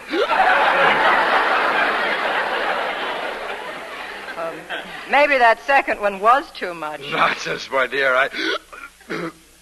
Miss Anne, may I pardon you begging for a moment? Certainly. I find a cold shower bound to tartar alcohol. If you'll... Jeff, speak to me. Jeff, wake up. Oh, dear, Jeff. Coming. Is this Mr. Jefferson Custer III's apartment? Yes, that's he on the floor. Won't you come in? May I ask just what is going on here? Too much metabolism, I guess. Here, help me get his clothes off. Very well, I beg your pardon. Now, don't be stuffy. This is an emergency. Say, who are you, anyway? I am his mother. His mother? Oh, please, Mrs. Custer, let me explain. As a matter of fact, I insist that you do. Well, I'm a friend of his, and, well... Oh, look, I think he's coming, too. Oh! Jeff, are you all right, Jeff? Yes, I think so. Oh, my... Mother, where did you come from? From Newport, and rather opportunity, it seems. Jefferson, who is this woman? She's, now, wait a minute. Don't get the wrong impression, Mother. Anne's a very dear, sweet girl, and none of this is her fault at all. She was only trying to help. Oh, indeed? Miss Krausheimer happens to be a very good friend of mine. More than a friend, I might add. Oh, I'm sorry. As a matter of fact, Anne and I are going to be married. Married? Oh, that's different, my dear. I am sorry for what I've said. I know that if my son wants you for his wife, you are everything you should be. Thank you. My, this is our busy night, isn't it? Would you answer the door, Anne? Of course. So I thought you'd be here. David, don't you dare make a scene because Jeff's mother is here. Now, please, David. Who is it, Anne? Oh, hello, David. Mother, come here. This is my partner, David Smith. Oh, how do you do, Mr. Smith? How do you do? Jeff's written me so much about you. Oh, I presume you know Miss Krausheimer? Oh, we met some time ago. I've just heard the news, Mr. Smith. Isn't it thrilling? Oh, but I suppose it's an old story to you. Older than you think, Mrs. Custer. Hey, Krausie? Where are you going on your honeymoon, Jeff? Bermuda? Oh, I wouldn't advise it. Anne's a bad sailor. Say, Krausie, remember the trip we took on the Albany night boat? The Albany night boat? If you do take a boat trip, Jeff, you'll have to put her to bed and hold a hot water bottle on her stomach. I know, brother. Why, all night long I stand there with a... Oh, he considers himself a medical authority, Mrs. Custer. Oh, really? David, don't you think you ought to be leaving? Oh, sure. I just dropped in to ask Krausie if my shorts were back in the laundry yet. Your shorts? Krausie, Anne sort of took care of his things around the house. Little household things. Mm-hmm. Best little housekeeper you ever saw. Jeff's a lucky man, Mrs. Custer. I wish he was going to marry me. You do, Mr. Smith? You bet. Krausie's quite a girl, Mrs. Custer. Believe me, I ought to know. I've been sitting across the breakfast table from her for 3 solid years. Oh, Jefferson, it's time I was running along. I'd like to see you later, if you don't mind. In private. Goodbye. David Smith, I hate you. That was downright mean, David. However, it'll do you no good. I intend to marry Anne before this month is out. Before this week is out. What's the matter with tonight? Right now. By gad, that's a good idea. It certainly is. We'll be married tonight. Oh, you mean tonight? Sure. Jeff and I know a justice of the peace who lives in this neighborhood. He can be over here in 5 minutes with a special license. But this is so sudden. Yes, but it'll settle things once and for all. I'll go inside and phone him. In 5 minutes, we'll be man and wife. Mm-hmm. Well, Anne, I hear you're getting married. Congratulations. Would you like to borrow my copy of What Every Girl Should Know? You engineered this, you sneak, marrying me off to that man. I thought you loved it. I do love him. I love him madly. But how do I know whether I want to marry him? Well, I won't let you do to good old Jeff what you've done to me. His reputation must be protected. You are I know. It rhymes with mouse. Well, it's all settled. Justice will be over here in a couple of minutes with a special license. Fine. And to show there's no hard feelings, I'll be the best man. Well, let's have a little drink to your happiness. You know I never drink. Oh, come now. Man only gets married now and then. Jeff doesn't drink, David.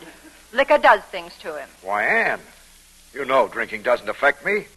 Oh, if you're referring to what happened before, well, it must have been something I ate. Sure, that's all it was. Why, Jeff can handle any amount of the stuff. It's the food that throws him every time. Absolutely. Remember the night after we won the Barrington case, Jeff? We thought we ought to celebrate, so we sent out for a salami sandwich and 5 bottles of vodka. What happened? Poor old Jeff passed out cold. Salami went right to his head. You know, I haven't touched a salami sandwich since. Oh, but this is nothing but a harmless bottle of whiskey. Come on, have a drink. Better not, Jeff. Nonsense. It couldn't possibly hurt me. That's right. We men know what we're doing. Pour a shot for all of us, Jeff, old man. You bet, old man. One for you. And one for you. And one for me. Is this your idea of a shot, Jeff? Certainly. Looks more like a barrage. Well, my friends, here's to a long... Pardon me, I'll answer it. It's probably Justice Carnes. Well, Ann, in a few minutes you'll be Mrs. Jefferson Custer III, which is quite a bunch of Custers. Yes, I guess I will. Great old name, Custer, but not what it used to be. The best you can say for Jeff is that he might die with his spats on. How do you feel? Me? Oh, I feel wonderful. I've never been happier. You don't sound very happy. David, I'm scared. Well, there's nothing to be scared about. I mean, I'm not sure. Well, here's Justice Carnes. You know Mr. Smith, of course, Justice. And this is the bride, Miss Ann Krausheimer. Delighted. Ah, having a drink, I see. Yes. Won't you? Delighted. All right. Say when.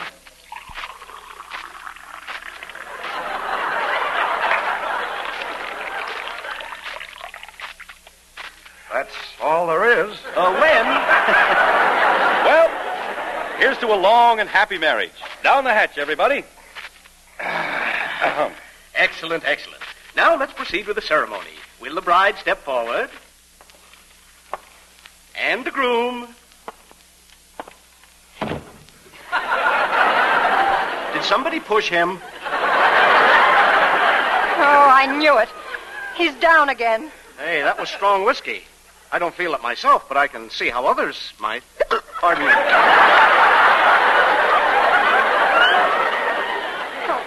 Poor Jeff. We'll never revive him now. I gather that the wedding is off. Yes, I guess it is. Poor little girl. There she stands, Justice Carnes. Who's those two girls with her? Those are the bridesmaids. She's the one in the middle. Doesn't your heart ache for her, Justice? It even burns. Look at her. No rings on her fingers and a drunken sot at her toes. Do you know what I'm going to do? I'm going to sacrifice myself to revive her faith in men. I'm going to marry her myself. Very well. Do you, David Smith, take this woman to be your lawful wedded husband, a wife? I certainly do. This whole thing is a plot. You made Jeff take that drink because you knew what would happen. Sure, and so did you. But did you try to stop him? Well. Proceed with the ceremony. Do you and Chris, Krausheimer. Oh, you said it.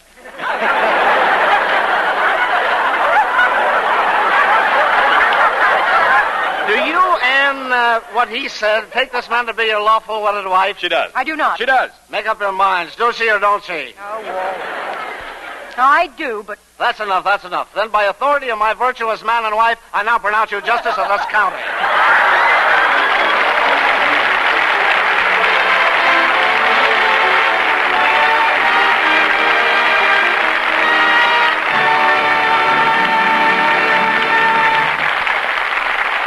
Thank you, Joan Bennett, Robert Young, and Ralph Bellamy. I don't know when we've had more fun rehearsing and presenting a Lady Esther Screen Guild Players program. We enjoyed it too, Mr. Bradley, for several reasons. Not the least of which is the fact that all the benefits from these programs go to the support of a charity which is very close to our hearts, the Motion Picture Relief Fund. Bob Young has something to say, too.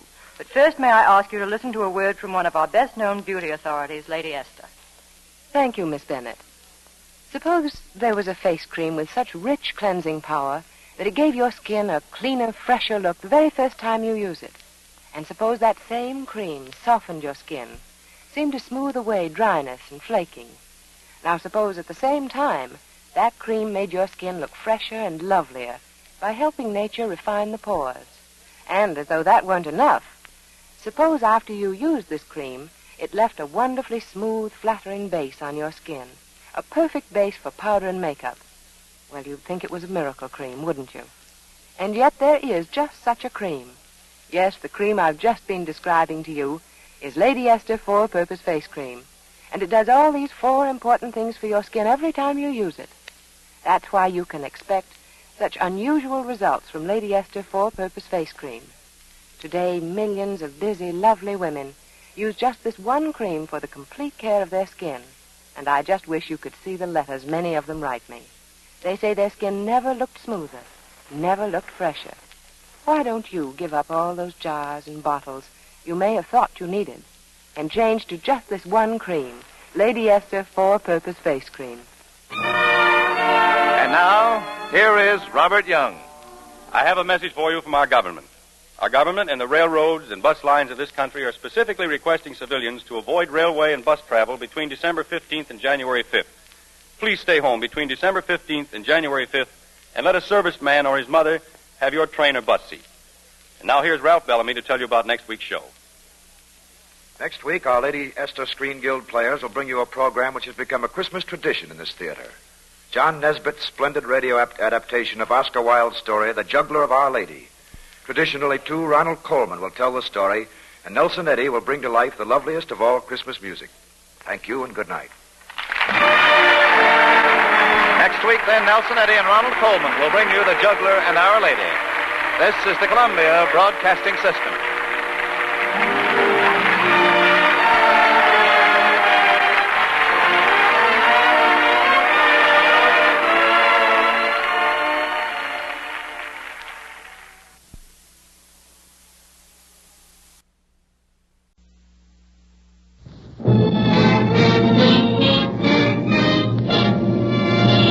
The Gulf Screen Guild Theater.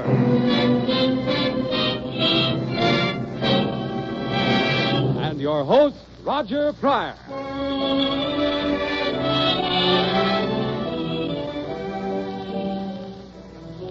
Hi, everybody. Your neighborhood good Gulf dealer and the Gulf Oil Companies welcome you to the Gulf Screen Guild Theater. We're really happy to have you with us. And when I say us, I mean Judy Garland, Cary Grant, Mickey Rooney, Ann Southern, and your old favorite Oscar Bradley and his grand music. The Gulf Screen Guild Theater is an autograph hunter's paradise tonight. Practically every big star in Hollywood is sitting right here in the audience. As you know, this is the star's own show. So you see, this is really an occasion. In fact, today is full of occasions. Cary Grant has just been assigned to his new picture, The Front Page.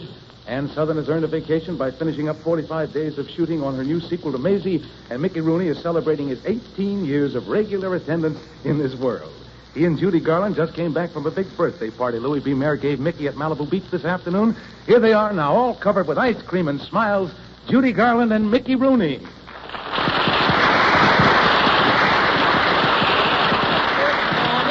Good morning. We've danced the whole night through. Good morning to you. Good morning, good morning.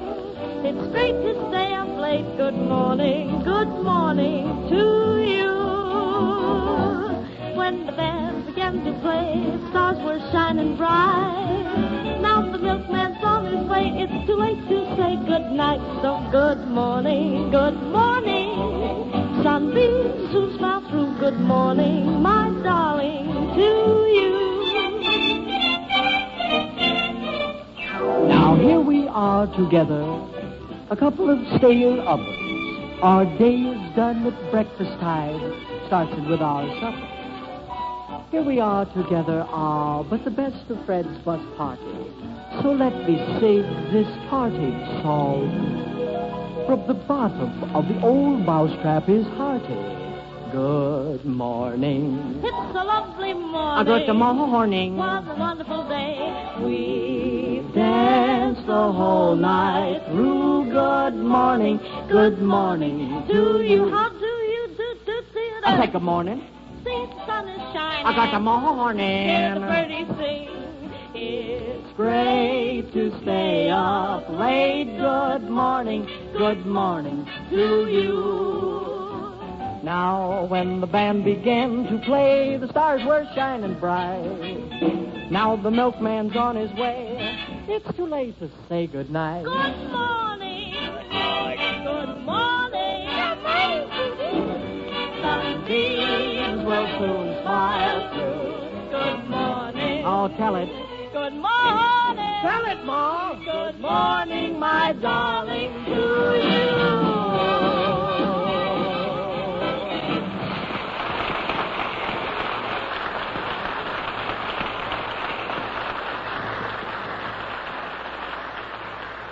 That was swell, Mickey and Judy. Really grand. Thank you, Mr. Pryor. Thanks, Raj. I kind of like that tune myself, but, it has no depth of perception, no intensity of feeling. I'd like to rewrite that tune. Oh, please, Mickey, not this one, too. Oh, wait a minute. What's this all about? Oh, Mickey wrote a play, and now he wants to rewrite everything. When we were at the Capitol Theater together, Mickey rewrote every song we sang. And it worked out swell, too, didn't it? It did not. Mickey, you know what happened when that fire broke out while we were singing one of your special arrangements. A fire broke out? Yes, and we were in an awful predicament. Well, how do you mean, Judy? Well, the manager told us to keep singing so the audience would remain calm, and the firemen refused to come into the theater until we stopped singing. That is a deliberate and premeditated fabrication. Well, I think you're exaggerating a little myself, Judy. I happen to know that you and Mickey were held over. You stayed in the theater for 3 weeks. Well, we weren't held over. We were afraid to come out. I'm sorry, Miss Garland, but I find it beneath my dignity as a playwright to discuss the subject any further. Well, Mickey, writing a play has certainly improved your vocabulary. You talk like a real author. Yes, sir, that's me, George Bernard Rooney. Well, you better take the George Bernard away from the Rooney and stick to Mickey before someone slips you a drink at the same name. Very funny. It so happens that I sent a copy of my play to George Bernard Shaw himself. And you ought to see the swell letter he sent me after he read it. Gee, Mickey, what did Mr. Shaw say about your play? Oh, wait a minute. I've got George's letter right here in my pocket somewhere. Georgie? Why, sure, we're old pals. Here's his letter. It says, Dear Mr. Rooney. Old pals, eh? Quiet. Dear Mr. Rooney, I read your play and was very happy to note that the dialogue in the first act has the biting sting of satire. Wow, coming from George Bernard Shaw, that's something. Gosh, Mickey, I didn't know the first act had the biting sting of satire. Oh, that's nothing, Judy. Listen to what else he says here. He says, as for the rest of your play, that stings too. Yes, sir, this story can't miss. In fact, my agent read my story while he was eating lunch, and you should have heard him rave about it. Now, wait a minute, Mickey. Is he a big agent? Is he a big agent? He was eating, wasn't he? Why, Raj, he liked it so much, he said, Mickey, if I don't sell your story, I'm not an agent. I'm a big horse. Really? How did he make out? He came in third at Santa Anita. Well, maybe he didn't sell it, but I got myself another agent now anyway. Well, Mickey, what you need to put over your story is a big star. I say, I think you've got something there. Okay, I'll play in it myself. No, Mickey. You can't play in your own picture. I'd advise you to get someone for your story like, Cary Grant's going to be here tonight. Why don't you ask him to star in it? Cary Grant? Let's see. You mean to say that you'd rather see Cary Grant in this picture than me? Now, look here, Roger. Compare the two of us. Now, first look at Cary Grant. All right, he's tall, he's dark, he's handsome, and he's a terrific actor. Now, look at me. I'm, I guess you're right, Roger. I mean about an author not playing in his own picture. Bring on this Cary Grant. He's my man. Not right now, Mickey. It's time for Oscar Bradley to play a number. Okay, which one is Oscar Bradley? I'll ask him to hurry it up. Oh, there he is by the bandstand. You mean that little guy, that Aintsy Weents? Mm-hmm. I'll introduce you to him. Oh, Oscar. Yes, Mr. Pryor. Oscar, I want you to meet someone. Oscar Bradley, this is Mickey Rooney. Hiya, Shorty. Shorty? Did you call me Shorty? Yes. Are you sensitive about it? Why, I've got a good mind to break you in half. Or did someone beat me to it? Let it be understood that anyone who puts a hand on me has to answer to my boyhood chum, John Conte. Yeah, and who does he have to answer to? Now, look here, short, blonde, and pugnacious. I can speak for myself, but I won't. Oh, backing down, eh? Oh, no, because I'd much rather speak not for myself, but for one of the most important of all the people who bring you the Gulf Screen Guild program. A man, ladies and gentlemen, who lives right in your part of town. He's your local good golf dealer, and whether his name is Joe or Dick or Bill or Harry, he's mighty proud to be bringing you stars like Judy, Carrie, Mickey, and Ann. He's proud to be your host when it comes to service for your car, too. So stop where you see the Gulf Orange Disc. Try knock-proof Gulf No-Nox gasoline and that extra pure Gulf Pride motor oil. And pick up your free copy of the Gulf Funny Weekly. Yes, your local good golf dealer is waiting to say... Welcome, neighbors. Welcome to your neighborhood good golf station.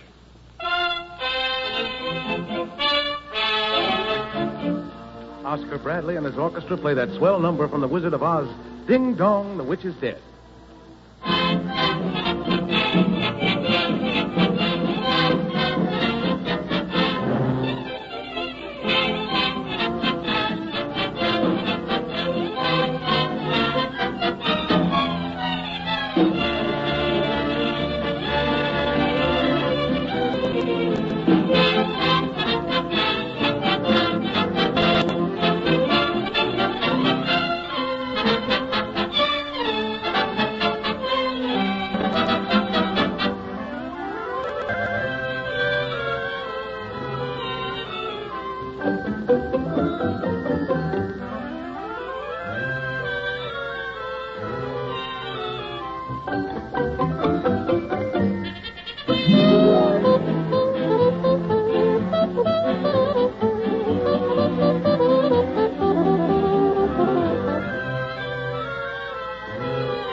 Thank you, Oscar. That was swell. And, Mickey, if you've got a copy of your story with you, you'd better get it out, because here comes Cary Grant.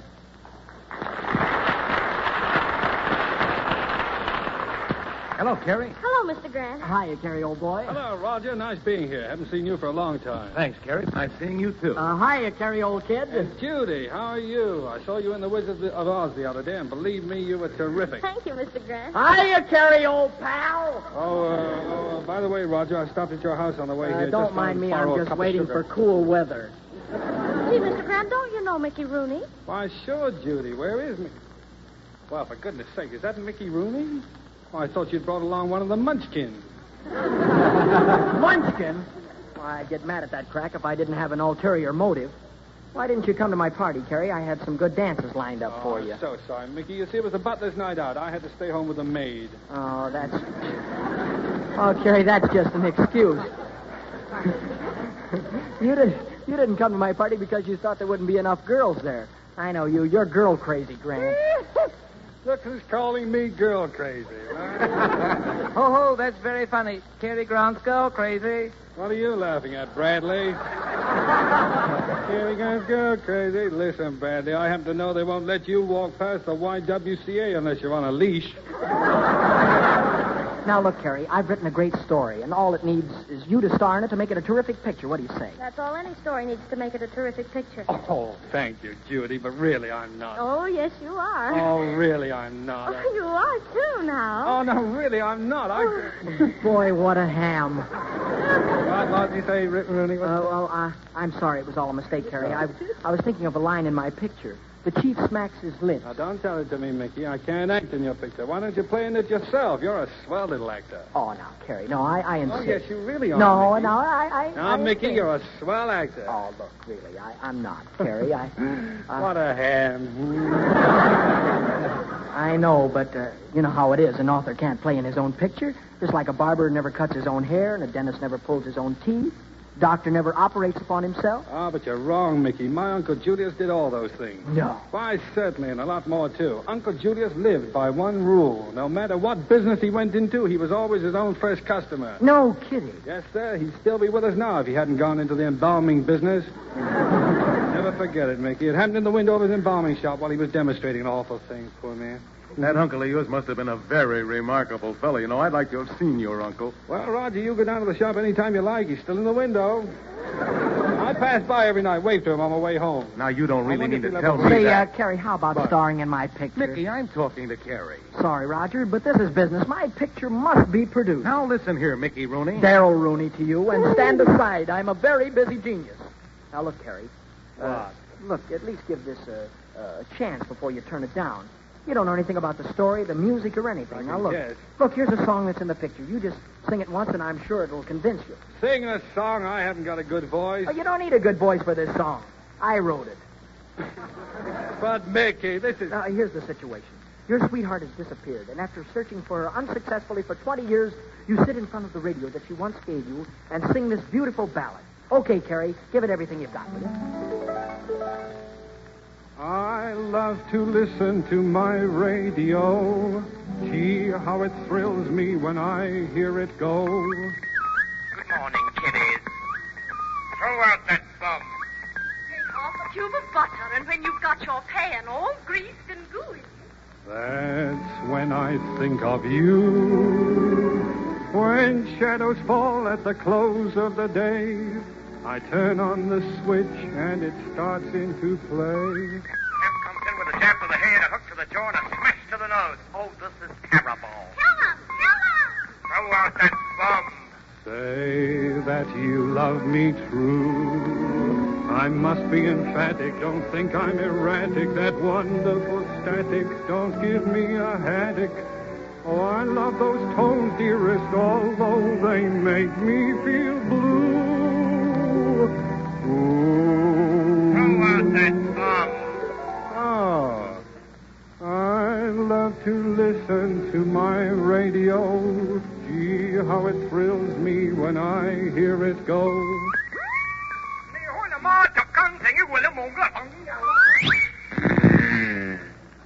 Someday you'll hear it too.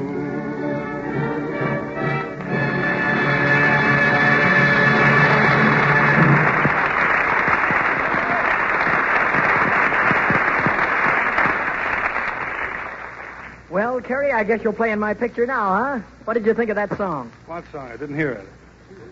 Well, let's change the subject. What's new, Roger? Oh, I don't know, Carrie. Taking up flying, you know. Ah, flying! A wonderful sport. Thrilling, eh, what? Oh, Green yes, spikes and it's stuff. wonderful being up in the air. You know, you feel so safe above the ground, above the clouds, above the pigeons. Above Rooney. Above everything. And, you know, yesterday I was at the controls for 4 hours and 16 minutes, and that's plenty nerve-wracking. 4 hours and 16 minutes? Yes, sir. Ask Ann Southern when she gets here. She's Mrs. Pryor, you know. You mean Ann Southern is going to be here? That vivacious, lovely creature? That charming bit of feminine pulp for you? Now, look here, Grant. You can't talk about my wife that way. Oh. You remember I'm the master of ceremonies around here. Why, here she is now, that vivacious, lovely creature, that charming bit of feminine pulchritude, Ann Southern.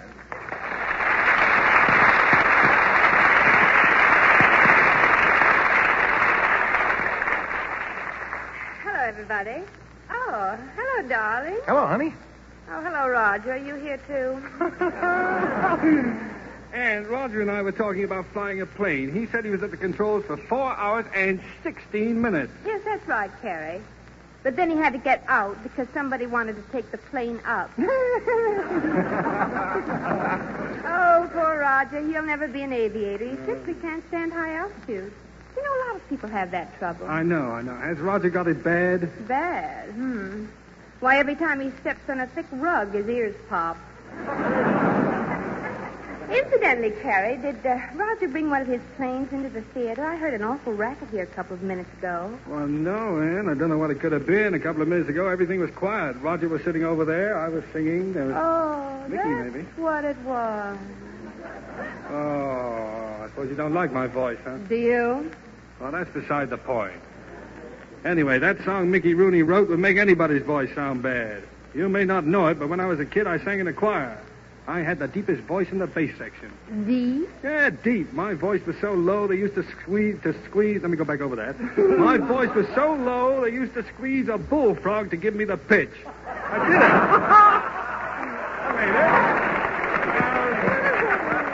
it. Finally, you get everything. Yes, I believe that. By the way, Carrie, I know you're always on the lookout for good stories, and I've got just the picture for you. Really, Ann? Well, you know I've always respected your judgment on stories. Oh, really? Well, thanks, Carrie. This is by Mickey Rooney. I no longer respect your judgment on stories. Now, wait a minute. He's a cute kid. He should be encouraged. Cute kid. Carrie, now listen to this wonderful plot he's written. It's about a doctor who gets lost in the jungle and a newspaper reporter who goes out to find him. Well, that's a nice original story. I hope I do as well with it as Spencer Tracy did. What's the title of it? Stanislaus and Liverwurst. Oh,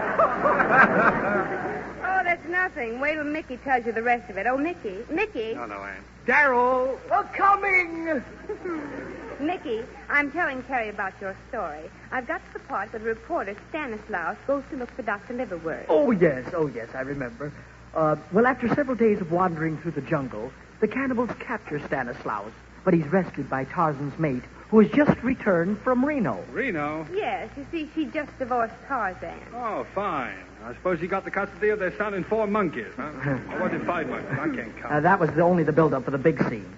Now, let's act it out, so you can get the real idea. I've got several copies here. Carrie, you be Stanislaus, and you be Tarzan's mate, and Roger, there's a part of an aviator in this. Would you be the aviator? Will I? Oh, boy. Contact. Okay, now you've all got your scripts. Now, on with the scene. Oh, Stanislaus, my darling. Oh, Tarzan's mate. Much as I love you, I must leave you forever. Here comes my aeroplane now. Here comes my aeroplane now. Here comes Roger, come here. There went my aeroplane now. Well, never mind. You can get it the next time around. Farewell, Stanislaus. Farewell, Tarzan's mate. Hey, was that my plane again, or was it just Roger expressing an opinion?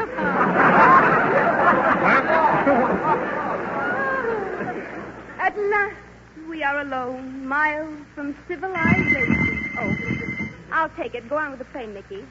Hello? Hello, yes? Oh, what a story, Mickey. It's a real career killer, that one. It isn't very pretty, is it? No, Mickey, no, it isn't. Sort of nauseating, huh?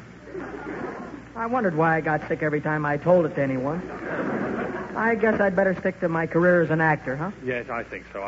Mickey, it was MGM. They just wanted to let you know that they bought a new Andy Hardy story for you. Oh, why, that's swell. What are they going to call this one? Andy Hardy finds Stanislaus and Liverwort.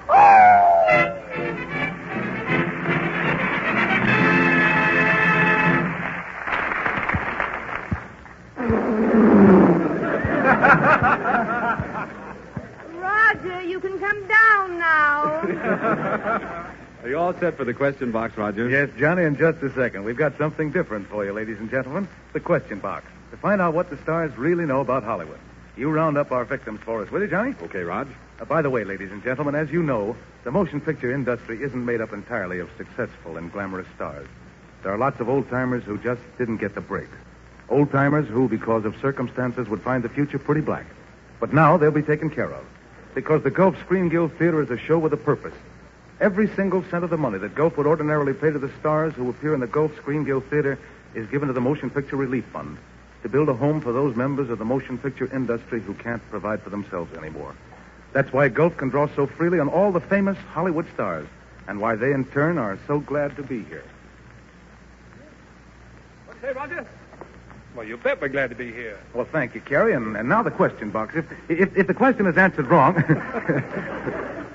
better late than never. The contestant must pay a forfeit by doing anything I ask him to. Okay, Johnny Conti, bring out the question box. And here it is, Roger. Thanks, John. Judy Garland, the first question is yours. I'm ready. Well, here's the question, Judy. In Mutiny on the Bounty, who played the cabin boy? The cabin boy in Mutiny on the Bounty. Franco Tone. That's right. Oh, this game's a cinch. Okay, Carrie, you're next. Shoot the question to me, Rog, boy. All right, here it is, Carrie. Do you know who Darryl F. Zanuck is? Well, is that the question? No. The question is, what does the F stand for? What F? Darryl F. Zanuck. F. How did that F get in there? Come on now. What does the F stand for in Darryl F. Zanuck? F. Philip? No. I'll give up. What's the forfeit? All right, Darryl F. Zanuck's middle name is Francis. And the forfeit, well, now, let me see. All right? You imitate Donald Duck reciting Mary Had a Little Lamb. Oh, you're kidding. No, I'm not kidding. Come on, I'll do it. Mary had a little lamb, and he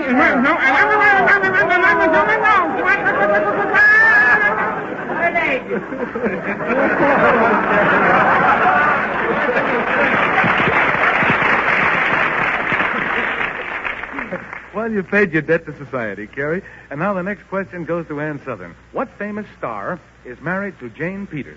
What famous star is married to Jane Peters? Mhm. Now, don't tell me.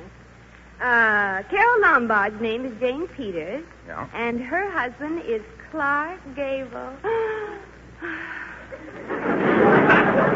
That's right, Ann. And incidentally, Clark Gable will be here on the Gulf Screen Guild Theater next week. What am I, stooging again for you? And now the next question goes to Mickey Rooney. You ready, Mickey? I'm always ready, Rod. Okay, we've got a special question for you, Mickey. It comes in 3 parts. All right, skip the build-up and just give it to me. All right, here it is. First, in the new picture, Fifth Avenue Girl, name the girl. Ginger Rogers. Nice kid, too. Yes, Mickey, you're right on both counts. Oh, don't. And Ginger Rogers is another star who will be on the Gulf Screen Guild Theater next week. And now, Mickey, for the second part of the question. In the picture, boy meets girl, name the girl. Marie Wilson. Oh, this is ridiculous. I mean, I can go on for hours. Yes, I guess we're underestimating you, Mickey. Anyway, here's the third part. In the picture, 100 men and a girl. Yes. Name the 100 men. Oh, wait a minute. This is a frame-up. No, never mind that. Now, you have to pay a forfeit. Let me see. You must do the famous speech that Charles Lawton did in Mutiny on the Bounty as Katharine Hepburn would do it. All right, come on. Oh, Mr. Christian, when I find you, I'm going to hang you on the highest yard arm of the British fleet. Really, I will. Oh, and I laid a fried egg.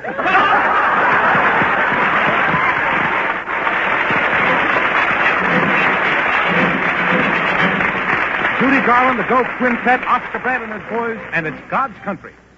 Hear ye if you're frowning and worried. Hear ye if your life is all wrong. Stand up, this is no time for worrying.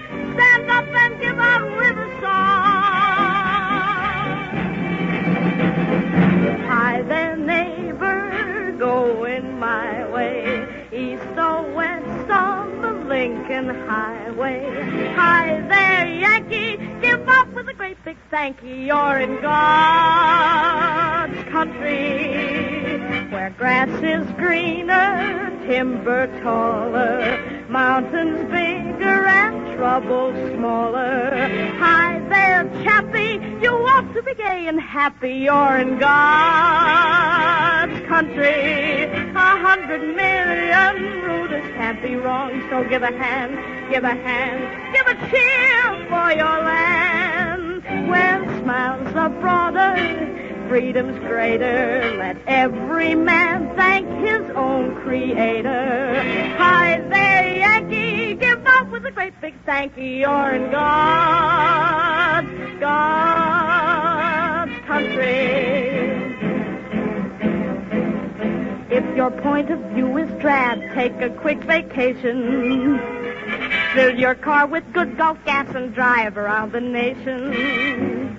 Leave your troubles all behind, dust off your machinery. Sweep those cobwebs off your mind and view the nation's scenery.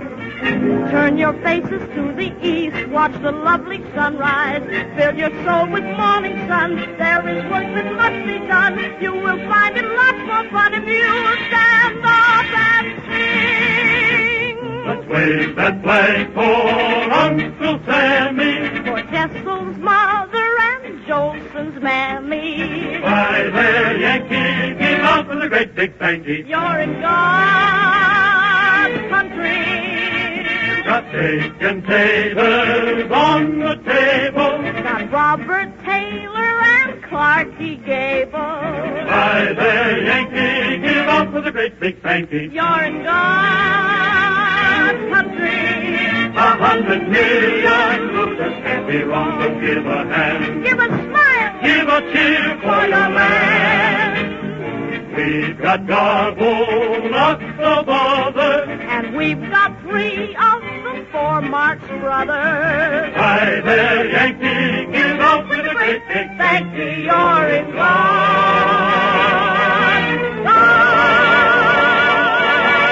country.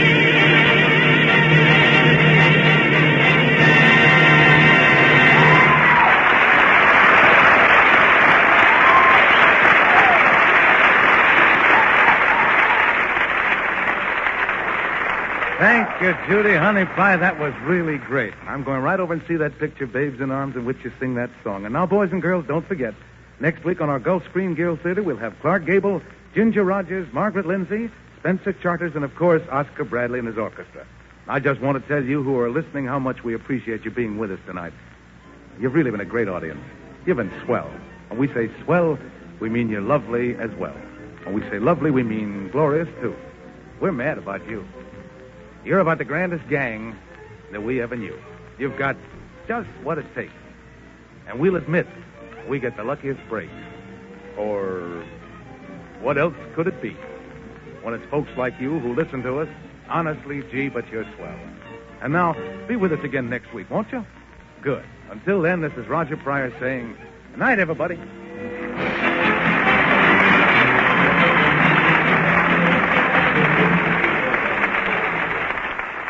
This is John Conte saying thank you and good night for your neighborhood Good Gulf dealer. We are grateful to MGM for Ann Southern, Judy Garland, and Mickey Rooney, and for Roger Eden's arrangements of Judy Garland's songs. Miss Garland will start her new radio series for Pepsodent next Tuesday over another network. God's Country and Good Morning were from the motion picture Babes in Arms. This broadcast originated in the Earl Carroll Theater, Columbia Square, Hollywood, California. This is the Columbia Broadcasting System.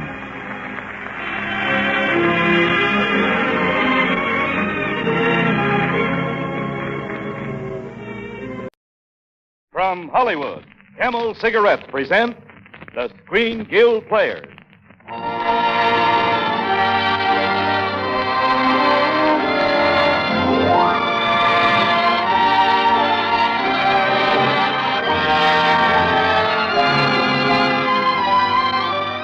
Our stars, Loretta Young and Lou Ayres. Our play, The Dark Mirror. Our sponsor, Camel Cigarettes. Experience is the best teacher. Try a Camel. Let your own experience tell you why more people are smoking Camels than ever before. Yes, your T-zone, T for taste and P for throat, is your true proving ground for any cigarette. Try a Camel on your T-zone. See how your taste delights in Camel's rich, full flavor. How your throat gets along with Camel's cool, mildness.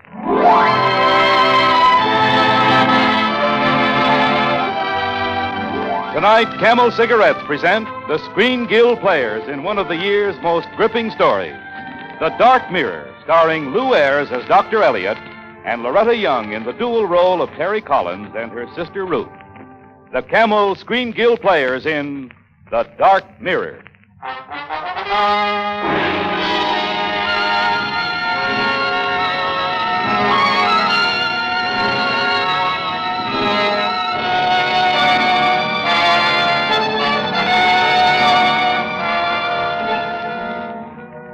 You probably read about it in the papers. All the gory details. The shattered mirror on the wall, the half-empty bottle on the table, and on the floor, face down, Mr. Frank Peralta. Peralta, face down, with a knife in his heart. How did I get mixed up in that? Well, let's say it was my fatal craving for lemon drops. It began in the lobby of the medical building. You see, I have my office there, and that morning the girl at the magazine stand was playing an old familiar game. Good morning, Dr. Elliot. And what can I do for you this fine day?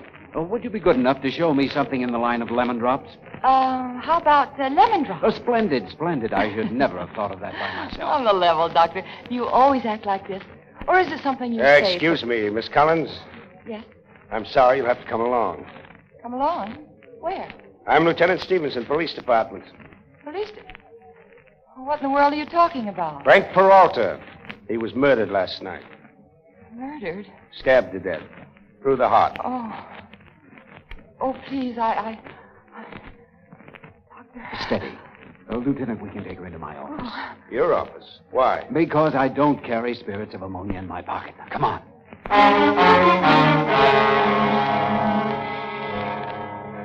Of course, she doesn't look like a murderess, Doc, but all I can do is go by the facts. And the facts, Lieutenant? Peralta's secretary said he had a date with Miss Collins last night. And two of his neighbors have identified her. One of them saw her going into Peralta's apartment with him about 8 o'clock, and the other saw her coming out at 10:30 Alone. But Miss Collins says you were at the concert in the park. Look, Doc, look, you stick to your business and I'll stick to mine. I'll have that alibi ripped apart in an hour. Lieutenant. Yeah, Frankie, you got anything? Sure did. 2 witnesses willing to swear the girl was at the concert last night. Got there at 8 and stayed until after 10:30. Her alibi holds up? Maybe yes and maybe no. What kind of double talk is that? Well, I just came from her apartment, Lieutenant. And what? It just so happens Miss Collins is twins. Twins? Then if we know which one was at Peralta's apartment... Yeah, try and find out. They won't neither of them talk.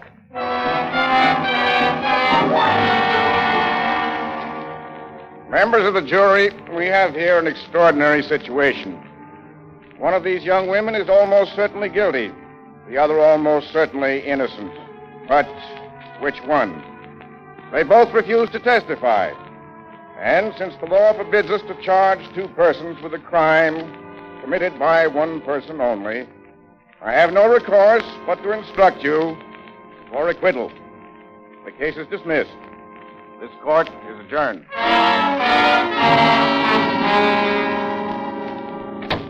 Lock it, Terry. Lock the door. Well, sure, honey, if you say so. But it's all right now, Ruth. We're safe.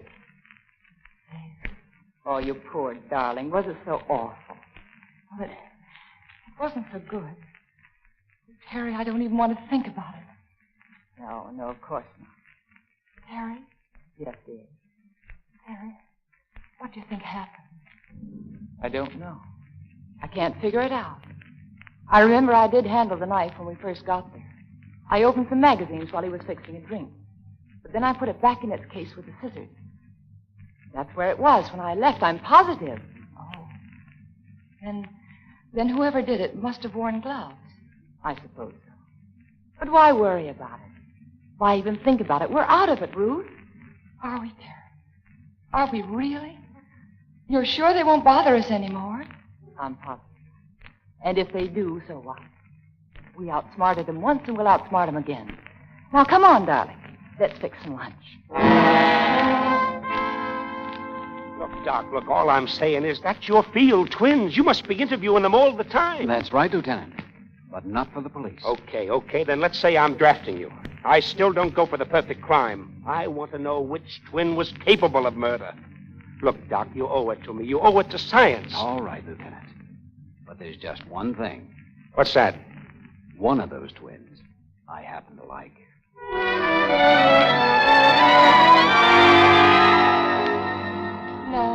No, I don't think so, Doctor. I don't think we'd be interested. I don't like the idea of being a guinea pig. Some of my best friends are guinea pigs. Well, it's all very well about science and all. But we're not the usual twins, and you know it. Oh, that? Oh, look, I can promise you right here and now there'd be no reference to the trial. Oh, you might not have to ask about it. But you have other ways. You mean drugs? Well? You must have the name wrong. It's Scott Elliott, not Bela Lugosi. And my lab is at the university, not in a haunted house. But then, if you're afraid, Well, we have nothing to be afraid of. Well... Nothing but snoopers. In that case... Ruth, I think we should do it. Terry. I don't think Dr. Elliott's a snooper. And we're out of a job. We could use the money. Terry, don't you mind being asked a lot of personal questions? Why should I, Ruth? Or why should you? Well, I... Look, suppose I run along. You can talk it over between yourselves and then call me. Oh, that might be better. Then I'm on my way. Terry, I hope you can convince her. I'll try, Doctor. We'll call you. Thanks again. Night. Terry, do you think that was very wise? Why not? What are you afraid of, Ruth? Oh, I'm not afraid. It's just... Don't lie about it. You are afraid. You're more and more afraid every day. Why? Terry, you know very well what it is. Yes. You think I killed him. Why don't you admit it? But I don't, Terry. You know I don't. Then why are you so frightened? Terry, if they knew you were even in his apartment that night. He proposed to me, and I said yes. So why should I kill him? Oh, Terry, I know. I know you didn't do it. That's why they mustn't find out that you were there. That's the only thing I'm frightened of. You're not afraid there's something about yourself that Elliot might learn from you, Ruth? No, of course not. Or from me? No. Well, then you've got nothing to worry about. There's no need for it. He's attractive. I like him, Ruth.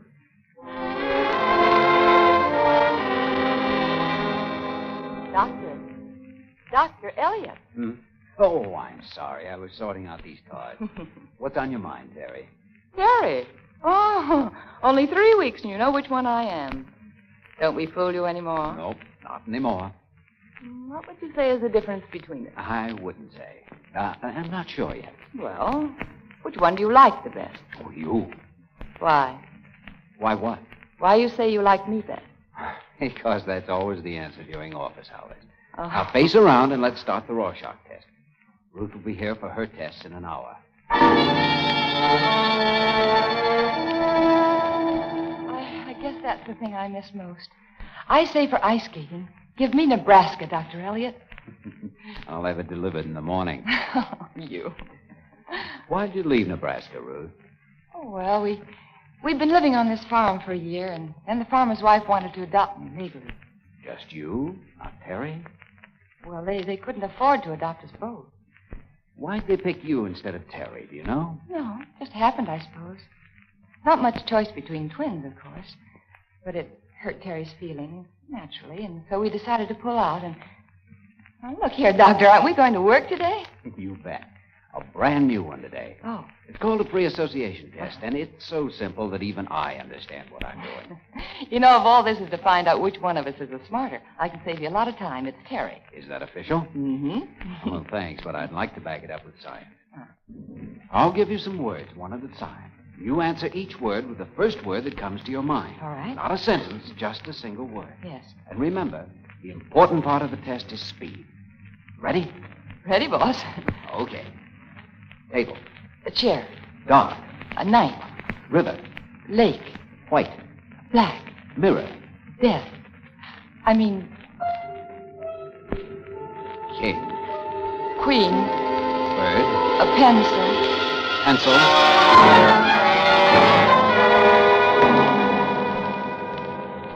Ruth, how could you have been so stupid? How could you ever have let yourself say it? I don't know, Terry. It just slipped out. You really think it meant something to him? Oh, him. I'm not worried about him. Darling, it's you I'm worried about. Why? Because it shows your mind is still on that thing. That broken mirror in Frank Peralta's apartment. When the doctor said mirror and you said death, it was an absolute giveaway. You still think I had something to do with it. Terry, please. Why do you keep saying a thing like that? Why do you keep taking those sleeping pills every night? Because I can't sleep without them, of course. And why can't you? Because my nerves are still bad. What other reason could there be? Your conscience, perhaps? My conscience? About what? Maybe you're sorry that you didn't tell them all you know. Maybe that's what's troubling you, Ruth. Maybe you're thinking you should tell them even now. Terry, stop it! You're talking nonsense. Am I? Of course you are. I hope so, Ruth. I really hope so. Because if you ever suspected me, I don't know what I'd do. I really don't.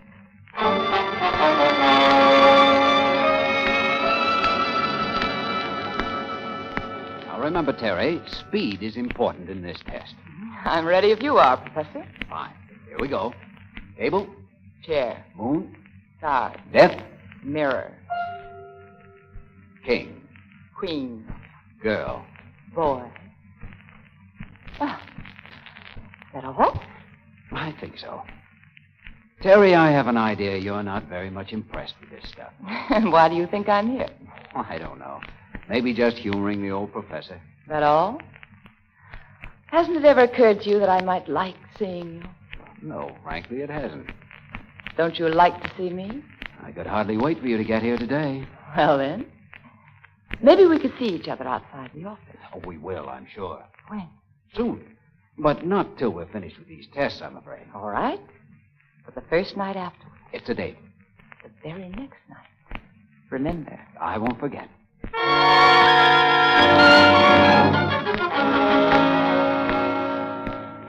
You must know, Lieutenant, I did a lot of thinking before I called you in. Yes, Doc, I think I can guess. It's something I'd never figured on. Never even dreamed of. There's only one thing I want to find out. I know.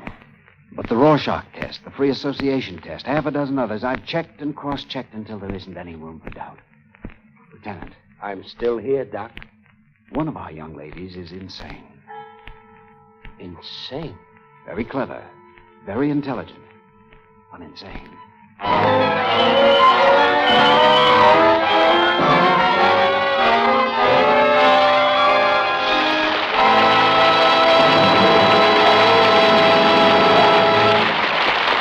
In just a moment, you will hear Lou Ayres and Loretta Young in Act Two of The Dark Mirror. Directing great motion picture hits like The Dark Mirror is an old story for director Robert C. Odmack. Before his brilliant career in America started, he made many famous European pictures. Talented and widely experienced, he illustrates in this great and unusual screenplay that experience is indeed the best teacher. And experience is the best teacher in choosing the cigarette that suits you best. Smokers learned that during the wartime cigarette shortage. They smoked whatever brands they could get then. Compared those different brands in their T-zone. That's T for taste and T for throat. You know, that's the way you can judge a cigarette. By your sense of taste and the sensitivity of your throat. Well, millions of smokers' T-zones gave first honors to Camels for rich, full flavor.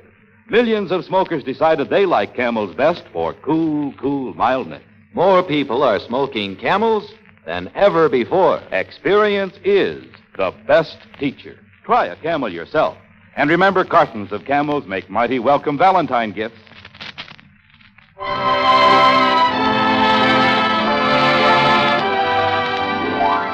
Camel Cigarettes now present Act Two of The Dark Mirror, starring Loretta Young and Lou Ayres with Wally Mayer.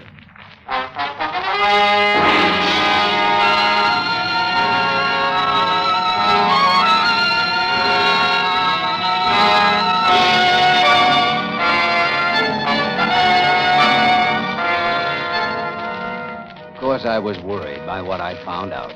Worried and a little relieved. No question now about one thing, at least. I knew it was Ruth I'd always liked. She'd relaxed a lot, too. She'd become quite friendly. So it was only natural, I guess, that a few nights later I should walk her home. Gee, I really was crazy about that boy. But Terry simply couldn't stand him. She insisted he wasn't on the level.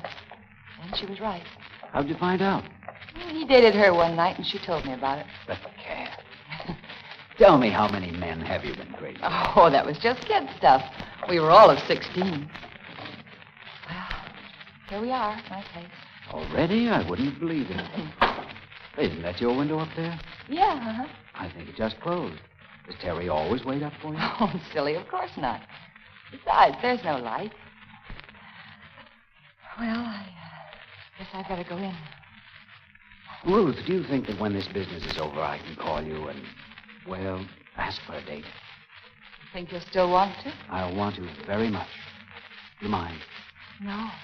I like it. Ruth, you're wonderful.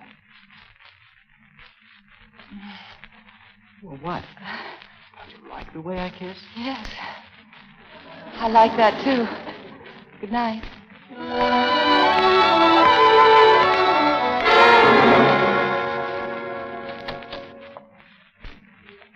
Ruth? Terry. Oh, I'm so sorry. I tried to be quiet. It's all right. I wasn't sleeping, just lying here in bed. I'd no idea it was so late. Scott walked me home and we got to talking. Talking? About what? Oh, Chicago, Ohio. When we were kids. Is that his line down memory lane? I don't think it was a line. Just seemed to want to talk, that's all. Nothing romantic? What do you mean? Well, you like him, don't you? Yes, I like him. Does he like you? Yes, some, I imagine. Ever say anything? Oh, you know, nothing serious. Did he ever kiss you? No. I'd better turn in. It's pretty late. Yes. And, darling, don't forget your sleeping pills. I'd like to get a good night's rest.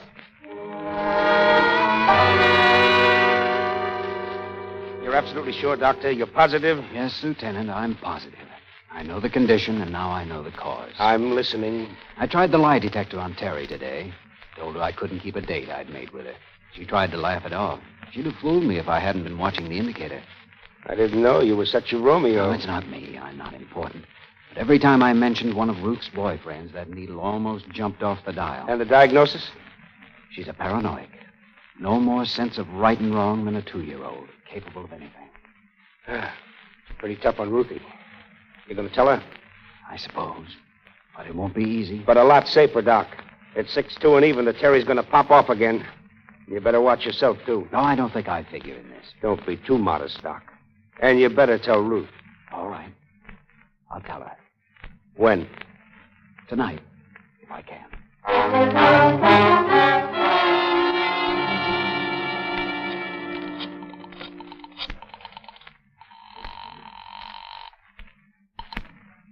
Hello? Hello. Is this Ruth? Scott? Ruth, are you alone? Is Terry there? No. Why? Well, I don't want to know about this, but could I see you alone sometime tonight? Why, of course, dear. When? Tonight late, about 11. Would you come to my place? I'll leave the front door open. But, Ruth. Yes? Do be careful that Terry doesn't know. You will understand when I see you. All right, darling. Goodbye. Goodbye, dear. Well, that's that. After tonight's you. Yes, come in. Scott? Ruth? Well, of course it's Ruth. Do you mind? Oh, no, not at all. In fact, I couldn't be more pleased. I saw the light in your lab, and I was walking. Oh, it's so nice out. Would you like to join me? I'm afraid I'll have to take a rain check on that. Oh. I have a very important conference at 11. Oh, I'm sorry. So am I. Sit down, Ruth. I'm going to talk to you. I'm going to talk to you, and then I'm going to send you home. Well, Scott. Darling, Ruth. Sometimes even a psychologist finds it difficult to say things. But this is terribly important to you. I want to talk about Terry. She's sick. Very sick.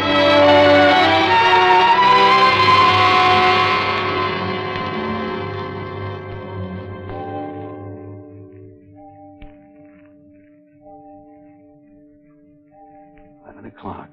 Funny, I'd have sworn Terry'd be here by now. Maybe Ruth said something to her. Scared her off. Maybe she... Come in. Darling, so this is your place. Oh, I wondered about how you live. I apologize for its neatness, but I have no woman around to keep it messed up all the time. Oh. Let me take your coat. Oh, no, don't bother. Cigarette? Yes, thanks. Now, what was all that mysterious business on the telephone? What did you want to talk about? Something quite important. Oh? It's about Terry. Oh. You don't like Terry, do you? Of course I like her, but... But what? But I love you. Why? Why me and not her? That's something I'm very curious about. Why did you choose me? How can I answer that? Well, am I smarter than she is, or more attractive, or more fun? To me, you are, of course. Oh, now don't laugh. I'm serious. I asked you because... Well, after all, it's Terry they usually go for. But that's not true. They don't go for Terry. That's the trouble with her. That's what I wanted to talk to you about. I'm afraid I don't know what you mean. It's not an easy thing to tell you, but you see, Terry's not well. She's sick. Sick? How? She's twisted inside. Something that started when you were both babies, I imagine. Some incident you've both forgotten. That's silly. There's always a natural, strong rivalry between sisters. And as for twins, identical twins, it can grow into terrifying intensity. Starting with that first forgotten incident and then fed by everything else that's happened, that feeling has grown in her, more and more bitter all the time. Until now, it's abnormal. I've never heard such utter nonsense. Nonsense? How about that boy in Ohio, remember? And the lawyer in Chicago, and the farmer that wanted to adopt you, but not her. It's the same story over and over. It was always you they preferred. That's not true. It's really not. That's why I asked you to come here tonight. I want you to persuade her to go to a doctor and put herself under his care. And I want you to get her to do it at once. And if she refuses? If you refuse, Terry. Terry? You think I'm Terry? I know you are. And if you refuse to do as I suggest, I'm afraid I shall have to tell who killed Frank Peralta and why. You can't. You don't know. I think I do. You met him first at the magazine stand. He had no idea you were twins. Then later he met Ruth when she took your place. The same thing happened all over again. You knew it that night in his apartment. You knew it was Ruth he loved. And so you made sure that if you couldn't have him, neither would she. You couldn't prove that. What about Ruth? She wouldn't testify against me before. You think she would now? Yes, I think so. I had a talk with her tonight. I think she realizes what... Sorry. Hello? Yes, Lieutenant, I was just... What? No. Yes. Yes, we'll be right over. Lieutenant Stevenson? He's at your place. I told him I'd bring you right The along. apartment. What's he doing there? Ruth's dead. She killed herself.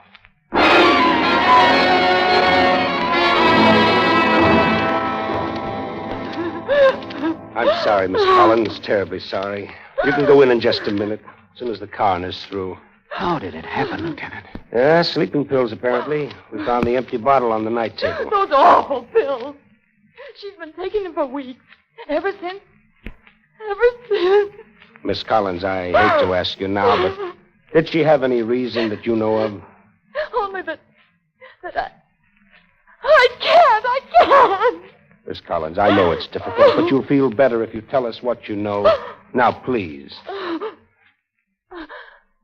Well, maybe you're right, Lieutenant. Maybe I should. After all, she's free now. Poor darling. And I have a right to some peace, too. Of course. She was driven to it by her conscience. Because she killed him. What? That's ridiculous. At first she said she didn't, and I believed her. That's why I couldn't tell you before. I was the one who was at the band concert. And then later I began to notice things.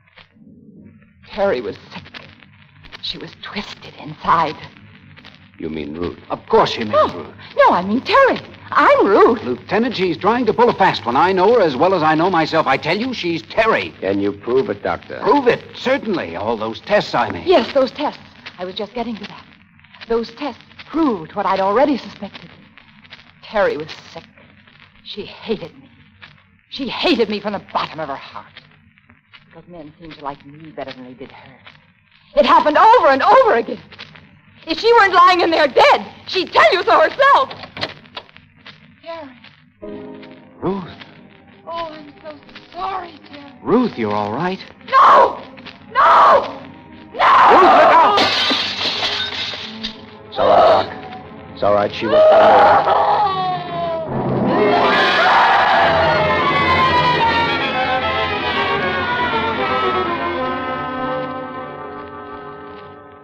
Doc, you're not sore at the trick I played, are you? I'm not sure yet, Lieutenant. Well, I'll go along then. I got to make out my reports. Good night, Doc. Good night, Lieutenant. Ruth, dear.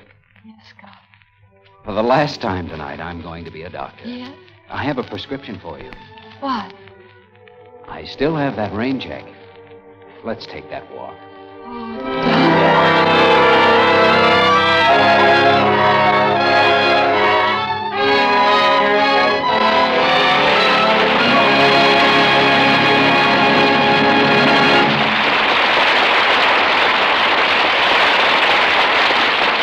Our stars Loretta Young and Lou Ayres will return to the Camel Screen Guild microphone in just a moment. More doctors smoke Camels than any other cigarette, according to a nationwide survey. 3 leading independent research organizations asked doctors in every state in America, doctors in every field of medicine. Yes, 113,597 doctors were asked what cigarette they smoked. The brand named most was Camel.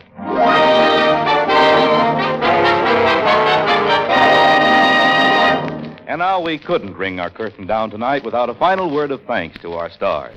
To Lou Ayres, and a double measure to Loretta Young for the difficult dual role which she portrayed so magnificently. Thank you, Mr. Roy. You know, this program is very close to our hearts. The Motion Picture Relief Fund and its country house are largely supported by these radio broadcasts.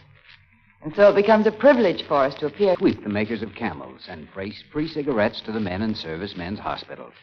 Among the hospitals to receive them this week are the United States Army Beaumont General Hospital, El Paso, Texas, the U.S. Naval Hospital, Mare Island, California, and Veterans Hospital, Cleveland, Ohio. Good night, everybody.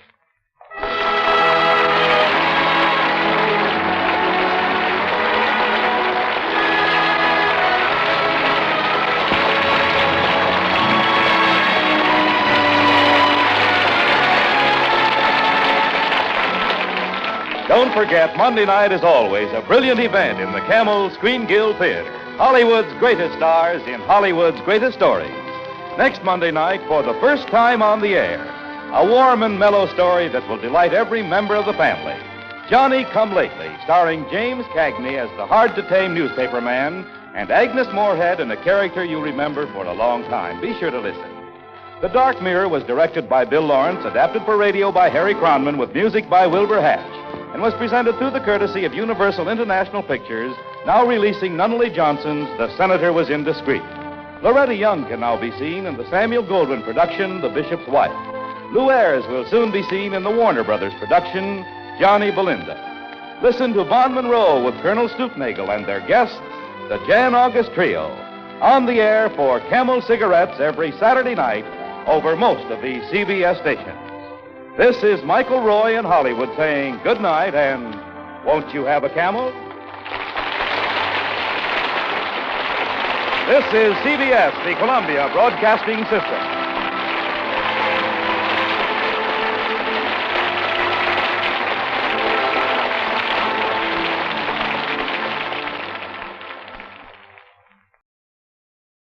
Good evening, ladies and gentlemen. Tonight, Lady Esther presents the Screen Guild Players and Paramount Pictures' exciting story of romance and suspense, Love Letters, which was produced by Hal Wallace. It stars Loretta Young as Singleton and Rex Harrison as Allen, with Paula Winslow as Dilly. The Lady Esther Screen Guild Players in Love Letters.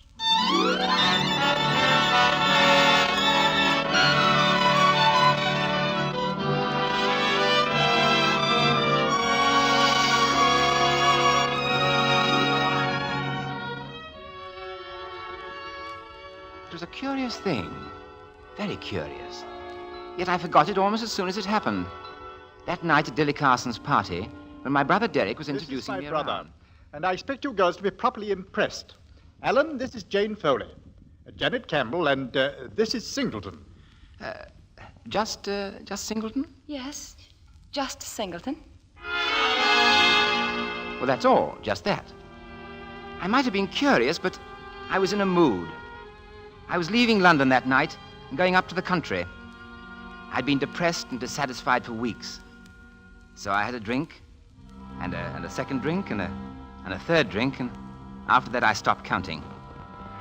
Next thing I knew, I was standing there in the middle of the room, a glass in my hand, empty, of course, and Dilly was saying... Go on, Captain. Don't stop now. Where's everyone? Gone. I promised I'd see you to the train. You've been rather... Yes, I can imagine. Did I do anything I shouldn't have? No, just talk. About what? Well, the usual thing. A girl. I gathered her name was Victoria. Oh, I've been talking about her. Only for the last half hour. Who is she, Captain? I don't know. I've never seen her. Well, then how did she come in? I used to write to her during the war. I wrote for a chap who was in love with her.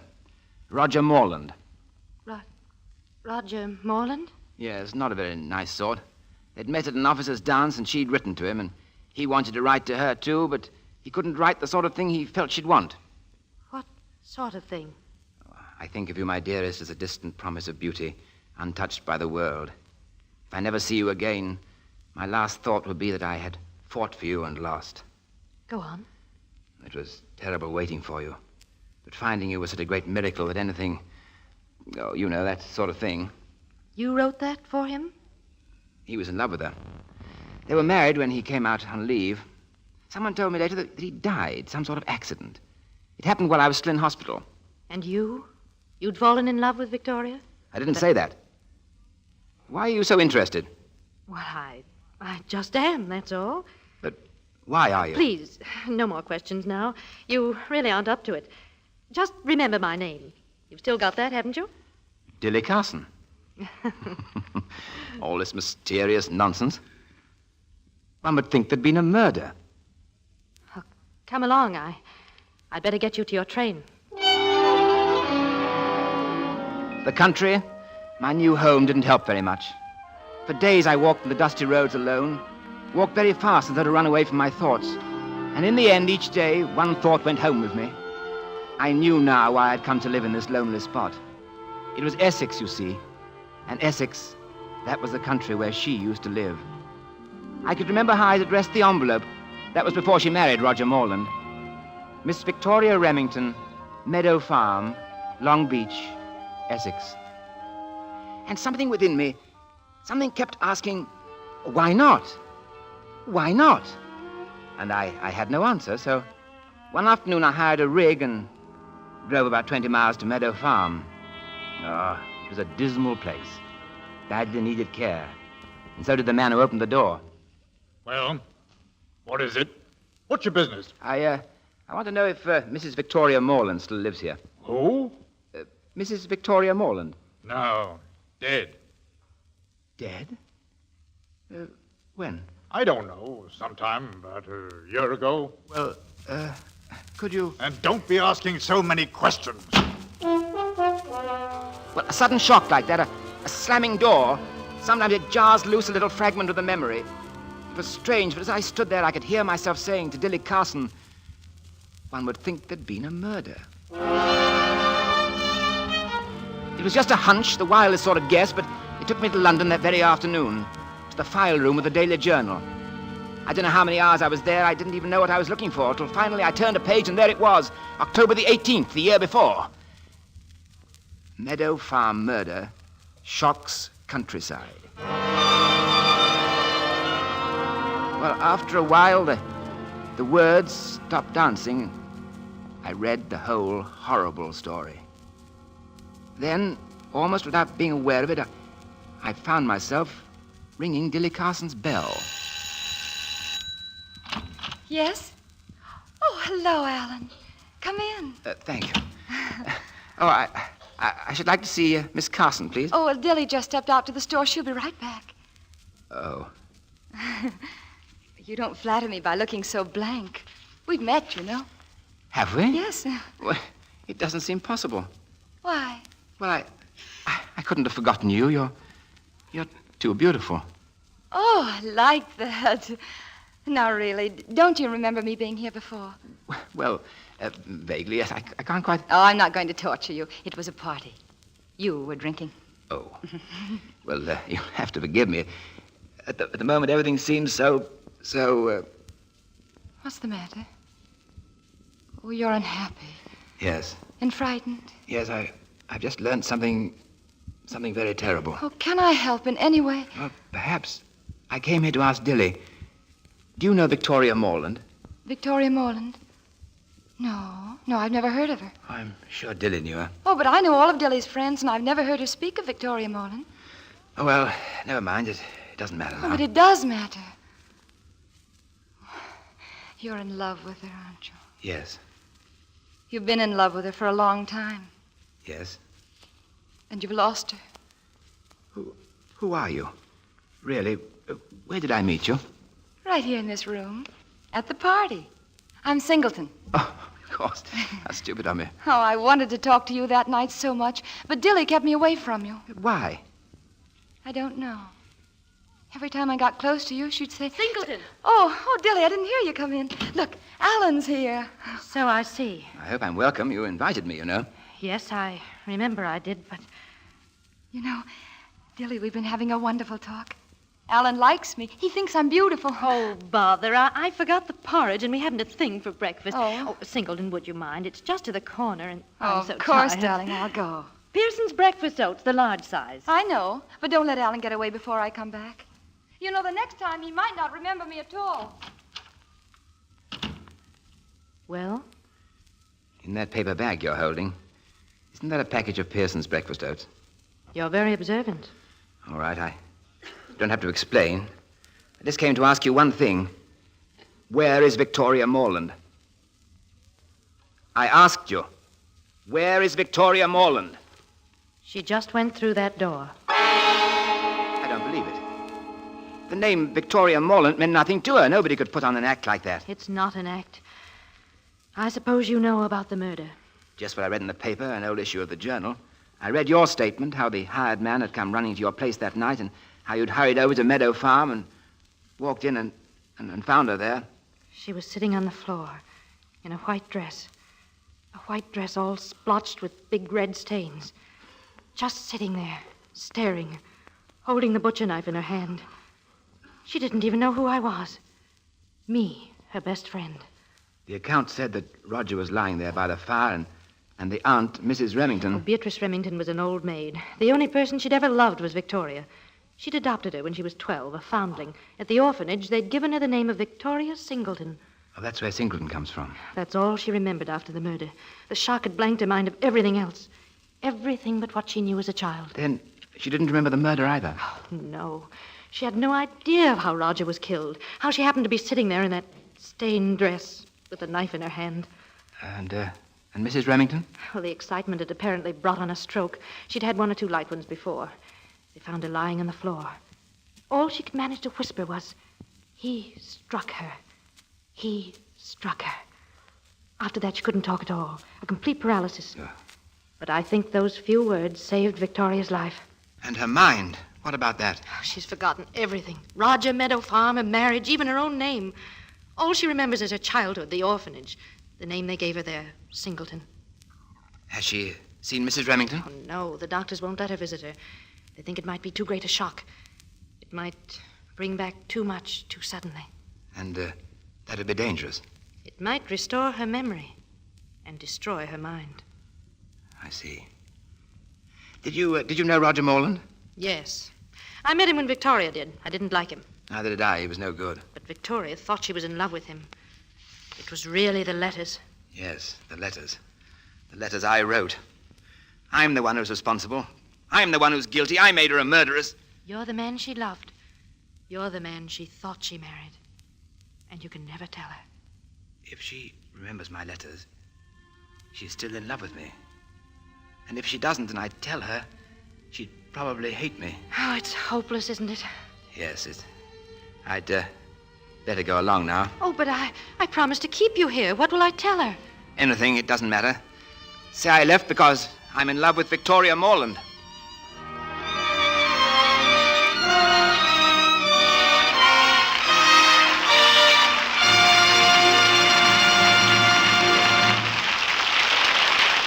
The second act of the Lady Esther Screen Guild play will follow in a moment. Now, a word from Lady Esther. Have you ever looked around among a group of your friends and asked yourself this question? How many have skin that looks tired? Skin that looks older than they really are? You see it everywhere, and it's tragic because it's so unnecessary. You see, many women never quite get rid of a clinging, oily film which clouds their skin. When you remove that clouding film, the difference is startling. Once each day, smooth on Lady Esther 4-Purpose Face Cream, and then wipe it off. Now, the important part, immediately repeat this treatment. The first time removes only surface soil and makeup. The second application gets after that clinging, clouding film. Immediately, your skin feels smoother and softer, and your own eyes see the new tone and color, the fresh, clear, younger look. Because Lady Esther 4-Purpose Face Cream, by itself, not only thoroughly cleanses your skin, it also softens your skin, helps nature refine the pores, and leaves a perfect base for powder. It needs no help from any other cream. Try my new treatment with Lady Esther 4-Purpose Face Cream.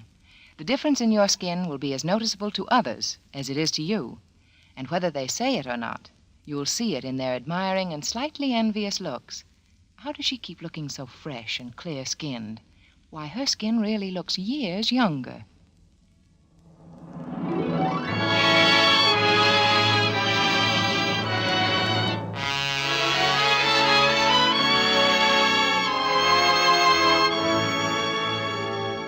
And now, Lady Esther presents the second act of Love Letters, starring Rex Harrison and Loretta Young, with Paula Winslow.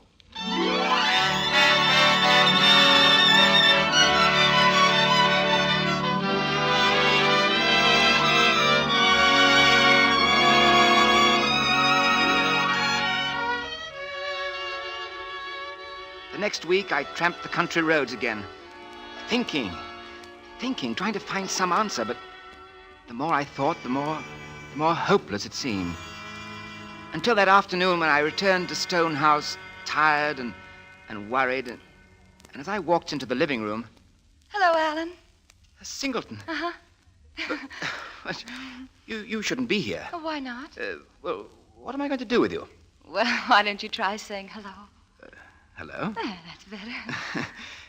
How long have you been here? Oh, about an hour. I've been waiting for you. Why? Because you didn't come back to see me. And I was afraid you decided never to see me again, had you? No. Oh, then it's quite all right for me to be here. And you shouldn't look so shocked and embarrassed. Singleton, you know, one doesn't do things like this. Oh, this one does, and after all, it's quite proper. Oh, Alan, you're in love with someone else, with a girl named Victoria Morland. And you know, in a way, Victoria Morland is my chaperone. Yes, I suppose she is. Yes. But what about Dilly? She'll be worried sick about you. Oh, No, I'm going to call her and tell her I'm bringing you home. Oh, please, Now, Alan. I'll take you back in the train myself. Oh, please, please. Anyway, not the train that goes in an hour. All right. Well, the one that goes in 2 hours. All right. And no later. Mac had your supper already, and then he made me eat that. And then there wasn't anything for you, and so he had to trundle off to the village and well, you see. Yes, I see. Oh, Alan. Alan, we can be such good friends. We're so safe. Safe? Yes. Well, you see, you're in love with Victoria Morland, and I can never be in love. And so we don't have to be afraid of each other as men and women usually are. Why can't you ever be in love? Well, because Alan, has Dilly told me anything, anything about me? Yes. Oh, you needn't be afraid to speak of it. It's not a secret, you know. There were so many things. If I could only remember them, Alan, tell me about Victoria. Please, I'd rather not talk about her. Oh, you'll find her someday. And you'll be very happy with her. And I really don't mind that, you see, because right now you're happy with me, aren't you? Yes. And right now is all I can ever have. Alan, you'll come to see me once in a while. Of course. But don't let me know, will you? Just come. Don't telephone. Alan, there's one thing I'm afraid of. I better tell you now. What? Well, it frightens me to receive a letter. Why? Why does it frighten you? I don't know. Maybe it's because I can't write. You've forgotten that, too? Yes. I can read, but I've forgotten how to make handwritten letters. I wanted to learn again. But, well, I'm afraid. Why? I don't know. Oh.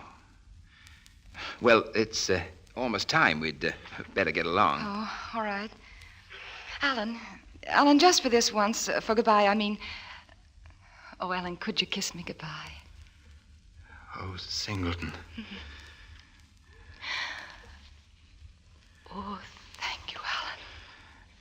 Look, Singleton, Oh, Alan, please, you mustn't be sad. You see, that's the difference between us. You're sad because you think you shouldn't have kissed me. And I'm happy because you did.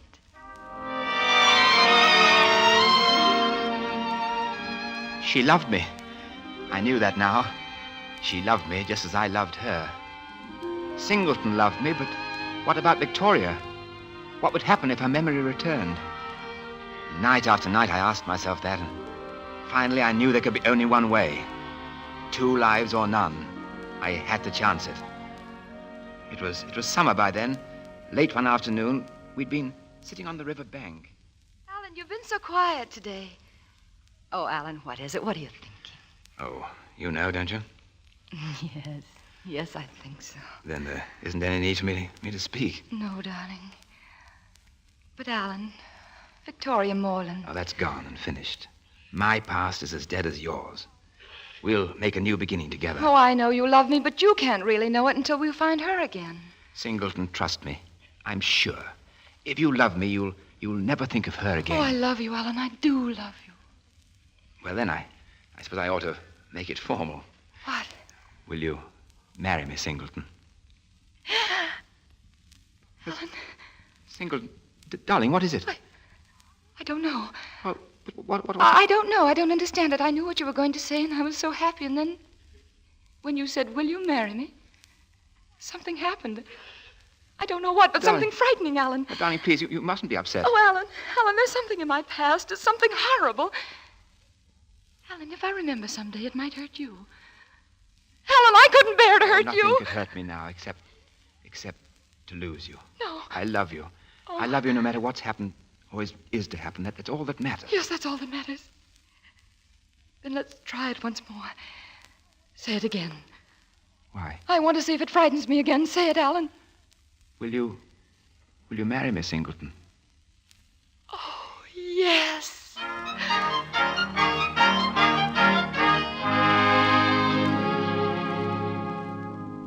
I, Singleton, take thee, Roger.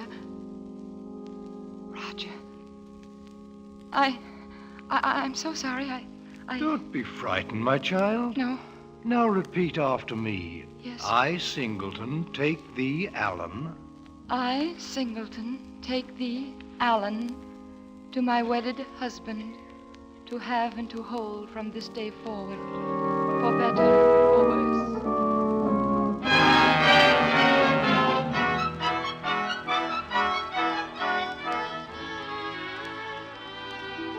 My husband, my ring, my house. Oh, Alan, I'm so happy I could... Alan in church, why did I suddenly say that name? Roger? Oh, but you were nervous. It's just a slip of the tongue. Yes.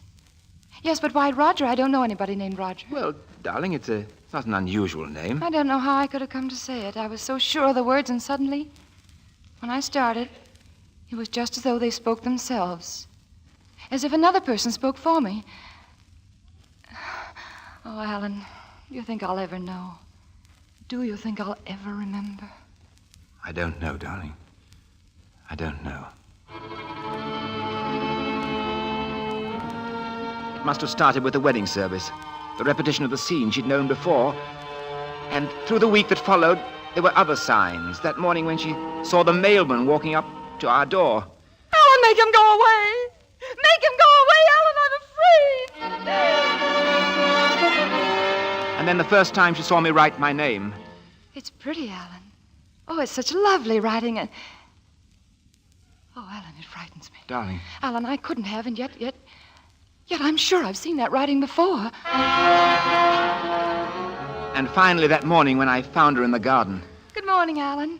I was up so early, I thought I'd pick some berries for your breakfast. How nice. I think I've got enough now, so we can go inside and... Alan! Darling, what is it? Alan, my dress, it's blood. Wipe it away. Darling. Alan, wipe it away! No, darling, it's only fruit stains. No, it's all it those isn't berries blood. you've been picking. Alan, please! Alan, I don't want to see Aunt Beatrice. Aunt I don't. Beatrice? No. Alan, this isn't the house. It was another house. It was night. Darling. Alan, what happened that night? Alan, what did I do? What did I do,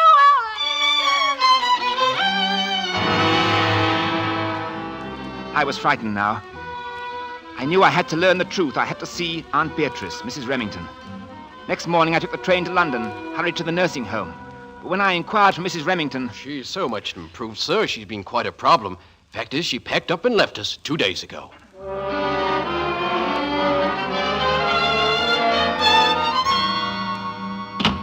Singleton! Singleton! Mr. Allen, she's gone. Gone? Gone where, Mac? I don't know, sir. I've looked everywhere. I missed her just after the letter came. What letter? Here it is, sir, this one. The mailman brought it just after you'd gone. And she opened it and read it, and next time I looked up for her, I...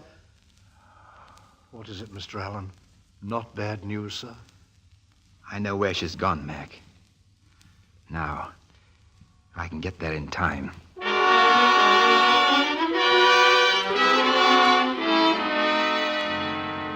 You see, Mrs. Remington, I read your letter to my husband. You wrote that you wanted to speak to him about Victoria, and well, that's really the reason I came.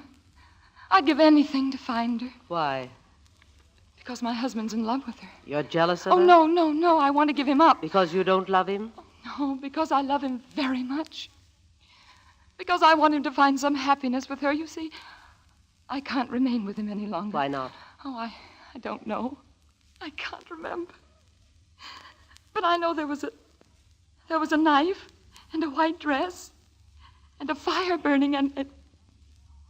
Oh, please, I don't want Alan to know. I don't want to hurt him. He could still find some happiness with Victoria. You may be right, my dear. I'll help you find her. Oh, thank you. Victoria Morland was my ward. I loved her more than anything in the world. And yet I couldn't save her from Roger Morland. Roger Morland. Roger Morland wrote letters. Yes, and Victoria thought she loved him. I didn't want her to marry him, but I couldn't stop her. They eloped. He wasn't like his letters. No. And I knew she was unhappy. She'd go for long walks alone for hours. And when she came back, I could tell she'd been crying. Then, that night, they were sitting in this room. Roger was sitting... In that chair? By the fireplace. There was a lamp... On that table? By the desk. The door was open, and I could hear their voices. I was... Out in the kitchen, fixing supper. And Roger was drinking. He was always drinking. I wore a white dress. Sitting there at the desk. Reading through his letters again. Which made him very angry, of course, because he knew he hadn't written those letters. He told me so. He told me so that night. He said he was sick of living with a ghost. He snatched the letters out of my hand and went to throw them into the fire. You cried out, ran toward him to save them. You didn't see me. I'd come to the door. I don't think I even knew I still had the butcher knife in my hand. I tried to get the letters. Roger struck me, and then...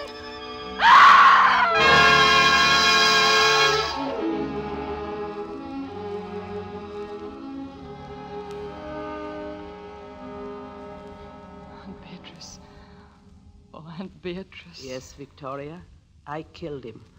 I couldn't tell them the truth in time.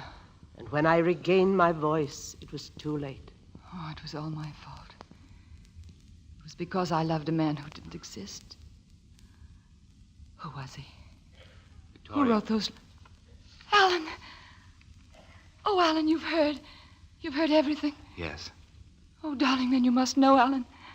I found Victoria Morland for you. And the man who wrote those letters? Would you hate him, do you think? For what he'd done to you? I don't know. But it doesn't matter now. But it does matter. It matters very much. I think of you, my dearest, as a distant promise of beauty, untouched by the world. Alan. If I never see you again, my last thought will be that I'd fought for you. Alan. And lost. It was terrible waiting for you. But finding you was such a great miracle that anything I suffered seemed only a small payment in return. Victoria. Oh, Alan, Alan, Alan.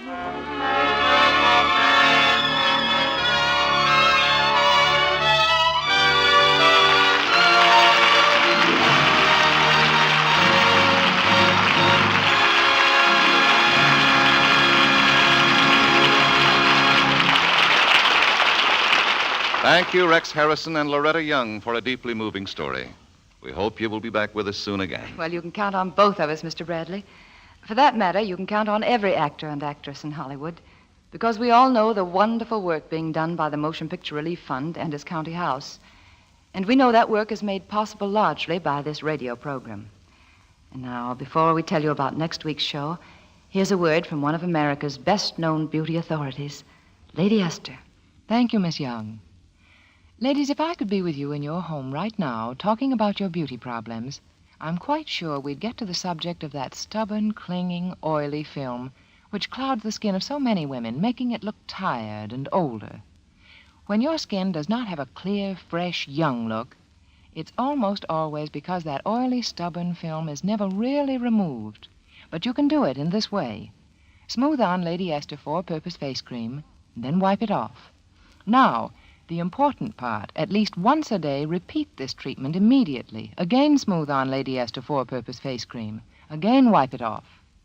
Notice how the first time removes makeup and surface dirt, but the important second cleansing gets out that clinging, clouding, oily film which makes your skin look tired. So your skin immediately looks cleaner, fresher, clearer, and far younger. So much so it will almost startle you. You see, each time you use it, Lady Esther 4-Purpose Face Cream does the 4 things your skin needs most for beauty. And it's so gentle and soft, you don't have to massage and rub at your skin.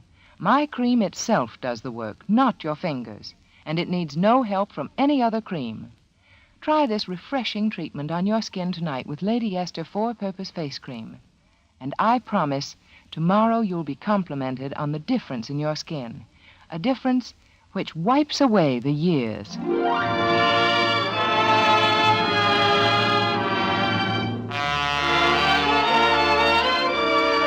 Next week, the Lady Esther Screen Guild Players will present The Last of Mrs. Cheney.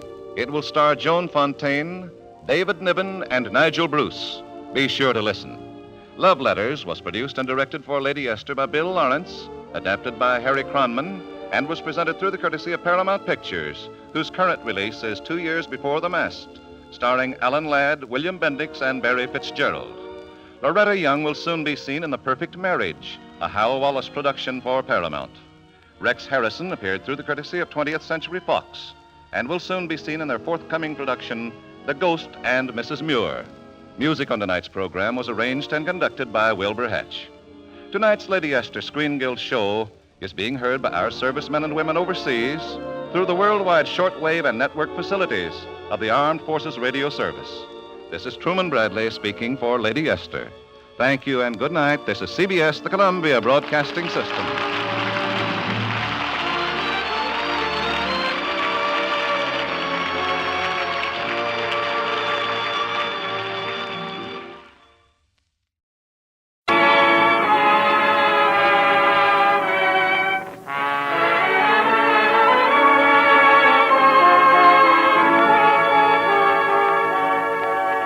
Lady Esther presents the Screen Guild Players.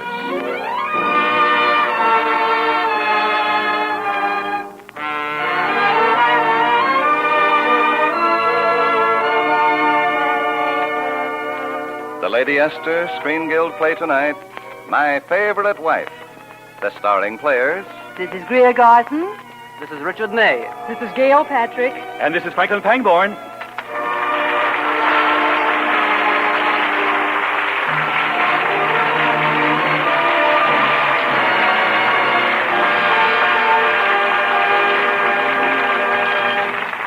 Tonight, Lady Esther presents the Screen Guild Players in Leo McCary's hilarious comedy of marital mix-up, My Favorite Wife.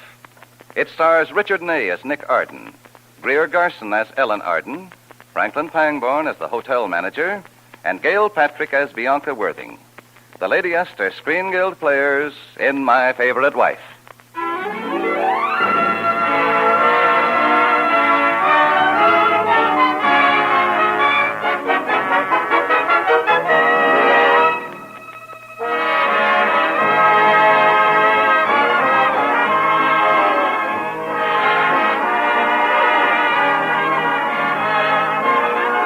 Nick Arden, a successful young lawyer, is appearing before a judge in the Los Angeles Civil Court, attempting to establish the legal status of his wife, Ellen Arden, who has been missing for 7 years.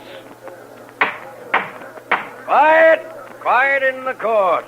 Sounds like visiting day at the zoo. Now, wait. The Arden case, Your Honor. Oh, yes. Well, Miss Arden, as I see it, your wife, Ellen Arden, was lost at sea when a ship went down off the coast of Indochina. Yes, Your Honor, 7 years ago. Uh-huh. Well, the testimony's all here, sworn affidavits, no evidence to the contrary. The law is clear. I hereby pronounce Ellen Arden, wife of Nicholas Arden, legally dead. Oh, thank you, Judge. Now will you please marry us? Oh, that's quite all right. What was that? Well, Mr. Arden and I wish to be married. Oh, but his first wife just died 7 years ago. Mr. Arden, do you plan to marry this young lady? Yes, Your Honor, Miss Bianca Worthing. Have you had time to think about this? Your Honor, Mr. Arden is over 21, and will you please make the ceremony as short as possible? We're going to Yosemite for our honeymoon. Well, the man who'd remarry this quickly doesn't deserve to lose his first wife. Well, I'll take the chance. Well, don't say I didn't warn you. Take Bianca's hand in yours and repeat after me.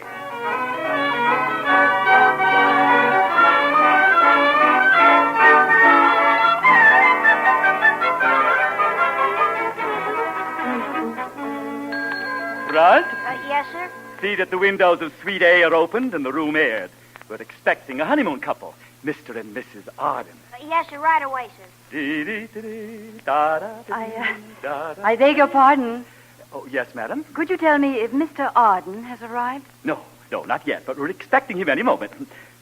You aren't by any chance his lovely bride? No. Oh. That is, not exactly. Not exactly? No. I'm only his wife. Oh, I see. You're only his... What was that? Oh, it's much too long a story to go into. I'll sit over here and wait for him if you don't mind. But, madam, oh, dear. Front. Yes, sir. There's a gentleman and a lady just coming in. See to their luggage. Yes, sir. Ah, good evening, sir. And you too, madam. Welcome to Yosemite. Sequestered seclusion among the sequoia. My name is Arden. I made a reservation. Arden? Oh, you're Mr. Arden. Yes. Anything wrong in that? No, not if you're broad-minded. I've given you and your bride sweet A. Come, Nicky, darling, let's go up. I'm frightfully tired. All right, dear. Just a moment, Mr. Arden. Yes? Could I speak to you privately? Say, what is this? Are you coming, darling? Wait for me at the elevator, Bianca. Now, what's all this about? Mr. Arden, I have a surprise for you. A surprise? Well, can't you send it up to the room? Not in keep within the moral code laid down by the Hotel Association. The surprise I speak of has just crossed the lobby and is standing right behind you. Right behind me? What the devil are you... Ellen! Nicky. Oh, Nicky, darling. Ellen. Oh, I can't believe it. Is it really you? Why don't you kiss me and see? Oh, darling. Well, is it? Yes, you're real, all right. Oh, and sweet, and wonderful, and beautiful. Oh, that's what I wanted you to say. Where have you been the last 7 years? We all thought you were dead. I know. Did I have a nice funeral? Oh, it was lovely. Reverend Blake preached a wonderful sermon. Oh, that's nice. I wish I could have heard it. You haven't said where you've been. Marooned on a desert island. And I'd still be there if a Portuguese freighter hadn't wandered 200 miles off its course. Well, how did you get here? Well, I read about you and your bride when I got off the boat at San Pedro. So I caught the first plane. Oh, Ellen, darling, just to hold you again, to realize you're alive, to kiss you. I hate to interrupt, Mr. Arden, but is this a private love scene, or may I sell tickets? Oh, what's that, clerk? What's that, clerk? The whole lobby is staring at you. Oh. And may I remind you that you have a bride waiting around the corner at the elevator? Oh, good Lord, that's right, Bianca. I've forgotten all about her. That is quite apparent, Mr. Arden. Now, you keep out of this. I've got to talk to you, Ellen. What room are you in? I haven't any room, Nicky. Oh, well, I'll take care of that. How about Suite A? We had that on our honeymoon, remember? Do I remember? Clerk, give this lady Suite A. Suite A? What will I do with your wife? You mean what will I do with her? I could give your wife and you Suite C. Well, that'll be fine. And where will you be, Nicky? Well, I'll join you in Suite A just as soon as I have Bianca settled in Suite C. Well, if this is a game of tag, will somebody please tell me who's it?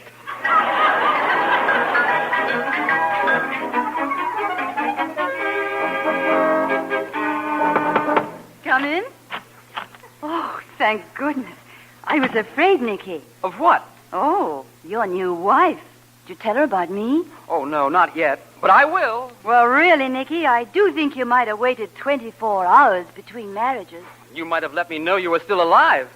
Here I am, married to 2 women. You realize what that makes me? A very busy man. I'm a bigamist. A bigamist. Poor Nick. And how am I going to tell Bianca? After all, I just can't barge in and say, oh, I'm sorry, my wife came back. Our marriage is off. Now, can I? Well, does sound a little crude for you, Nicky. Would you like me to tell her? She wouldn't believe it was you. You're dead, you know. I don't believe it. Oh, you are just the same. You were pronounced legally dead this morning. Well, I feel awfully illegally alive. But then you always had that effect on me, Nicky. Well, I could be arrested for the effect you have on me. Oh, darn that phone. Hello? Is Mr. Arden at liberty to come to the phone? Just a moment. It's for you, Nicky. Oh, thanks. Hello? Your wife is looking for you, Mr. Arden. Oh, well, tell her I'll be right up. I'm busy. I'll be... Mr. Arden, we've maintained a reputation for respectability for 3 years. And we don't intend to lose it in one night. Well, my reputation for respectability is just as high as your hotel. Higher? Yes, higher. You've been up longer. I've been up longer. And what about my reputation? Exactly. What about Mrs... my friend's reputation? The less said, the easiest mended, I always say. Nicky, explain the situation to him. All right. You see, Mr. Why, it's as simple as ABC. Now, don't tell me you've got a lady in Suite B, too. Mr. Whatever your name is, my wife, that is, my bride. Oh, why should I bore you with the details? Believe me, I won't be bored. Oh, I think you would. I'll explain it when I see you. In that case, Mr. Arden, I'll be right up. He's coming up. Don't you think you better go? Well, where'll I go? What about Suite C? You have a wife there, too, you know. Look, I've got an idea. Just as soon as I leave here, you call Suite C. Say it's my office calling. Have to return immediately. Very important case. And then what? Why, then Bianca and I will have to leave immediately and drive all night to get back. Perhaps sometimes during the drive I'll be able to tell her about you. What do I do? You think I'm going to sit here while you go joyriding around the country with a married woman? You can think again. Well, she's married to me. That's just what I had in mind. There's the clerk. Ellen, will you do this for me? Please. Just a moment. Please, Ellen. Well, all right then. Oh, you darling. Oh, Nicky. Oh, Nicky. Kiss me. Oh, my darling. You miss me? Every minute you were gone. Oh, kiss me, Nicky. Well, really? Mr. Arden, please. Oh, hello, clerk. I was just going. Yes, well, goodbye, Ellen, and don't forget to make that call. Never in all my experience in the hotel business have I ever seen anything like this. Madam, I am absolutely at a loss for words. Oh, don't let that bother you, clerk. So am I. My, isn't he the Casanova? Oh! Oh!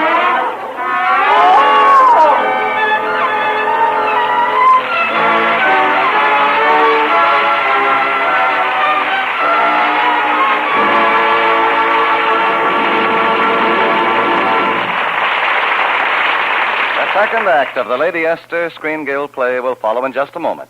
Now, a word from Lady Esther. Did you ever notice the wonderful change in a room the instant you pulled up a shade or opened a blind? How everything brightened as the sunlight streamed in? How everything looked fresh and new? Well, I can show you the same sort of refreshing change in the appearance of your skin with just one application of Lady Esther face cream. I can show you a fresher, younger-looking skin as quickly as pulling up a shade and letting sunlight stream into a room. And I don't just say it. I prove it. Not in 30 days or 30 minutes, but in 30 little seconds. Yes, in just half a minute, I can prove it.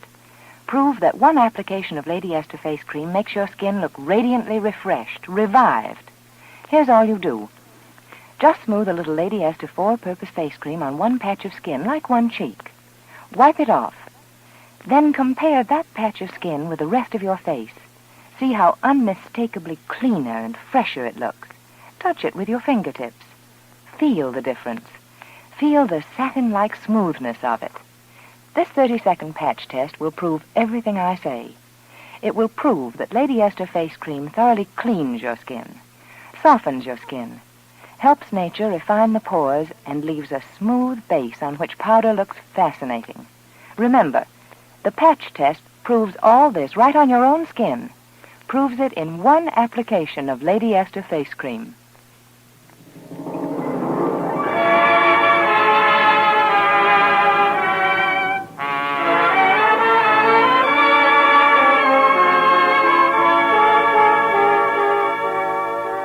And now, Lady Esther presents the second act of My Favorite Wife, starring Gail Patrick, Greer Garson, Franklin Pangborn, and Richard Ney.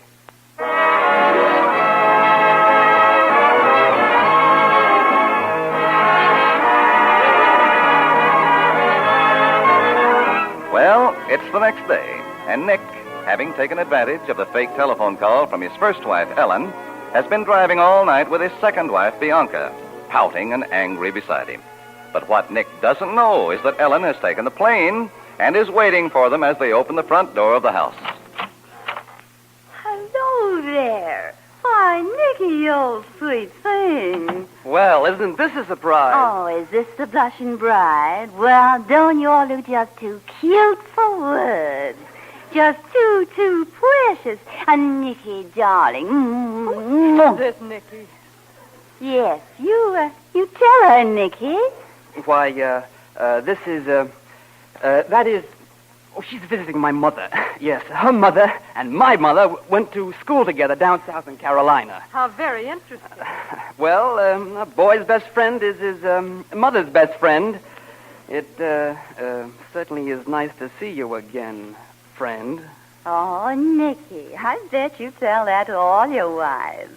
What was that? Oh, you mustn't mind my fooling, but here I keep you standing. You both look so awful tired. Would you like to go up to your room? Yes, I would. Come along, Nicky. Oh, wait, I have a couple of secrets to tell Nick. A message from an old sweetheart. You all just run on ahead. I'll be up in a few minutes, Bianca. All right, but I'll be waiting for you. I'll just bet you will. Don't stay too long, Nicky. I won't. Ellen, I could strangle you. That would probably come easier than explaining to Bianca. You haven't told her yet. Well, not yet, Why but... not? Well, Well, how long does it take you to tell a woman, my wife's come back? I can say it in 5 seconds. I just haven't had the opportunity. I can say it in 2 seconds. My wife's come back. There, you see? Nicky? Oh, let her wait. Nicky, are you coming upstairs, darling? Yes, Bianca, I'm coming. I'll see you later, Ellen. It must be great to have a wife in every room. Ellen, that's not fair. I ought to pick at you. Nicky, are you coming up? Yes, Bianca. Are you going to tell her now? Do you think this is the psychological moment? Well, I'd call it the 0 hour. All right, I'll tell her. Nick! Of course, it's going to take tact and delicacy. But you've got what it takes, baby. Sure I have. Nick, I'm waiting. Yes, I'm coming, dear.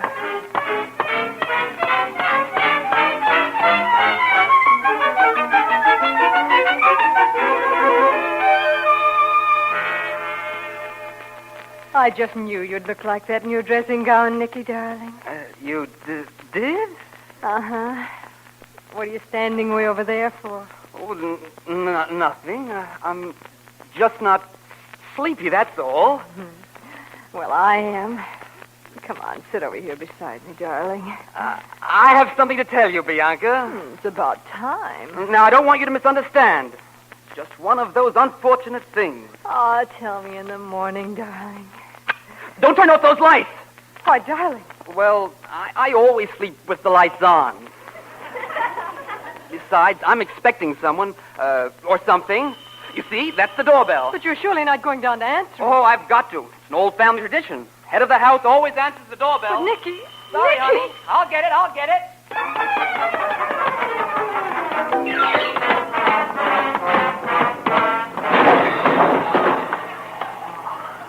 Oh, I must get that step fixed sometime.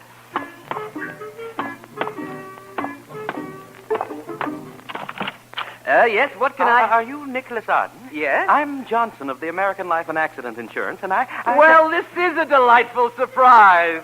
Come right in, Mr. Johnson. Oh, what? Yes, come right in. It's so nice of you to drop by. Oh, well, thank you. I won't be a minute. Mr. Arden, have you received any communication from your first wife, Ellen Arden? What's that? I thought not. It's customary to check when the company has paid out large sums of money, but this is merely ridiculous. Well, what's merely ridiculous? This rumor that your first wife was rescued from a deserted island by a Portuguese freighter. Oh, yes, Together with Stephen Burkett, a gentleman who was marooned there with her. Yes, I know. What?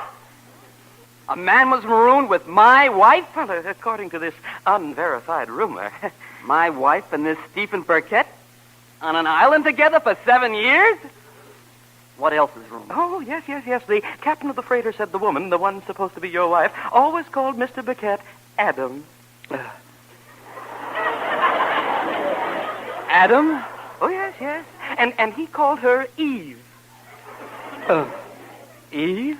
Adam and Eve. Delightful fancy, isn't it? Yes, it's a riot. Tell me, is this Stephen Burkett staying in town? Oh, yes. I believe he's staying at the Pacific Club. The Pacific Club, huh? I'm sorry to have troubled you with this ridiculous rumor, Mr. Arden. You have been very kind. Good night, sir. Good night, sir. Adam and Eve, huh? And she said the island was deserted. Just wait.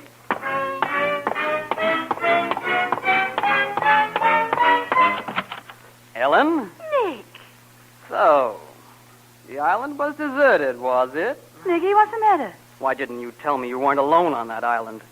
Why didn't you tell me this man Burkett was with you? Oh, Oh, he didn't arrange it, Nick. It just happened. 7 years on a deserted island. Why, Stephen Burkett is perfectly harmless. He broke his leg when our ship was wrecked. He was laid up, poor dear, for 6 months. Well, that still leaves him 6.5 years. Oh, if you could see him, you wouldn't be jealous. He's anemic. Well, where is he now? Oh, he's probably at the YMCA.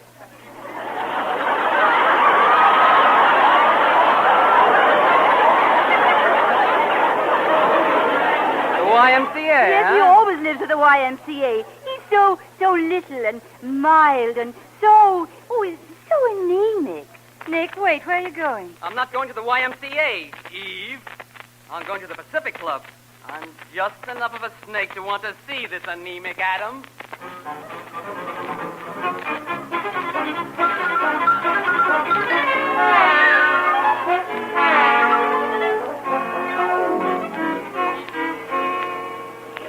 Boy, is this the woman's pool?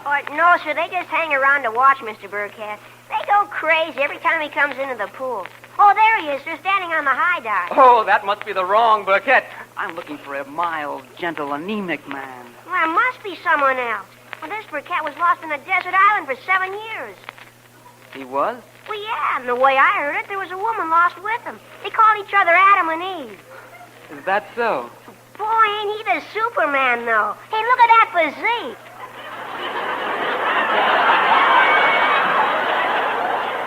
Look, what's the quickest way out of here? Just a minute. Are you Nick Arden? Yes, what do you want? Mr. Arden, I've got a warrant for your arrest. Arrest? What's the charge? Bigamy. Huh? Bigamy. Do you mind coming with us, Mr. Arden? Not at all. I'd love to go to jail, but I don't want suite A, B, or C.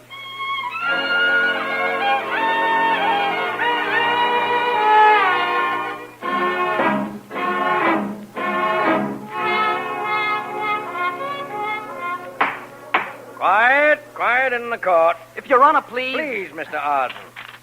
What are you doing here anyway? Bigamy is a criminal offense. This is a civil court. What kind of a lawyer are you? He's really a very good lawyer, Your Honor, but of course as a I want your opinion, young woman. I'll ask for it. Mr. Arden, what school did you go to? Harvard. I'm a Yale man myself. Now, which one of these young women is the bride? I am, Your Honor. You married me. Kissless? It's an annulment. If you'd only come and told me, Your Honor. Well, you know, Harvard man. Young woman, that laugh is going to cost you $25. Oh, but Your Honor, I'm legally dead. Do you think it's nice to take money from a corpse? Snappy little corpse, isn't she? That'll cost you $25 more. But, Your Honor, she is legally dead. You declared her legally dead in this very courtroom. Did I do that? Yes, Your Honor. No wonder the Court of Appeals is always reversing me. Well, anyway, I'm going to declare her legally alive right now. But if you do that, Your Honor, I'm guilty of bigamy. If you don't, I'll be guilty of murder. But you can't do that. It's illegal.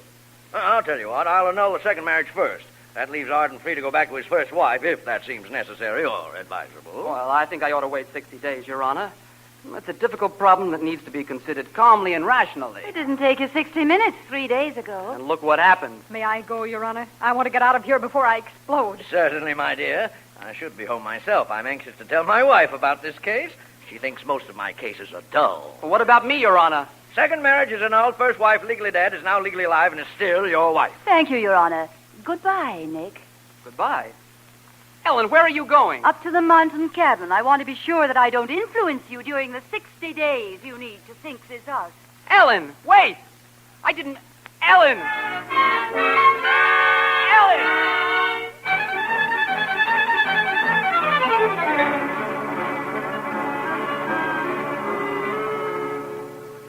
Well, the old cabin looks pretty good, doesn't it? Yes, and isn't the mountain air wonderful?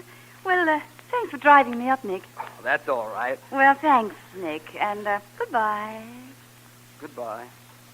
It's going to be sort of dark going down the mountains on those hairpin turns. Oh, but you're such a good driver. Oh, I'm not worried about that. I don't think there's much fog. There isn't any. Good night.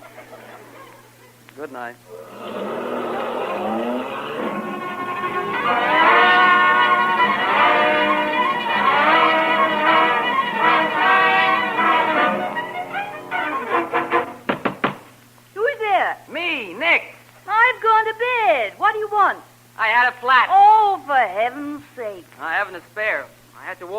up here. Well, come in. Now what am I going to do with you? Well, I didn't want to come back here any more than you wanted me. Where do you propose to sleep?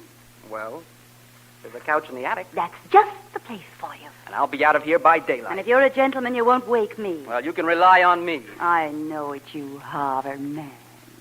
Now, if you can stay up if you want to, but I'm sleepy. Good night. Good night.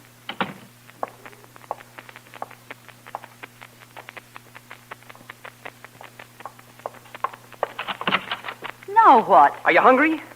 No. Are you? No. I just thought maybe you were. Well, I'm not. Just sleepy. Well, then, good night. Good night.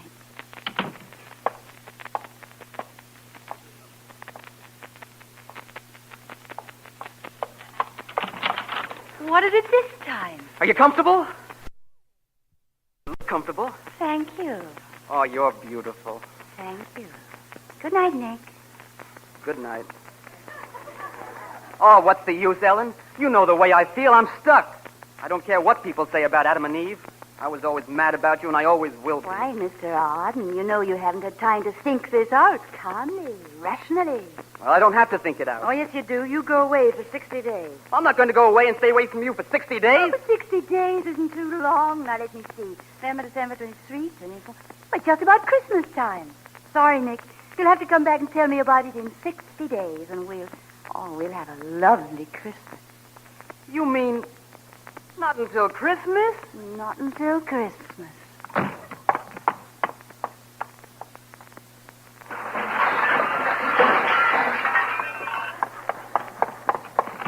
What, you again? Hello. What was that noise? What were you doing? Getting this? Turn on the light. I can't see. Good heavens. What is it? My old Santa Claus suit. Merry Christmas, darling. Merry Christmas. Oh, Nick, you fool. Merry Christmas? Merry Christmas. Oh, Nick, darling.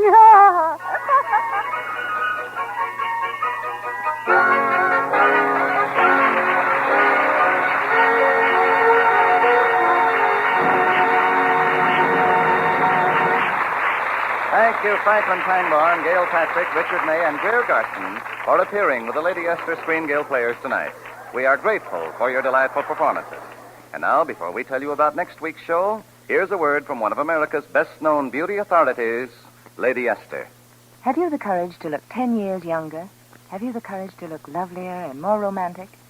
Well, women say my new shade of face powder, Bridal Pink, does just that. They say they can actually see the years slip away when they apply Bridal Pink. They can see the faded yellow look vanish from their skin. See it take on a fresh, romantic quality. Bridal Pink is a new kind of shade, based on an entirely different principle in color blending. It's not for just one particular skin coloring, but for 4 basic skin types. Bridal Pink is equally flattering whether your hair is blonde, brown, auburn, or black. You see, Lady Esther face powder is so highly pulverized that it feels light as a feather on your skin. Yet it completely covers tiny lines and blemishes. It gives depth and sparkle to your eyes, new richness to your lips. Many women say it even makes their features look smaller and daintier. Surprise your family and friends tomorrow. Watch them sit up and take notice. Here's all you do. First apply Lady Esther 4-Purpose Face Cream. Wipe it off. Then apply Lady Esther Bridal Pink Face Powder. Bridal Pink, the shade that gives you that happy, radiant look. That look of complete self-confidence. Next week, the Lady Esther Screen Guild players will present Paris Underground. It will star Gladys Cooper, George Rigaud, Kurt Kroger, and Constance Bennett. Be sure to listen. Greer Garson will soon be seen in the Metro-Goldwyn-Mayer production Adventure. Richard Ney made his first public appearance tonight since his release from 3.5 years' service in the United States Navy. Gail Patrick can soon be seen in the Republic picture, The Madonna's Secret. Franklin Pangborn will soon be seen in the Preston Sturgis production, The Sin of Harold Diddlebach, released through United Artists. This is CBS, the Columbia Broadcasting System.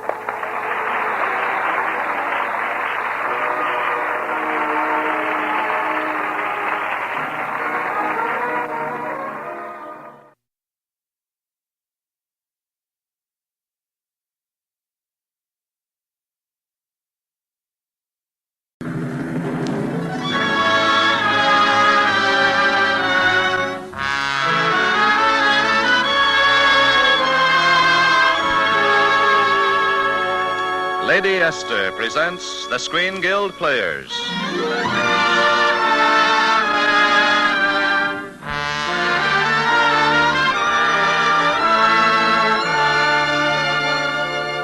The Lady Esther Screen Guild play tonight, A Night to Remember. The starring players... This is Lucille Ball. This is Brian Dunleavy.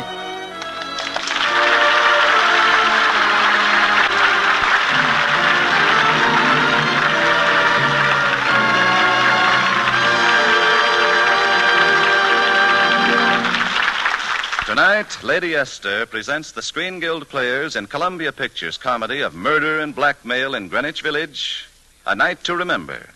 It stars Brian Donlevy as Jeffrey Troy and Lucille Ball as his wife, Nancy. The Lady Esther Screen Guild Players in A Night to Remember.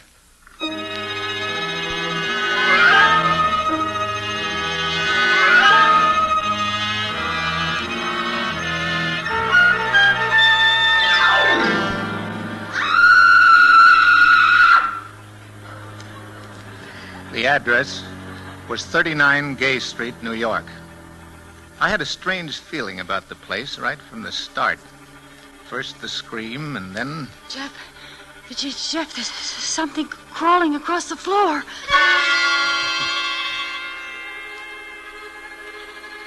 39 Gay Street, New York. You know, an artist might call that Greenwich Village. A social worker might call it the slums.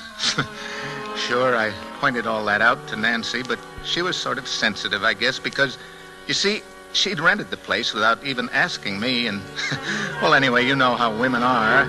Now, Jeff, I've said it all before. Many times, darling. And I'll say it again. If you're going to write a novel about Greenwich Village, then you ought to live in Greenwich Village.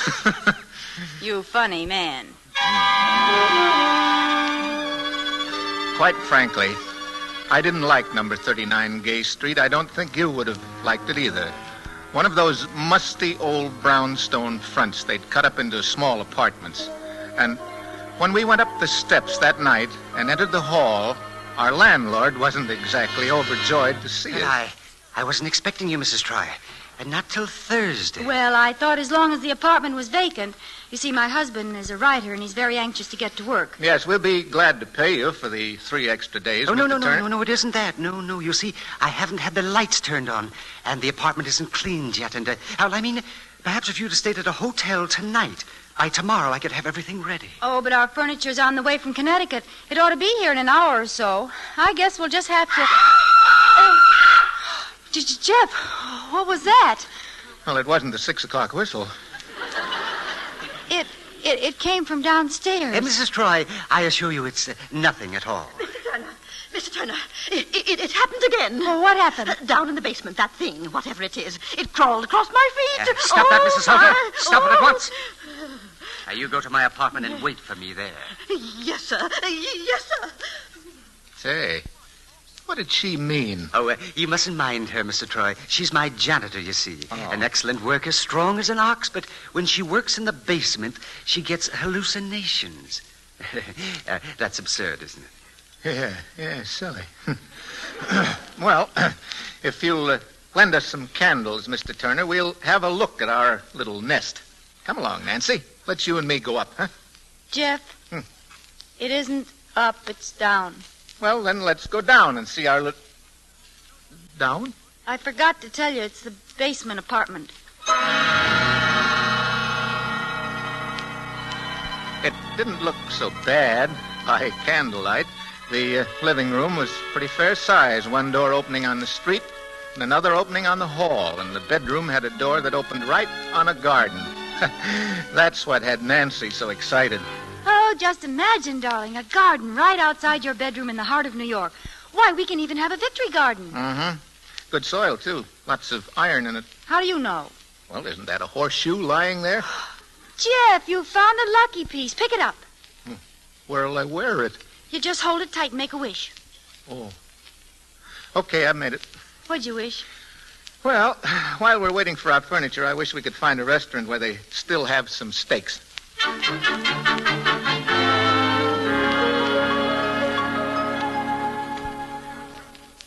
Cute name for a restaurant.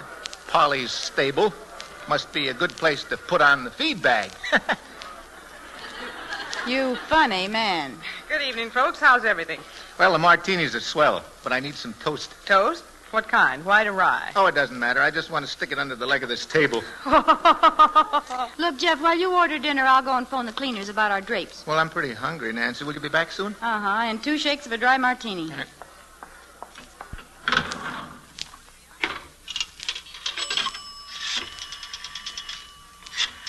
Hey, listen, I've had about enough, darling. You meet me tonight, or it's going to be curtains. Gosh, that's in the next booth. Yeah, let's meet the same place as before. 39 Gay Street, the basement apartment. You heard me. That's all. 39 Gay Street. The basement apartment.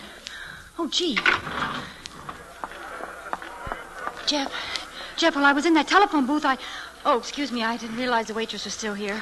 She isn't the waitress. She owns the joint. Darling, meet Polly. Polly, meet Darling. Hello, darling. How do you do? Now, Nancy, you were saying... Jeff, you see that man at the bar with the hair growing down his forehead and the scar on his chin? Uh-huh. Well, I heard him threatening someone in the next booth, telling him to meet him in our apartment. Well, they couldn't meet in the telephone booth, so I guess if they want... Our apartment? I distinctly heard him say 39 Gay Street, the basement apartment. 39 Gay Street? Yes, do you know the place?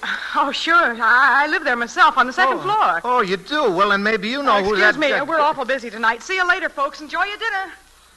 Jeff, she acted so strangely. What's it all about? Oh, I think I better find out. I'm going over and have a talk with that guy. No, Jeff, don't. Well, now you just wait there, Nancy. Hiya, pal. I'm not your pal, and keep your hands to yourself. Hey, just a minute. Who do you think you're shoving? Don't like it, huh? No. Well, maybe you'll like this better. Jeff, darling, open your eyes. Speak to me. Is that guy still here? No. He's gone. He ran out. Okay, honey. What'll we talk about? My hero. Now you'll need 2 steaks, one for your stomach and one for your eye.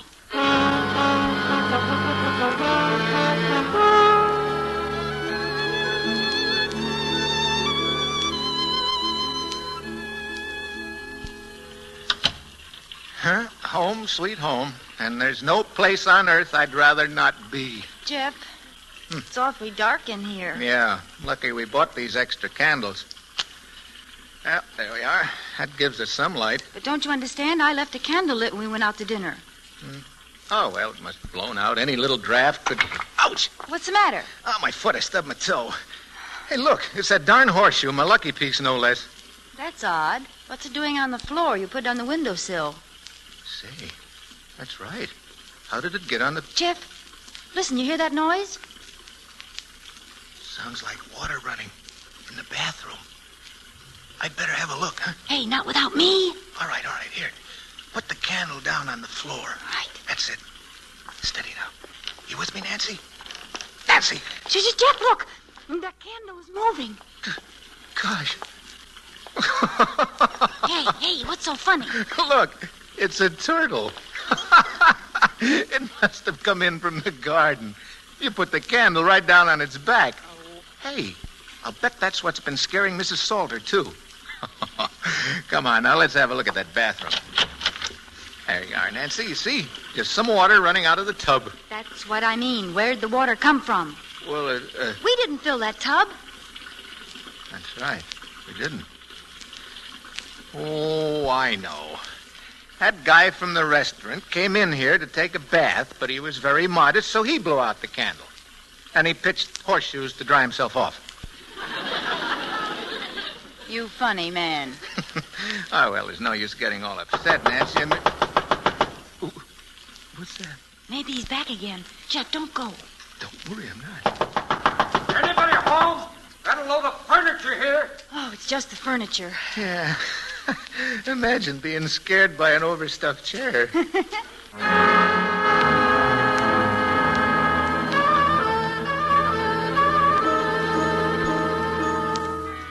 It was quiet enough the rest of that night, but in the morning things really started to happen. First of all, the police woke us up. Sorry to get you folks out of bed, but the neighbors complain. Fella lying in your garden without any clothes. In our garden? Well, he's got a nerve. Well, go on out there and get him out of there. Wake him up. Well, I wish I could. He happens to be dead. And then later, when they had us look at the corpse, Nancy had to go and blurt. Why, Jeff, it's the man you had a fight with in the restaurant last night.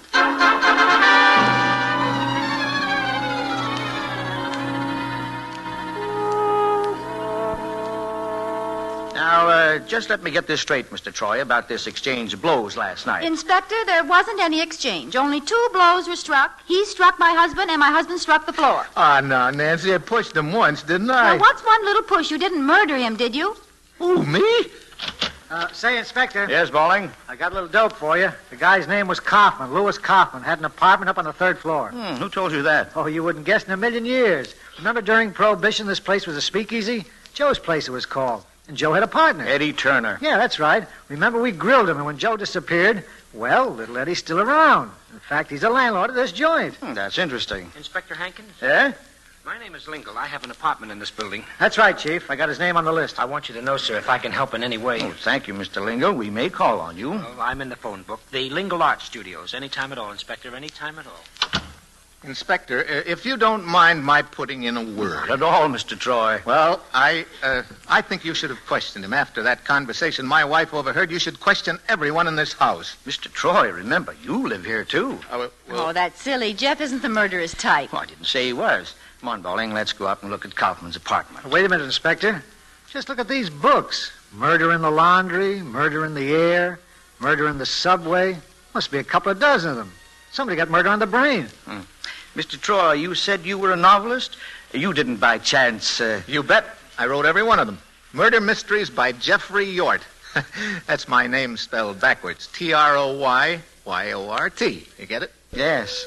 Didn't you write a book called Murder in Prison? I sure did. How'd you like it, Inspector? Well, I thought it was the kind of a detective story that knits.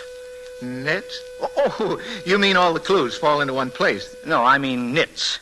Knits. You spell that backwards, too. Knitstin. Mr. Hankins, you're not a detective. You're a critic.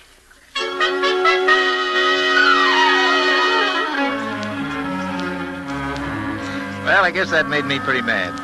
Made me want to show the inspector up, so while Nancy was throwing some breakfast together, I sort of wandered through the halls looking for clues. That was how I ran into Polly. You know, the girl we met the night before. Well, one thing led to another, and then she asked me in to have some coffee, and that's when it happened. I noticed a letter lying on the coffee table, and quite casually I read the address. To Mr. Andrew Brule, 507 West 12th. Only Polly seemed to get upset, and she made a grab for the letter, but I got it first, and just to tease her, you know, just for a gag, there we are, sort of wrestling for it, and I guess she has her arms around me when all of a sudden Nancy shows up. Oh, excuse me. I didn't mean to interrupt. Oh, that's all right, sweet. We were just kidding around. Yes, over this letter. Well, when you get through playing post office, Mr. Troy, your breakfast is ready. Say, I think she's mad. I better go and explain. Nancy! Oh, Nancy, wait a minute. You stay away from me, you bluebeard. Oh, Nancy, you're not jealous? Darling, that's silly. You're never jealous, I suppose. Of course I'm not. How about when the butcher saved me that roast? You weren't jealous. Oh, no, just mad enough to kill, that's all. Darling, shh. I will not shh. You were mad enough to kill. Say, Mr. Troy, I want to speak to you. Oh, now look what you've done. Let's get down to your apartment, folks. A few more questions I'd like to ask.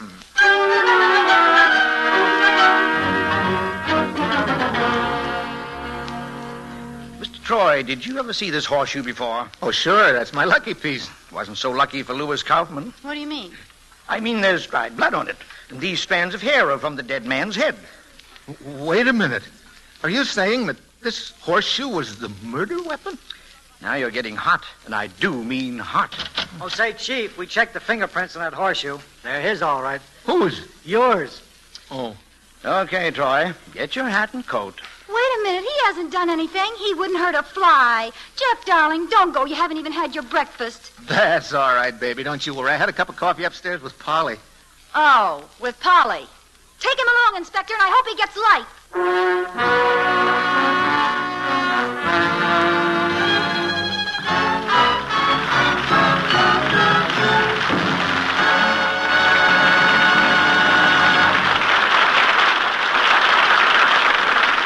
Lady Esther has presented Act One of A Night to Remember, starring Lucille Ball and Brian Donlevy. In just a moment, we will hear the Lady Esther Screen Guild players in Act Two. But first, a word from our hostess, Lady Esther. Every time I see the rush for new spring bonnets, I think how much wiser those women would be to get themselves a new spring face. I can almost hear you say that's not so easy. But it is. Do you realize that the face powder you use can either make your skin look old, dry, and lifeless, or it can do just the reverse? It can make your skin look so radiantly fresh and alive that people instinctively turn to look at you. Lady Esther face powder is made altogether differently from other powders. It is deliberately planned to make your skin look more youthful, smoother, more appealing, and one thing more, to keep you more attractive for hours and hours. You see, my Lady Esther face powder isn't mixed in the usual way. It's blown by twin hurricanes, blown with such terrific force that all the tiny particles of color and powder are merged into a smooth, velvety blending. This method transforms Lady Esther face powder, transforms it from the ordinary powdery particles that blow right off into a delicate film of beauty that clings to your face for hours. You'll feel and see the difference the instant your puff touches your face.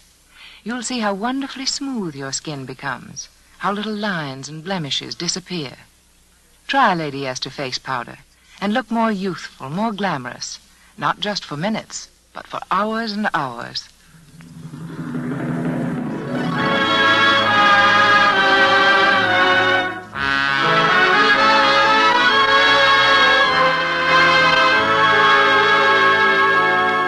Lady Esther presents the second act of A Night to Remember, starring Brian Donlevy as Jeff Troy and Lucille Ball as his wife Nancy.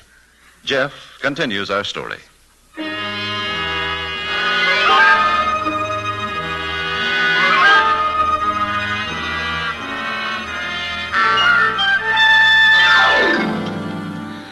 Well, they kept me down at headquarters all that day. But then some new development turns up, so that evening they let me go. Nothing else happened till late that night. I guess I must have been sleeping pretty soundly when...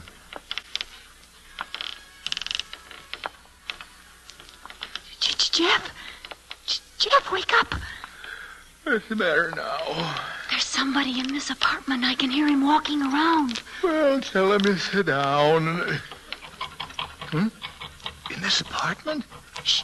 Hear that sound? I wish I didn't. Don't go out there. You might get killed. Yeah, I know. But if I just stay here and listen, I'll die of fright. Your golf bag is standing here in the corner. Huh? Maybe you can hit him with a golf club. I don't know. I could never hit a ball. Oh, well, we'll try it. Come on. There he is, Jeff. Huh? I can see him outlined against the window. Oh, yeah. Okay. Don't move now. I've got you. Oh, Jeff. Sure, you got him, only he didn't know about it. Now he's gone. This is no time to argue, Nancy. Turn on the light. Okay. Hey, Nancy, look. He dropped his knife. And knocked over the screen. If men weren't so clumsy, they'd... Say, honey, this isn't our screen. I know. Mr. Turner lent it to me to cover the window till our drapes got back. Well, there must be something about this screen that... Sure. There it is. He was scraping something off with that knife. See it, Nancy? Something 07 West 12th Street. That first number looks like it might be a 5. 507 West 12th. Hey, that sounds familiar. I wonder where I... Wait a minute. I know. 507 West 12th. That was what was on Polly's letter. The one she had to wrestle you for? And the name was Brule, Andrew Brule. And somebody didn't want us to know it. Well, it wasn't Polly. It was a man. Yeah, and it wasn't Turner. He's not that big. Listen, who's that? Why don't you ask? Yes? Who's there? It's me, Mr. Lingle. I heard a noise. I thought there might be some trouble. Can I be of any help? Well, if you find a stray heart in your throat, it's mine. It's all right, Mr. Lingle. Everything's under control, thank you. Oh, that's fine. Good night. Such a nice man, always wanting to help. Well, that doesn't answer the question of Mr. Brule. Say, Nancy, call me a cab, will you? I'm going in and put some clothes on. Jeff, it's after 1 o'clock. Well, if Mr. Brule is a respectable guy, he'll be home and asleep. And I'm going to wake him up. Oh, that's swell, except for one slight mistake. Mistake? Yes. We're going to wake him up.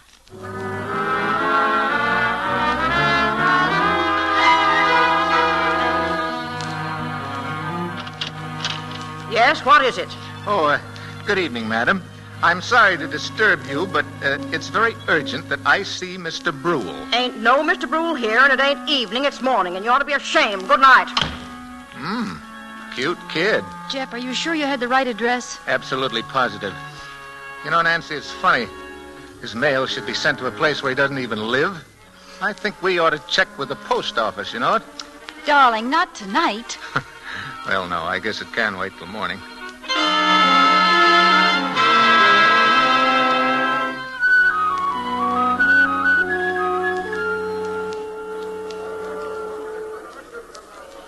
Here's the clerk now. Go ahead, Jeff. Ask him. Yeah. My name is Brule. Andrew Brule, 507 West 12th. I haven't been getting my mail lately. Would you please check and see if there's something wrong? Why, Mr. Brule, you gave us instructions over a year ago to hold all mail and general delivery. Don't you remember? Well... Oh, he's so absent-minded. Oh, is that so? He sometimes even forgets he's married. Well, that certainly clears things up for me. It does? Mr. Brule, I guess you just forgot. You called up here about an hour ago. I did? Surely. You asked if anyone had tried to pick up your mail. Sounded kind of worried, too. Oh, he's just the worrying type. Come along, dear. There are others waiting. Come on. Yeah, that's not... Well, thanks, old man. Much obliged. Not at all, Mr. Brule. Don't mention it. Jeff, what do you think? I think Mr. Brule is worrying, too. It's pretty clear now, Nancy. He's mixed up in this murder some way, and he knows that we've gotten a line on him. Well, the next thing, I guess he'll come after us. Jeff, what do we do? What can we do? Just sit tight and wait. And when he comes, we'll grab him. Ow!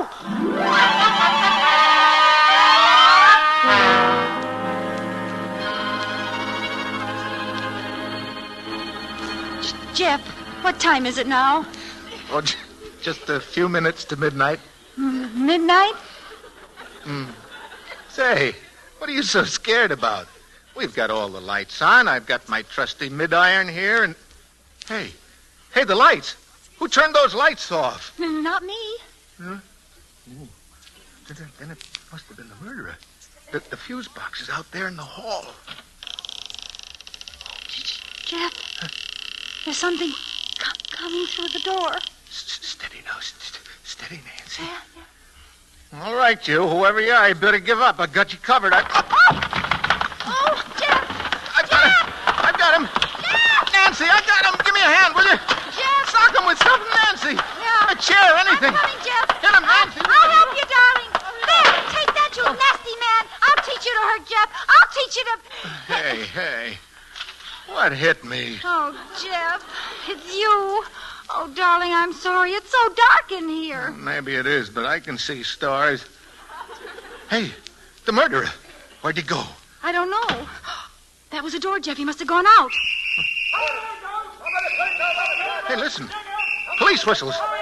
How did the cops get here? How do you think? I called them this afternoon. Oh, look, the lights are on again. They must have fixed the fuse. Say, did you call the cops or the electricians? Nice work, Mr. Troy. We nabbed him all right. Yeah? Who was it, Inspector? Mr. Andrew Brule, alias Mr. Lingle. Mr. Lingle? Who lives upstairs, the one who wanted to help? Oh, that was a front. Like his art studios were just a front for his blackmailing. Blackmailing? Sure. He was collecting from every person in this house, and they didn't know that Brule and Lingle were one and the same. But how could he blackmail all these people? Oh, easy enough. Just get something on them that might embarrass them. Funny the things that people will try to hide. Since he only spoke over the phone to them, they never guessed who he was. Yeah, but what about Kaufman? Why was he killed? Well, I guess Kaufman was the only one who suspected the truth. And when he insisted on having a showdown, Lingle had to kill him to keep him quiet. Well, I guess that's that case, Inspector. I sure am glad I was in on the finish. Finish is right, Mr. Troy. Only it might have been yours. Huh? We just took this knife off Lingle. Pretty mean looking, isn't it? You mean he was going to... Mr. Troy, he's fainted. Oh, dear. Jeff, open your eyes. Darling, get up. Please get up. You've got to get up, Jeff. You got your good suit on.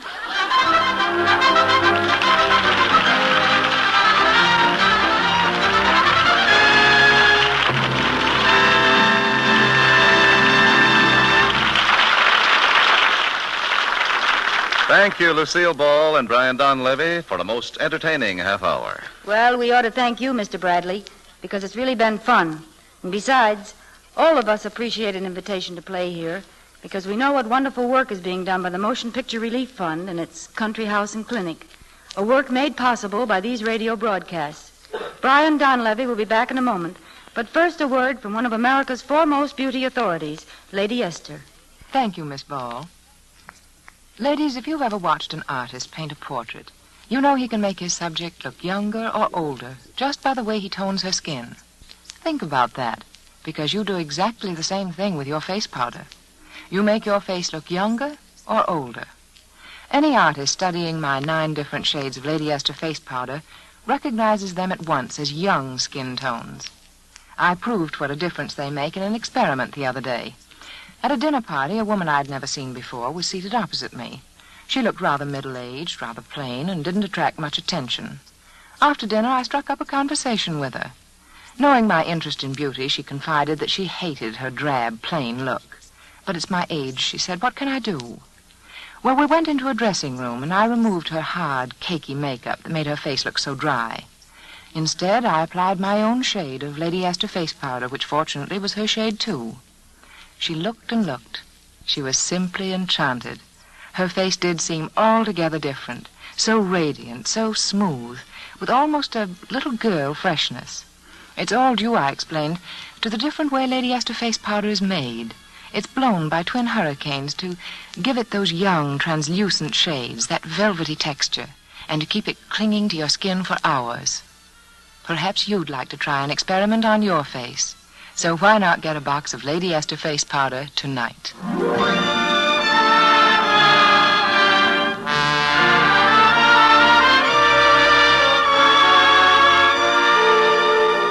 And now, here again is Brian Donlevy. Thank you, Mr. Ball. People are beginning to wonder how they will fare post-war. They're asking, will high incomes continue? Will there be jobs for all? Well, seriously, nobody knows, but we all know this. Money invested now in war bonds is the best way you can safeguard your post-war security. For every $3 you invest now in war bonds, you get $4 at maturity. And in an emergency, your bonds can be converted into cash any time. So isn't it plain good sense to buy all you can, put every cent you can spare into safe, profitable, patriotic war bonds? Thank you.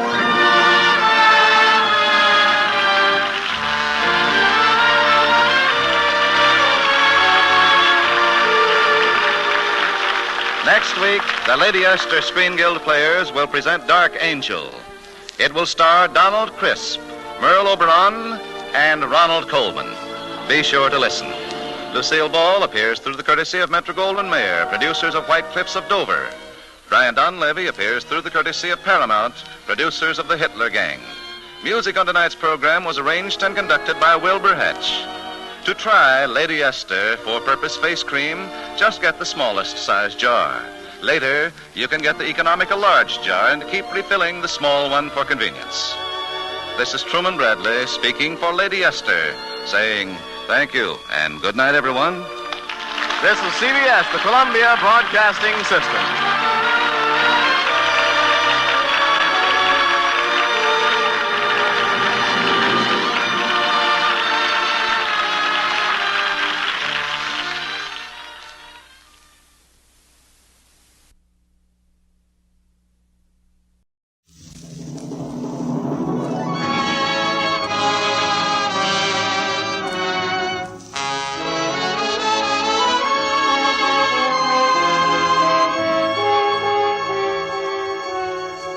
Lady Esther presents the Screen Guild Players.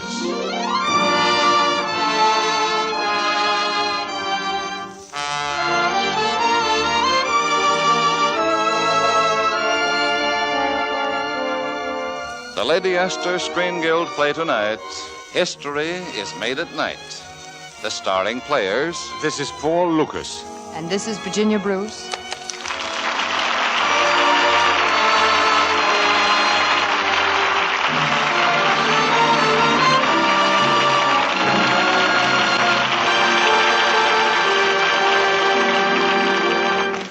Tonight, Lady Esther presents a favorite romantic drama of a few seasons ago.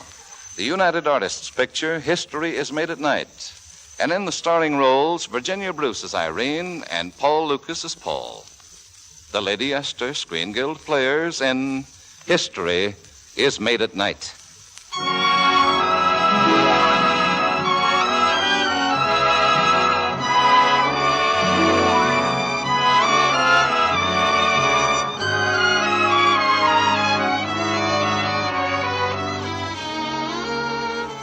It was so strange the way it started.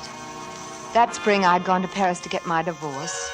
And that night, I was alone at my hotel. The room half dark, only the glowing logs in the fireplace. Suddenly, I heard a noise. And when I turned...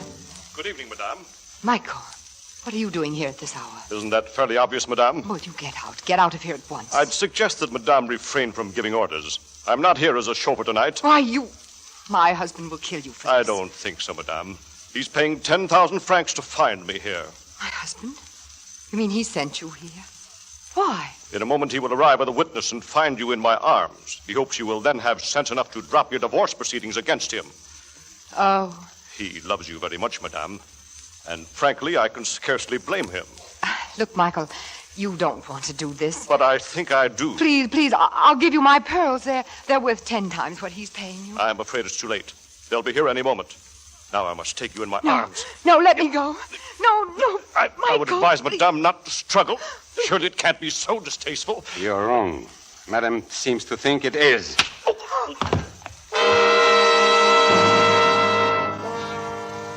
was all so fast. I hardly knew how it happened. Suddenly, that other man in the room, the one quick blow, Michael going down. And then, almost at the very same moment... Irene, are you in there? It's my husband. So, there you are, my dear. This is your wife, monsieur? This is my wife, and there's the man who... Monsieur, you said it would be a chauffeur.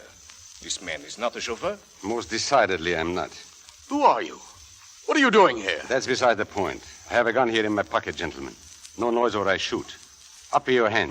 Up. But I... You, madam. I will have those pearls you are wearing. But... Quiet. Hand them over. Here. Now your other jewels from the dressing table. Here they are. Now, you gentlemen, you see that closet door? That's the entrance to your new house. Go ahead, march. Now, look here, you... Monsieur, he has a gun. All right. But this isn't the end of this. I said into the closet. All right, you've got the upper hand now. Now then, madame, shall we go? Where? Through the French window, the balcony, and down the fire escape. And then? How should I know? Till we have found a cab.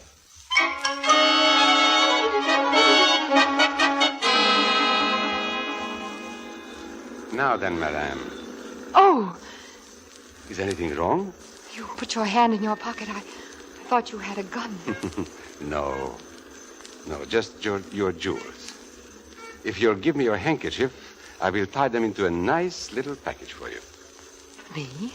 Don't you want them? But you're a thief. I beg your pardon. Oh, I'm sorry. You should be. You see, I was in the room next to yours. I was putting a friend of mine to bed. He has a little too much to drink. And I couldn't help but overhear. Oh. It was very easy. Along the balcony and in through the window. Only then I had to kidnap you to return your jewels. Why did you take them? If I did not make them think I was a thief, my presence would have compromised you more than your chauffeurs, if I may say so. Oh.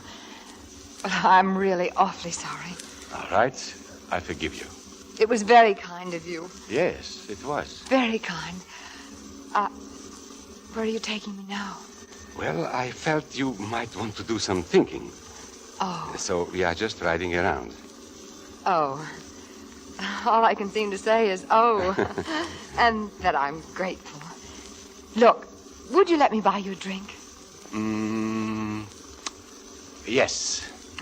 I didn't bring my purse. You'll have to lend me the money. Pleasure, madame. Pleasure. And now, I just know the place. The Chateau Bleu. Chateau Bleu? But it's almost midnight. Don't they close at 12 sharp? For most people, madame, yes. But for us, I believe it will be open.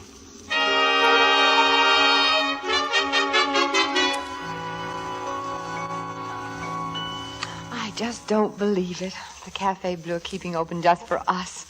Do you know all the right answers? No, just the right people. Tell me, how did you persuade the chef? Oh, César? That was easy. I simply said to him, César, this lady has heard that you are the greatest chef in the world. She has come all the way from America. You are American. Oh, yes. She has come all the way from America to taste the master's greatest dish, lobster cardinal à la César, and his other masterpiece, salade chiffonade. César is vain. And the orchestra? Thirsty. I promised them all the champagne they could drink. Pink Cap, 1938. Pink Cap. Oh, that's as charming as the rest. What's your name? Paul. What's yours? Irene. Hello. How do you do? Where do you come from in that big, beautiful America? Kansas. Oh, you are the first Kansas I've ever met. Where do you live? Oh, wherever I am. You're lucky to be free like that. I wish I were. You mean your husband? What made him do that to you tonight? He's jealous. I suppose it's because I don't love him anymore. You love someone else? Love. Oh, I wish I could tell you what I think of that word. It makes me sick. I mean, really sick. You are so right. You agree with me? Agree? Love is a lie. What does it mean to say that I love you with all my heart when the heart is just a pump? Absolutely. It is just the stupid habit of stupid people. Shake, pal. Pal? What's pal? Friend. Oh, well, shake, pal. Let's drink to that. We will, but haven't you forgotten something? What? The music. Don't you like to dance? Of course. Do you mind if I take off my shoes? No, not at all. Do they always do that in Kansas? No, but I've always wanted to, and I've just never had a cafe all to myself before. We'll dance till we can't move another step. Until we drop. Until morning. Until the orchestra falls asleep.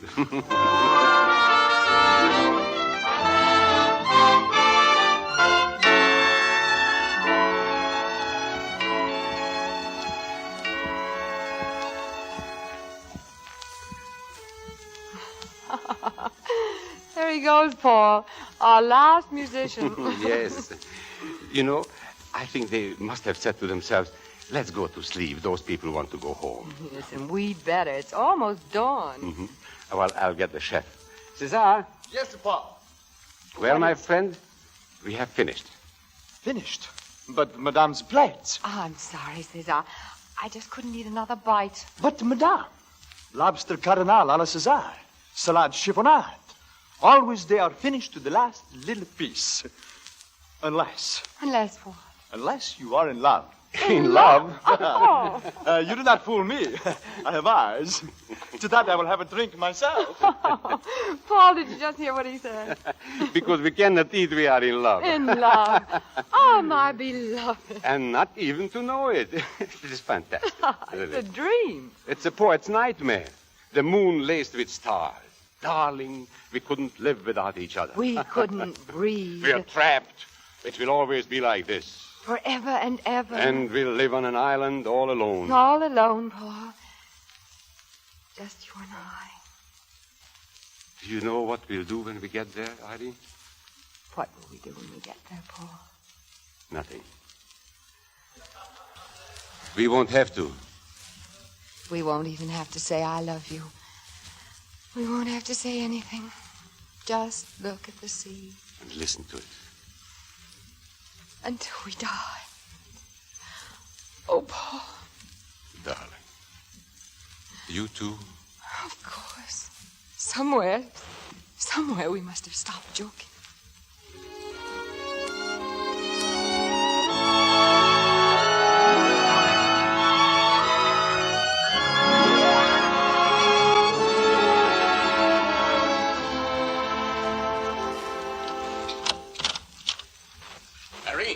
Is that you? Oh, you still here, Bruce? Still here. I've been half mad with worry. I've had every policeman in Paris looking for you. Are you all right? Of course I am. I'm fine. I mean, well, under the circumstances. You're looking at me very strangely. I'm not looking at you. I'm looking at your pearls. My pearls? Strange you should be wearing your necklace. It was stolen by that thief. I saw him take it myself. And he'd have no reason to give it back. Please, Bruce. Or would he? If he didn't happen to be a thief, I've always thought there was another man. You're wrong. Very well. I'll let you convince me on the boat. What boat? Oh, didn't you know? I'm sailing for New York this morning. You'll be coming along, of course. I will not. You'll be coming along as my wife, as Mrs. Bruce Vail. You must be out of your mind. Perhaps. But I still think you'll be sailing with me. Not for my sake, but for his. What are you talking about? Your lover and the jam he's in, and the fact that if I tell the police about those pearls, you may be called to testify against him. What for? He hasn't done anything. Really? He hit Michael, didn't he? Suppose he did. What of it? Nothing. Except that Michael is dead. Pink cap champagne for the whole orchestra. Dancing all night with a silly girl who takes off her shoes. It's ridiculous. Cesar, you are the best chef in Paris, but you are as romantic as yesterday's spaghetti. Yes. And you, Paul, acting like a lovesick schoolboy instead of the greatest head waiter in France. I'm going to marry her. After her divorce, of course. Paul, look, have you told her you're the head waiter? Not yet. I'm going to meet her at 5. You have known her how long? Since 11 last night. Forever. You know who she is? Her name is Irene. I don't care about the rest. I don't even know it. I know it, Paul. She's Mrs. Bruce Vail. What? Yes. The wife of the great steamship owner. How did you find out? It's her picture. It's in the newspaper here. Where? Where? Now let me see it, you fool. Paul, I don't want to show you. I didn't know how to tell you. Mr. and Mrs. Bruce Vail, who sailed this morning for New York. She's gone. Cesar, she's gone.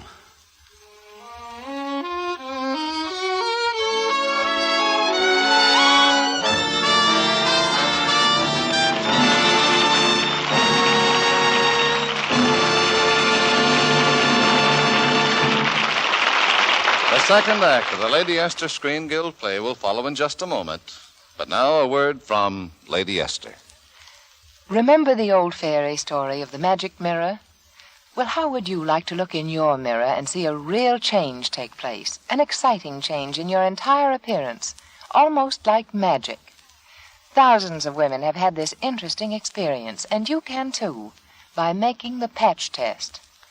The patch test is my way of proving to you in 30 seconds that Lady Esther face cream is the most beautifying face cream you have ever used. That this one cream by itself does the 4 most important things your skin needs.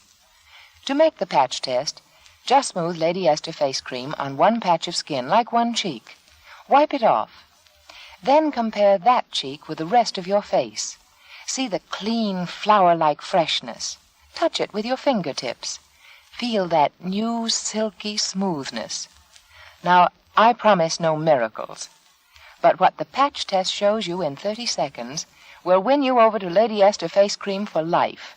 The instant improvement in the tone and texture of your skin, improvement you can see and feel, makes it almost seem like a miracle. You see, Lady Esther face cream does all these 4 things. It thoroughly cleans your skin, softens it, helps nature refine the pores, and it leaves a smooth, perfect base for powder. And remember, the patch test proves all this in 30 seconds. The patch test proves every single claim I make for Lady Esther face cream.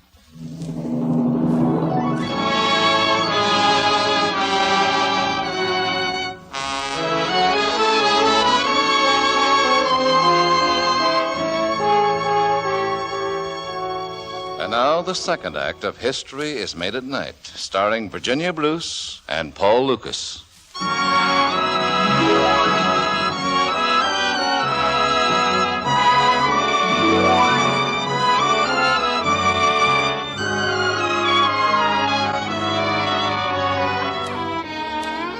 I sailed for New York and thought my life was over. I was in love. There wasn't any question now. In love with a man I must never see again. A man who might be charged with murder if my husband were able to trace him through me. And yet I should have known what Paul would do. I should have guessed. She's in trouble, Cesar. I know it. I feel it. For her to leave like that without a word. Forget it, Paul. It's over now. It isn't over. It's just begun. Cesar, I am going to follow her. To America? The first boat I can get. Paul, you are the biggest fool in the world. Except me. You? I must be. I'm going with you.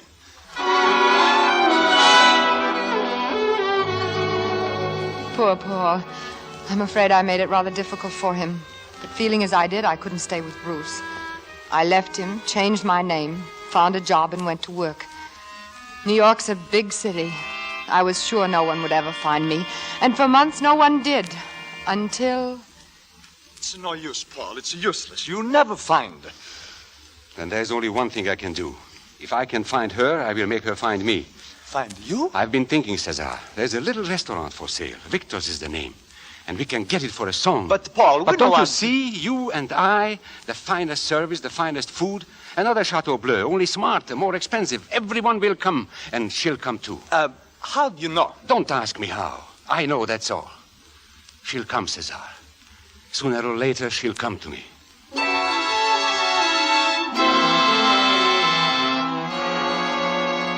You sent for me, Bruce. The detective said it was important. Yes. Pretty sharp fellow, that detective. Finding you the way he did. I'll have to ask you to make it short. I haven't much time. That's right. The working girl must get back to the office. If you think I came here just to... What did you want to talk to me about? Oh, nothing important. Just the man you loved and left behind in Paris. What about him? It seems that he's been caught by the police. No. Yes. I received this cablegram yesterday. Murderer of your chauffeur, Michael Browski, indicted in waiting trial. Evidence conclusive, but wants your testimony. What are you going to do? That depends. I'm flying to Paris tonight on business. If I go alone, I'll simply identify your sweetheart as the man who killed Michael. On the other hand, if I don't go alone... You mean if I go with you? If you go with me and promise not to run out on me again, I might tell the police they have the wrong man. And he'll have a good chance of going free. What do you say? Well? I can't fight you, Bruce. It's a bargain, then. The plane leaves at 11. We'll have dinner first. If you wish. I do wish.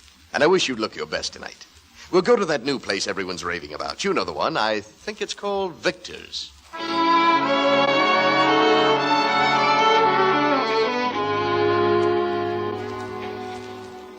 Pretty swank place, don't you think, Irene? It's very nice. You might smile, you know, for the customers. I'll check my things. Be right back. Good evening, madame. May I, Irene. Paul. Irene, I've waited for this moment so long. Oh, Paul, don't talk to me. Pretend you just don't know me. But Irene... Please, he's coming back. All right, my dear, I'm ready. Oh, you're the head waiter? Yes, sir, I'm the head waiter. A table for my wife and myself.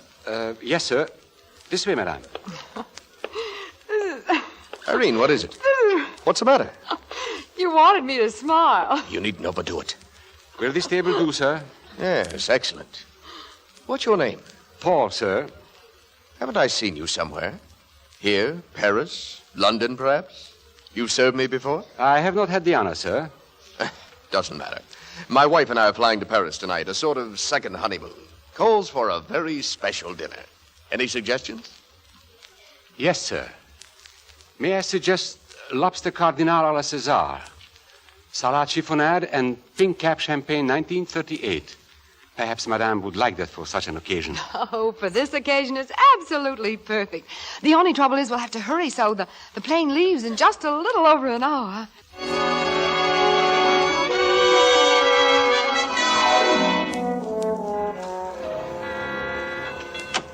Your car, Mr. Vale? Yes. Here you are, boy. Thank you, sir. All right, Irene, we'll have to hurry. Irene. I don't have to hurry, Bruce. I'm not going. Are you mad? No, I'm quite sane. I never felt saner in my life. You made a bargain. I'm breaking it. If I go to Paris alone, it'll be too late then. If he means so much to you... I'm not going, Bruce. All right. But remember, you had your chance, and so did he. What's the matter, ma'am? He mad? Very.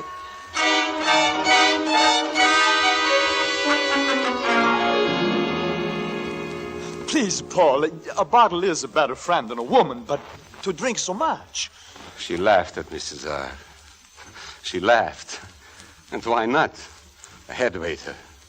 Is there anything more comical than a head waiter in love? Look, forget it, Paul. She's out of your life. She's gone. But not very far. Irene. Madame, excuse me. I have some work to do in the icebox.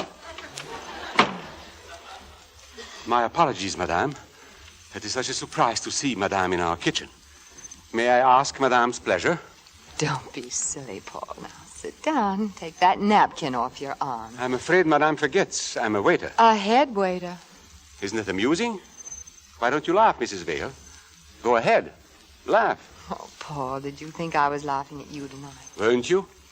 At what else? At my husband, myself, the world. I was laughing because I was happy. The first time in months. The first time since I left Paris. Irene, darling. Paul, is it all right? It was all right. Me? I should have come out of this icebox. One more minute and I'm a positively freeze.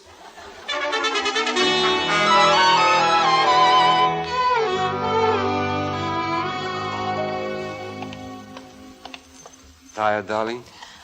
Oh, a little, but we haven't much further to go. My place is just down the street. Oh, I shouldn't have let you walk so much. I wanted to. All night. Look, it's nearly morning. It is morning, Paul. The sun's coming up. It's tomorrow, and it's ours. It belongs to us and nobody else. Darling, there's so much I want to know about you. Things that'll take years of walking and talking and being together. For instance? Oh, for instance, kind of boy you were. Nasty. You wouldn't have liked me then. And were you always late for school? Whenever I could think up a new excuse. Where did you live and how? I'll show you when we go back to Paris. Paris? Oh, no, let's not go back to Paris.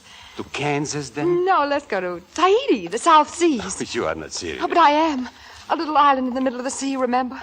We'll fish and swim and just look out at the water and never have to say anything at all. Well, maybe after we go back to Paris and get your divorce. Paul, we can't go back to Paris. Why not? Well, because Paris is past. Every street, every house, every cafe will remind me how unhappy I was Oh, there. not my Paris. I'll make you forget the past. No, Paul, please, we can't go back. Why do you keep saying that? As if we were exiled. Criminals. We are. You are like a child. You make up stories. I wish it were a story. Or maybe it is. Maybe it never happened. Maybe that chauffeur never came into my room. Maybe you never struck him. Maybe he didn't die. Die? But how?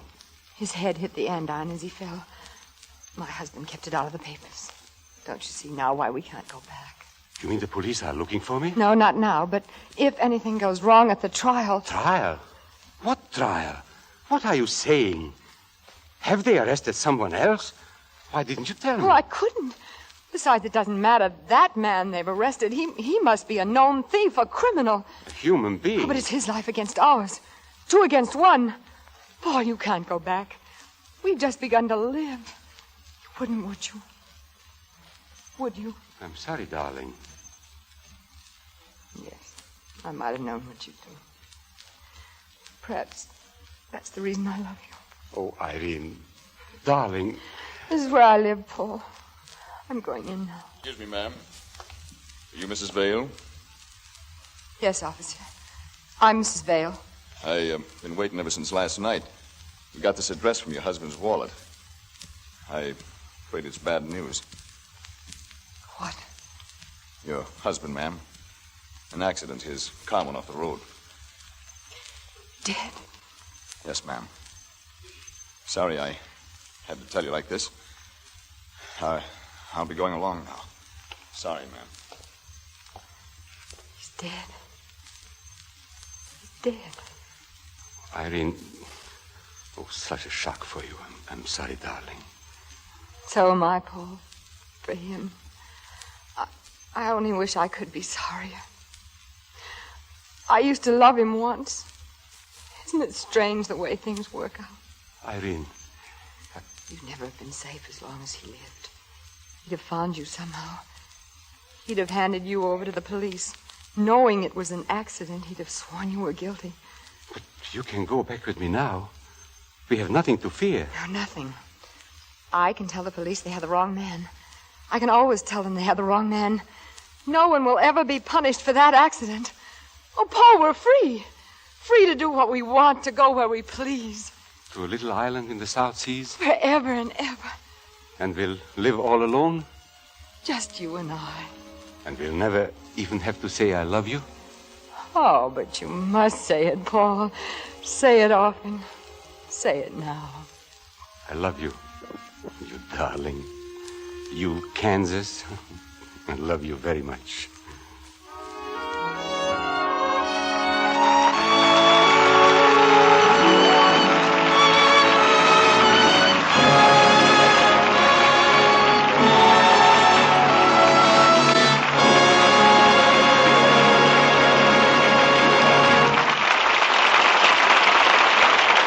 On behalf of the Motion Picture Relief Fund, thank you, Paul Lucas and Virginia Bruce, for your delightful performances in tonight's play. And now, before we tell you about next week's show, here's a word from one of America's best-known beauty authorities, Lady Esther. If you have ever wondered what shade of face powder to choose, what shade is best for your coloring, you'll be delighted to know about Lady Esther Bridal Pink. For here's a shade that ends all guesswork. A new kind of powder shade, subtle and elusive in its effect upon the skin. A shade that is intensely flattering to almost every skin it touches. It doesn't matter whether your hair is blonde, brown, auburn, or black. You'll find that Lady Esther Bridal Pink does instant, radiant things for your entire appearance. It not only gives life and tone to your skin, it reflects new highlights of beauty in your hair, gives new sparkle to your eyes. And women tell me they love the way Lady Esther face powder clings hour after hour, the way it stays fresh and lovely, always as though just applied. It's so finely pulverized, it spreads like a delicate, clinging film on your skin, completely covering tiny lines and blemishes. It makes the texture of your skin look smoother, yes, and younger. If you want to see a truly dramatic difference in your appearance, try this. First apply Lady Esther face cream. Wipe it off. Then pat on Lady Esther Bridal Pink face powder. You'll gaze spellbound in your mirror, delighted with the fresh, new look of your face. Remember, Lady Esther Four-Purpose Face Cream and Lady Esther Bridal Pink Face Powder. Next week, the Lady Esther Screen Guild players will present Suspicion. It will star Loretta Young, Nigel Bruce, and Cary Grant. Be sure to listen. Paul Lucas will soon be seen in the RKO production Deadline at Dawn. You save enough on the largest size jar of Lady Esther face cream to buy a box of Lady Esther face powder. So remember, ask for the largest size. This is Truman Bradley speaking for Lady Esther. Thank you and good night. This is CBS, the Columbia Broadcasting System.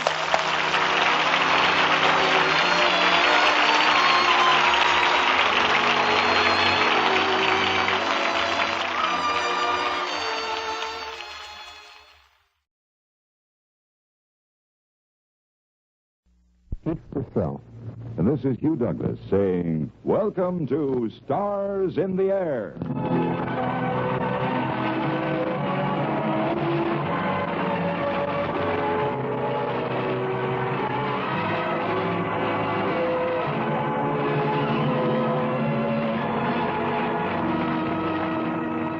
Good evening, ladies and gentlemen, and welcome again to another 30 minutes of transcribed adventure. A most extraordinary story tonight. One that would be hard to believe if it weren't documented by fact. Stars in the Air is proud to bring you 20th Century Fox Studios' great box office hit, The House on 92nd Street, starring Keith Brassell in the role of Bill, and this year's Academy Award winner, Humphrey Bogart, as Inspector Briggs.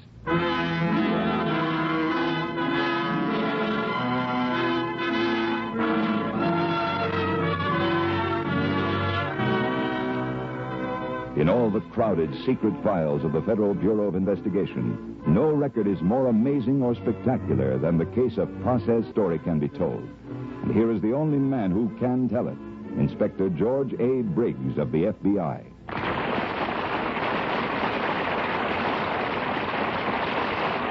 The case of Process 97 began for us in the FBI on the 13th of May, 1941. And strangely enough, it began with an accident. An accident and one other thing. A pair of pointed patent leather shoes.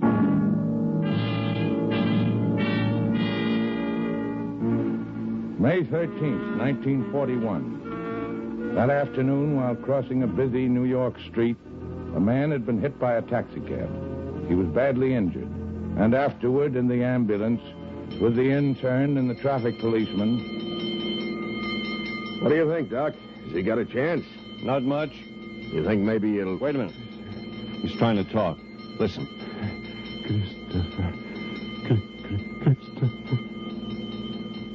Hey, Joe, slow down.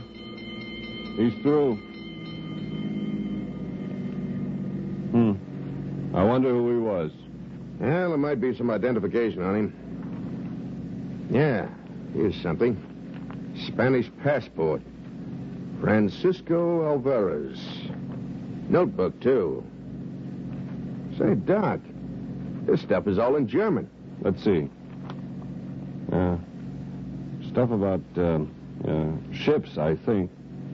And Brandkerngeschoss. That means incendiary bullet. It does? Hey, what kind of stuff is that for a guy to be carrying around? With a war on? Yeah. Does seem something funny about it. I'll say. I'm going to turn this stuff over to the FBI.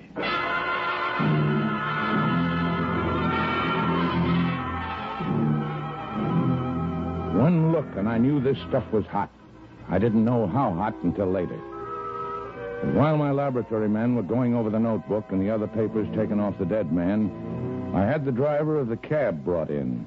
Yeah, you see, Inspector, there was two of them, and they was talking and not looking, and I slammed on the brakes. But when I was... Now, what happened to the other man? Oh, he jumped out of the way. And the next thing I know, I'm out in the street holding this fella's head and screaming for an ambulance. And then the other guy picked up his briefcase. He's carrying a briefcase? Yes, sir. And I remember seeing his pal pick it up, see? But later, when I look around for him, he's gone. Yeah, could you give me a description? No, sir. Well, except maybe one little thing. Yeah, what was that?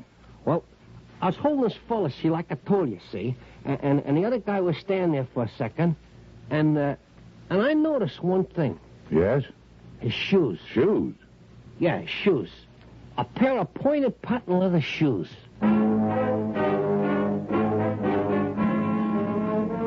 That stuff's come through the lab, Mr. Briggs. Get anything? The Spanish letter had a German message written in between the lines, in visible ink, in code. Cryptanalysis seen it? Yes, sir. They've broken it down. It says, Herr Christoph wird dich auf Prozess 97 konzentrieren.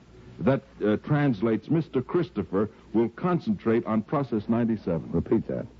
Herr Christoph, Mr. Christopher, will concentrate on Process 97. Thanks, that's all. Yes, sir. Hello? Briggs speaking. Set up a conference with Army and Navy intelligence at once.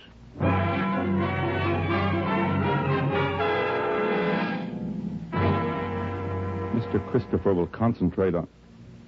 This is impossible, Mr. Briggs. No one knows that Process 97 even exists. I'm afraid the Germans know. How much they know, General, is something we'll have to find out. You've got to work fast. I understand. I'm not so sure you do, Mr. Briggs. Perhaps I should tell you, Process 97 is not just another weapon, not just a new explosive.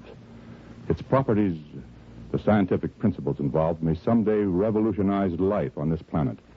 Its military application is so devastating that I hope we will never be forced to use it. But until the process is perfected, it must be kept an absolute secret. And for that, we look to the FBI.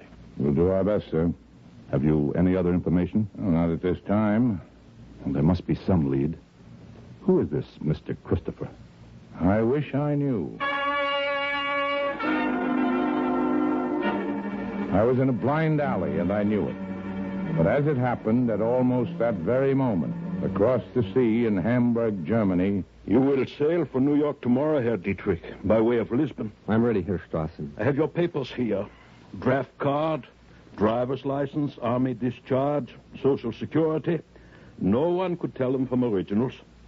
Pretty neat. These are your credentials, and here are the messages. Microfilm. They will fit into the back of your watch. Okay. Your mission is vital. When you reach New York, you will go immediately to Miss Elsa Gearhart. Through her, you will contact Colonel Hammerson and Adolf Klein. These are the only contacts you will make, Herr Dietrich. I see. Now, one thing more. There is one person in the United States who can countermand the orders I have given you. If you ever receive instructions from a Mr. Christopher, abandon everything else and place yourself entirely at his disposal. I understand.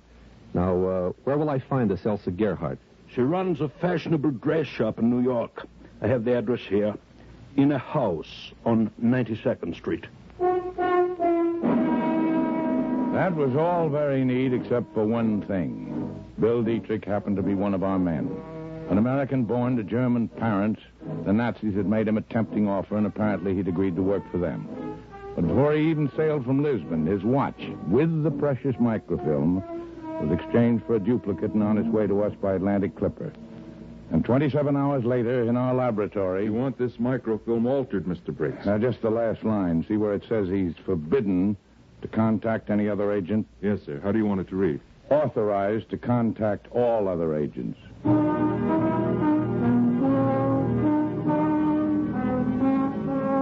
I smuggled Bill's watch back to him myself as he was coming through customs. And as it turned out, that wasn't any too soon. From the moment he left the pier, he was followed by a pair of pointed, patent leather shoes.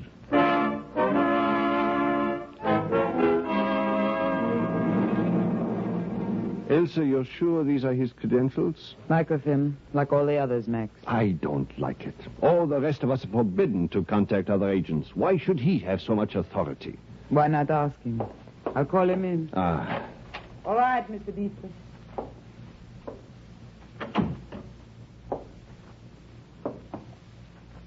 Hello? This is Max Coburg, used to be with the Eisenwachtbund.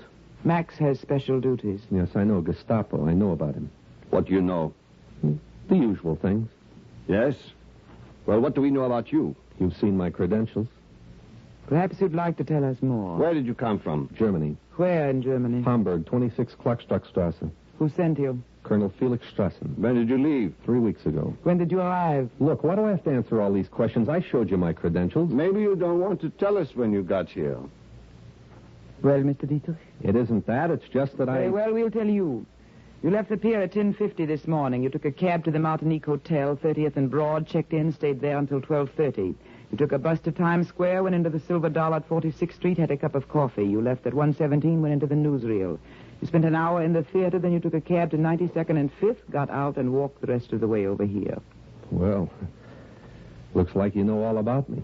And we are going to keep on knowing. What's so special about you, Dietrich? Special? Why should you be authorized to know all our agents? Hamburg wants information direct and quickly. I'm to build a shortwave radio set. You'll help me get the parts, of course, and all information will clear through me, and those are orders. I see. You're to put me in touch with Hammershon and Adolf Klein. I've got money for them. I'll open an engineering office. They can contact me there. Now, if you'll give me back my credentials. Oh, good will. Of course. Thanks. And I'll let you know when I've got my office open. See you soon, I hope. Elsa, I don't like it. He knows too much. I don't care about his credentials. I'm going to check them, Max. I'm going to ask Hamburg for confirmation. How? By mail. To Brazil. That will take a little time, of course. But I'm willing to wait and be sure.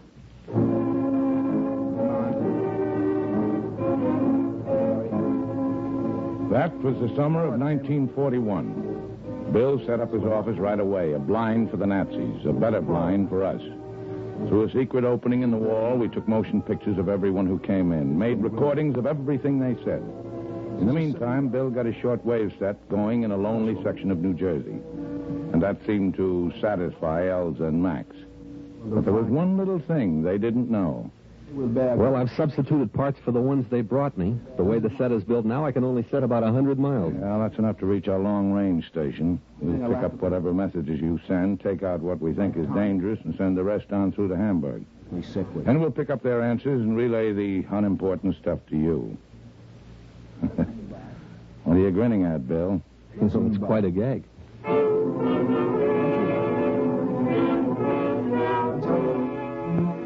Yes, quite a gag. And it worked. That's how we operated for months, getting our information straight from Berlin. And all the time, Bill was widening his contacts. New people coming to his office constantly to be photographed and recorded. We were building up quite a special file. But still no hint about Process 97. Still no clue to Mr. Christopher. Then all of a sudden, things began to happen. Starting with Sunday, December 7th. Extra, Japanese attack Pearl Harbor. Extra, Hitler declares war. The FBI was prepared. We were ready to act. Your name is Hans Mueller? Yes. You're under arrest. Oh, Schlosser? Yes? You're wanted by the FBI. Charles Ludwig Pagel? Yes. The FBI wants to talk to you. Come along.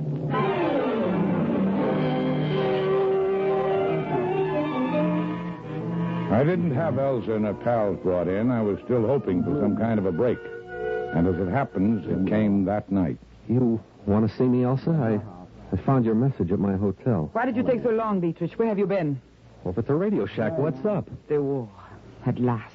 Now we will begin to teach these fools. Remember, please. I have an envelope here with some papers in it.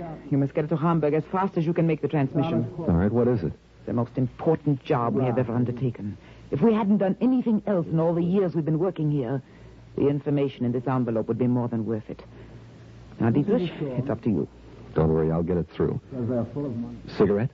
I don't smoke. My mistake. All right, let's have a look at those papers. You're to have them back here tomorrow night. Yeah, that's a tough order. I've got to put them all in code. That takes time. Orders are not to be questioned. Why can't I just burn them after I've finished? Radio messages are often garbled. The starter will also be sent by mail. The order comes from Mr. Christopher. Christopher? The envelope was delivered less than 30 minutes ago. I can't impress on you how urgent it is. You don't have to, Elsa. I think I can guess.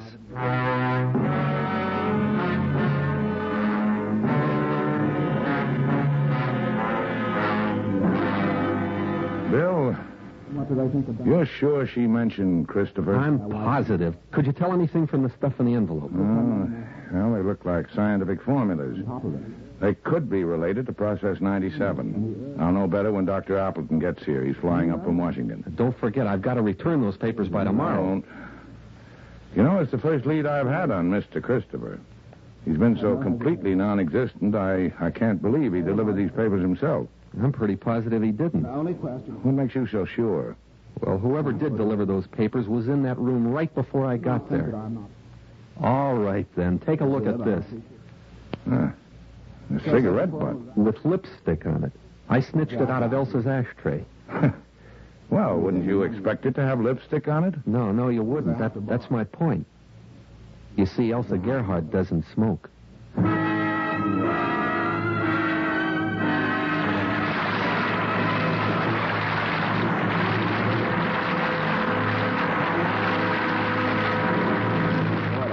Betty.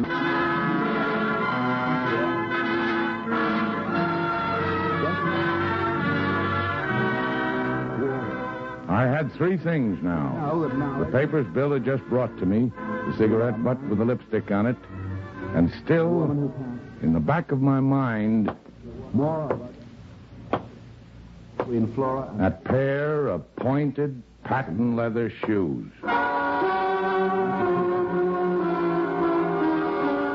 Dr. Appleton arrived from Washington within the hour.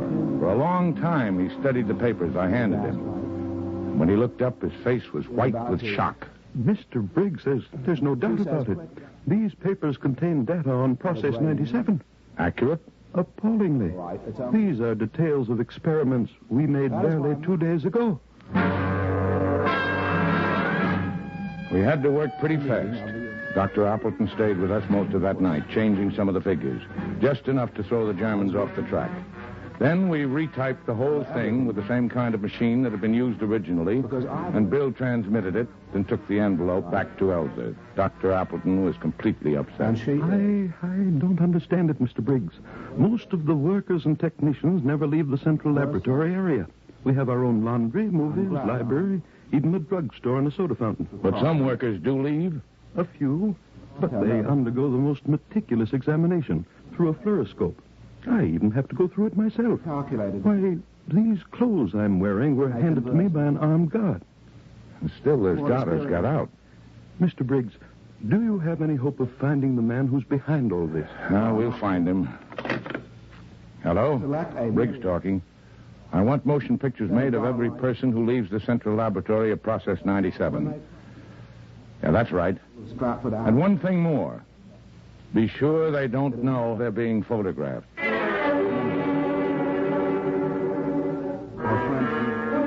Well, we got those pictures all right. Through an X-ray mirror on the side of a truck parked opposite the entrance. And while that was being done, we went to work on the cigarette butt.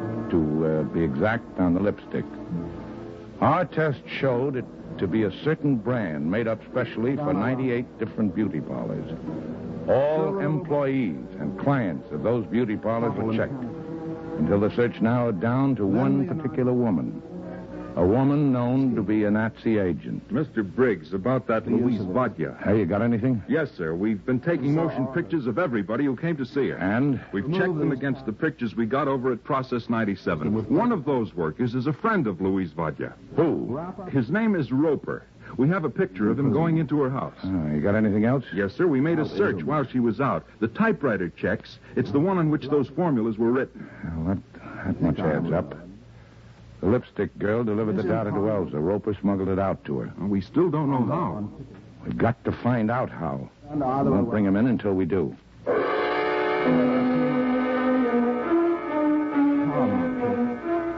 That's funny. We didn't figure out the answer. We got it from Germany. A message came through for Bill. It said, on orders from Mr. Christopher, Max Coburg will remove GK2. The Christopher part of it was enough to catch my attention. But it was Bill Dietrich who explained the rest. GK2.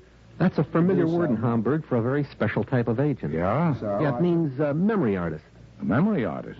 Hamburg was always looking for them. You know, they took a special course to improve their memories even further. You think it's possible for a man to get those formulas out by memory? Complicated stuff like that? It seems incredible, but that's what they're trained to do. Yeah. Well, it could be at that. Memory artist, photographic mind, a little bit at a time.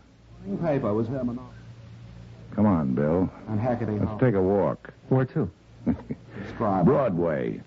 To see some vaudeville agents.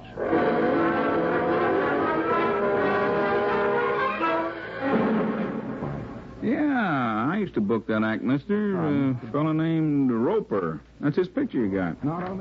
Vaudeville, banquets, special parties. Demonstrates amazing feats of memory. That don't mean nothing. They always write their own billing. Hey, what kind of feats? What was the angle? People would call out things from the audience. They ask for stuff from highbrow books. And sometimes he kept 14 games of chess going at the same time. Lousy game. Well, 14 games at the same time. That would mean a remarkable memory. What's the difference? It ain't box office. I'll take this picture along. You'll get it back. Don't bother, mister. The act is out of date. We're ready to move now. We brought the girl in and picked Roper up, too. It wasn't any job to break them down. We had too much evidence. But the one thing I wanted, I still couldn't get. I tell you, I don't know, Mr. Christopher. I've never seen him. All right, Roper. Then how did you deliver the formulas? I left them at Lang's bookshop on 59th Street. I put them in a book called Spencer's First Principles. Those were my instructions. When did you make your last delivery? This morning on my way to work. And what was it you delivered? And if there was... Come on, what was it? The latest data our final experiments. Come along, Roper. You're under arrest. That meant more secret motion picture work on Lang's bookshop. Every person who came in or out. And finally, we had a clue. I think we've got something, Mr. Briggs. We got a shot of this man coming out of Lang's bookshop. And we've got the same man on another reel. Yeah, which one? Some stuff we shot last week. He was going into the house on 92nd Street. Did you question Lang? Yes, sir. He admits it's the fellow who picked up the formulas, but he swears he doesn't know who he is. Shall we bring in Elsa Gerhardt now? No. No, let's bring in Mr. Christopher.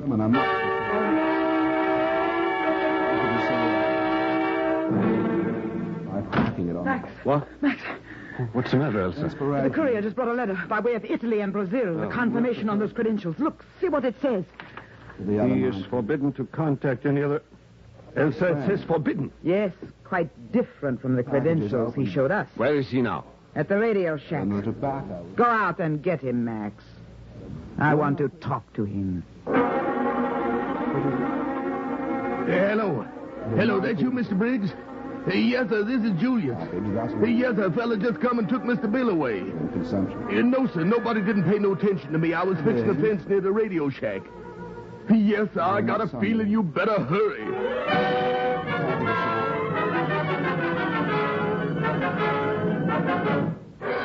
You'd better talk, Dietrich. Come on, talk! Okay. I can keep this up for hours. It won't do any good, Max. He'll start talking when the injection starts to work. What was it you gave him? Scopolamine. Drugs part of the brain. My blow, Palm. Maybe working now. Let me have a try. Wake up. Wake up, you. Wake up and talk. With an appreciation. Not a chance. All He right. forgets. We can wait. I'll take Tell it. you Max. about that radio. Yes? I'd like to talk to Bill Dietrich. I'm sorry, he's not here. Listen, we've taken over the ground floor. The house is surrounded. Surrounded? FBI. We'll give you Let's exactly joke 2 about minutes. that. Women come out first. The men will follow, hands above theirs. Max, turn off the lights. What's the matter? What's up? Something's gone wrong. It's the FBI. It didn't take too long. Things happened pretty fast after that. Bill was in the room. Perhaps he can tell you better than I can. How about it, Bill?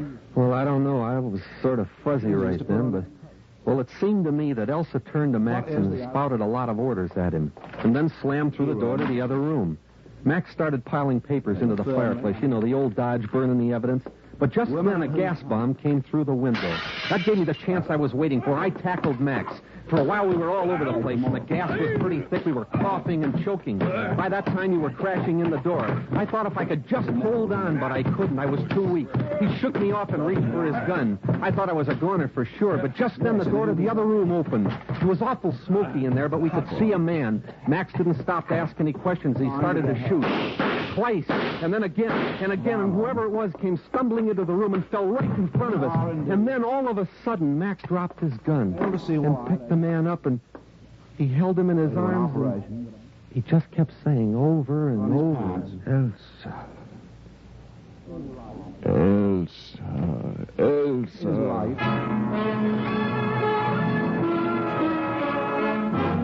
Well, I guess that's just about all, Mr. Briggs. The next second, you and your men were in the room, and Max was going out with his hands above his head. And you were looking down at Elsa and telling the others that... I guess Process 97 is safe for a while. There's your Mr. Christopher. Christopher? That's Elsa Gerhardt, isn't it? Sure. You must have made a quick change. You'll find her clothes in the other room, Bill. Yes, but you said it was Christopher. Don't you see what I see? Huh? Frustration. Look, a pair of pointed patent leather shoes.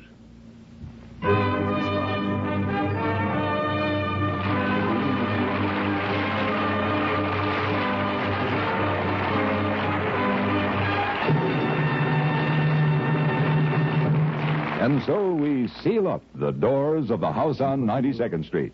But before we leave the premises for good, here are Humphrey Bogart and Keith Purcell, back on stage for a few final words. And you, I can promise there'll be very few. You don't have to be an FBI inspector to know what this show means to us in Hollywood. It supports one of our greatest causes, the Motion Picture Country House and Hospital. And believe me, all of us are happy to share in that work by appearing here. Was he catered? Keith, am I right? All the way, Bogey. Well, I guess that wraps it up, so let's run along, huh? Oh, hit and run, huh? What's your hurry? Well, Hugh Douglas is waiting to announce next week's show, and besides... Now, go ahead. Go on. Well, don't you have to get home and polish that Oscar you won for the African Queen? That does it. Good night, everybody, and thanks. Thanks again. Good night.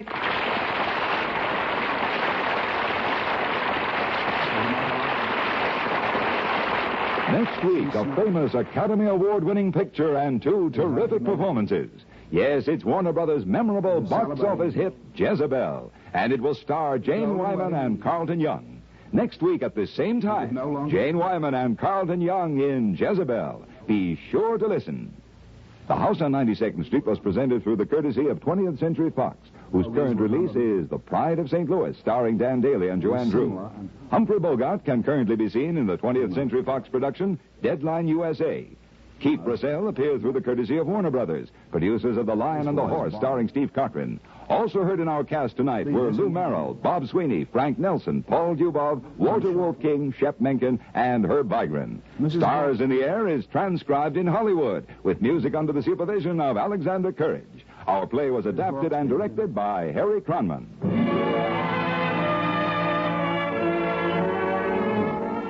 Don't forget, drama fans, every Saturday in the daytime on most of these same stations, you're invited to enjoy Theater of Today, Stars Over Hollywood, Grand Central Station, and City Hospital. 4 outstanding dramatic programs with Broadway and Hollywood stars in the leading roles, with stories specially written for your entertainment. Listen in this Saturday and every Saturday in the daytime hours for Theater of Today, Stars Over Hollywood, Grand Central Station, and City Hospital. On CBS Radio, of course. This is Hugh Douglas speaking.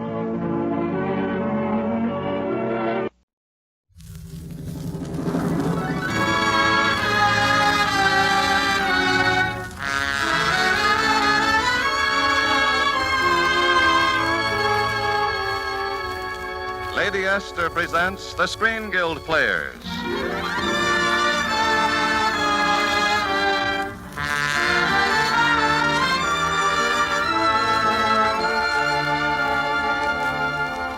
The Lady Esther Screen Guild play tonight, Mad About Music. The starring players... This is Herbert Marshall. This is Gloria Jean. And this is Eric Bloor.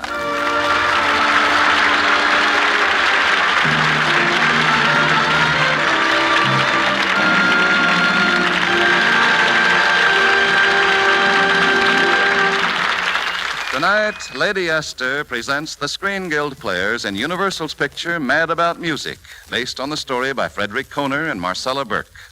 It stars Gloria Jean as Gloria, Herbert Marshall as Richard Todd, and Eric Bloor as Trips. The Lady Esther Screen Guild Players in Mad About Music.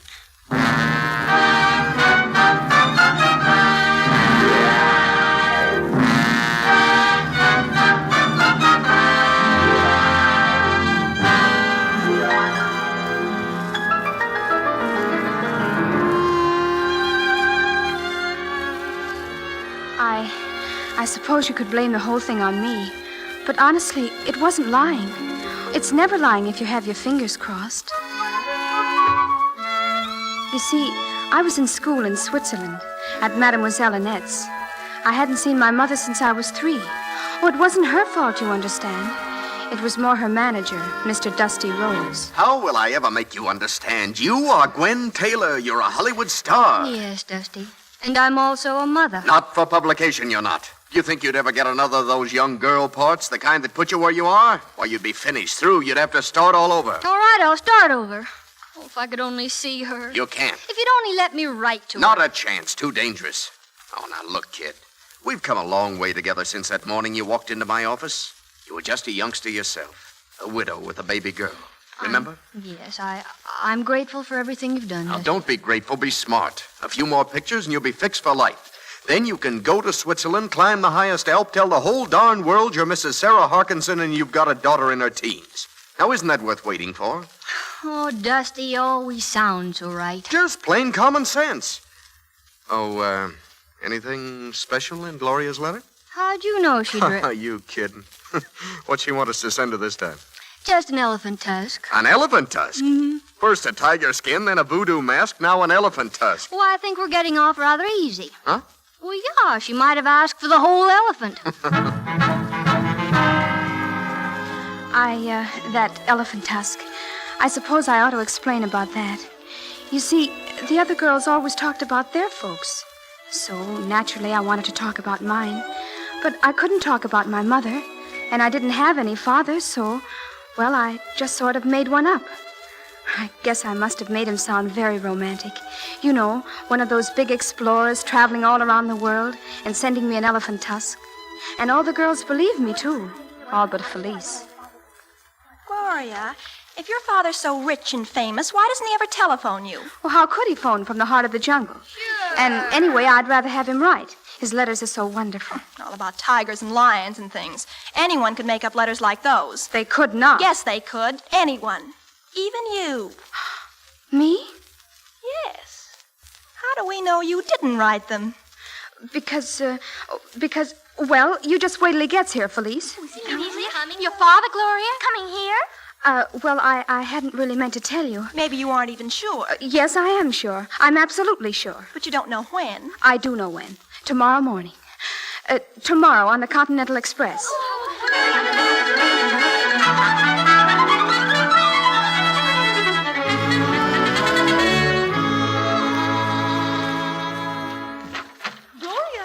Yes, Mademoiselle Annette? Oh, Felice informed me that your father is coming. Why didn't you tell me, child?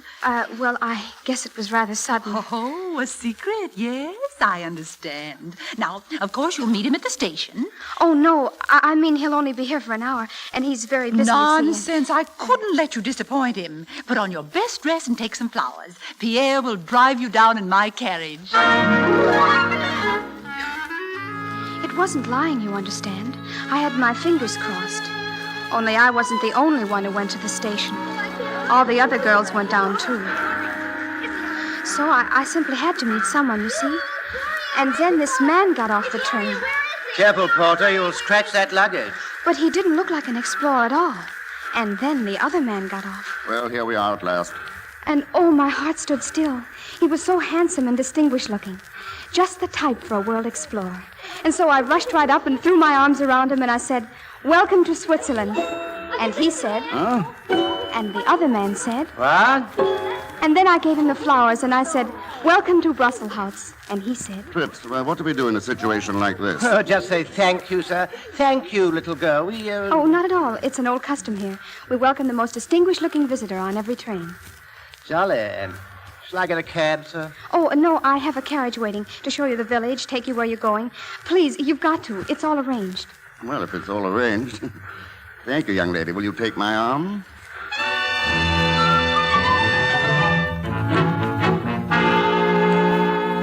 Hurry, Pierre. The Grand Hotel. Don't say the Grand. Just say hotel. You know there is only one in town. Get up, Moonbeam. Well, we're off. Decidedly off, Papa. I'd say so, sir. Oh, hello. Friends of yours? My schoolmates. They came down to welcome you, too. Oh, it's a very interesting custom. Are you Swiss? No, I'm an American. That's odd. An American observing a Swiss custom to welcome an Englishman. What's your name? Gloria Harkinson. Well, I'm Richard Todd. I'm pleased to meet you. You, Gloria, see you at school. Mr. Todd, how long are you going to stay in Brussels House? 5 days. 5 days? Oh, that's awful. Awful? I mean, well, I thought perhaps you were just passing through. Maybe going to Luzerne. Oh, Luzerne is very nice. It's only 20 miles more. Do you always welcome people to Brussels House by telling them how nice it is in Luzerne? No, not at all. I just like Luzerne. It's lovely. Well, it's lovely here. Yes, but there isn't very much to see. Well, there isn't much I want to see. I came here to work. I'm a composer. A composer? But don't you think you look something like an explorer? My good heavens, whoever gave you that idea? Oh, no one. Well, you know how girls are, Mr. Todd. Very frankly, I'm afraid I don't. Very frankly, I'm afraid you'll soon find out, sir.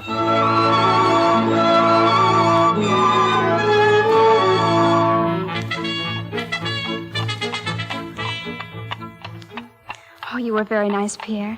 Taking them to the hotel and everything. I appreciate it. You know that, don't you? Yes, and also I know he is not your father. No. And he is not an explorer. No. And that is why you have borrowed my foreign postage stamps to put on those letters he does not write. Pierre, you wouldn't tell. Maybe not, but Mademoiselle Annette will find out. She asks where I take him. I say the hotel. Right away, she call him on the telephone. She asks for Mr. Harkinson. But there isn't any Mr. Harkinson. So she finds out. She starts to wonder, and she calls you in. Wait, I know. I've got it, Pierre. I'll tell her he's here incognito, naturally with my fingers crossed. But certainly, the fingers crossed. That I am sure fixes everything.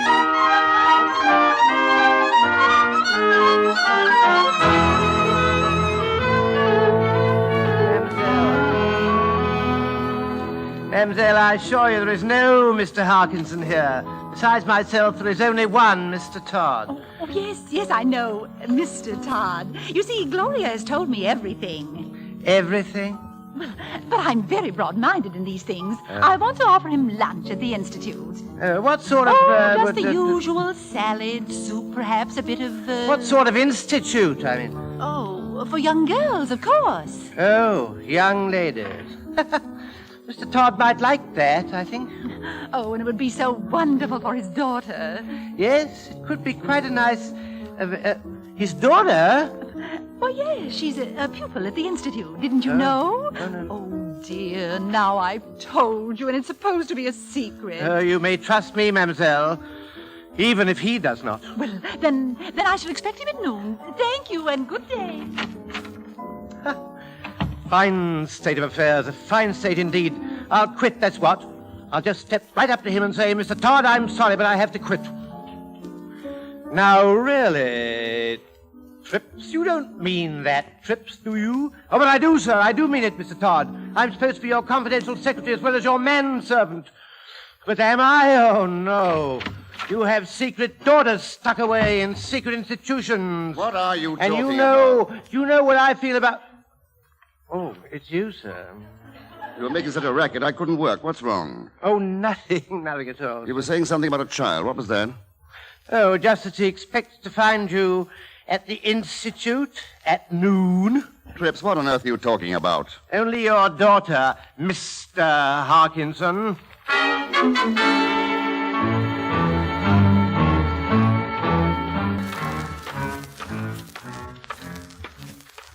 Silly business, ridiculous. Have to go in there and tell them I... Mr. Todd. Oh, it's you. I've been waiting for you out here. I expected you would be.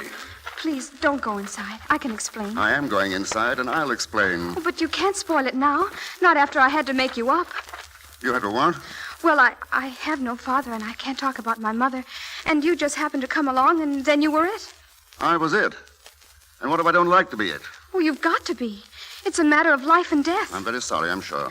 But I'm an American, and you're an Englishman, and England is the mother country. That doesn't mean I have to be your father.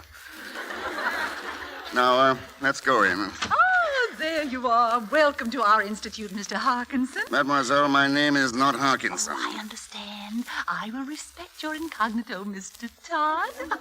Young ladies, this is Gloria's father. He is a very famous... Excuse me. Before you go any further, I think there's something you ought to know. When you do me this honor, you rather embarrass me. Please. You embarrass me. Oh, please. Until I realize you're really paying honor to my daughter. You mean, oh, Daddy. Daddy. There are no tears now. I've never liked too much salt with my food.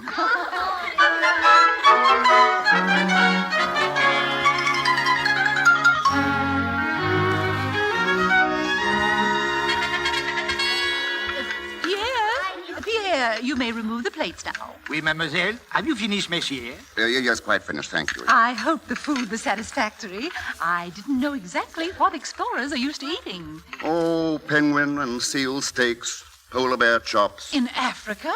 Polar bears? Oh, no. In Africa, you have lion meat, don't you, Daddy? Oh, well, sometimes, yes. But lions are generally a little tough.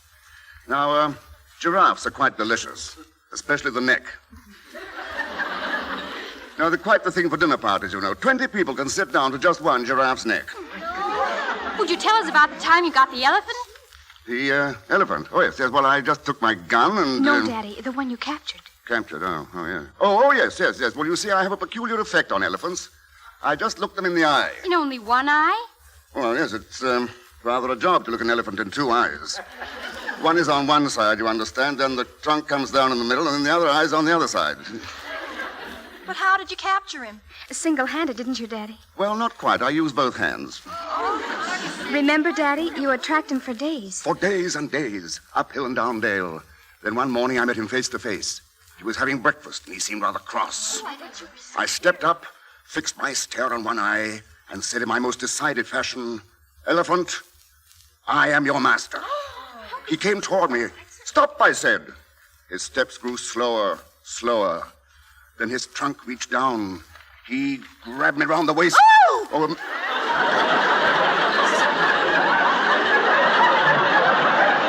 I'm sorry, mademoiselle. I was just illustrating, you know. Go on. Well, then he lifted me high. I thought it was the end. But he dropped me gently on the back of his neck and looked up and smiled. Then he lifted his trunk, blasted out a joyful call, and carried me off into the jungle to the golden throne of the great white princess. The White Princess? You never wrote me about her. Didn't I? Oh, well, that's quite a story. You see... Pardon, monsieur. I bring you a little something from our garden. A boutonniere for a great man. Oh, not really great, Pierre? Oh, yes, Daddy. Great. Pierre says so himself. And you see, he knows.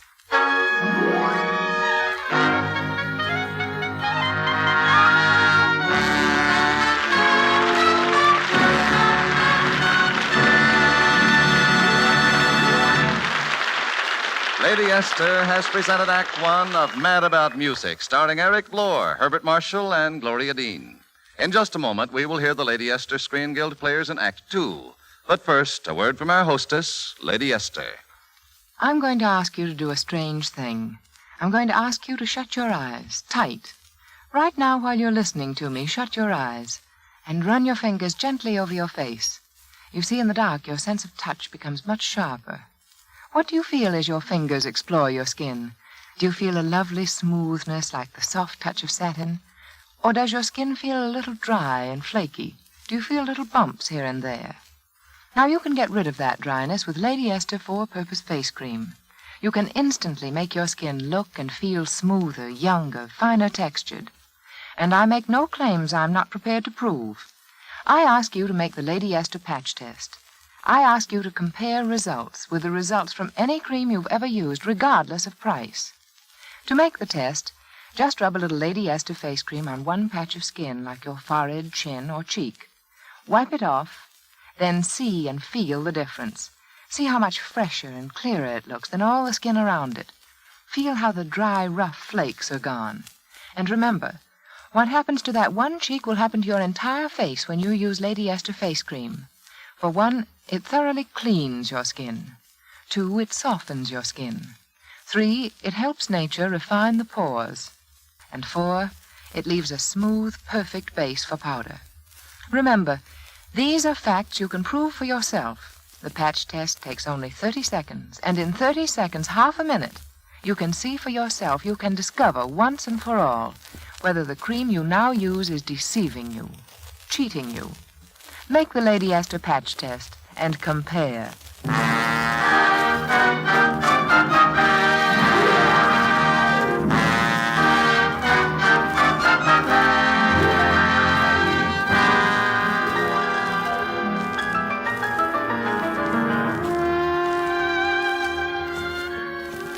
Mr. Todd changed everything for me. He was the nicest father I'd ever made up, and I only wished he could stay forever. But he couldn't stay. He had to go to Paris. And that last afternoon he came up to my room to talk to me and look at my trophies. Tiger skin, voodoo mask, elephant tusk. I sent you all those. Every one of them. I've made myself quite a hero, haven't you? Oh, I wasn't lying. I had my fingers crossed. I think it's black magic. 5 days ago I was a bachelor. No wife, no family. Now I have a daughter, and somewhere, I dare say, a wife. Please, you mustn't ask me about my mother. Only what she looks like and where she lives. Those questions come up sometimes, you know. Well, I do have a picture here. That would help, I imagine. I keep it locked in this drawer. I've never shown it to anyone else. But I guess it's all right for you to see it. Oh, certainly. We're closely related. Here it is. It was taken a long time ago, when I was a baby. She's attractive. Oh, she's beautiful. Strange, though. She looks as familiar as if I'd met her somewhere. I'm sure you haven't. May I put it back now? Of course. What's her name? Harkinson. Oh, yes, same as mine, isn't it? Yeah. Well, it's been a lot of fun being your father. Thank you. You're coming down to see me off? Yes, Mademoiselle told me I could. Oh, that's fine. I'll see you later, then. Bye. Goodbye, Daddy. Gloria, it's me. Oh, come in, Olga. Mr. Hawkinson, I'd like to... Oh, he's gone. Just this very moment. Oh, and I went and got him a Paris paper. I thought if he was going to Paris... They sell the Paris papers in Paris, you know. Oh, well, we can read it ourselves. You know, sometimes they have the wickedest things, exciting things, too. Like this story they have about Gwen Taylor. Gwen Taylor? The American motion picture star. She's in Paris for the exposition, and they say she's... What's the matter? Is anything wrong? Oh, no, nothing. Will you excuse me now, please? I have to hurry.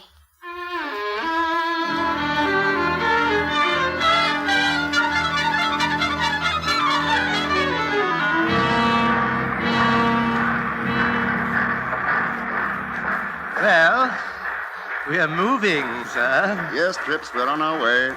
Your daughter didn't come down to say goodbye. She said goodbye at the school. Still, if I were your daughter, sir, and you were going away with polar bears and all sorts of other animals, But I'm not going away with polar bears. I'm glad to hear that, sir. And you're not my daughter. Oh, just an example, sir, mere simile. And Gloria is not my daughter. Is that perfectly clear? Oh, perfectly, sir. We're leaving Switzerland just as we came, with neither kiss nor kin. Daddy! Nor... Mr. Todd, Daddy, where are you? Trips, you may have to revise that statement. Come on. You have no ticket, young lady. Off you go. You can't put me off. My father won't let you. On this train, I am the captain of the ship. And who says your father he is even here? Who says he isn't? Daddy, Daddy. You, monsieur. You are the... Tell him, Trips. Yes, sir. Definitely, sir. I never doubted it for a moment, sir. He is her father. Yes.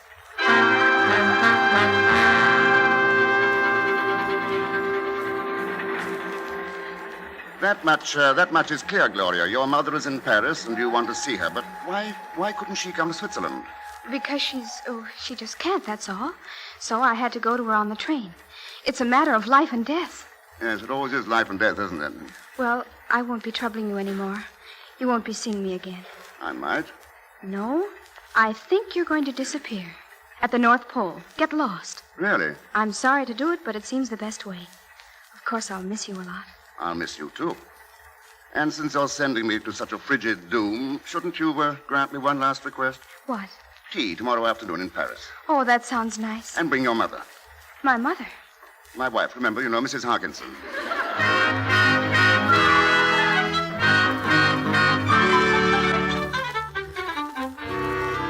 I meant to, really. I would have asked my mother. The trouble was, I couldn't get to see her. The only one I saw was Mr. Dusty Rhodes. Why, Gloria, we mustn't even let her know you're in Paris. If she ever had you in her arms for a minute, she'd never let you go again. And that wouldn't be good, would it? No, that would be very bad. You see, a big star like Gwen, she doesn't belong to you or me or to any one person. She belongs to her fans. She's different. Almost like a princess in a fairy tale. I see. And a princess in a fairy tale can't have a daughter as big as I am, can she? No. But next year she's going to be with you all the time. And, well, just for now, you'd better get right back to school. All right, Mr. Rhodes. Isn't there something else you want? Anything I can do? No, thank you. Goodbye.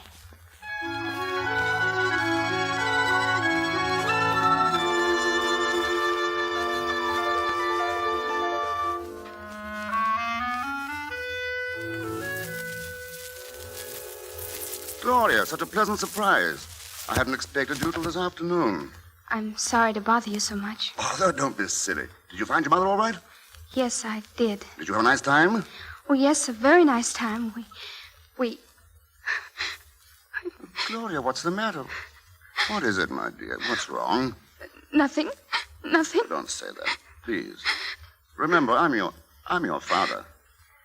You picked me out yourself. There, that's better. Now then, what's it all about? Could you send me back to school tonight? Tonight? What would your mother say? She gave me the money to go, but I lost it. Did you tell your mother you'd lost it? No, I didn't think I should. She's very poor. Poor and stopping at the Ritz. Well, she's very poor in a very rich way. Oh, I see. The new poor, yeah.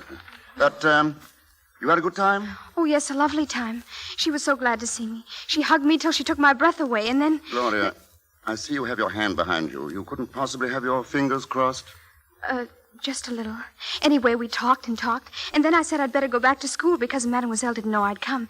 And Mother said I was right and gave me the money. Excuse me, when you cross your ankles, does that count the same as fingers? Well, sometimes I guess. Now, let's have the truth. You really want to go home? Yes, please. All right, then. You're going home to the Ritz Hotel. The Ritz? Yes. There was a picture in this morning's paper. The American screen star, Miss Gwen Taylor. I've been wondering if she remembers a certain Mrs. Harkinson.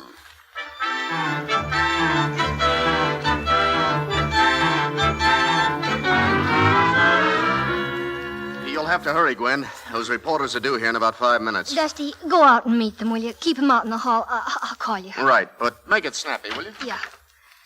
Oh, that call. Why don't they put it through? Why should it take so... Oh, thank Kevin.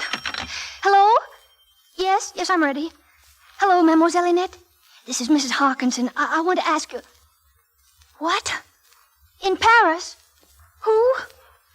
Yes, I've got it. I'll call you back. Dusty! What's the matter, Gwen? What's up? Gloria's here in Paris. She's been kidnapped. Oh, nonsense. She's on her way back to school right now. How do you know? I sent her back myself. You sent her back alone? You did that to that baby? Look, she's not a baby anymore. Gwen, you've got to be sensible. If those reporters ever get wind of that kid... They're going to. I'll tell them myself. Oh, now, Gwen! Don't you understand? She's been kidnapped. That's the only way to find her. Put it on the front page and find that Mr. Richard Todd. I'm Richard Todd. You? What have you done with my... Something you should have done years ago. All right, Gloria. You may come to your mother. No. This is all a mistake. She's not my mother. I never saw her before. Oh, my baby. Your baby? You called me your... Oh, Mummy. Mummy, I wasn't going to tell. I know you weren't, darling. But you see, I was going to tell him myself.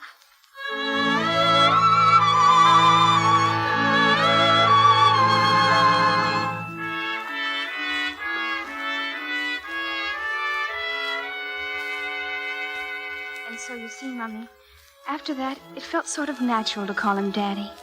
And when he said I had to come and see you, well, he just isn't a kidnapper. He couldn't be.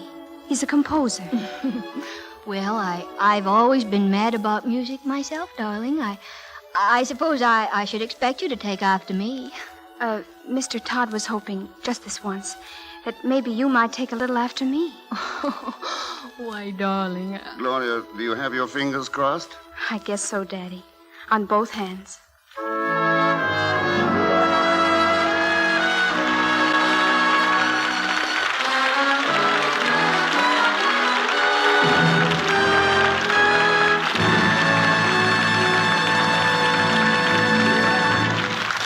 Thank you, Herbert Marshall, Gloria Jean, and Eric Bloor, for a very warm and delightful performance. Well, we ought to thank you, Mr. Bradley, because it's really been fun. We're always delighted to appear with the Lady Esther Screen Guild players because we know what wonderful work is being done by the Motion Picture Relief Fund and its country house and clinic. A work made possible by these radio broadcasts. Herbert Marshall will be back in just a moment. But first, a word from one of America's foremost beauty authorities, Lady Esther. Thank you, Gloria Jean. Ladies, I'd like you to see with your own eyes exactly what happens when you apply Lady Esther Four-Purpose Face Cream to one part of your face. I'd like you to see the look of freshness and beauty that patch of skin takes on. I'd like you to feel the difference. Feel how much softer and smoother that patch of skin has become. That's why I ask you to make the Lady Esther patch test. In 30 seconds, more than I could tell you in an hour. Here's all you do. Rub a little Lady Esther face cream on one cheek, or on one part of your forehead or chin. Wipe it off, then look in your mirror. See how clean and fresh that patch of skin looks. Touch it with your fingers. Feel the silky, petal-smooth softness of it. Now what happened to that one patch of skin will happen to all your face when you apply Lady Esther face cream. for it does the 4 things your skin needs most for beauty. Many women who thought they were born with a bad skin write and tell me they see an exciting difference after the very first application. Convince yourself. See this difference with your own eyes when you make the Lady Esther patch test. And now, here is Herbert Marshall. Soldier, prisoner, war refugee, neighbor. If you could help only one of them, which would you help first? Fortunately, you don't have to make that decision. You can help them all at one time, and with a single gift, by contributing to the National War Fund. The goal is $250 million by November 1st. Give as much as you can, as soon as you can, but give. They're counting on you.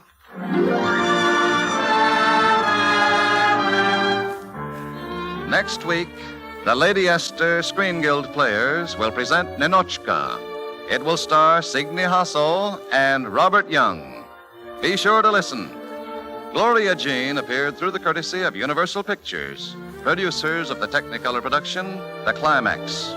Herbert Marshall can be heard on his Lockheed radio series, The Man Called X. Eric Blore can now be seen in the Universal picture, San Diego, I Love You. Music on tonight's program was arranged and conducted by Wilbur Hatch. Your druggist should have Lady Esther four-purpose face cream. If he is out of it, all he has to do is write or wire Lady Esther, Chicago, and he will be supplied. This is Truman Bradley speaking for Lady Esther, saying thank you and good night. This is CBS, the Columbia Broadcasting System.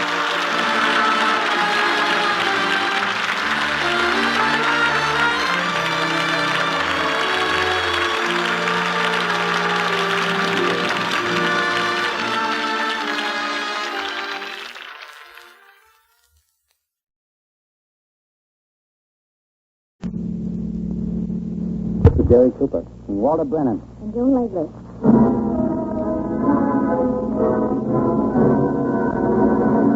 The Gulf Screen Guild Theater.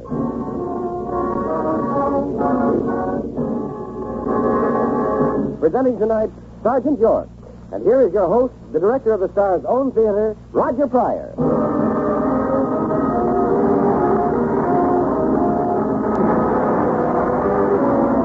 Good evening, everyone. Once again, the Gulf Oil Companies and your neighborhood good Gulf dealer welcome you to the Gulf Screen Guild Theater.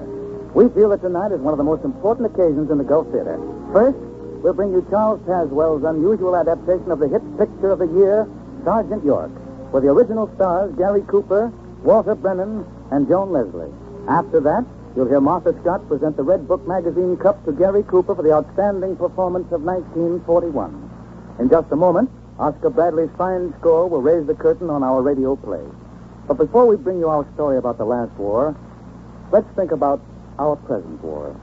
The first phase of the war, as Winston Churchill has stated, is the period of preparation for victory.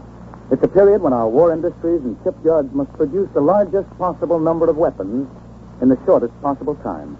Here in America, industrial machines are being operated efficiently and continuously without mechanical troubles or breakdowns for long stretches. Stretches that would once have been almost unbelievable. Now, that's due in a large part to American inventions and skilled workmen. But most of all, it's due to the development of modern lubricants and application methods for the oil industry. And some of the most outstanding developments are the work of Gulf's own scientists. Today, Gulf is busy supplying hundreds of American factories with the finest lubricants and fuels. In addition, Gulf Engineering Special Service is helping to speed up production in scores of plants in every defense industry, in important aircraft plants, in leading shipyards, in steel mills, mines, and many other defense industries. Gulf's large staff of trained engineers and Gulf's high-quality lubricants are helping to increase production, save time, and win this first phase of the war, the battle for production.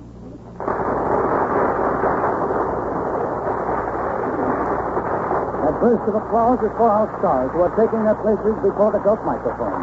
You'll hear Gary Cooper as Alvin York, Joan Leslie as Gracie Williams, and Walter Brennan as Pastor Pyle, who tells our story.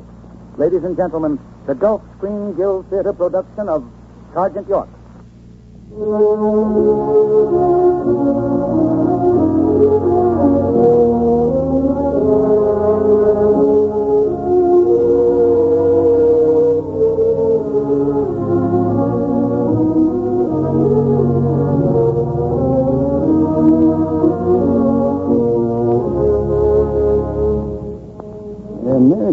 young country, but it's got a world of legends, told by old men whose fathers' see them happen with their own eyes.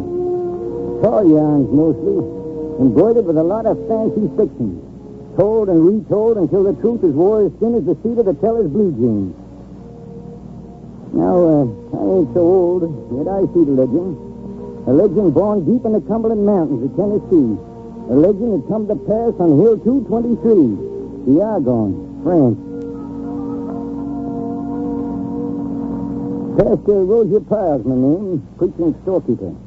Known by everybody in the valley of the Three Forks of the Wolf. My business is to keep folks' immortal souls on the credit side of the Lord's register. Amen. Hallelujah. But there's some that always would allow that Alvin York was lost to grace. Wild, ham-scarum, riding daft around the countryside, corn liquor in his gullet and the devil whispering in his ear. I recollect the night he busted up my sermon at the meeting house. Come out whooping up the road with buck shooting wild. Then galloped off across the Kentucky border to drink the devil's brew till they both was biled.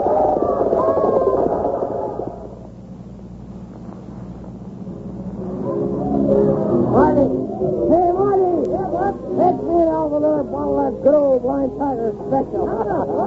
Come on, Alvin. We gotta kill this good old bottle so we can start off on a new one. He's pretty, ain't she? Who's pretty? Gracie Williams. You know, I see her tonight going to the meeting house. She's pretty. So that's why you wanted right by the church when Pastor Pyle was a preaching, eh? You wanted to show off before Gracie Williams. You know something? I think I'll marry her. Alvin, you're a drunk. You're a terrible, awful drunk, or you wouldn't be a-talking that way. No, I ain't neither. I ain't the least bit drunk. And just as soon as I'm sober, I'm going to ask Gracie to marry me. Alvin, you're plumb crazy as a coot. Besides, didn't you know Zeb Andrews is a walking a city? Come on now, drink up and forget Gracie. What do we drink then? Oh, we drink to just about everything there.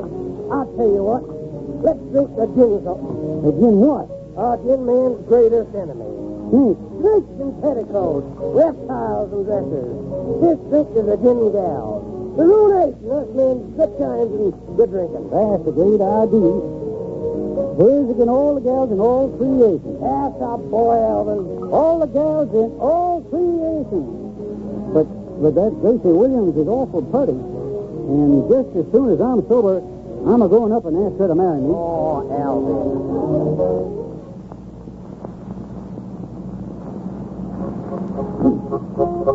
That tastes real good. Don't you think so, Alvin? Right here, better, Miss Gracie. Where? Who's playing? Just tell me that. Tell me that. Todd Haskins. Todd can't play for Chuck. Ten. Hey, now, boys, there ain't no call for fussing over a little thing like a playing a mouth organ. I ain't a fussing. I was just a-telling Zeb. Go on, Zeb. Play some more. I guess some folks not so far away just ain't got no ear for music. It'd be real nice of you to come up here to see me tonight, Alvin. I got something on my mind. What, Alvin? I got something on my mind. You have, Alvin? What is it? Well, if you and me could walk down the road a piece. What'd you say, Alvin? I said if you and me... What, Alvin? I said if somebody don't quit making a racket, I'm going to break his neck for him. You and who else, Alvin York? Me and nobody else, Zeb Andrews. Yeah. Alvin, Zeb, now you stop it. You want to wake up Grandpappy? Alvin started it. You're thinking. I'm a-knowing. Yeah, I'll help you two. You wake him up and he'll make me come in. Look, how would you boys like some cider? Well, I'd like a drink right well. So would I. Well, you wait right here and I'll fetch you. Right out of the trash.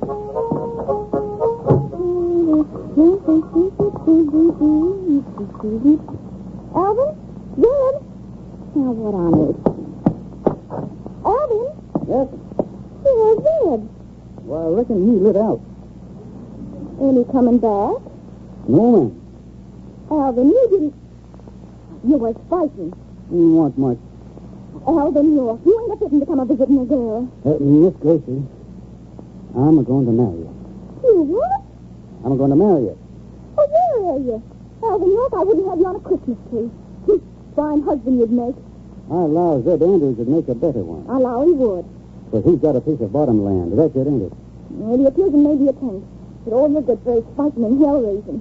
I reckon if I had me a farm in the bottom land, I reckon it'd make a heap of difference to you. You owning a bottomland farm. Well, there ain't nothing I can't get if I put my mind to it, Gracie. You don't do nothing, you can't see you. Nothing I do. That's why I want you to be sure and wait for me. It may take me a spell, but I'll be a-coming back. Good night, Gracie. Alvin, wait. Jock. Body is thinking.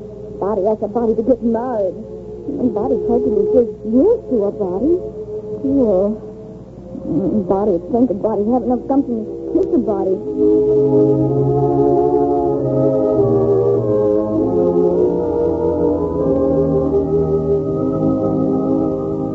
It sure is funny what love can do to folks. Take Alvin York. From that night on, he never touched another drop.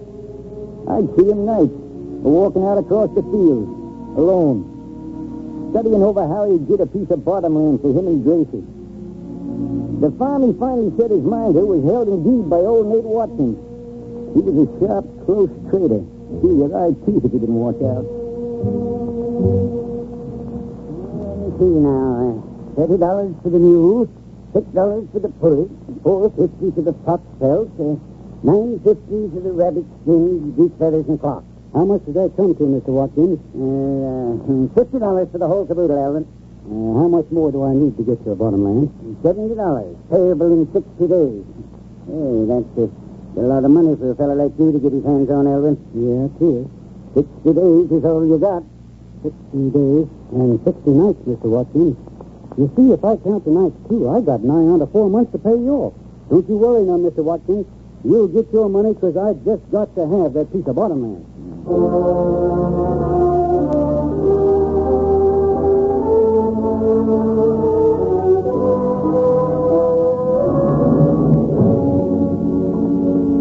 Days and 60 nights. Getting up at dawn and working far into the night. Split them rails for Zeke. Plow that field for Lem. 4 bits. Plus 4 bits will make a silver dollar to put again the day to pay Nate Watkins. Trap that fox by moonlight. Poke the pelt to Jimtown. Clear that field of rock. Cut that load of corn. Shoe them mules. Dig them holes. Pull them stumps. Load them logs. Wet and coat. Grunt and pull. Squeeze and yank. Thrown and shovel. Gotta get $70 whole dollars out of the 3 forks of the wolf to buy a piece of bottom land for Gracie.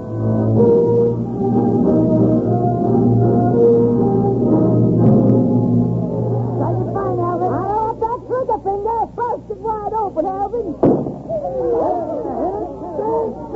That wins the beef critter, Alvin. 5 dead centers. I've been going to turkey and beef soup all my life, and I ain't never seen the beat of that. Wait a minute, boys. There's Nate Watkins, and I got some business settled up with him. Howdy, Mr. Watkins. Howdy, Alvin. I'm so glad to see you. I got your money for the bottom land. Here's $46, and the rest will be in that hat. I just won the beef critter. Well, I'm mighty sorry, Alvin, but I just sold that land. You what? I sold it to Zeb. But you couldn't do that. We had a bargain. I never figured you'd raise the money. But I wasn't trusting your word. Business is business, Alvin. What kind of business?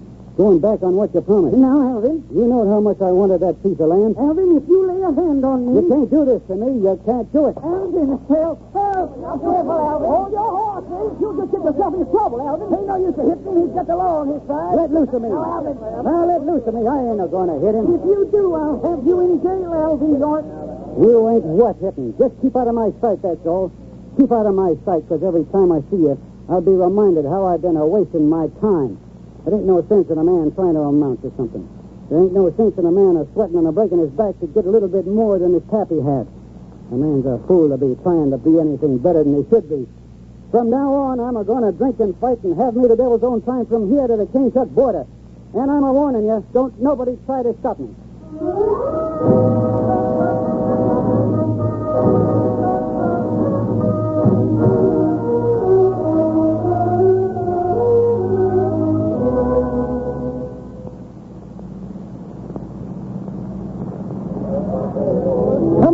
Why don't you dance? This drink is a Jim Nate Watkins. Oh, forget him.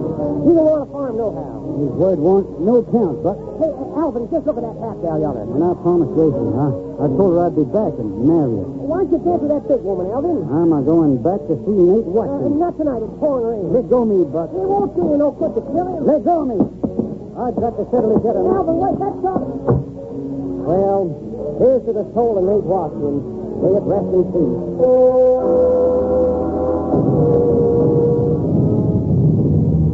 there was Alvin York, riding with the devil, riding through the storm with a killing in his heart. Lightning tore the sky apart and thunder shook the mountains. The Lord was mighty angry with his children down below. Sudden from the mountain top, a bolt struck down from heaven. Struck the mule and Alvin to the clay from whence he came. Tore him to his knees with his gun and busted pieces. Let him feel the power and anger of the Lord.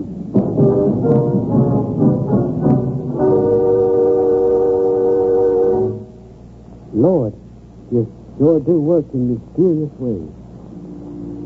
Then rolling from the meeting house, he heard the joyful voices, raised in hope and promise to Almighty God above, singing out his praises full of faith and hope and glory, and calling out to Alvin to come in and find the light. Then rising, scared and humbled, he stumbled toward the churchyard, pulled hard on the latchstring and throwed wide the door, walked down to the altar and knelt with all the others to ask for God's salvation for the soul of Alvin York.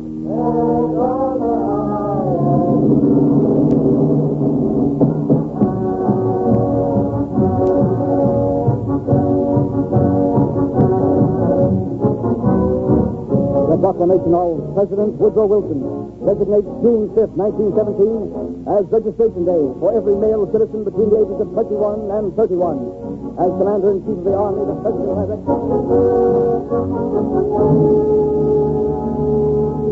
I ain't a-going, Pastor. I just ain't a-going. You gotta go, Alvin. It's the law. Thou shalt not kill. The Bible says that. What kind of law is it that says a man's got to go against that? I know, Alvin. I know what the Lord says. Well, the Lord's been powerful good to me ever since I found him that night. He's given me gracious promise that he'll wait for me till I get that farm.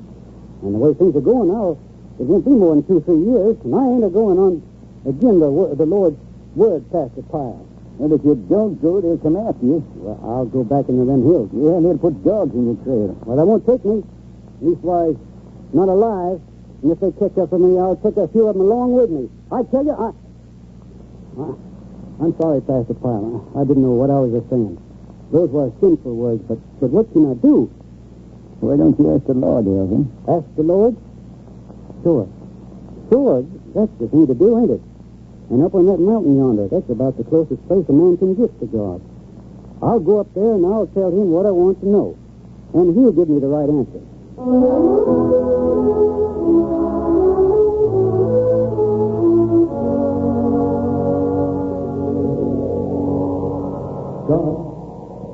God, I'm a speaker here. My name's Alvin York. I climbed up here as close to the stars as I could get to ask you to help me. Right here in my Bible it says, thou shalt not kill. That ain't in my mind to go against God, but what can I do? Help me. Show me the way. Give me a sign. Your book. The wind tore it right out of my hand. Is that your sign? Is that page you're lying open what you want to tell me? Render therefore unto Caesar the things which are Caesar, and unto God the things that are God. Unto Caesar, Caesar. Unto God, God. Oh, thank you. I reckon I got my answer. And I reckon that's how I know now what to do.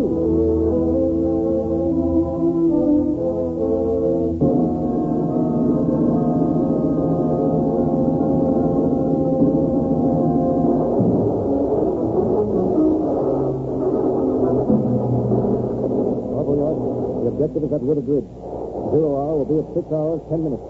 Any questions? I got it straight, Captain. Get your men ready. And good luck, York.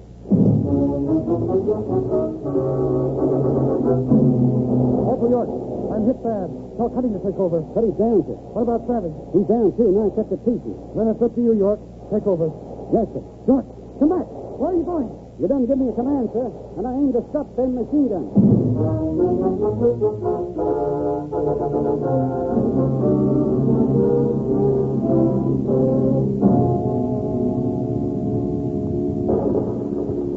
Sergeant, look, spot headed this way. Hey, give me those binoculars and get company headquarters on the wire. Okay, sir. Yep, they're Barks, all right. Hello? Hello? Observation post 101 reporting. Barge counterattack headed this way. Wait a minute. Hold it. What's the matter? Those barge having any rifles. All right. What kind of a car? That ain't a barge, boys. You're right, Sarge. That guy's a yacht. Who goes there? Special detail 328 takes some prisoners. How many prisoners? 132. Okay, advance to the... How many did you say? 132. Oh, wait, hold on just a minute. Headquarters still on the wire, Sarge. What'll I tell them? Tell them I can start packing to go home. Some son of a gun named York has just captured the whole German army.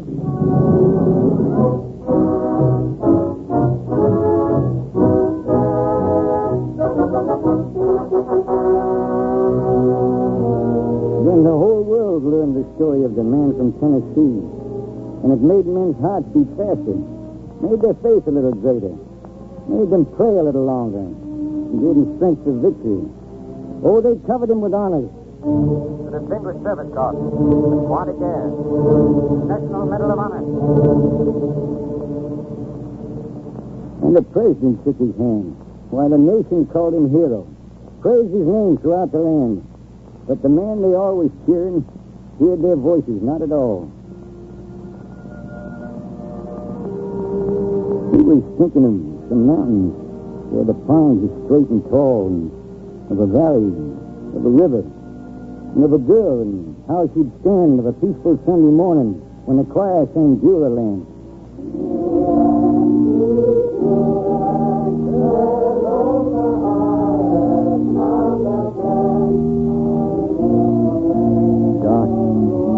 Gosh, Tracy, this story is good to be home.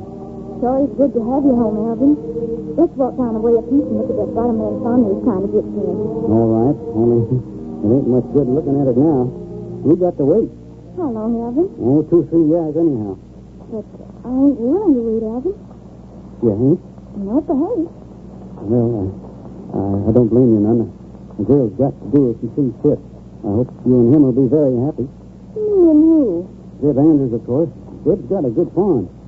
Now, look at here, Alvin York. If I wanted Zeb Andrews for a husband, I reckon I could get him without your acting so noble. Now, get this straight. I ain't marrying a piece of land or beef critters or a field of corn. It's you I'm marrying and nobody else in the world. I done kissed her, didn't I? Now, go around kissing me and I ain't going to be marrying. Don't you talk that way to me again, Alvin York. Don't you ever. Why, Gracie. You've got no excuse to run off on your promise to marry me. But Gracie, don't you see that I can't... Don't see her. You're blind, Alvin. Look down there. Don't you see that new house and barn and everything? Say, they sure are handsome. Is Zeb build them? They're yours. Your farm, Alvin. Mine? They done give it to you. The people of the state of Tennessee. For what you done? Gracie, you don't mean that they... Only 200 acres, and there's a house in the kitchen and more real glass windows you ever saw. Why, of course, but What, Alvin? Well, the Lord sure does move in mysterious ways. His wonders to perform.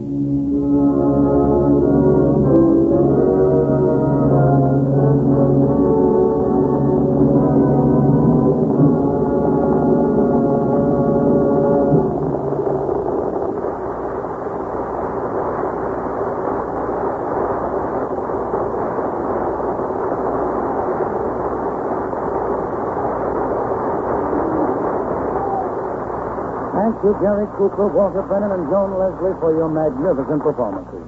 Gulf also thanks Charles Caswell for his splendid radio adaptation and Oscar Bradley for his superb musical score. In a moment, ladies and gentlemen, you'll hear more from Gary Cooper.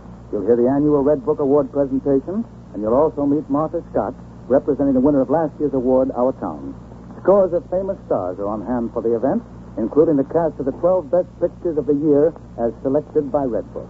While the stage is being cleared and the newsreel cameras set up, we'd like to talk with you for a few seconds about your automobile and how long it will continue to give you service. If you've been accustomed to trading in your automobile at frequent intervals, you may not realize just how long a car will last, how long it can be kept in really good condition. Well, your good Gulf dealer wants to remind you that if your car is in fairly good shape now, it can keep running smoothly, powerfully, and economically for year after year if you give it the right kind of care. And it's particularly important that the moving parts in the engine and the chassis of your car get proper lubrication, real protection against wear and tear. So for the chassis, get Gulflex registered lubrication. It's much better than usual lubrication at no extra cost. The expert Gulflex operator uses not just one grease, but 6 Gulf lubricants, especially developed by lubrication authorities. And he works from master chart of your model car, thus protecting each wearing point. Give your engine maximum protection, too, with Gulf Pride motor oil, because Gulf Pride is refined not only by conventional methods, but also by the famous Alchlor process that Gulf alone uses. Thus, it forms less carbon, less sludge, and varnish. So get Gulf Pride motor oil and Gulflex registered lubrication. And remember, they're just 2 of the many ways your good Gulf dealer can help you make your car last longer.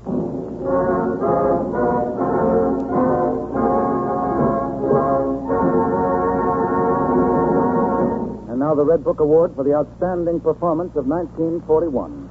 The award is a cup. It's presented each year by the editors of the magazine, Edwin T. Balmar and Valdemar Ludwin, and Douglas Churchill, the motion picture editor of the Red Book magazine. This year, the editors had no difficulty in making their selection. One man's performance, one man's contribution to the art of the motion picture stood out above all others. As in the past 2 years, it was only fitting that the award be made on the stage of the Gulf Screen Guild Theater, for this is the program closest to the heart of Hollywood, the star's own theater. And now, Miss Martha Scott, star of our town, last year's award winner, is here to represent Douglas Churchill in awarding the Red Book Cup for 1941. Miss Martha Scott. Thank you, Mr. Pryor. And may I say that everyone in Hollywood agrees with Red Book's selection for its 1941 award. The story of Sergeant York is a great one, a true saga of American heroism. Gary Cooper, your performance in the Warner Brothers production of Sergeant York pictures this man from the hills of Tennessee with all the quiet simplicity, dignity, and courage that has made his amazing story an American legend. Praise should be given, too, to producers Jesse L. Lasky, Hal B. Wallace, to director Howard Hawks, and to Warner Brothers Studios and to the entire supporting cast. But to you, Mr. Cooper, for your outstanding performance, we present this Red Book Cup for 1941, engraved with the words, for distinguished contribution to the art of the motion picture. Congratulations, Mr. Cooper.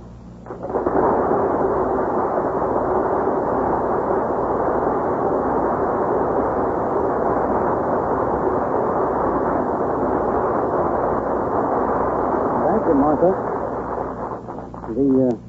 The opportunity to portray the life story of Sergeant Alvin C. York was a privilege. I hope the story will be an inspiration to all of us. We can't all be heroes like Sergeant York, but we can all fight like he did. If not with guns, we can fight in another way, by buying all the defense bonds and defense stamps we can. Do that, and we'll win this fight hands down. Well, I want to thank you, Martha Scott, and thank the Gulf Oil Companies, and thank Douglas Churchill for the Red Book magazine.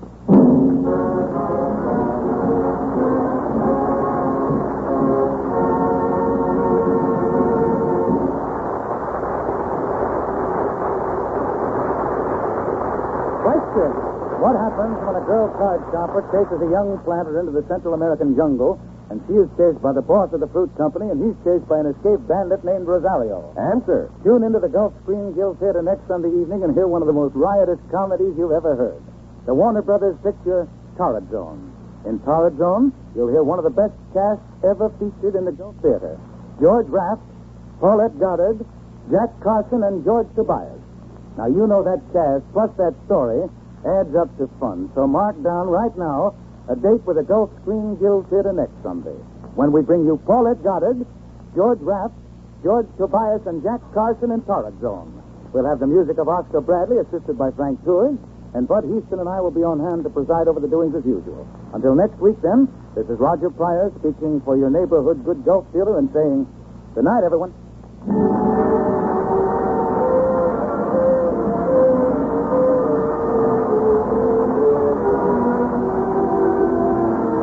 Cooper can now be seen in Ball of Fire. Walter Brennan's next picture will be The Bride of the Yankees, both Samuel Goldwyn productions. Joan Leslie will soon be seen in the Warner Brothers picture The Male Animal. Bud Houston speaking. This is the Columbia Broadcasting System.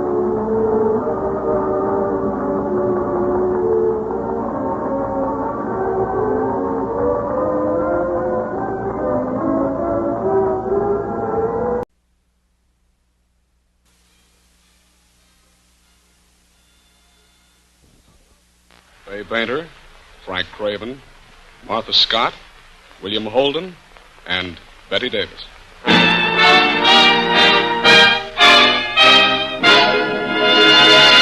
The Gulf Screen Guild Theater.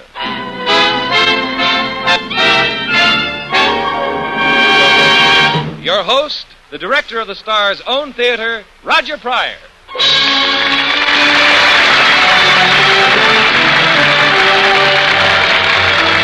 Good evening, everyone. Your neighborhood good Gulf dealer and the Gulf Oil Companies welcome you to the Gulf Screen Guild Theater.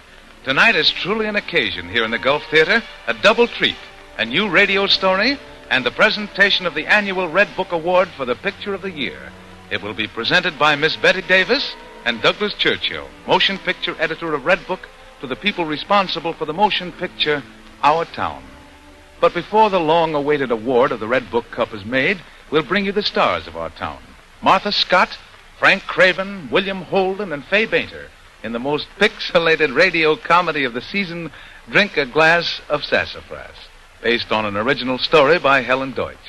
During the brief moment while the stage of the Gulf Theater is being set, suppose we hear from a young fellow who hasn't missed a Gulf performance this season, our own Bud Heaston. You know, folks, when you start off on a drive in your car, the temperature outdoors may stay the same, but the temperature inside your engine changes in a few minutes from freezing cold to roasting hot. That's why, in winter especially, you ought to make sure you have Gulf Pride motor oil in your crankcase. Because Gulf Pride not only flows freely at below zero temperatures, it also protects your engine after it's hot. It's the same way with gasoline. Use Gulf No-Nox gasoline, and you're sure of a gas that will fire instantly, even in a stone-cold motor. You're also sure of smooth, quiet power after your engine is warmed up. Yes, Gulf Pride motor oil and Gulf No-Nox gasoline are a quick-starting, smooth-running team that see you right through the winter and keep your car running better all winter long. Thank you, Bud. And now, on with the show. The Gulf Screen Guild Theater presents Charles Tazewell's radio adaptation of Drink a Glass of Sassafras. The musical effects will be provided as usual by Oscar Bradley's Gulf Orchestra, with Frank Tours conducting. Martha Scott is heard as Meggie, William Holden as Billy, Fay Bainter as Mary, and Frank Craven as Solomon Humbert, the corner druggist, who also tells the story.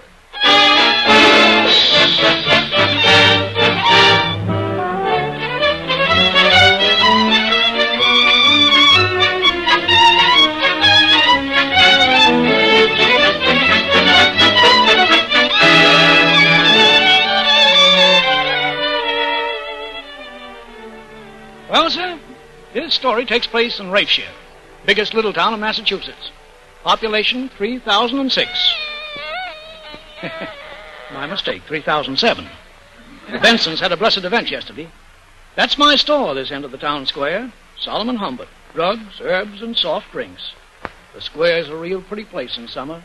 Big elms, a genuine marble fountain that gurgles. We've got plenty of water this year. Had a wet spring. The hitching post is yonder in the shade. That's old Whitey. Belongs to Larry, the junkman. Well, the year is 1927. The day is the 4th of July. I know because that's when we have our big picnic. This square was crowded with folks, laughing, talking, having a good time. Yes, and not paying much attention to State Senator Patterson J. Potsdam, who was up there in the bandstand working himself up into a lather with a real flag-waving oration. My fellow countrymen, hold forever in your hearts the burning flame that was kindled at Concord and Lexington. Now, let us all listen to the stirring music kindly provided by the Ozarks Lady String Trio. Mrs. Jones, if you please.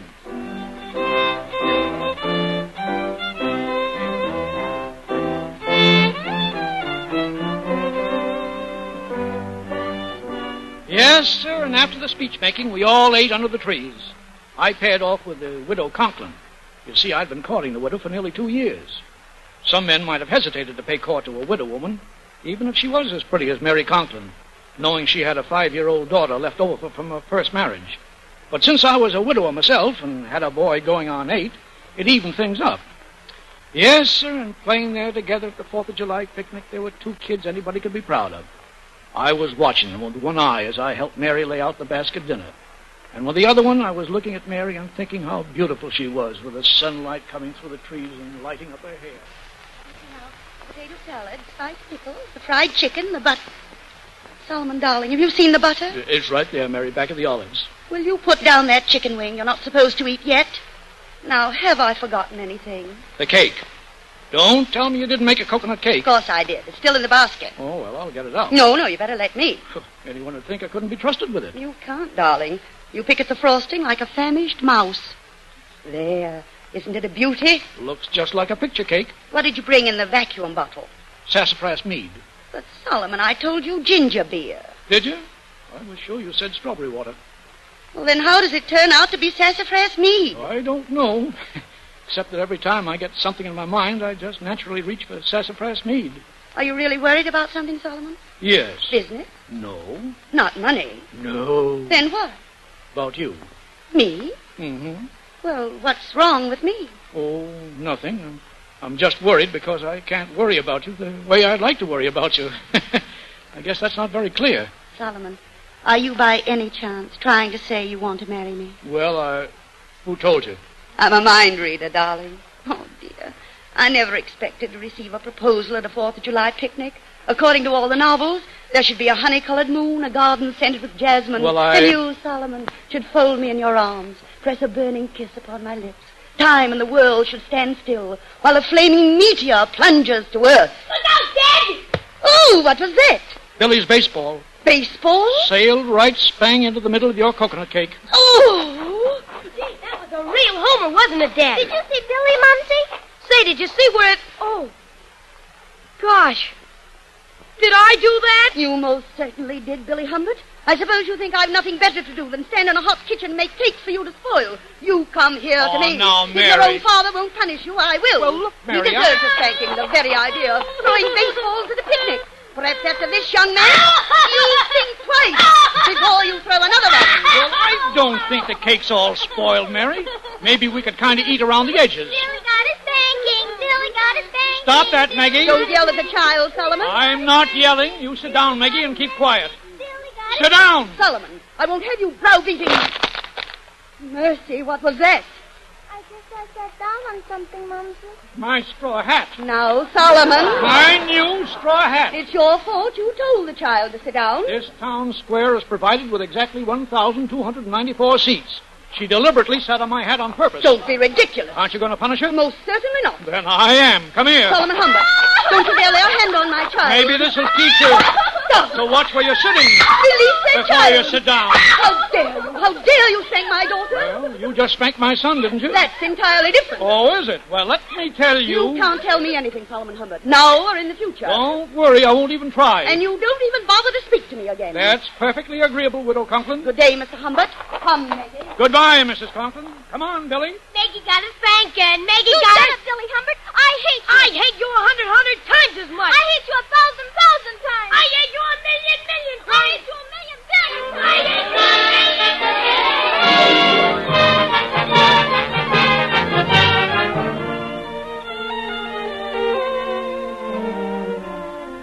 Well, that was the way the Conklin-Humbert feud started back in 1927.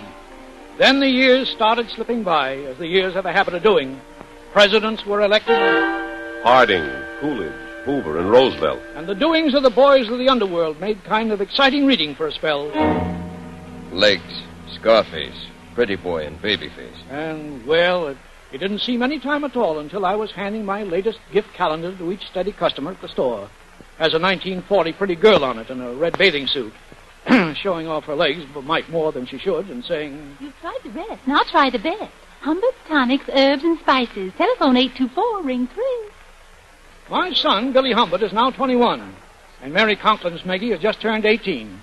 They pulled hair and kicked shins all through grade school, and they've argued and fought ever since Billy graduated to short silk socks and Maggie to long ones. The widow and I have called a sort of truce, but not Billy and Maggie, although it's as plain as a front-page headline that they're head over heels in love. A couple of times we thought they were going to get together. Well, like last summer when they took her out. Billy, let's paddle over to the pavilion and watch him back. Haven't got time. we don't return this canoe in 15 minutes, we'll owe another quarter. Oh, Billy, look. Huh? Too late, Jimmy. What was it, Maggie? Falling star. Oh, you make a wish on it? Of course I did. What'd you wish? I tell it won't come true. Oh, it might. How do you know it wouldn't? Well, everyone says it won't, and if so many people say so, well, it just has to be so, doesn't it? No, because how do they know? Did any of them ever make a wish on a star and then just tell the wish to find out what would happen? Well, don't know. Guess not. Well, there, you see. You can't just take what people... Hey, look, there's another one. Oh, we didn't see it. Well, it was there. Just because you didn't see it was no sign. Well, I believe you, Billy. You make a wish? Sure I did. I'm not scared to tell you what it was, either. Oh, all right. What was it? Well, it's kind of a funny wish. Well, I don't think it's so funny, but, well, some people, not so far away, might think so. I wouldn't, Billy. You can tell me. What's it about?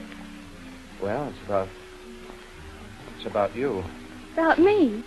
Well, I don't see what I could have to do with it. Well, it's about me, too. Well, I can't imagine whatever in the world. Maybe this is the most important step in my whole life. Billy, don't you think you better sit down? You can't take much of a step in a canoe. You know? Well, when a man's 21, it's time he thought seriously of the future. Billy, you'll tip us over. Maggie, strange as it may seem to you, I love... Oh, didn't I tell you we'd tip over? Maggie, I love you. My new dress and my new hat. Did you hear me? I heard what you said, Billy Humbert. And don't you ever dare say it to me again. Uncle, you could every 3 miles marry you. Just the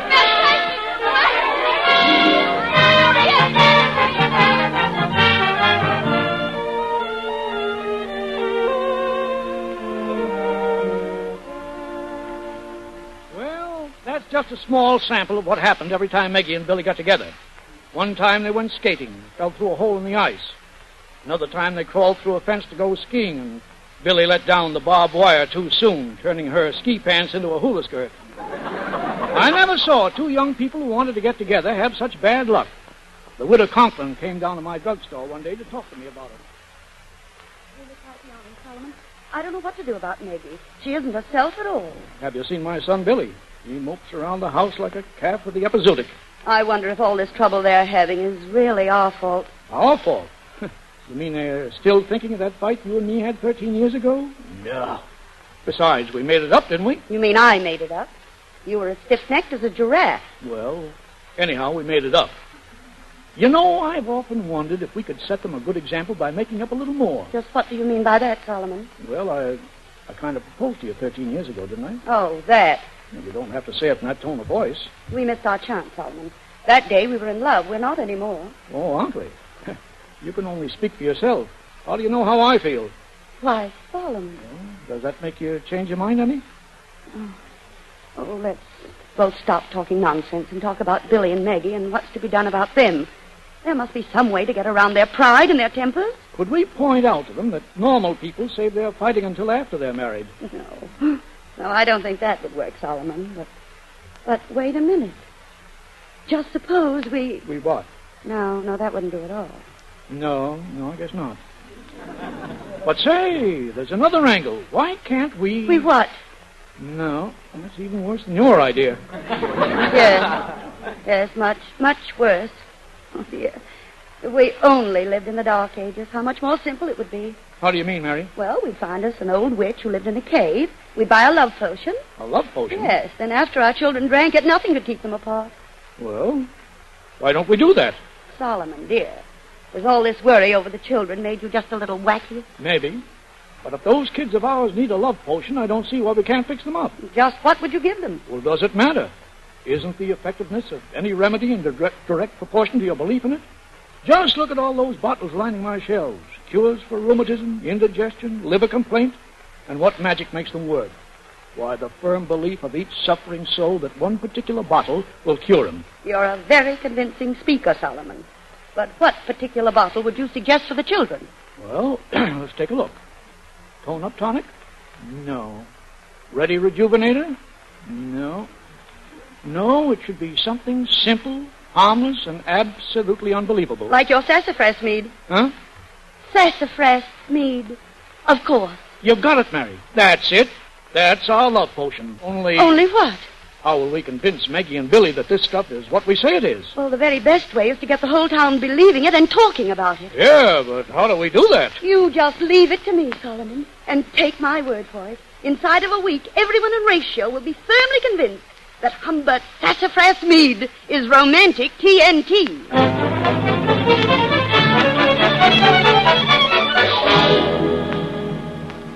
My best congratulations, Abby, dear. I hear John's finally proposed after 10 years' courtship. Thank you, Mary. It was rather unexpected. Didn't I see you and John at Humbert's drugstore that night? Yes. John had a chocolate soda, and I had sassafras mead. Sassafras mead? Abby, dear, do you suppose that could have had anything to do with his sudden proposal? Well, I don't. It certainly was strange, wasn't it? Proposing all of a sudden like that. Why, it's almost like magic. What? Yes. Come to think of it, Mary, he did act sort of strange. Not like John at all. He stared at me like he was in a trance. And you know what he said? He said, Abby, you're beautiful.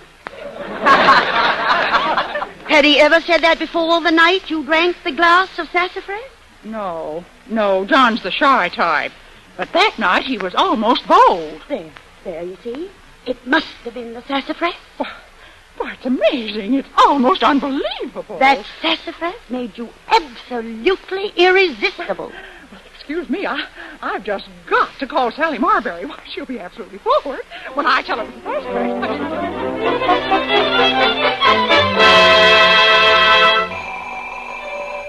Humbert Sassafras Mead? I have it on good authority. Sally told Betty, and Betty told me. It's gospel true. Grace told Helen, and Helen told Joan. Humbert Sassafras Mead. Sassafras makes you irresistible. Sassafras makes you bewitching. Sassafras makes you radiant. Sassafras is glamour. Sassafras is allure. Sassafras is desire. Sassafras is love.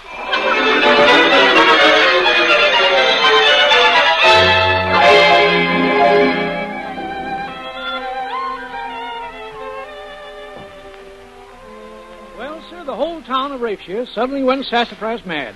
Old folks and young, rich folks and poor, all tottered or ran, strolled or sidled into the drugstore to guzzle gallons and gallons of sassafras mead. That is, everyone except Maggie and Billy. The whole campaign seemed to leave those two kids cold.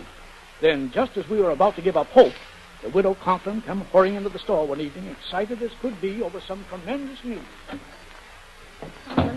Solomon, they're coming. You don't mean Maggie and Billy? Yes, I was at the movie, just 2 rows behind them. They had a terrible argument. Well? They're coming across the square right now, headed this way. Well, this is what we've been waiting for. Here they come. I'll wait in the back room. Gosh, I'm as nervous as Well. Good evening, Maggie.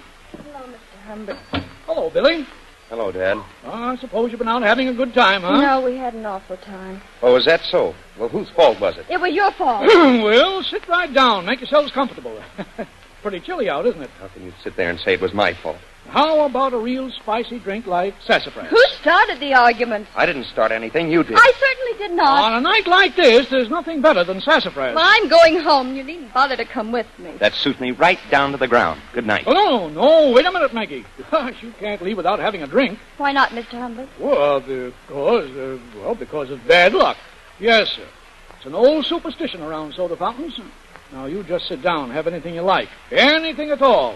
Like sassafras mead. Well, you can make me a soda. Make me one, too. A soda? Oh, you don't want a soda. Now, look. But I want a chocolate soda. Make it 2 chocolate sodas. All out of chocolate. All right, then, vanilla. All out of vanilla. Also lemon, lime, raspberry, and cherry. How about a sassafras soda? Sassafras? Well, really, Mr. Humbert, do you think we should? Hey, I'll just make a couple of sassafras sodas right now. You like them. Well, all right. Good. Yes, sir. The doctor was telling me just the other day that there's nothing finer than a sassafras soda this time of the year. Yes, sir. Nothing finer. There you are. Drink hearty. Now, if you'll excuse me, I have something to do in the back room. Sassafras makes you radiant. Kind of bitter tasting, isn't it, Maggie? Yes, it's very popular. Everyone's drinking it. Sassafras makes you alluring. I wonder if there could be any truth in what they're saying about it. Ah, ridiculous. Fairy stories. Sassafras makes you bewitching. Maggie, why do we always fight? Oh, Oh, I don't know. Unless it's my fault. I guess I'm just bad-tempered. Oh, you're not bad-tempered. You're the sweetest person I ever met. Sassafras makes you irresistible. But I'm not really sweet, Billy. You're so kind and so understanding. You just think so. Do you really think I'm kind and understanding? Of course I do. You're wonderful. Well, guess I'd have to have something, not being much to look at. Billy Humbert, how can you say such a thing? Why, well, you're handsome. Sassafras is glamorous. Oh, Maggie, I'm as plain as can be. But you're beautiful, Maggie. Sassafras is desire. But I'm not at all beautiful, Billy. You are to me. You're lovely. You know why? Why, Billy? Because I love you. And I love you. I've always loved you. Oh, Maggie, we've been such fools. We've wasted so darn much time. We'll make it up by loving each other twice as hard for the rest of our lives. Maggie. Billy, darling. Sassafras is love.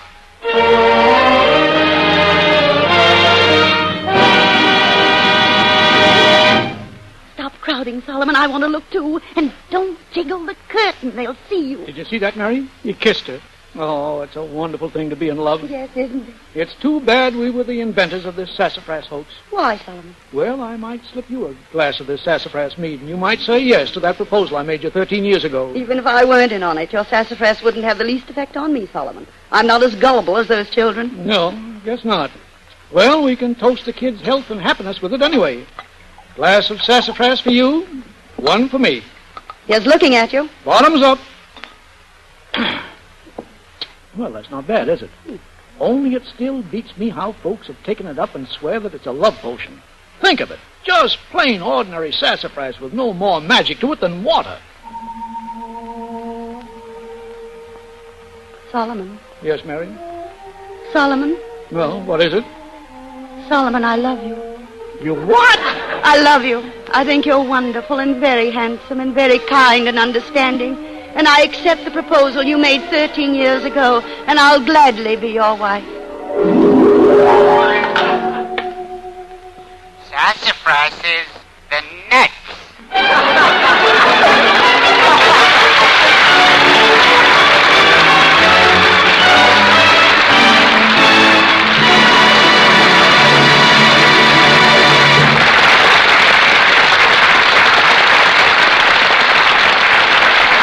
Now the Gulf curtain is up again, and our entire cast is on the stage, making the curtain call. You know, this is a mighty big day for them, and for all those who took part in making the great motion picture, Our Town. Because in just a moment, Betty Davis, winner of last year's Red Book Award, will be on our stage to make this year's award presentation. Say, Rod. Yeah, Bud? Roger, it'll take about 30 seconds or so while the boys set up the lights for the photographers and newsreel cameramen. All right, Bud. Well, then I've just time for something of interest to all of us. Folks, with the wheels of American industry geared to the job of building national defense and prosperity, all of us may well ask the question, just what makes the wheels go round? And here's an important part of the answer. One of the biggest factors in keeping the wheels of industry turning is proper lubrication. That's why the same Gulf oil companies who make Gulf Pride motor oil are proud to offer a full and complete line of industrial lubricants developed in Gulf's famous laboratories. In addition, Gulf offers a great lubrication engineering service. If you have industrial machinery of any kind, and if you want to increase the efficiency of your present operation, call in a Gulf lubrication engineer to consult with your operating men. He'll study the problem of lubricating your equipment and recommend improvements which will save you money on repairs and help you avoid shutdowns and production losses. Just as many a motorist is saving by using Gulf Pride motor oil, many an industrial manager is today getting greater all-around operating efficiency from Gulf industrial lubricants.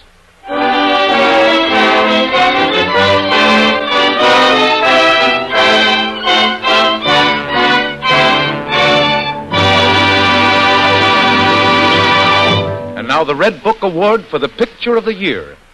Here is the motion picture editor of Red Book magazine, Douglas Churchill, to introduce Betty Davis, who will make the presentation. Mr. Churchill. A year ago, the editors of Red Book magazine established an annual award to go to the person or production they felt had contributed most to the advancement of the motion picture. Naturally, we wanted to make that award here in the Gulf Screen Guild Theater. This is the star's own theater, not just because of the famous personalities who appear here, but because, in return for their talents, Gulf gives so generously to the Motion Picture Relief Fund to help build a home for those in the picture industry who would otherwise be homeless. As the person to present the cup, we naturally chose Miss Betty Davis, the 1939 winner. She graciously accepted our invitation to represent the editors in awarding the Red Book Cup for 1940. Miss Davis. Thank you, Mr. Churchill. I was thrilled last year, but I believe I'm every bit as excited today, because there's no play that I regard with more reverence or affection than Our Town. You see, I'm from New England, and I know every one of the people Thornton Wilder wrote about in the picture. To see them living on the screen was an unforgettable experience. Red Book's cup is inscribed to the people of our town, and that includes the stars Martha Scott, William Holden, Fay Bainter, Frank Craven, Thomas Mitchell, Beulah Bondi, Guy Kibbe, Stuart Irwin, and the supporting cast. Saul Lesser, who had the courage to produce a different kind of picture, Sam Wood, who directed it with great imagination, William Cameron Menzies, who designed the production, Frank Craven and Harry Chandley, who wrote the scenario, cameramen, the writers, the musicians, everyone who had a part in the making of Our Town, we salute you all. You made a stirring and a beautiful picture. Just as Mr. Wilder's play merited the Pulitzer Prize, so does your picture measure up to the inscription on Red Book's cup, for distinguished contribution to the art of the motion picture. As an industry, Hollywood is proud of Our Town, and as an individual, I want to tell you, Miss Scott, how wonderful I thought you were as Emily. Performances like yours make a true and living art of the screen. So, on behalf of the editors of Red Book, I give this trophy to you, Martha Scott, and to Mr. Lesser, representing the cast and creators of Our Town.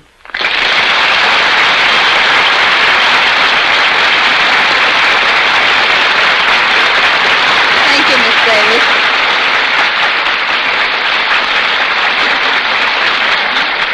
From start to finish, being a part of Our Town has been an exciting life. The rest of the cast joins me in saying that this recognition by Red Book is for us a thrilling achievement. As the Cup's first winner, you set a standard of achievement that makes us doubly proud of winning it this year. Don't you agree, Mr. Lesser? Indeed I do. All of us associated with Our Town are deeply grateful for the high honor paid us.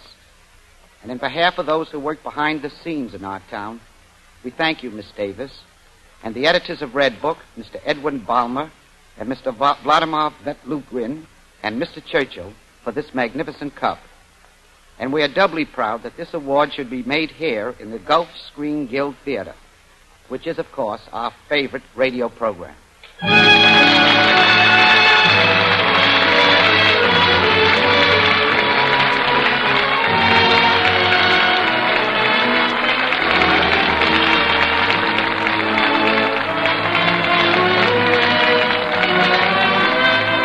Next week's program, ladies and gentlemen, is one that we in the Gulf Theater have been looking forward to for months. It's a wonderful story, a tender romance which touched the hearts of millions of motion picture goers. Love Affair, starring Madeline Carroll and Melvin Douglas. It promises to start off the 1941 Gulf Screen Guild Theater as a new high in radio entertainment. So be sure to listen next Sunday night when the Gulf Theater presents Madeline Carroll and Melvin Douglas in Love Affair, with music by Oscar Bradley's Gulf Orchestra, with Frank Tours conducting. Until then, this is Roger Pryor saying good night, everyone, for your neighborhood Good Gulf dealer.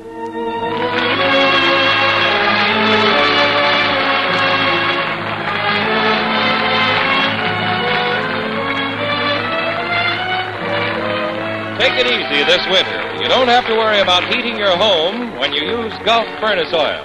You know that you'll get full heating value from every dollar and prompt, reliable delivery. Phone your nearest Gulf office or your Gulf Furnace Oil dealer. Martha Scott is now working on the Richard Roldan production of Cheers for Miss Bishop. William Holden's latest for Paramount is I Wanted Wings. Bud Easton speaking.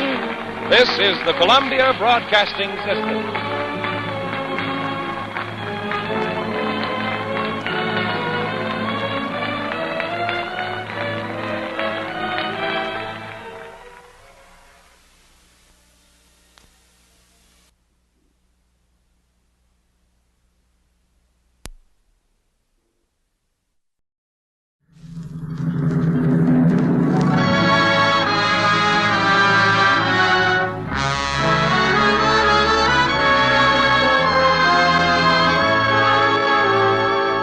Lady Esther presents the Screen Guild Players.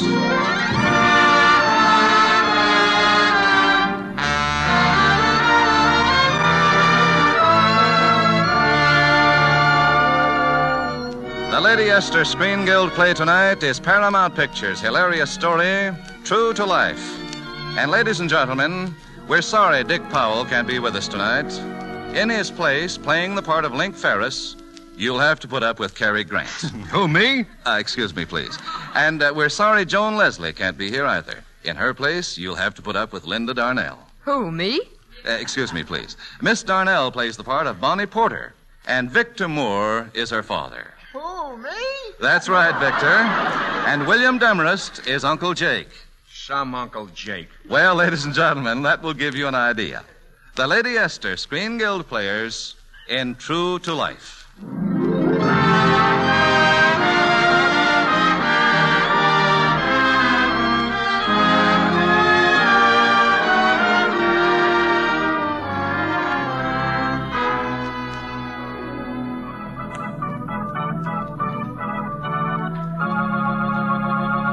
makers of Sudsy Suds bring you Kitty Farmer. Monday through Friday at 6 p.m. Yes, a lot of people listen to Kitty Farmer. Only this time, the sponsor listens too.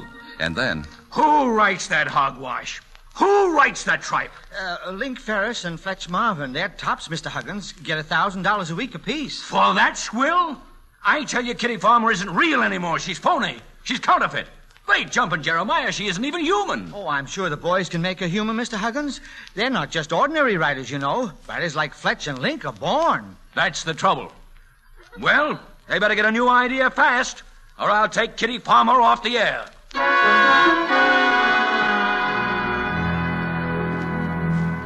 What's the use of kidding ourselves, Fletch? Huggins is right. We're written dry. Link, you know what we need? What? A nice hot bath and a shave. And then lights, drinks, beautiful women. Who knows? Somebody might say something. Yeah, it won't be anything we can use.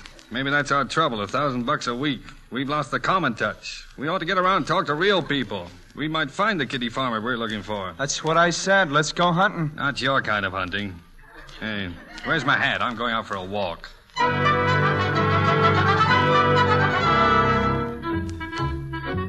And so Link Ferris is walking in the rain. Walking, thinking. Not even watching where he goes. Until finally he stops at Antone's Diner, where pretty young Bonnie Porter works. Now remember, his clothes are soaking wet, and there's a 2-day stubble of beard on his chin. He doesn't look much like $1,000 a week. In fact, to Bonnie's practiced eye, he looks like someone who might need help. Anything special on that menu you like? Oh, this looks pretty good. Roast beef, French fried potatoes, and coffee. The 60-cent blue plate. That's 60 cents. Well, sure. Oh, you mean... I get it. You think I haven't got 60 cents, huh? Oh, you're way off, sister. I'm loaded. I've got enough right here to... Hey, that's funny. Anything wrong? Yeah, looks as if I forgot my wallet. I don't suppose you'd cash a check, would you? Oh, Mr. Kapopoulos, gentleman here wants to cash a check. Tell them we got a deal with the bank. They don't sell Hardenbergers. We don't cash no checks. Roast beef, mister? Well, I guess I'm not as hungry as I thought. Just coffee, please. Oh, how about a hamburger? It's only a quarter. No, thanks. Just coffee. Roast beef, rare and juicy, coming up. Hey, wait a minute. I didn't order that. Oh, you can pay me back sometime. Yeah, but why should you do that for me? Well, 'cause you're hungry. Oh. Besides, it's a kind of a hobby of mine, you see. I kind of like to fill in the blank spaces. Oh, yeah. Hey, give me that again. Well, some people put mustaches on pictures. Some collect matchbooks. Well, I like to read people's faces and make up stories about them. Oh, I see. You made up any about me? Oh, sure. You're just having tough luck That's luck right. right now. Your trouble is that you want to make a lot of money, $100 a week. So you get mad all the time and quit your job. Say, how come you work here? I mean, a girl like you. Well, because my kid brother wants to be a doctor, my father works in a bakery, and Mom can use the extra money, and besides, I don't mind working here. Why? Oh, nothing. I was just thinking, that's all.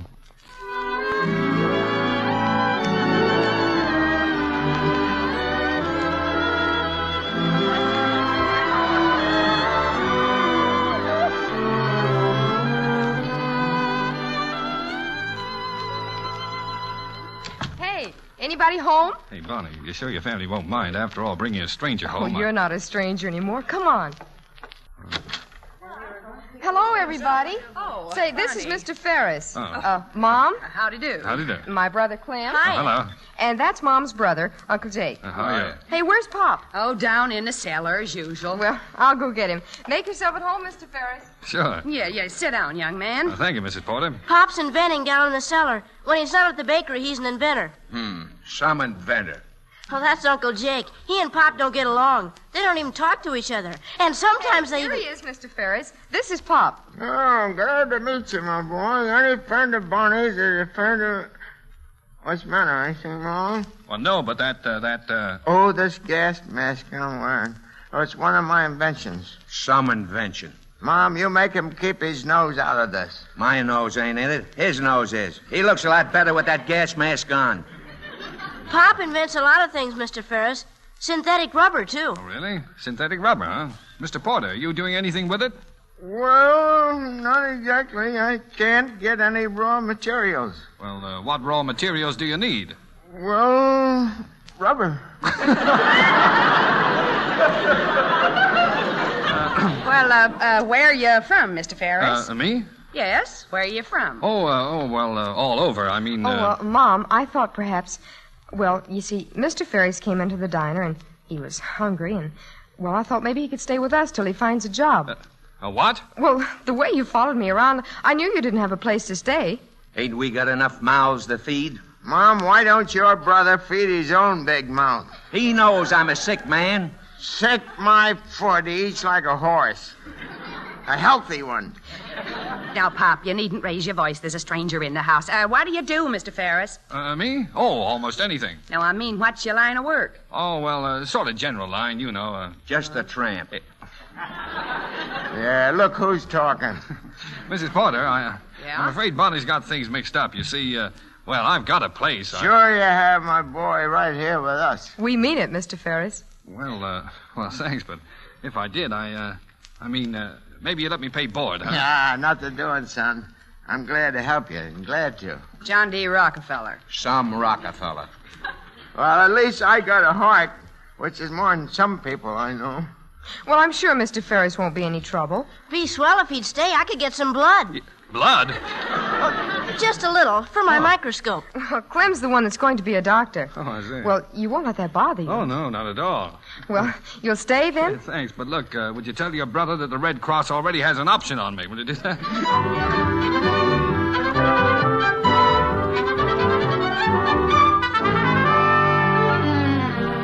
No kidding, Link. That family's a gold mine. I wrote them into the script just the way you said, and Huggins really went for it big. He said they sounded so real. Fletch, you didn't tell him they are a real family, did you? Don't be a dope. If he knew they were real, he'd say they sounded phony.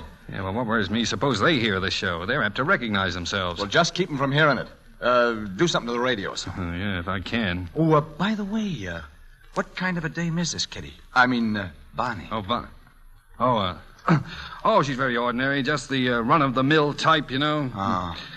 Well, I certainly appreciate what you're doing, old boy. Burying yourself with a bunch like that. Oh, that's all right, Fletch. I'm sure you do the same in my place. Say, I'd better get back. They think I'm out looking for a job. Yeah, well, remember, I can't write that script unless you bring me some dope every night. Sure. Well, I'll dig it up and you dish it out, huh?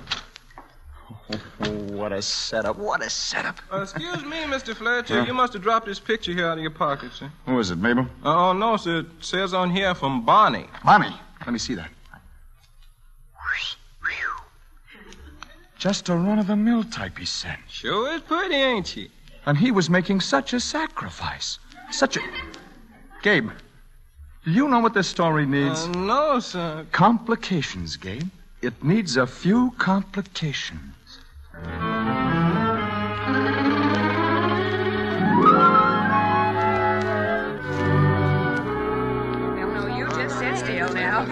Well, Mr. Ferris, you found a job yet? No, not yet, Mrs. Porter, but don't you worry, I'm looking.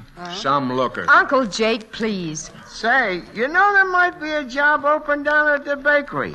And Link's got a good pair of shoulders on him. Pop means he's got a well-developed clavicle. Clavicle, schlamicle. I'd rather listen to the radio. Hey, Link, you know, maybe Mom's right. You can't just keep on waiting. You've got to start something. I mean... The makers of Sudsy Suds bring you their amusing new series, That Farmer Family. First, the genial pardon me, father please. who...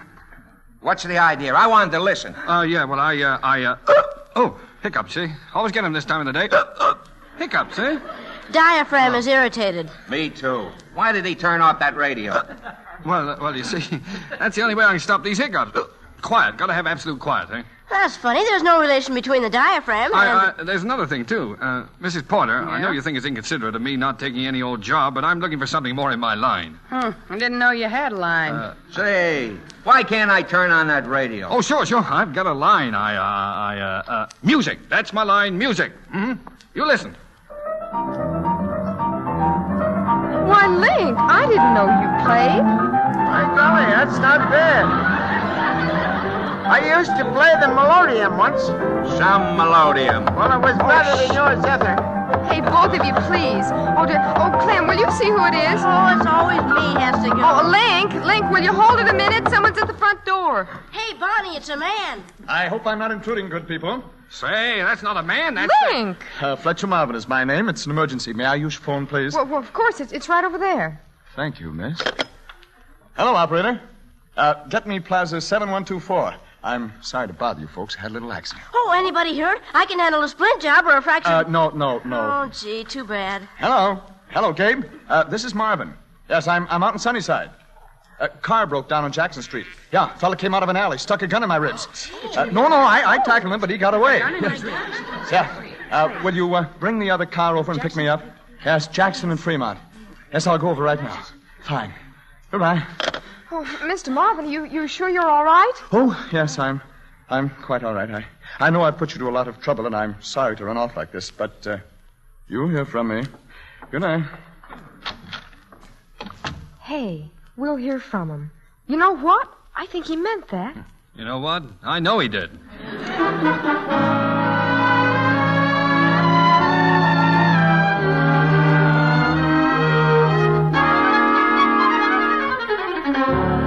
Roses, Mom. From that Mr. Marvin, dozens of roses. Oh, look, and an orchid corsage. It's for me, Bonnie. A 10-pound box of candy. Oh, now ain't that Mr. Marvin nice? He said he'd be here at 8 sharp, Mom. He said he'd like to take me for a drive.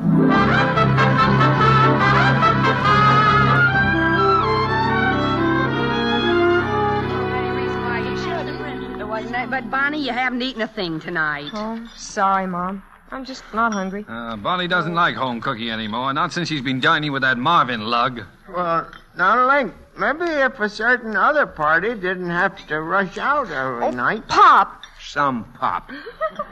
Well, anyway, I got some use around here. I found out why that radio hasn't been working. You did? Yeah, the aerial wire was broken right outside your window, Link. I fixed it. Now, listen. Well, you think we should? I mean, while we're eating, huh? Oh, sure. Entertainment aids the digestive juices. Yeah. Well, excuse me. I think I'll... Quiet. We're listening. You'll remember that Kitty Farmer has been very much taken with the rich young man she's recently met. At the moment, we find them on a soft summer evening, driving along in his car. Where are you taking me? To Lover's Lane. Where's that? Anywhere. Everywhere. Wherever a boy and girl can whisper, I love you. That's funny. Huh? What's funny? Why, I don't know. It almost seems as though I've heard those same words before. Some words. Turn it off. No, I want to hear this. I've got to keep one on the wheel. What are you stopping for? To kiss you, darling? No, don't. Please stop. Oh, dear, I feel as if I can tell you what they're going to say next before they even say it. Oh, that's all. I've heard enough. Mrs. Porter, I'm sure you'll excuse me. I'm not hungry anymore. Not hungry anymore? No, he's not hungry. Must be catching. Some catch. Excuse me, everybody, please. Now, Bonnie, now sit down. Where on earth are you going? Who, me? Oh, I'm going to talk to Link about his appetite.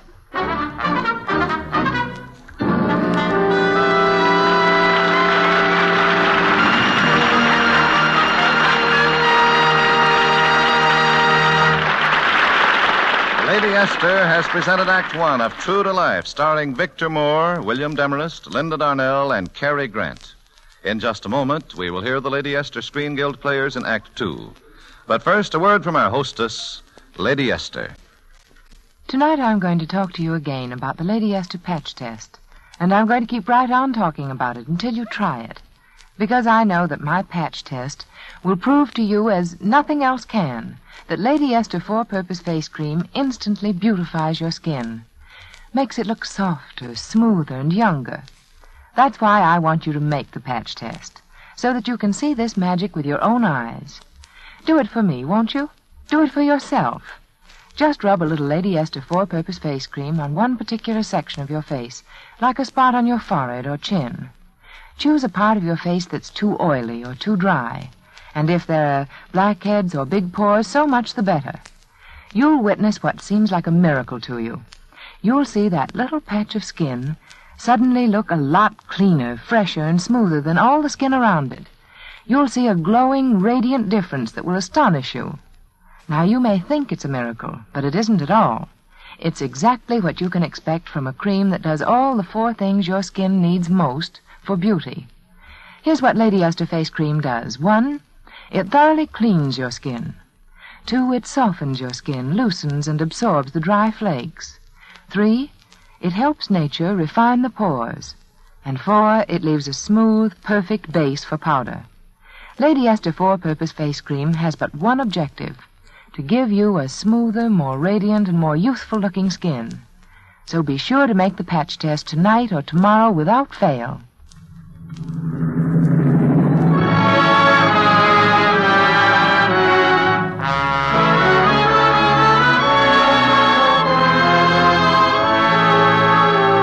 Lady Esther presents the second act of True to Life, starring Linda Darnell as Bonnie Porter, Cary Grant as Link Ferris, Victor Moore as Pop Porter, and William Demarest as Uncle Jake.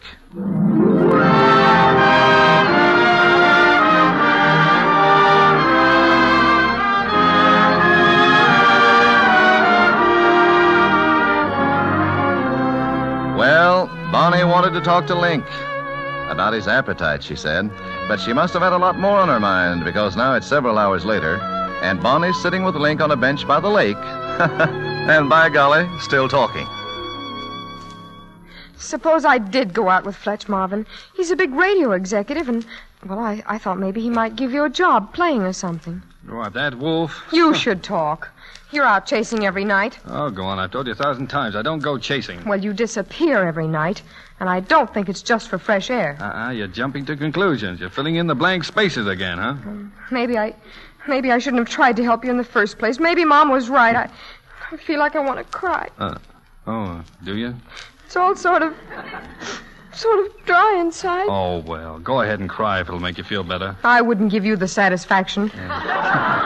Well, all right, don't cry. I know. I don't even know why you're wasting time with me. Why don't you go to her? Because there is no her. There's no one, Bonnie. Only you. Only you. There. Now, you satisfied you made me say it, huh? Link, you love me? Well, don't act so surprised. Oh, Link. Oh, but the family's all asleep by now. Well, do I have to kiss them, too? Well, no, darling, but we've got to tell them. Oh, come on, let's go home and wake them up.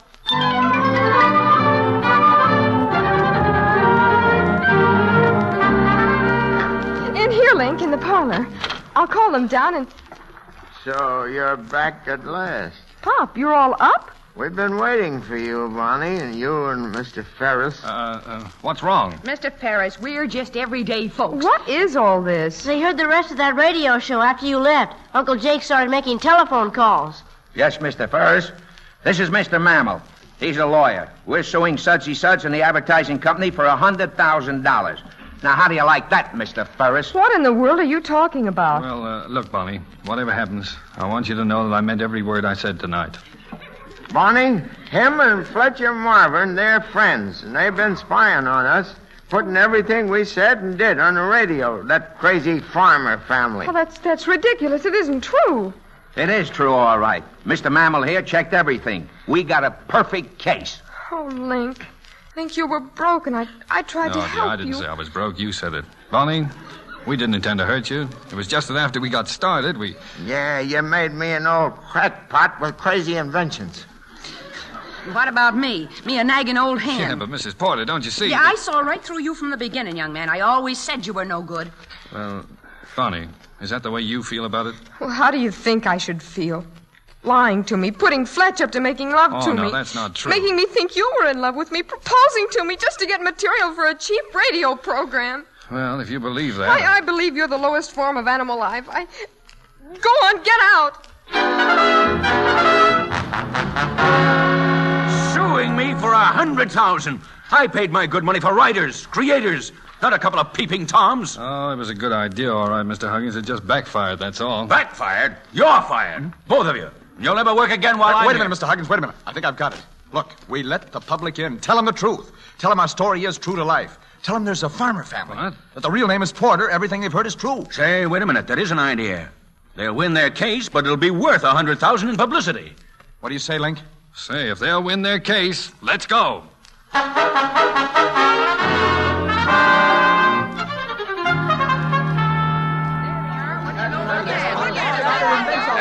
Where'll I put this goat, Mr. Porter?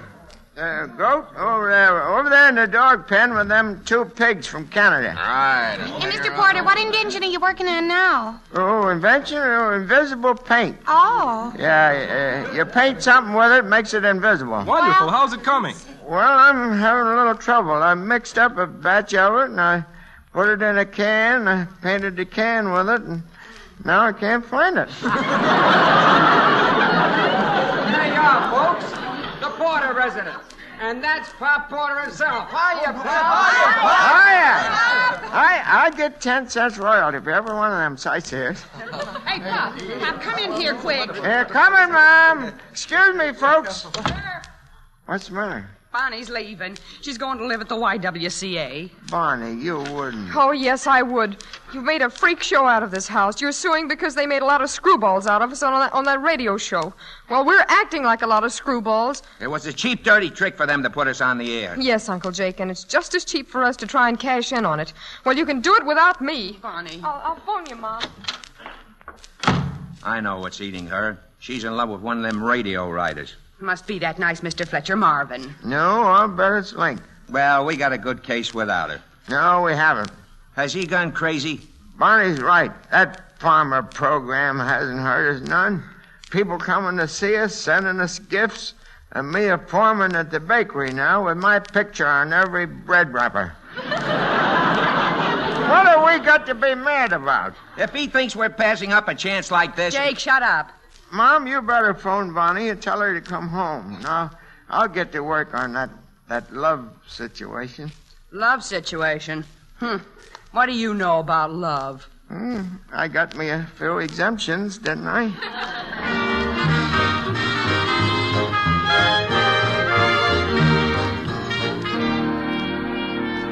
Now, you understand what's happening, folks. We're broadcasting right from the Porter home. But Pop Porter is the only one who knows. The microphone is hidden in a bowl of flowers on the dining room table, and I'm announcing from the cellar. Pop has brought Link and Fletch to the house, and now he's waiting for my signal, 3 raps on the floor, to let him know he's on the air. Now, stand by, everybody. Hey, Huggins said this was to be a conference to settle the suit. Now he doesn't even show up. I'd like to know why we were brought here. I certainly didn't invite you. Hey, what was that? That means we're on the... that's a new invention of mine. New kind of mousetrap. Must have caught 3 at once. Oh, Pop, Pop, if you don't mind. Now, look, Bonnie. You know you're in love with one of these boys. And 30 million people are waiting for you to say which one.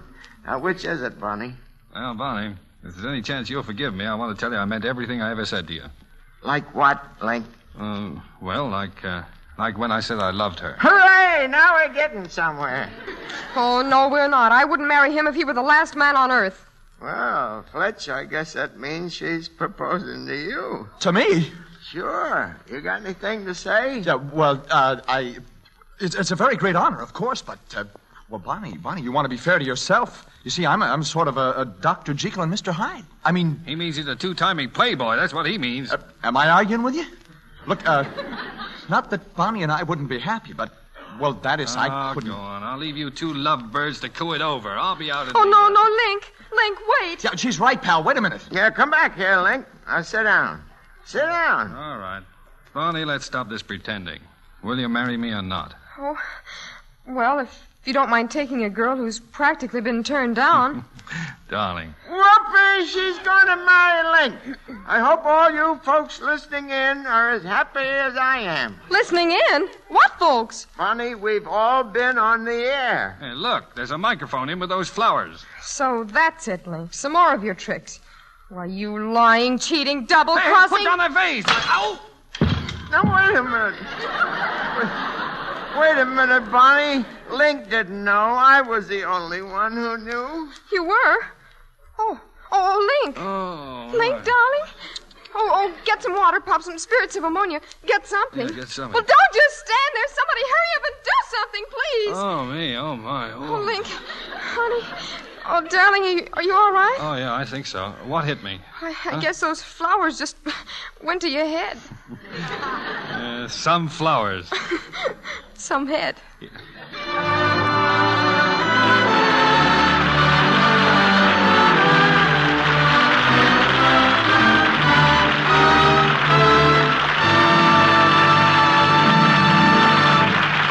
Thank you all for your delightful performances, and our special thanks to you, Cary Grant and Linda Darnell, for having stepped in on a moment's notice to play your parts here tonight. Well, Mr. Bradley, both Cary and myself were only too happy to fill in. You know, every one of us considers it a privilege to be invited to appear with the Lady Esther Screen Guild Players, for we all know the wonderful work being done by the Motion Picture Relief Fund, Country House, and Clinic, a work that benefits so substantially from these weekly programs. And now, before you hear about next week's program, here's a word from one of America's best-known beauty authorities, Lady Esther. Thank you, Miss Darnell. I do hope that all of you listening to me tonight will try the Lady Esther patch test, for it will prove to you, while you watch, that Lady Esther four-purpose face cream can do really remarkable things for the beauty of your skin. Here's all you do. Just dip your finger in a jar of Lady Esther face cream and rub it on one little section of your face, perhaps around your nose, your chin, or on one cheek. Choose a part of your face that's too oily or too dry, or where you have blackheads and big pores. Just rub Lady Esther face cream on that one little patch of skin. Wipe it off and apply Lady Esther face powder. That's all I ask you to do. I don't need to tell you what happens. You'll see it with your own eyes. You'll see that one little part of your face, that one patch of skin, take on a radiant new look of freshness and clarity. You'll see it suddenly look a lot softer, smoother, and younger textured than any of the skin around it. And you'll say it's magic. But it isn't magic at all. It's the natural result of using one cream that does all the four things your skin needs most for beauty. And remember, what you see happen to that one little patch of skin will happen to your whole face when you apply Lady Esther face cream. Just imagine how exciting and glamorous you'll look when you use Lady Esther four-purpose face cream and then apply Lady Esther face powder to the smooth, new freshness of your skin. Next week, the Lady Esther Screen Guild Players will present Gentleman Jim. It will star Ward Bond, Grant Withers, Alexa Smith, and Errol Flynn. Be sure to listen. Cary Grant can currently be seen in Warner Brothers' Destination Tokyo. Linda Darnell is now working in the 20th Century Fox production Sweet and Low Down. Victor Moore appeared through the courtesy of Paramount Pictures, producers of Lady in the Dark. William Demarest is currently being seen in The Miracle of Morgan's Creek, a Paramount production. Truman Bradley for Lady Esther saying, good night. This is CBS, the Columbia Broadcasting System.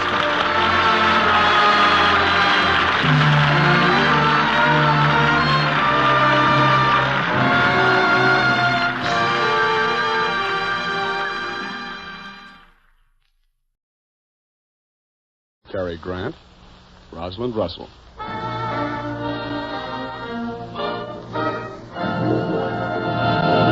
The Gulf Screen Guild Theater.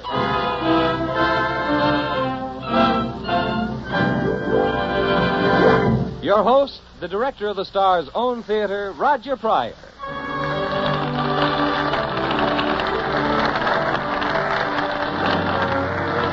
Good evening, everyone. Your neighborhood good Gulf dealer and the Gulf Oil Companies welcome you to the Gulf Screen Guild Theater. During the next half hour, you're going to hear a rollicking yarn about the craziest business in the world, the newspaper game. It's His Girl Friday, starring Rosalind Russell and Cary Grant, with music by Oscar Bradley's Gulf Orchestra with Frank Tours conducting. In just about 2 quick ticks of a watch, our 2 box office champions will come out of their corners fighting. While we're waiting for that to happen, I'd just like to remind you folks that today you're getting a lot more car for your money than ever before. And you might naturally think that the bigger the car, the more complicated the engine, the more care you'd have to give it. But thanks partly to your friend, the good Gulf dealer, cars today are actually easier to care for. Of course, there are some mighty important things to see to. Such things, for instance, as checking the oil, the water, and the tires. If things like that aren't done and done regularly, you may be in for a heap of trouble. That's why it's just plain common sense to stop at your local Gulf dealers. You see, he's trained himself to look after such things. Every month, he gets a special 8-page folder with information about the latest cars, how to care for them, what things to look for that might cause you trouble. So give him a chance to give you really top-notch service. Tomorrow, stop at the sign of the Gulf Orange Disc at your neighborhood good Gulf dealers.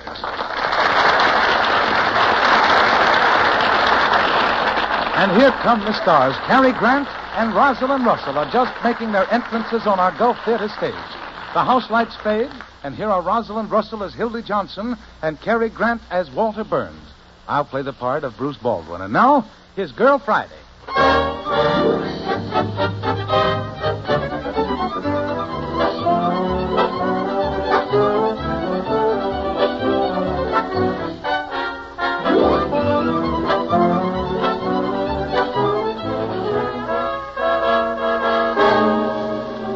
The office of Walter Burns, managing editor of the Morning Post. The door opens to admit Hildy Johnson, ex-star reporter and former wife of Walter Burns, who has dropped in for a farewell visit with her one-time husband. Walter's busy talking on the phone and doesn't see Hildy. Don't give me that, Duffy. You drag your bloody carcass out of that juke joint. Find the governor. You are too in that juke joint. I can hear music through the phone. You tell him, Walter. Shut up. Now listen, Duffy, the governor has to sign that reprieve because if Earl Williams gets hung tomorrow morning, the Morning Post is washed up. Now find the governor. Of all the petrified pit... Hildy! Hello, Walter. Well, Hildy. Gee, it's good to see you. Thanks, Walter. Let's see, how long has it been? Well, I was in Reno 6 weeks, then Bermuda, about 4 months, Walter. Hildy, you look wonderful. Yep, you look like the latest edition right off the press. And aren't you sorry your subscription's been canceled? Hildy, I could cry. You did the wrong thing. You never should have divorced me. Makes a fellow lose all faith in himself. Gives him a feeling he wasn't wanted. Now, that's a beautiful understatement, but you see, that's what divorces are for. Nonsense, Hildy. You got the old-fashioned idea that divorces last till death do us part. Well, divorce doesn't mean anything today.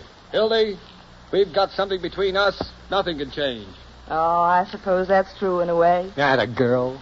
I just wish you weren't such a stinker. Now, why did you promise not to fight our divorce and then do everything you could to gum up the whole works? Oh, well, I was only a husband trying to protect his home. What home? What home? Don't you remember the home I promised you since we got back from our honeymoon 5 years ago? No, what a honeymoon. Instead of 2 weeks in Atlantic City, we spent 2 weeks in a caved-in coal mine with a man named Krupski. Yeah, wasn't that a whale of a story? Oh, look, what's the use of fighting, Hildy? You come back to work on the paper, and if we find we can't get along in a friendly way, we'll get married again. What? Oh, Walter, you are wonderful in a loathsome sort of way. Well, thanks be to heaven, you're no longer my husband and no longer my boss. Look, third finger, left hand. Very pretty ring. Isn't it? Yep. Wonderful what you can buy at the dime stores. Now, this was given to me, Walter. I am getting married. And I'm also getting as far away from the newspaper business as I can get. Really? What'd you do? Get some poor guy drunk, make Google eyes at him? Why, you bumble-headed baboon, if you don't stop talking... All right. Go ahead. Get married. I know his type. One of those matrimonial draft dodgers.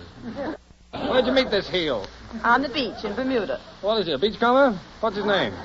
His name is Bruce Baldwin, and he's in the insurance business. And he's kind and he's sweet, and he treats me like a woman. How did I treat you? Like a water buffalo? And he wants a home and children. Ooh, it sounds more like a guy I ought to marry. Hey,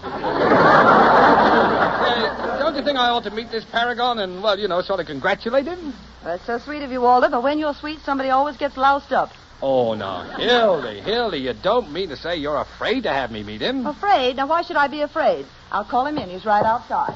Baldwin? I knew a Baldwin once. Pickpocket in St. Louis. Couldn't be... Oh, Bruce. Yes, Hildy? Come in, dear. Is anything wrong? No, everything's under control. Bruce, I want you to shake hands with the best managing editor and the worst husband I ever had, Walter Burns. Well, this is a mighty fine pleasure, Mr. Burns. Well, thank you, Bill. Give me back my hand, will you? Well. You're the lucky man, huh?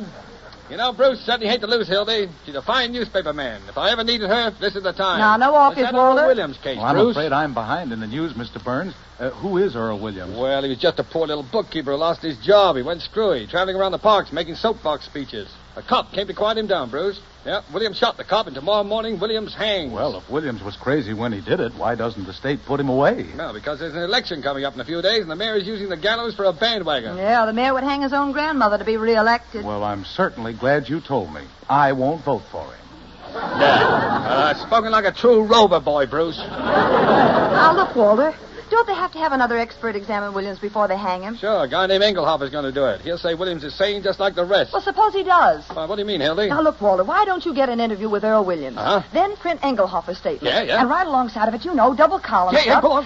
You run the Williams interview. Alienist says he's sane, and the interview shows he's goofy. Oh, Hildy, it's wonderful. You could do it. You could save that poor devil's life. Yes, I know.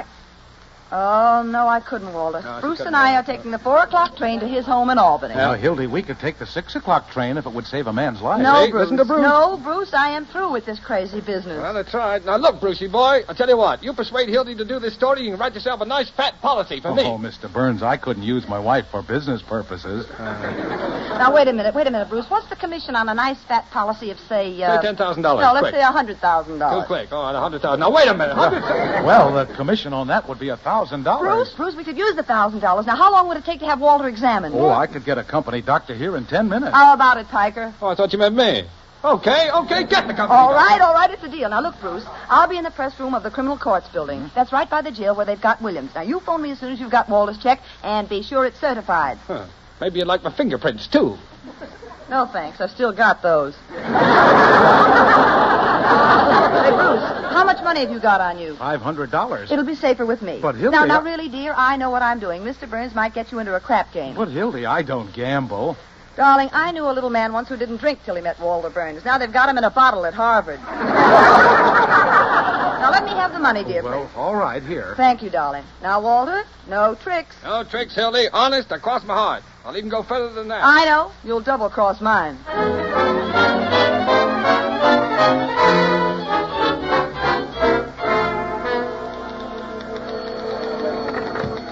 Criminal Court's press room. Who? Hey, Hildy, it's for you. Thanks, Jake.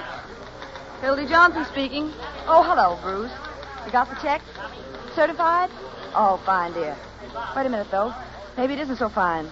Look, Bruce, put the check in your hat. In your hat, dear. Yeah, I know it sounds silly, Bruce, but do it for me. And don't let Mr. Burns see you. That's fine, dear. Now go right down to the railroad station and wait for me. I'll be there just as soon as I can.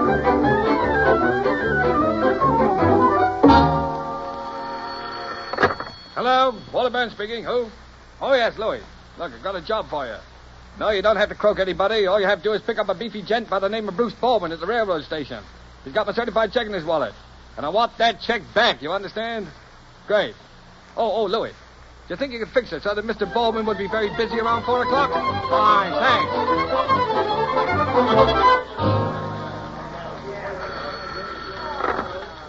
Hello, Hildy Johnson speaking. Yes, Bruce. Where are you? You're what? In jail? For stealing whose watch? His name is Louis. Now, listen, don't worry, dear. Just hang up and I'll get you out of there right away. That double-faced, triple-crossing, two-timing snake. I'll show him he can't. Hello? Hello, Walter. I've got some news for you. Now get this, you double-crossing chimpanzee. If I ever lay my two hands on you again, I'll hammer that monkey skull of yours so hard it'll ring like a Chinese gong.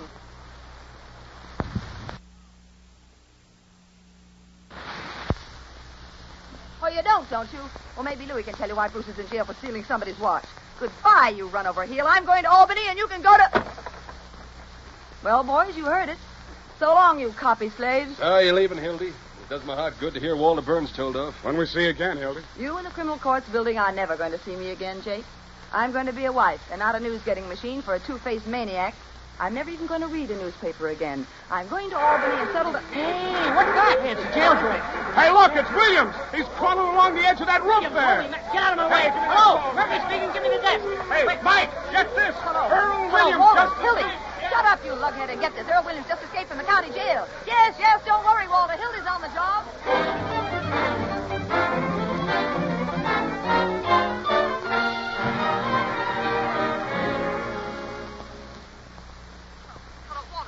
What goes on? Thought you were on the job. Yes, Weasel. I gotta get the exclusive story, and I've got it now on Williams and how he escaped. But it cost me $500 to tear it out of the warden. Never mind that. What's the story? You'll get it when you pay me the $500. That money belongs to Bruce. Oh, you'll get it back. I swear it on my mother's grave. All right, wait. Just a minute. Your mother's alive. All right, on my grandmother's grave. Don't be so technical. Well, send over the money and you get the story. Otherwise, no soap. What's the matter with you, Hildy? Why worry about a little money? I'll see you get it right away. Hold the wire a second. Louis. Yeah, boss. I need $500 worth of counterfeit money. No, I just happen to have it on me. Thanks. Hello, Hildy. The money's on the way. Louis is starting right now. He'll be there with the $500 in 15 minutes. He's got to pass the bank anyway. Okay, Walter. Wait a minute. It's after 3 o'clock. The banks are closed. Not to Louis. Now listen, Hildy. While you're waiting, see if you can dig up an eyewitness. Okay, Walter. I'll call you back a little later. What a day. Come in here, Fred. I think we can... Oh, hello, Miss Johnson. I thought this room was vacant. Greetings, Sheriff Hartwell. Hello, Hildy. And the mayor, too. Well, I imagine after what's happened, you two boys want to be alone. Be seeing you on the front page. Huh. Did you hear that, Sheriff? This blunder of yours will make me the laughing stock of the town. No, Mayor. Williams can't get away. If he does, I'm absolutely washed up in next week's election. Why, his hanging was one of my solemn campaign promises. What do you want? My name is Pettibone. I don't care who you are. I said, what do you want? I'm looking for Sheriff Peter B. Hartwell. I'm the mayor. He's the sheriff. Go away, Mr. Pettibone. I'm busy. But, Sheriff, I've got a message for you from the governor. It's a reprieve for Earl Williams. What? What does this mean, Sheriff? You promised me there wasn't going to be a reprieve. Oh, now, Fred, how did I know? Mr. Pettibone. Who else was there when the governor gave you that reprieve? Why, nobody, Mayor. He was out fishing. Hello. Yes, this is the sheriff. What? Holy Moses. Fred, the rifle squad has Williams trapped right up on the roof. Cover up that mouthpiece. Listen, you, Mr. Pettibone. You never arrived at this reprieve. Yes, see? but I'm... Here's $100 that says you did. Oh, You understand? You never brought this reprieve. Well, I don't know whether my wife would Here, like you to... go to this address, and you forget you ever had a wife. You told them the mayor sent you. Goodbye. Fred, the captain in charge of the rifle squad, is still on the phone. Good. Well, what'll I tell him to do about Williams? You tell him to shoot to kill.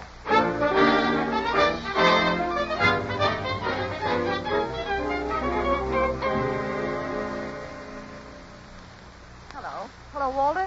Hildy. I'm back in the press room. I just called to say goodbye. Oh, you got the money? Yes, Louis brought the $500, and I'm going to get Bruce out of jail on the way to the railroad station. No hard feelings, Hildy? No, of course there's no hard... Walter. What's the matter? There's someone at the window.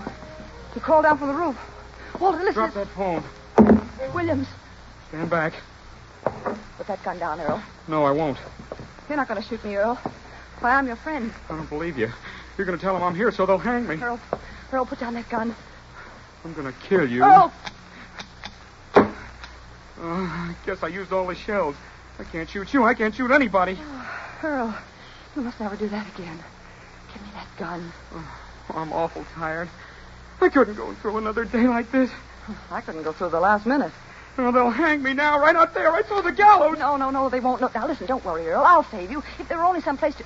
Earl, get in that desk. Oh, no, it's too late. No, it isn't too late. The desk. The other reporters won't find you in there. Get in the big roller top desk and pull the lid down. Come on, Earl, get in. Well, all right. You can trust me, Earl. Now listen, pull the lid down and remember, whatever happens, don't make a sound. Hello, Walter. Are you still there? Listen, I'm all right. I really am. Now, listen, stick on that hat of yours and beat it over here as fast as you can. I've got the hottest exclusive story in town wrapped up in a roll of top desk. Mr. Burns, believe it or not, your ace reporter, Hildy Johnson, has just captured Earl Williams.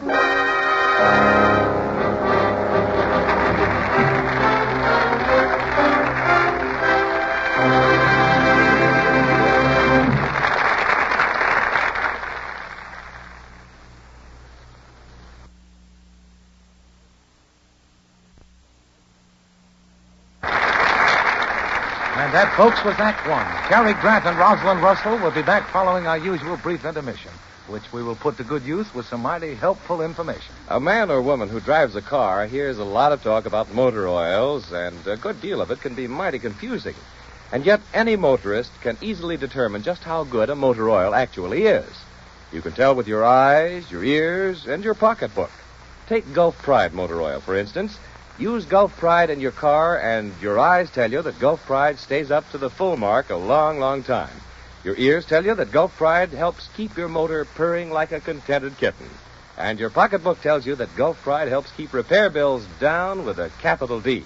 That's because Gulf Pride motor oil is refined by the famous Alchlor process, a process that makes Gulf Pride more resistant to the chemical breakdown of oil that's caused by air.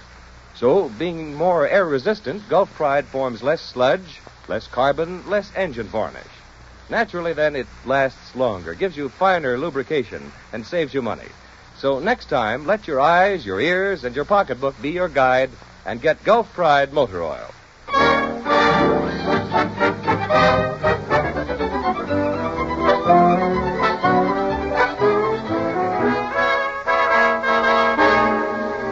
Now the curtain of the Gulf Screen Guild Theater is ready to rise on the second act of Ben Hecht and Charles MacArthur's great play, His Girl Friday, starring Rosalind Russell as Hildy Johnson and Cary Grant as Walter Burns, her ex-husband and managing editor of the Morning Post.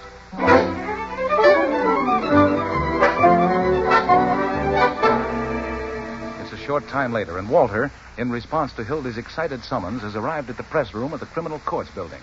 He's bending over the roll-top desk where Hildy has hidden the escaped Earl Williams. Hildy, having completely forgotten that Bruce Baldwin, her fiancé, is still waiting for her to get him out of jail, is pounding out her story on the typewriter. Give it all you got, Hildy, and gonna smear it over the front page. Earl Williams captured by the Morning Post. Hey, Williams, how are you doing in there? Let me out. I can't stand it. Keep quiet. I kept the blonde in there for 3 days. Once, what have you got to squawk about? Maybe he wants you to put the blonde back. Hello? Yep, Duffy. Duffy, here's your lead for that story. The blackest page in American history. You got that? Set it up. I'll shoot you the copy just as fast as Hildy pounds it out. And Walter, Duffy. I just happened to think. Hello, Duffy. You still there? All right, look. Send over Butch and a dozen strong-arm guys. I want to move Williams and the desk out of here. Walter, I've got to go. We'll load out the window with pulleys, you dope. Can you imagine that? Hey, Hildy, where do you think you're going? I've got to get Bruce out of jail. Are you crazy? How can you worry about a man who's resting in a nice, quiet police station while this is going on? Hildy, this is war. You can't desert me. I've got to collect Bruce and catch that train. We're getting married. You drooling idiot. There's 365 days in a year you can get married. How many times you got a murderer locked up in a desk? Once in a lifetime. Hildy, you've kicked over the city hall like an apricot. You got the man, the sheriff, backed against the wall. This isn't just a newspaper story. It's a career. And you stand there worrying about getting married. Gee, Walter, I never figured it that way. Aye, Hildy, they'll be naming streets after you. There'll be statues of you in the park. The radio will be after you. The movies. By tomorrow morning, I bet you there's a Hildy Johnson cigar. I can see the billboards now. It says, "Line up with Hildy Johnson." Oh, Walter, stop that hamming. We got a lot of work to do. Yeah, now you're talking. Now, as soon as Butch and the boys get here, we'll move Williams and the desk over to my office. Now, sit down that typewriter. Get the story rolling. All right, Walter. Can I call the mayor, Bird of Prey? Call him anything you like. Give him the works. What the blazes happened to Butch? Why doesn't he... Is that you, Butch? No, it's me, Bruce. Oh, it's a bat, you Bruce. Now, what the devil do you want? Why don't you stay in jail? Well, I've got to talk to Hildy. Well, come on in. I got to keep this door shut. Hildy? Hildy? What? Oh, Bruce, how did you get out of jail? Well, not through any help of yours. Will you please tell me? I'd be trying You to tell him nothing. He's a spy, Hildy. Now, you keep out of this. Hello? Yes, it's Walter Burns.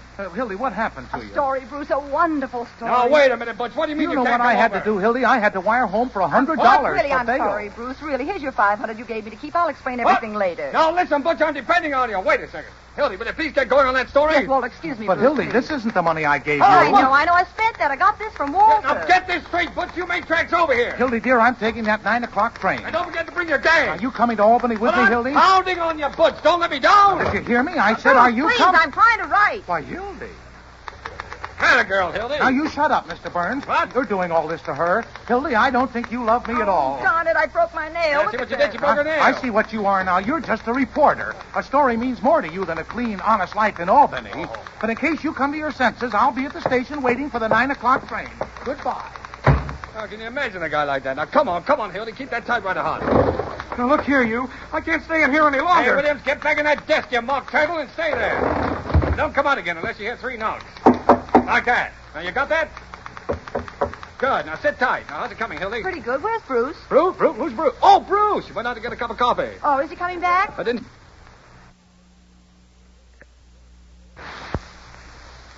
You hear what he said? Sure, he's coming back. Hildy, he'll be back any minute. Keep that coffee rolling.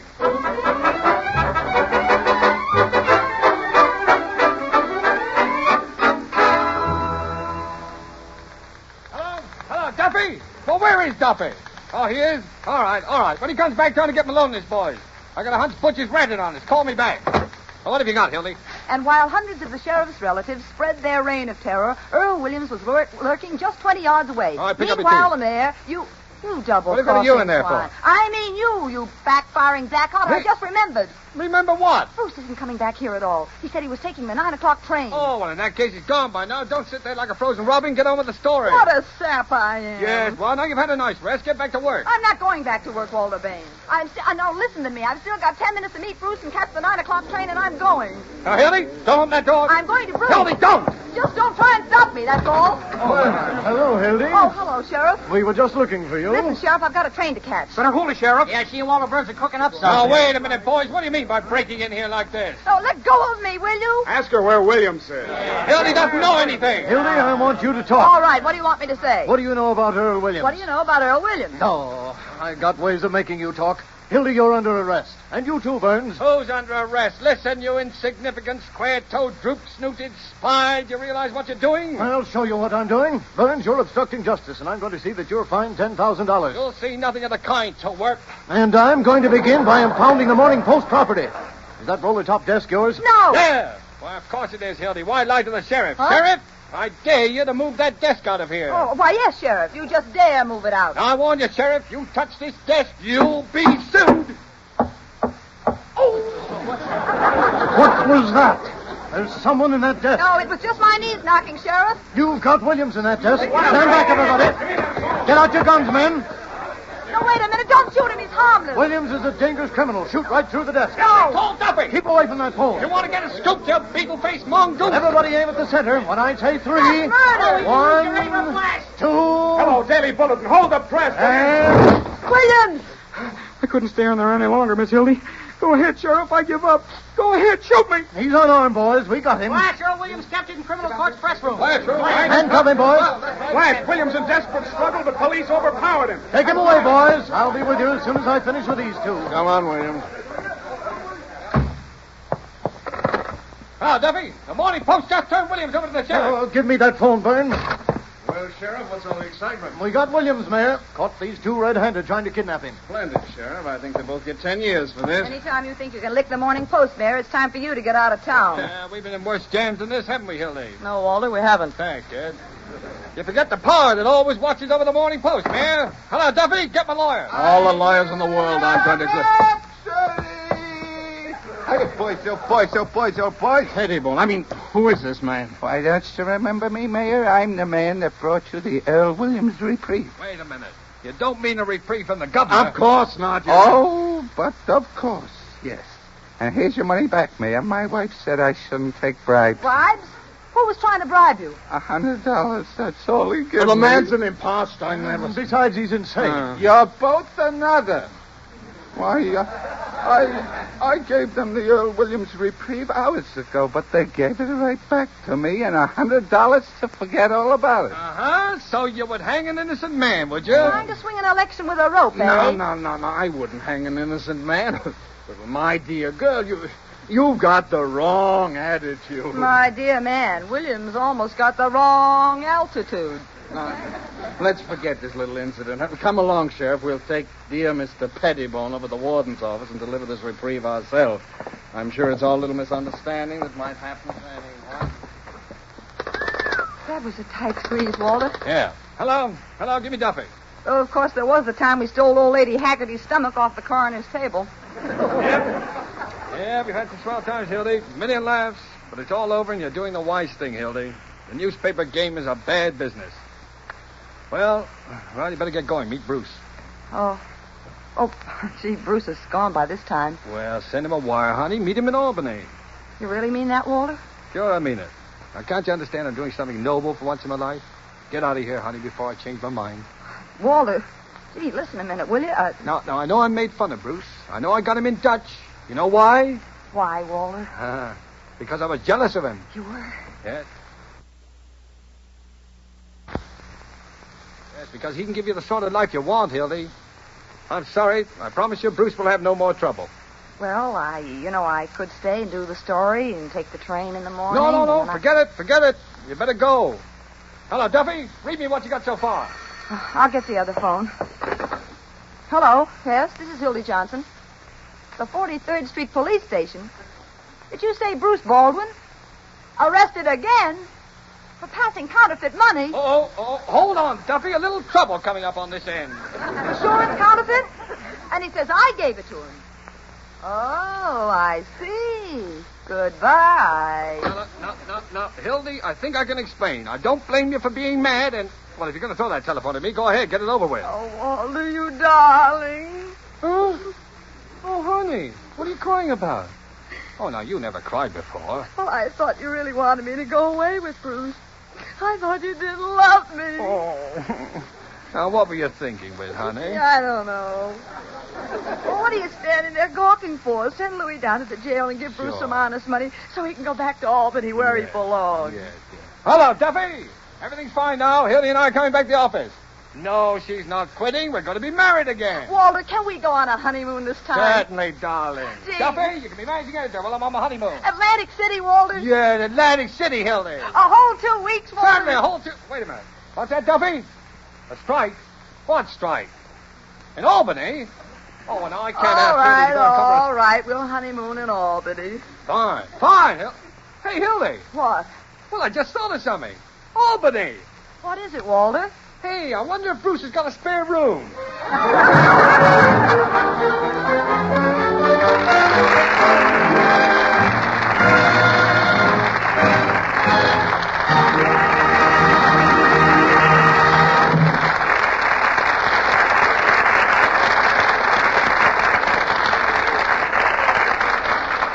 Thank you, Cary Grant and Rosalind Russell.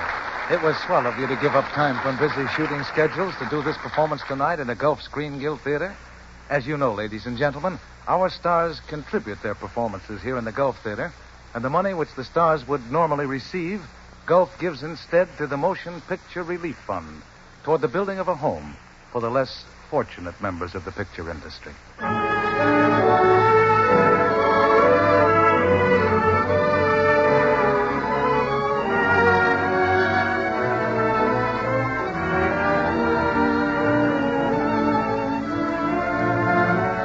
Next week, the Marquis of the Gulf Theater will read Ginger Rogers and William Powell.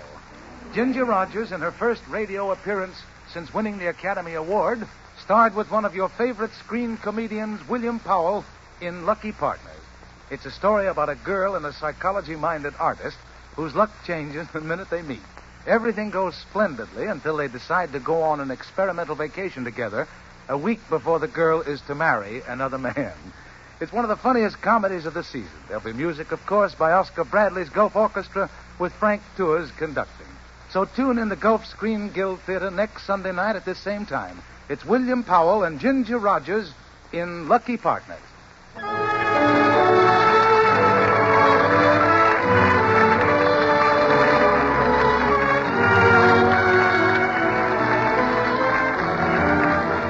Rosalind Russell will soon be seen in MGM's The Uniform.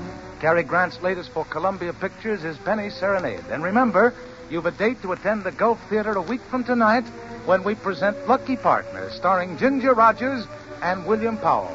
Until next week, then, this has been Roger Pryor speaking for your neighborhood Good Gulf dealer.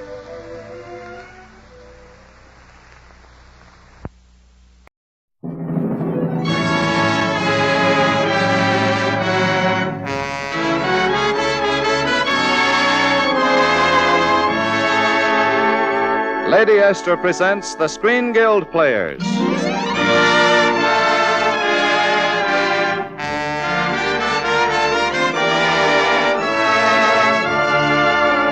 The Screen Guild play tonight, Journey for Margaret. The starring players, Robert Young, Anita Louise, Margaret O'Brien, and Billy Severn.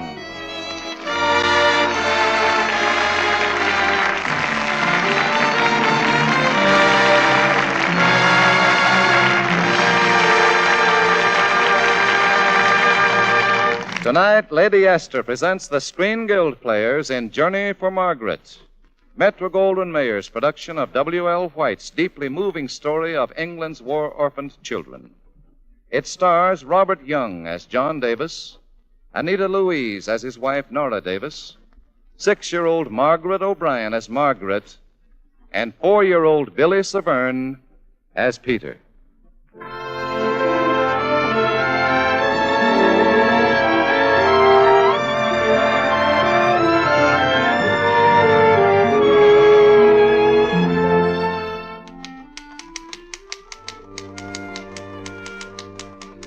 Writing, Daddy? Daddy! Huh? Oh, I'm sorry, Margaret. I guess I'm still not used to your calling me Daddy. What are you writing, Daddy? I'm writing a story. About what? Oh, about you and me and a couple of other people. Now, suppose you run along and play so Daddy can work. All right, Daddy. You work hard. Margaret just came in and talked to me. Gentle, serious, wonderful little Margaret. She's our girl now. Margaret Davis, daughter of John Davis, foreign correspondent. That's me. And Mrs. Davis. That's Nora. This really started the first day we got back to London. Nora and I'd been through a lot those last few months. Poland, Norway, Holland. All the hopeless horror of the fall of France. Now back in London again, sitting in the third-floor room of our hotel, we were having a drink. Nora was drinking milk, of course. John, I know it's sacrilege. With milk, I mean. But we ought to drink to something. Nora, I want you to go home. I'm sorry. Motion denied. Oh, please go. For me. For us. Go back to New York. And have our baby there. No, John. Please, Nora. You saw what they did to Rotterdam. You were in France. They'll do it here, too. I imagine they will. But they're still having babies in London, even in Rotterdam. I can't run away from life, John. Neither can you. I might have known you'd just make a speech. Oh, I'm sorry, darling. I didn't mean to get maudlin. You know, I'd better have a drink of your whiskey. I've got to sober up.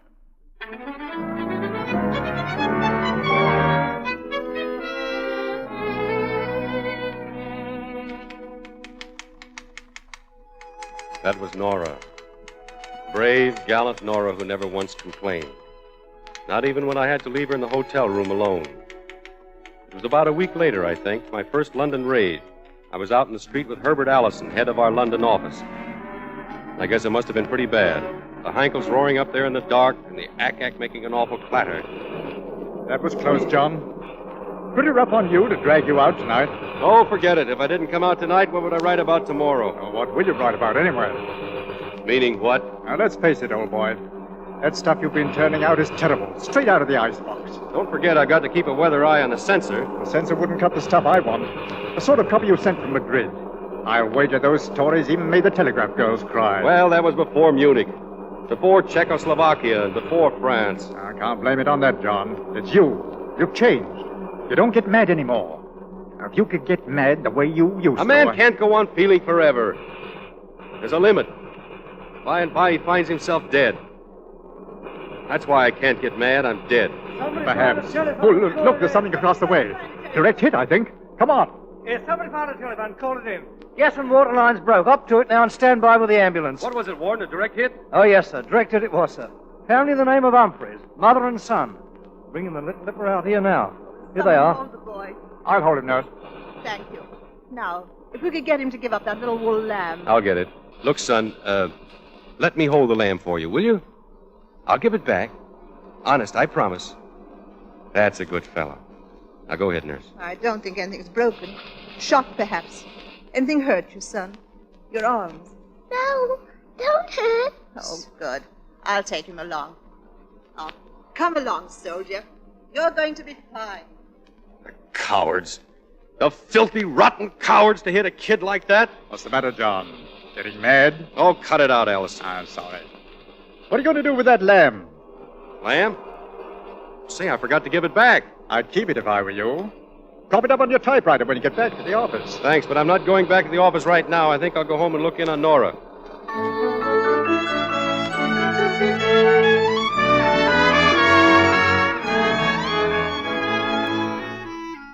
May I have my key, please? Room 319. Yes, sir. I know, sir. Room 319. What's the matter? Anything wrong? I'm afraid so, sir. Demolition bomb at a sharp angle. Hit about the 5th floor. My wife. Well, you see, sir. My wife? St. Medlin's Hospital, Bayswater Road. I think you'd better hurry, sir.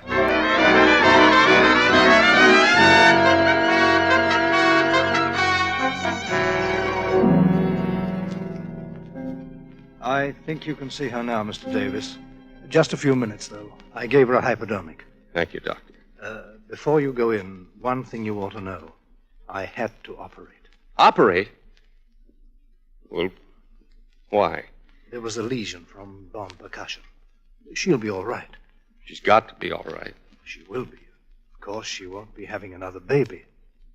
You mean for a long time? Ever. Ever? You mustn't let her know that yet. The full truth right now would make it worse. Do you understand? Yes, yeah, I understand. Oh, can I go in now? I think so.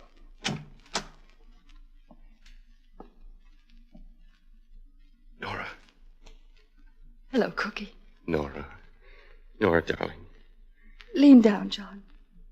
I want to touch your face. Like this? Will this do? Mm-hmm. For now. They gave me something to make me sleep, they said. Only it doesn't feel like sleeping. Feels like dying. Oh, dope always does that to you. It doesn't matter. They've killed my baby. All our babies. Tomorrow's babies. The day after tomorrow's. All our babies. Forever dead. Who told you such nonsense? No one told me. It's true, isn't it? Darling, please, go to sleep now. What did I want babies for? It was just a dream. Everything's a dream. That's the hypo working. You're very drunk, my darling. I don't want to be a dream. I don't want to be a dream. Nora, let go. Try to get some rest. I want to be real. Flesh and blood. I don't want to be a ghost. Nora, honey. A ghost. Beautiful ghost. I'll be a ghost. And you'll be a ghost. The whole world crawling with ghosts. Nora. She's sleeping now. You can come back tomorrow. Thank you, Doctor. And I'd suggest you leave that little wool lamb at home. It might make her think of things she'd rather forget.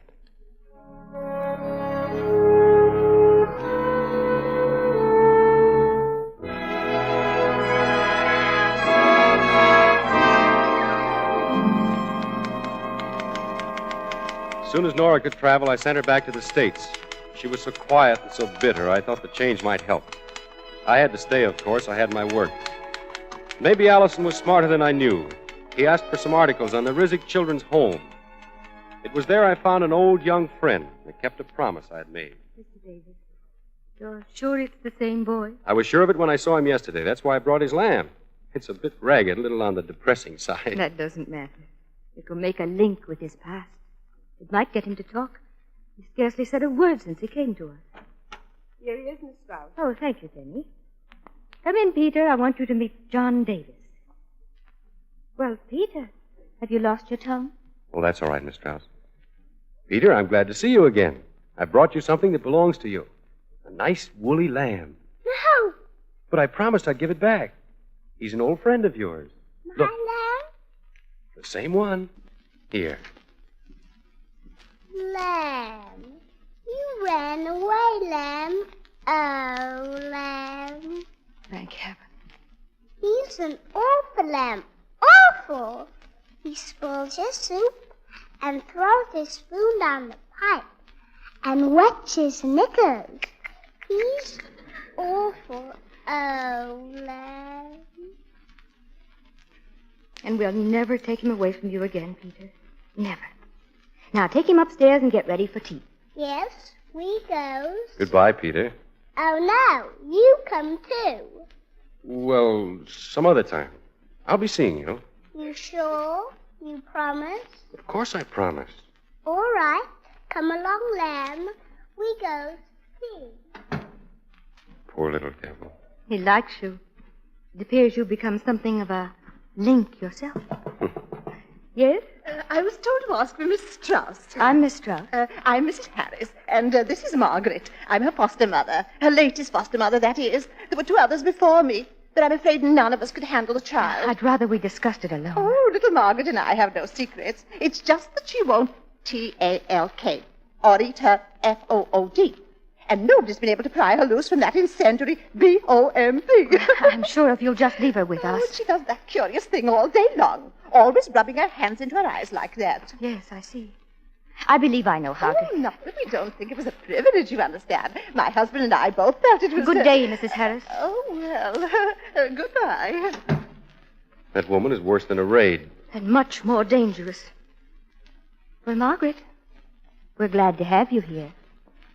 Just stands there and rubs her eyes. Yes. Margaret, would you like to cry? Would you like to cry, dear? You can, you know. You can cry if you want. You won't smack me? Smack you won't smack me if I bell her? Why, of course not. Of course not. We never spank little girls. If you feel like crying, go on and cry. That's it. That's it, Margaret. Go ahead and cry.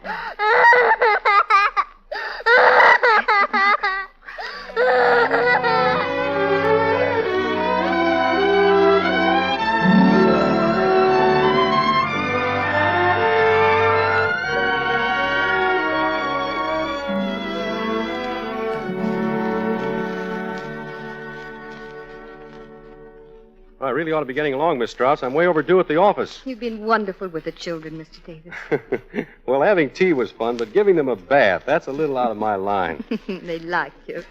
I told them you'd come in to say good night. Right in there. Well,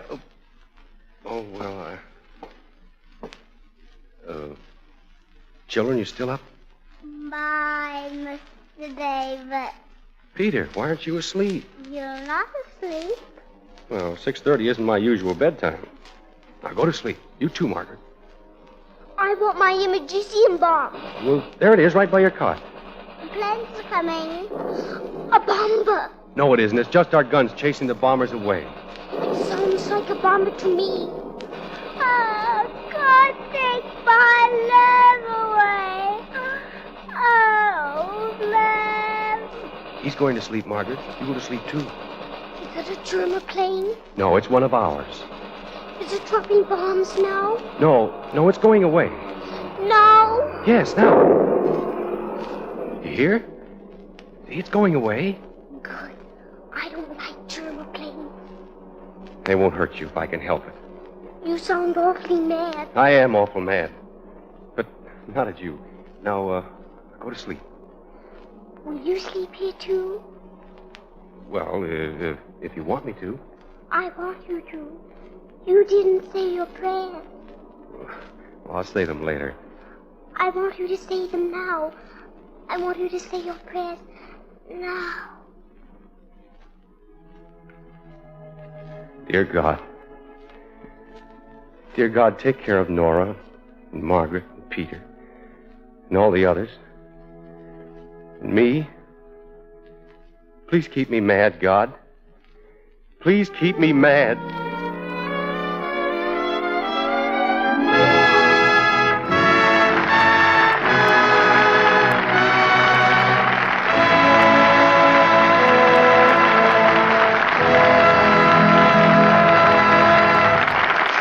And so the curtain falls on the first act of Journey for Margaret, starring Robert Young, Anita Louise, Margaret O'Brien, and Billy Severn.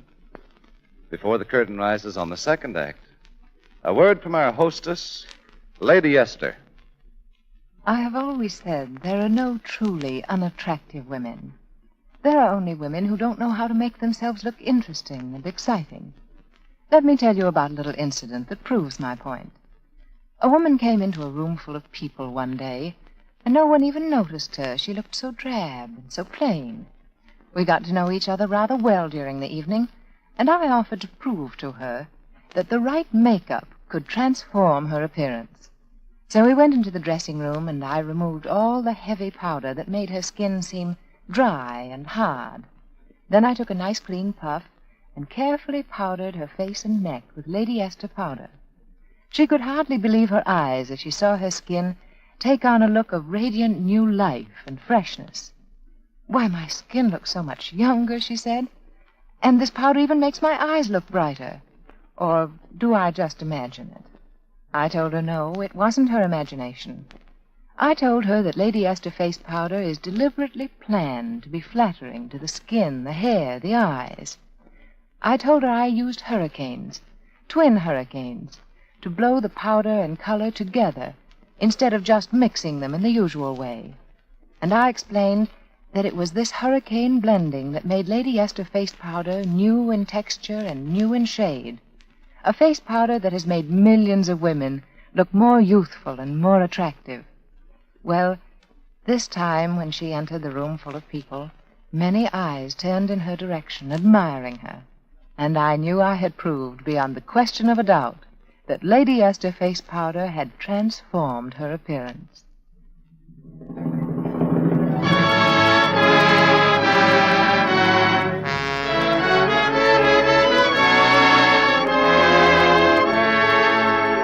And now the curtain rises on the second act of Journey for Margaret, starring Robert Young as John Davis, Anita Louise as his wife Nora, Margaret O'Brien as Margaret, and Billy Severn as Peter.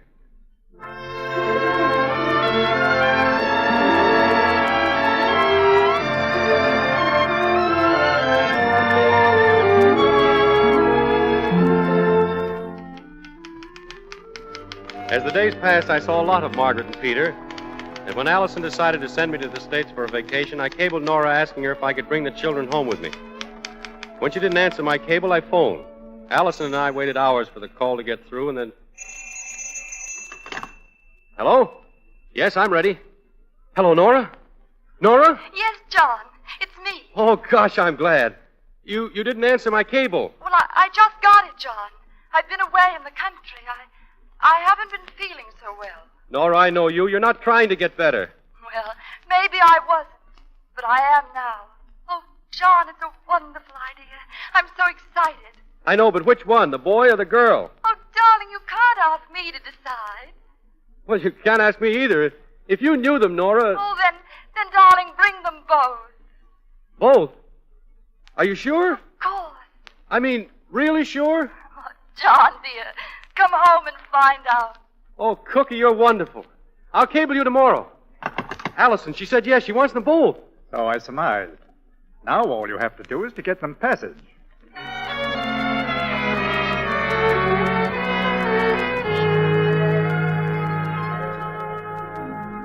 You see, if I can get them on my plane to Lisbon, we can take a boat to New York. No, I'm sorry, Mr. Davis. I'm afraid it's hopeless. Hopeless? Your plane is booked to the teeth. So is every plane for weeks. We're just two little kids. We could squeeze them in. We'd sit in the aisle, the washroom, the... Look, Miss Fleming, why can't I take them as my luggage? It's certainly irregular, but I might... You could? I think so. But then you're allowed only 40 pounds. Well, that's not enough for two kids. Maybe not enough for one. But suppose they're both under 40 pounds. I could take one and get another passenger to take the other. If you can persuade them, you're a genius. I'll give you the names. Miss Fleming, I've never seen you before. Perhaps I'll never see you again. But I love you. I'll love you all my life.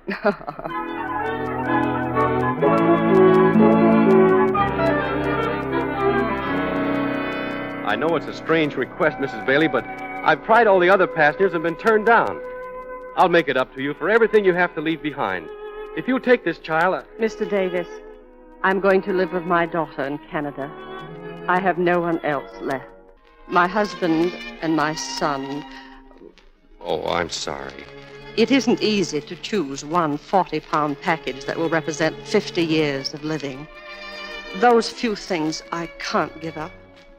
Well, you've been very patient, Mrs. Bailey. Thank you, and I do understand.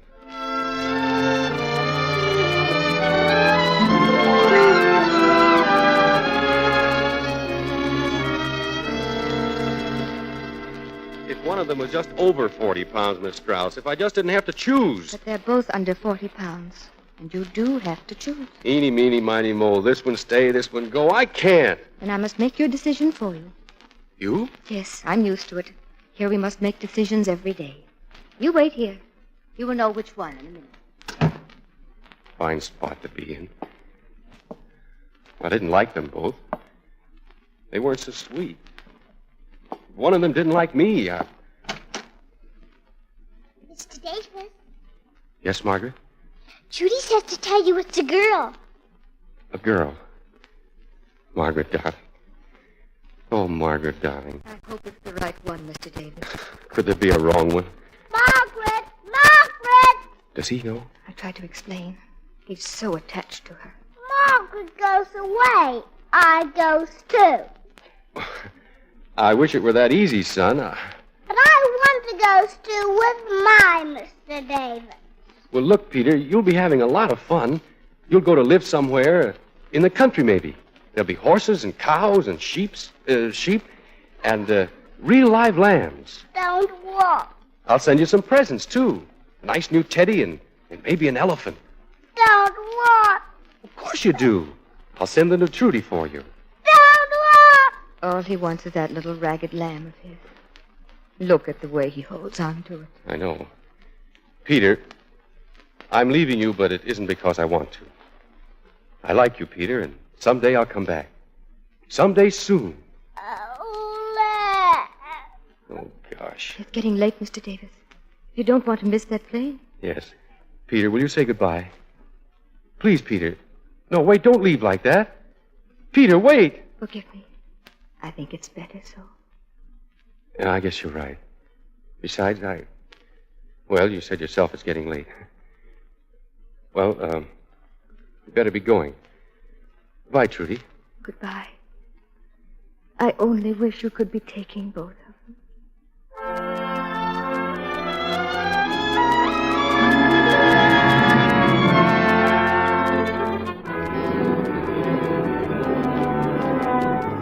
There's the plane. There's the plane, Daddy. What did you call me? Daddy, won't you be my daddy when we get to America? America and everywhere else.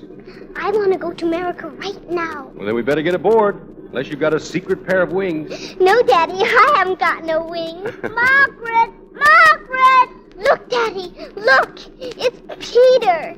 Peter? Now, I goes through with my Mr. Davis. Peter, how did you get here? Who brought you? I did, Mr. Davis. I found I could do without that 40-pound package after all. Mrs. Bailey, I don't know what to say. Well, then don't say it. Somehow after you left, I never felt more lonesome in my life. Up to the last moment, I was resolved. But then I made the mistake of calling your office, and almost instantly there was a lady at my house with a child, a Miss Strauss. Mrs. Bailey, this is a wonderful thing that you're doing. My son was in the RAF. Now, shall we go aboard?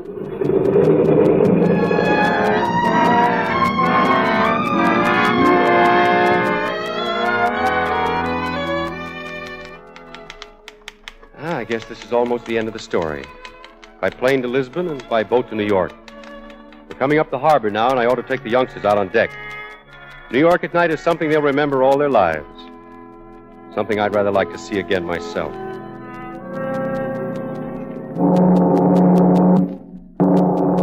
Daddy, look at all the stars in America. It's Christmas. It's Christmas. No, those are the lights of New York City. The biggest city you ever saw. What's it got lights on for? To light up the city, just like... Didn't you children ever see a city with its lights on? No. What's it got its lights on for? Well, because that's the way all cities look when they're not afraid of being bombed, when they're not right in the war. Isn't Miracle right in the war? Well, only a few days now. Daddy, we've stopped. There's a lot of people getting on from that little boat. Newspaper man like Daddy. What's it got its lights on for? Well, Peter, you see... John H. Davis. Nora! I chiseled my way under the press box. Oh, darling. Oh, Mr. Davis. And Mr. Davis, Jr. And Margaret, oh, golly. We saw the lights. All the lights are on.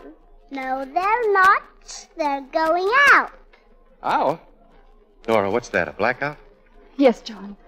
New York's blacking out. The lights are going out. Are you frightened, Margaret? No, Margaret's not frightened. But what's it putting the lights out for? They're putting them out. They're putting them out because all the lights of all the cities of the world must go out before any of them can go on again. Will they go on again? Yes, dear. Just as soon as the war is over. And when they do, not anything, not anyone will ever put them out again. Will I see? Yes, Margaret. You'll see.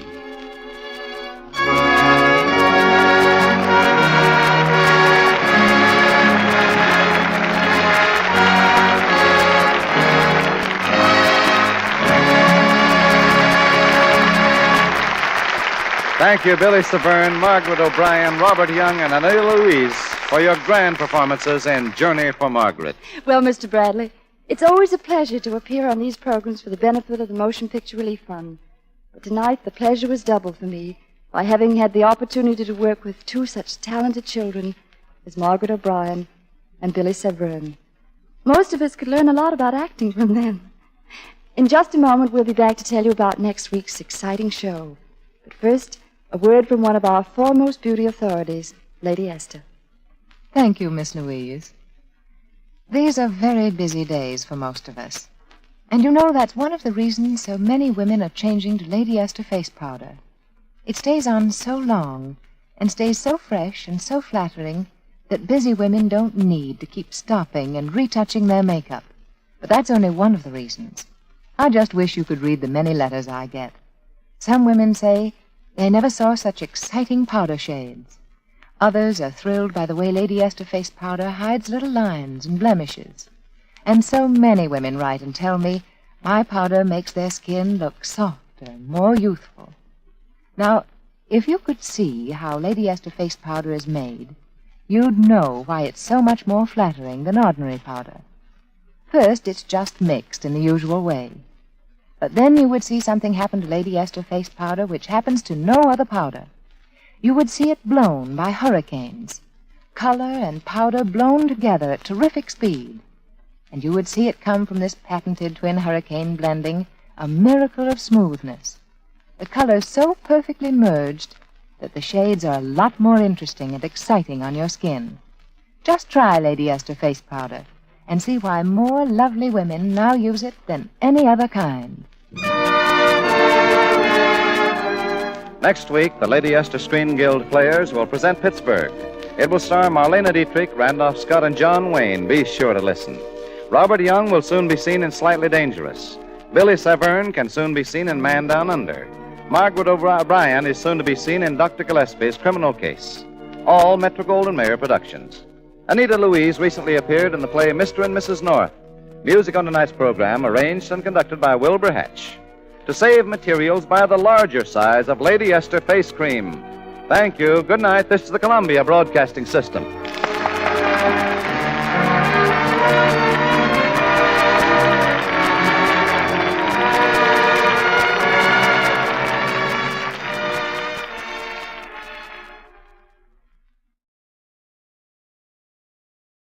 This is Greer Garden. And Basil Rathbone.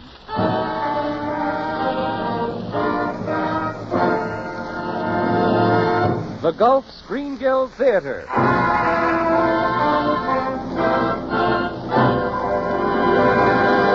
Presenting the story, Goodbye, Mr. Chips. And here is your host, the director of the Star's own theater, Roger Pryor.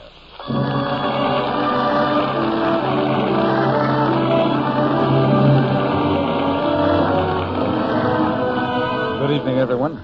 Your neighborhood good Gulf dealer and the Gulf Oil Companies welcome you again to the Gulf Screen Guild Theater. Tonight, it pleases me more than I can tell you to present here one of the most beautiful stories of all time, James Hilton's Goodbye, Mr. Chips, starring Basil Rathbone and that beloved Mrs. Chips, Greer Garson. Speaking for myself, Roger, it pleases me more than I can tell you to be here, and I am delighted that Basil Rathbone is to play Mr. Chips. I think when our story is finished tonight, you will all agree that he has given one of the finest radio performances of this or any year. Thank you, Greer.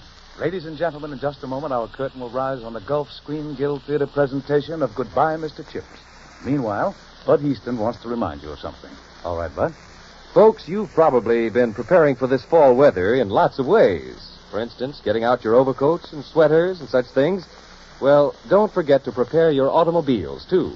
Now's the time to change that dirty, worn-out summer oil for a crankcase full of the right seasonal grade of Gulf Lube motor oil. Gulf Lube is the finest motor oil Gulf has ever sold at a regular price. It's refined by the exclusive Multisol process. It resists the formation of sludge, helps prevent hard carbon deposits, and gives you surprisingly long mileage. And, folks, when you change to Gulf Lube motor oil, here's something else it will pay you to do at the same time. Protect the wearing points in the chassis and running gear of your car with Gulflex registered lubrication, the newest and most scientific lubrication in the market today. Yes, let the Gulf man protect your car in these two ways, with Gulflex registered lubrication and Gulf Lube motor oil. Right you are, Bud. And now Oscar Bradley's music opens our story tonight, and you'll hear Basil Rathbone and Greer Garson in Goodbye, Mr. Chips.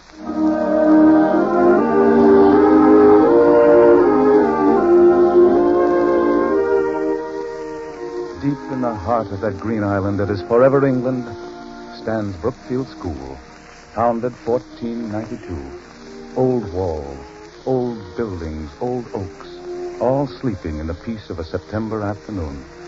And sleeping, too, in the bedroom of a house on the historic quadrangle is an old, old man. There's nothing remarkable about him. He owns no shining medals for valor.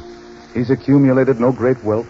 He's accomplished no heroic deed that will be recorded in the books of history, and yet, throughout the length and breadth of England, people speak his name.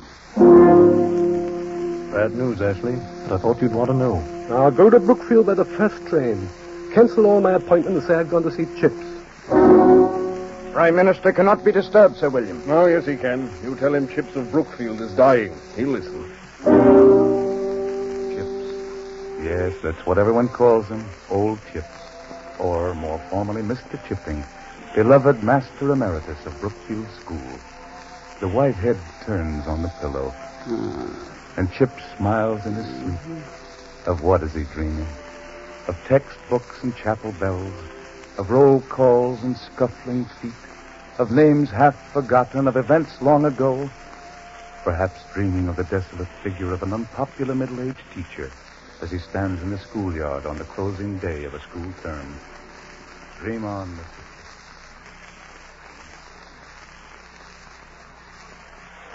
Franklin, Trevor, Turner, Webb, Wentworth. Lyle. Very well. Class is dismissed. Incidentally, I want to wish you all Hey, isn't it wonderful? No more Latin, no more Greek. I'm going to burn all my books and swim till I go thin. Oh, well. Herr Chipping, wait. What? Oh, hello, Max. Herr Chipping, look. Just see what I have here. A cake. Where did you get it? A present to the professor from my German class. It's a beauty, no? Yes, indeed, Max. What did you get from your class? I? Oh, nothing. Oh. Well, I'm glad the summer's here. I will miss the young devils, though. Where do you go for your holiday? Oh, Harrogate as usual. Harrogate? Yes, I've been going there for 19 summers. Ever since I came here to teach at Brookfield. It's quiet and it's convenient and economical. But Harrogate is a resort for romantic old ladies. Oh, now really, Max. Look here, why don't you come with me, huh? With you? Yeah, I'm taking a walking trip through the Alps, over the Tyrol into my country, Austria. Oh, no. It's very kind of you, Max, but really it's quite out of the question, quite impossible. Oh, Mr. Chipping. Yes, Jenks? The headmaster's compliments, and he'd like to see you in his study right away. Oh, thank you, James. I hope it's good news, sir. Thank you. Excuse me, will you, Max? This may be something very important to me. I can guess what it is. You are going to be promoted to housemaster for next term. I think so. I hope so. Of course you are. Congratulations. And now you must take this trip with me to the Tyrol to celebrate. No. As a housemaster, that wouldn't be quite well. It wouldn't be quite dignified. And I must think of that, because, well, I'd better not keep Chatter's waiting. Now, don't be nervous. Look him straight in the eye. Oh, I shall indeed. Goodbye, Max. Auf Wiedersehen. A housemaster. Think of that. A housemaster at Brookfield.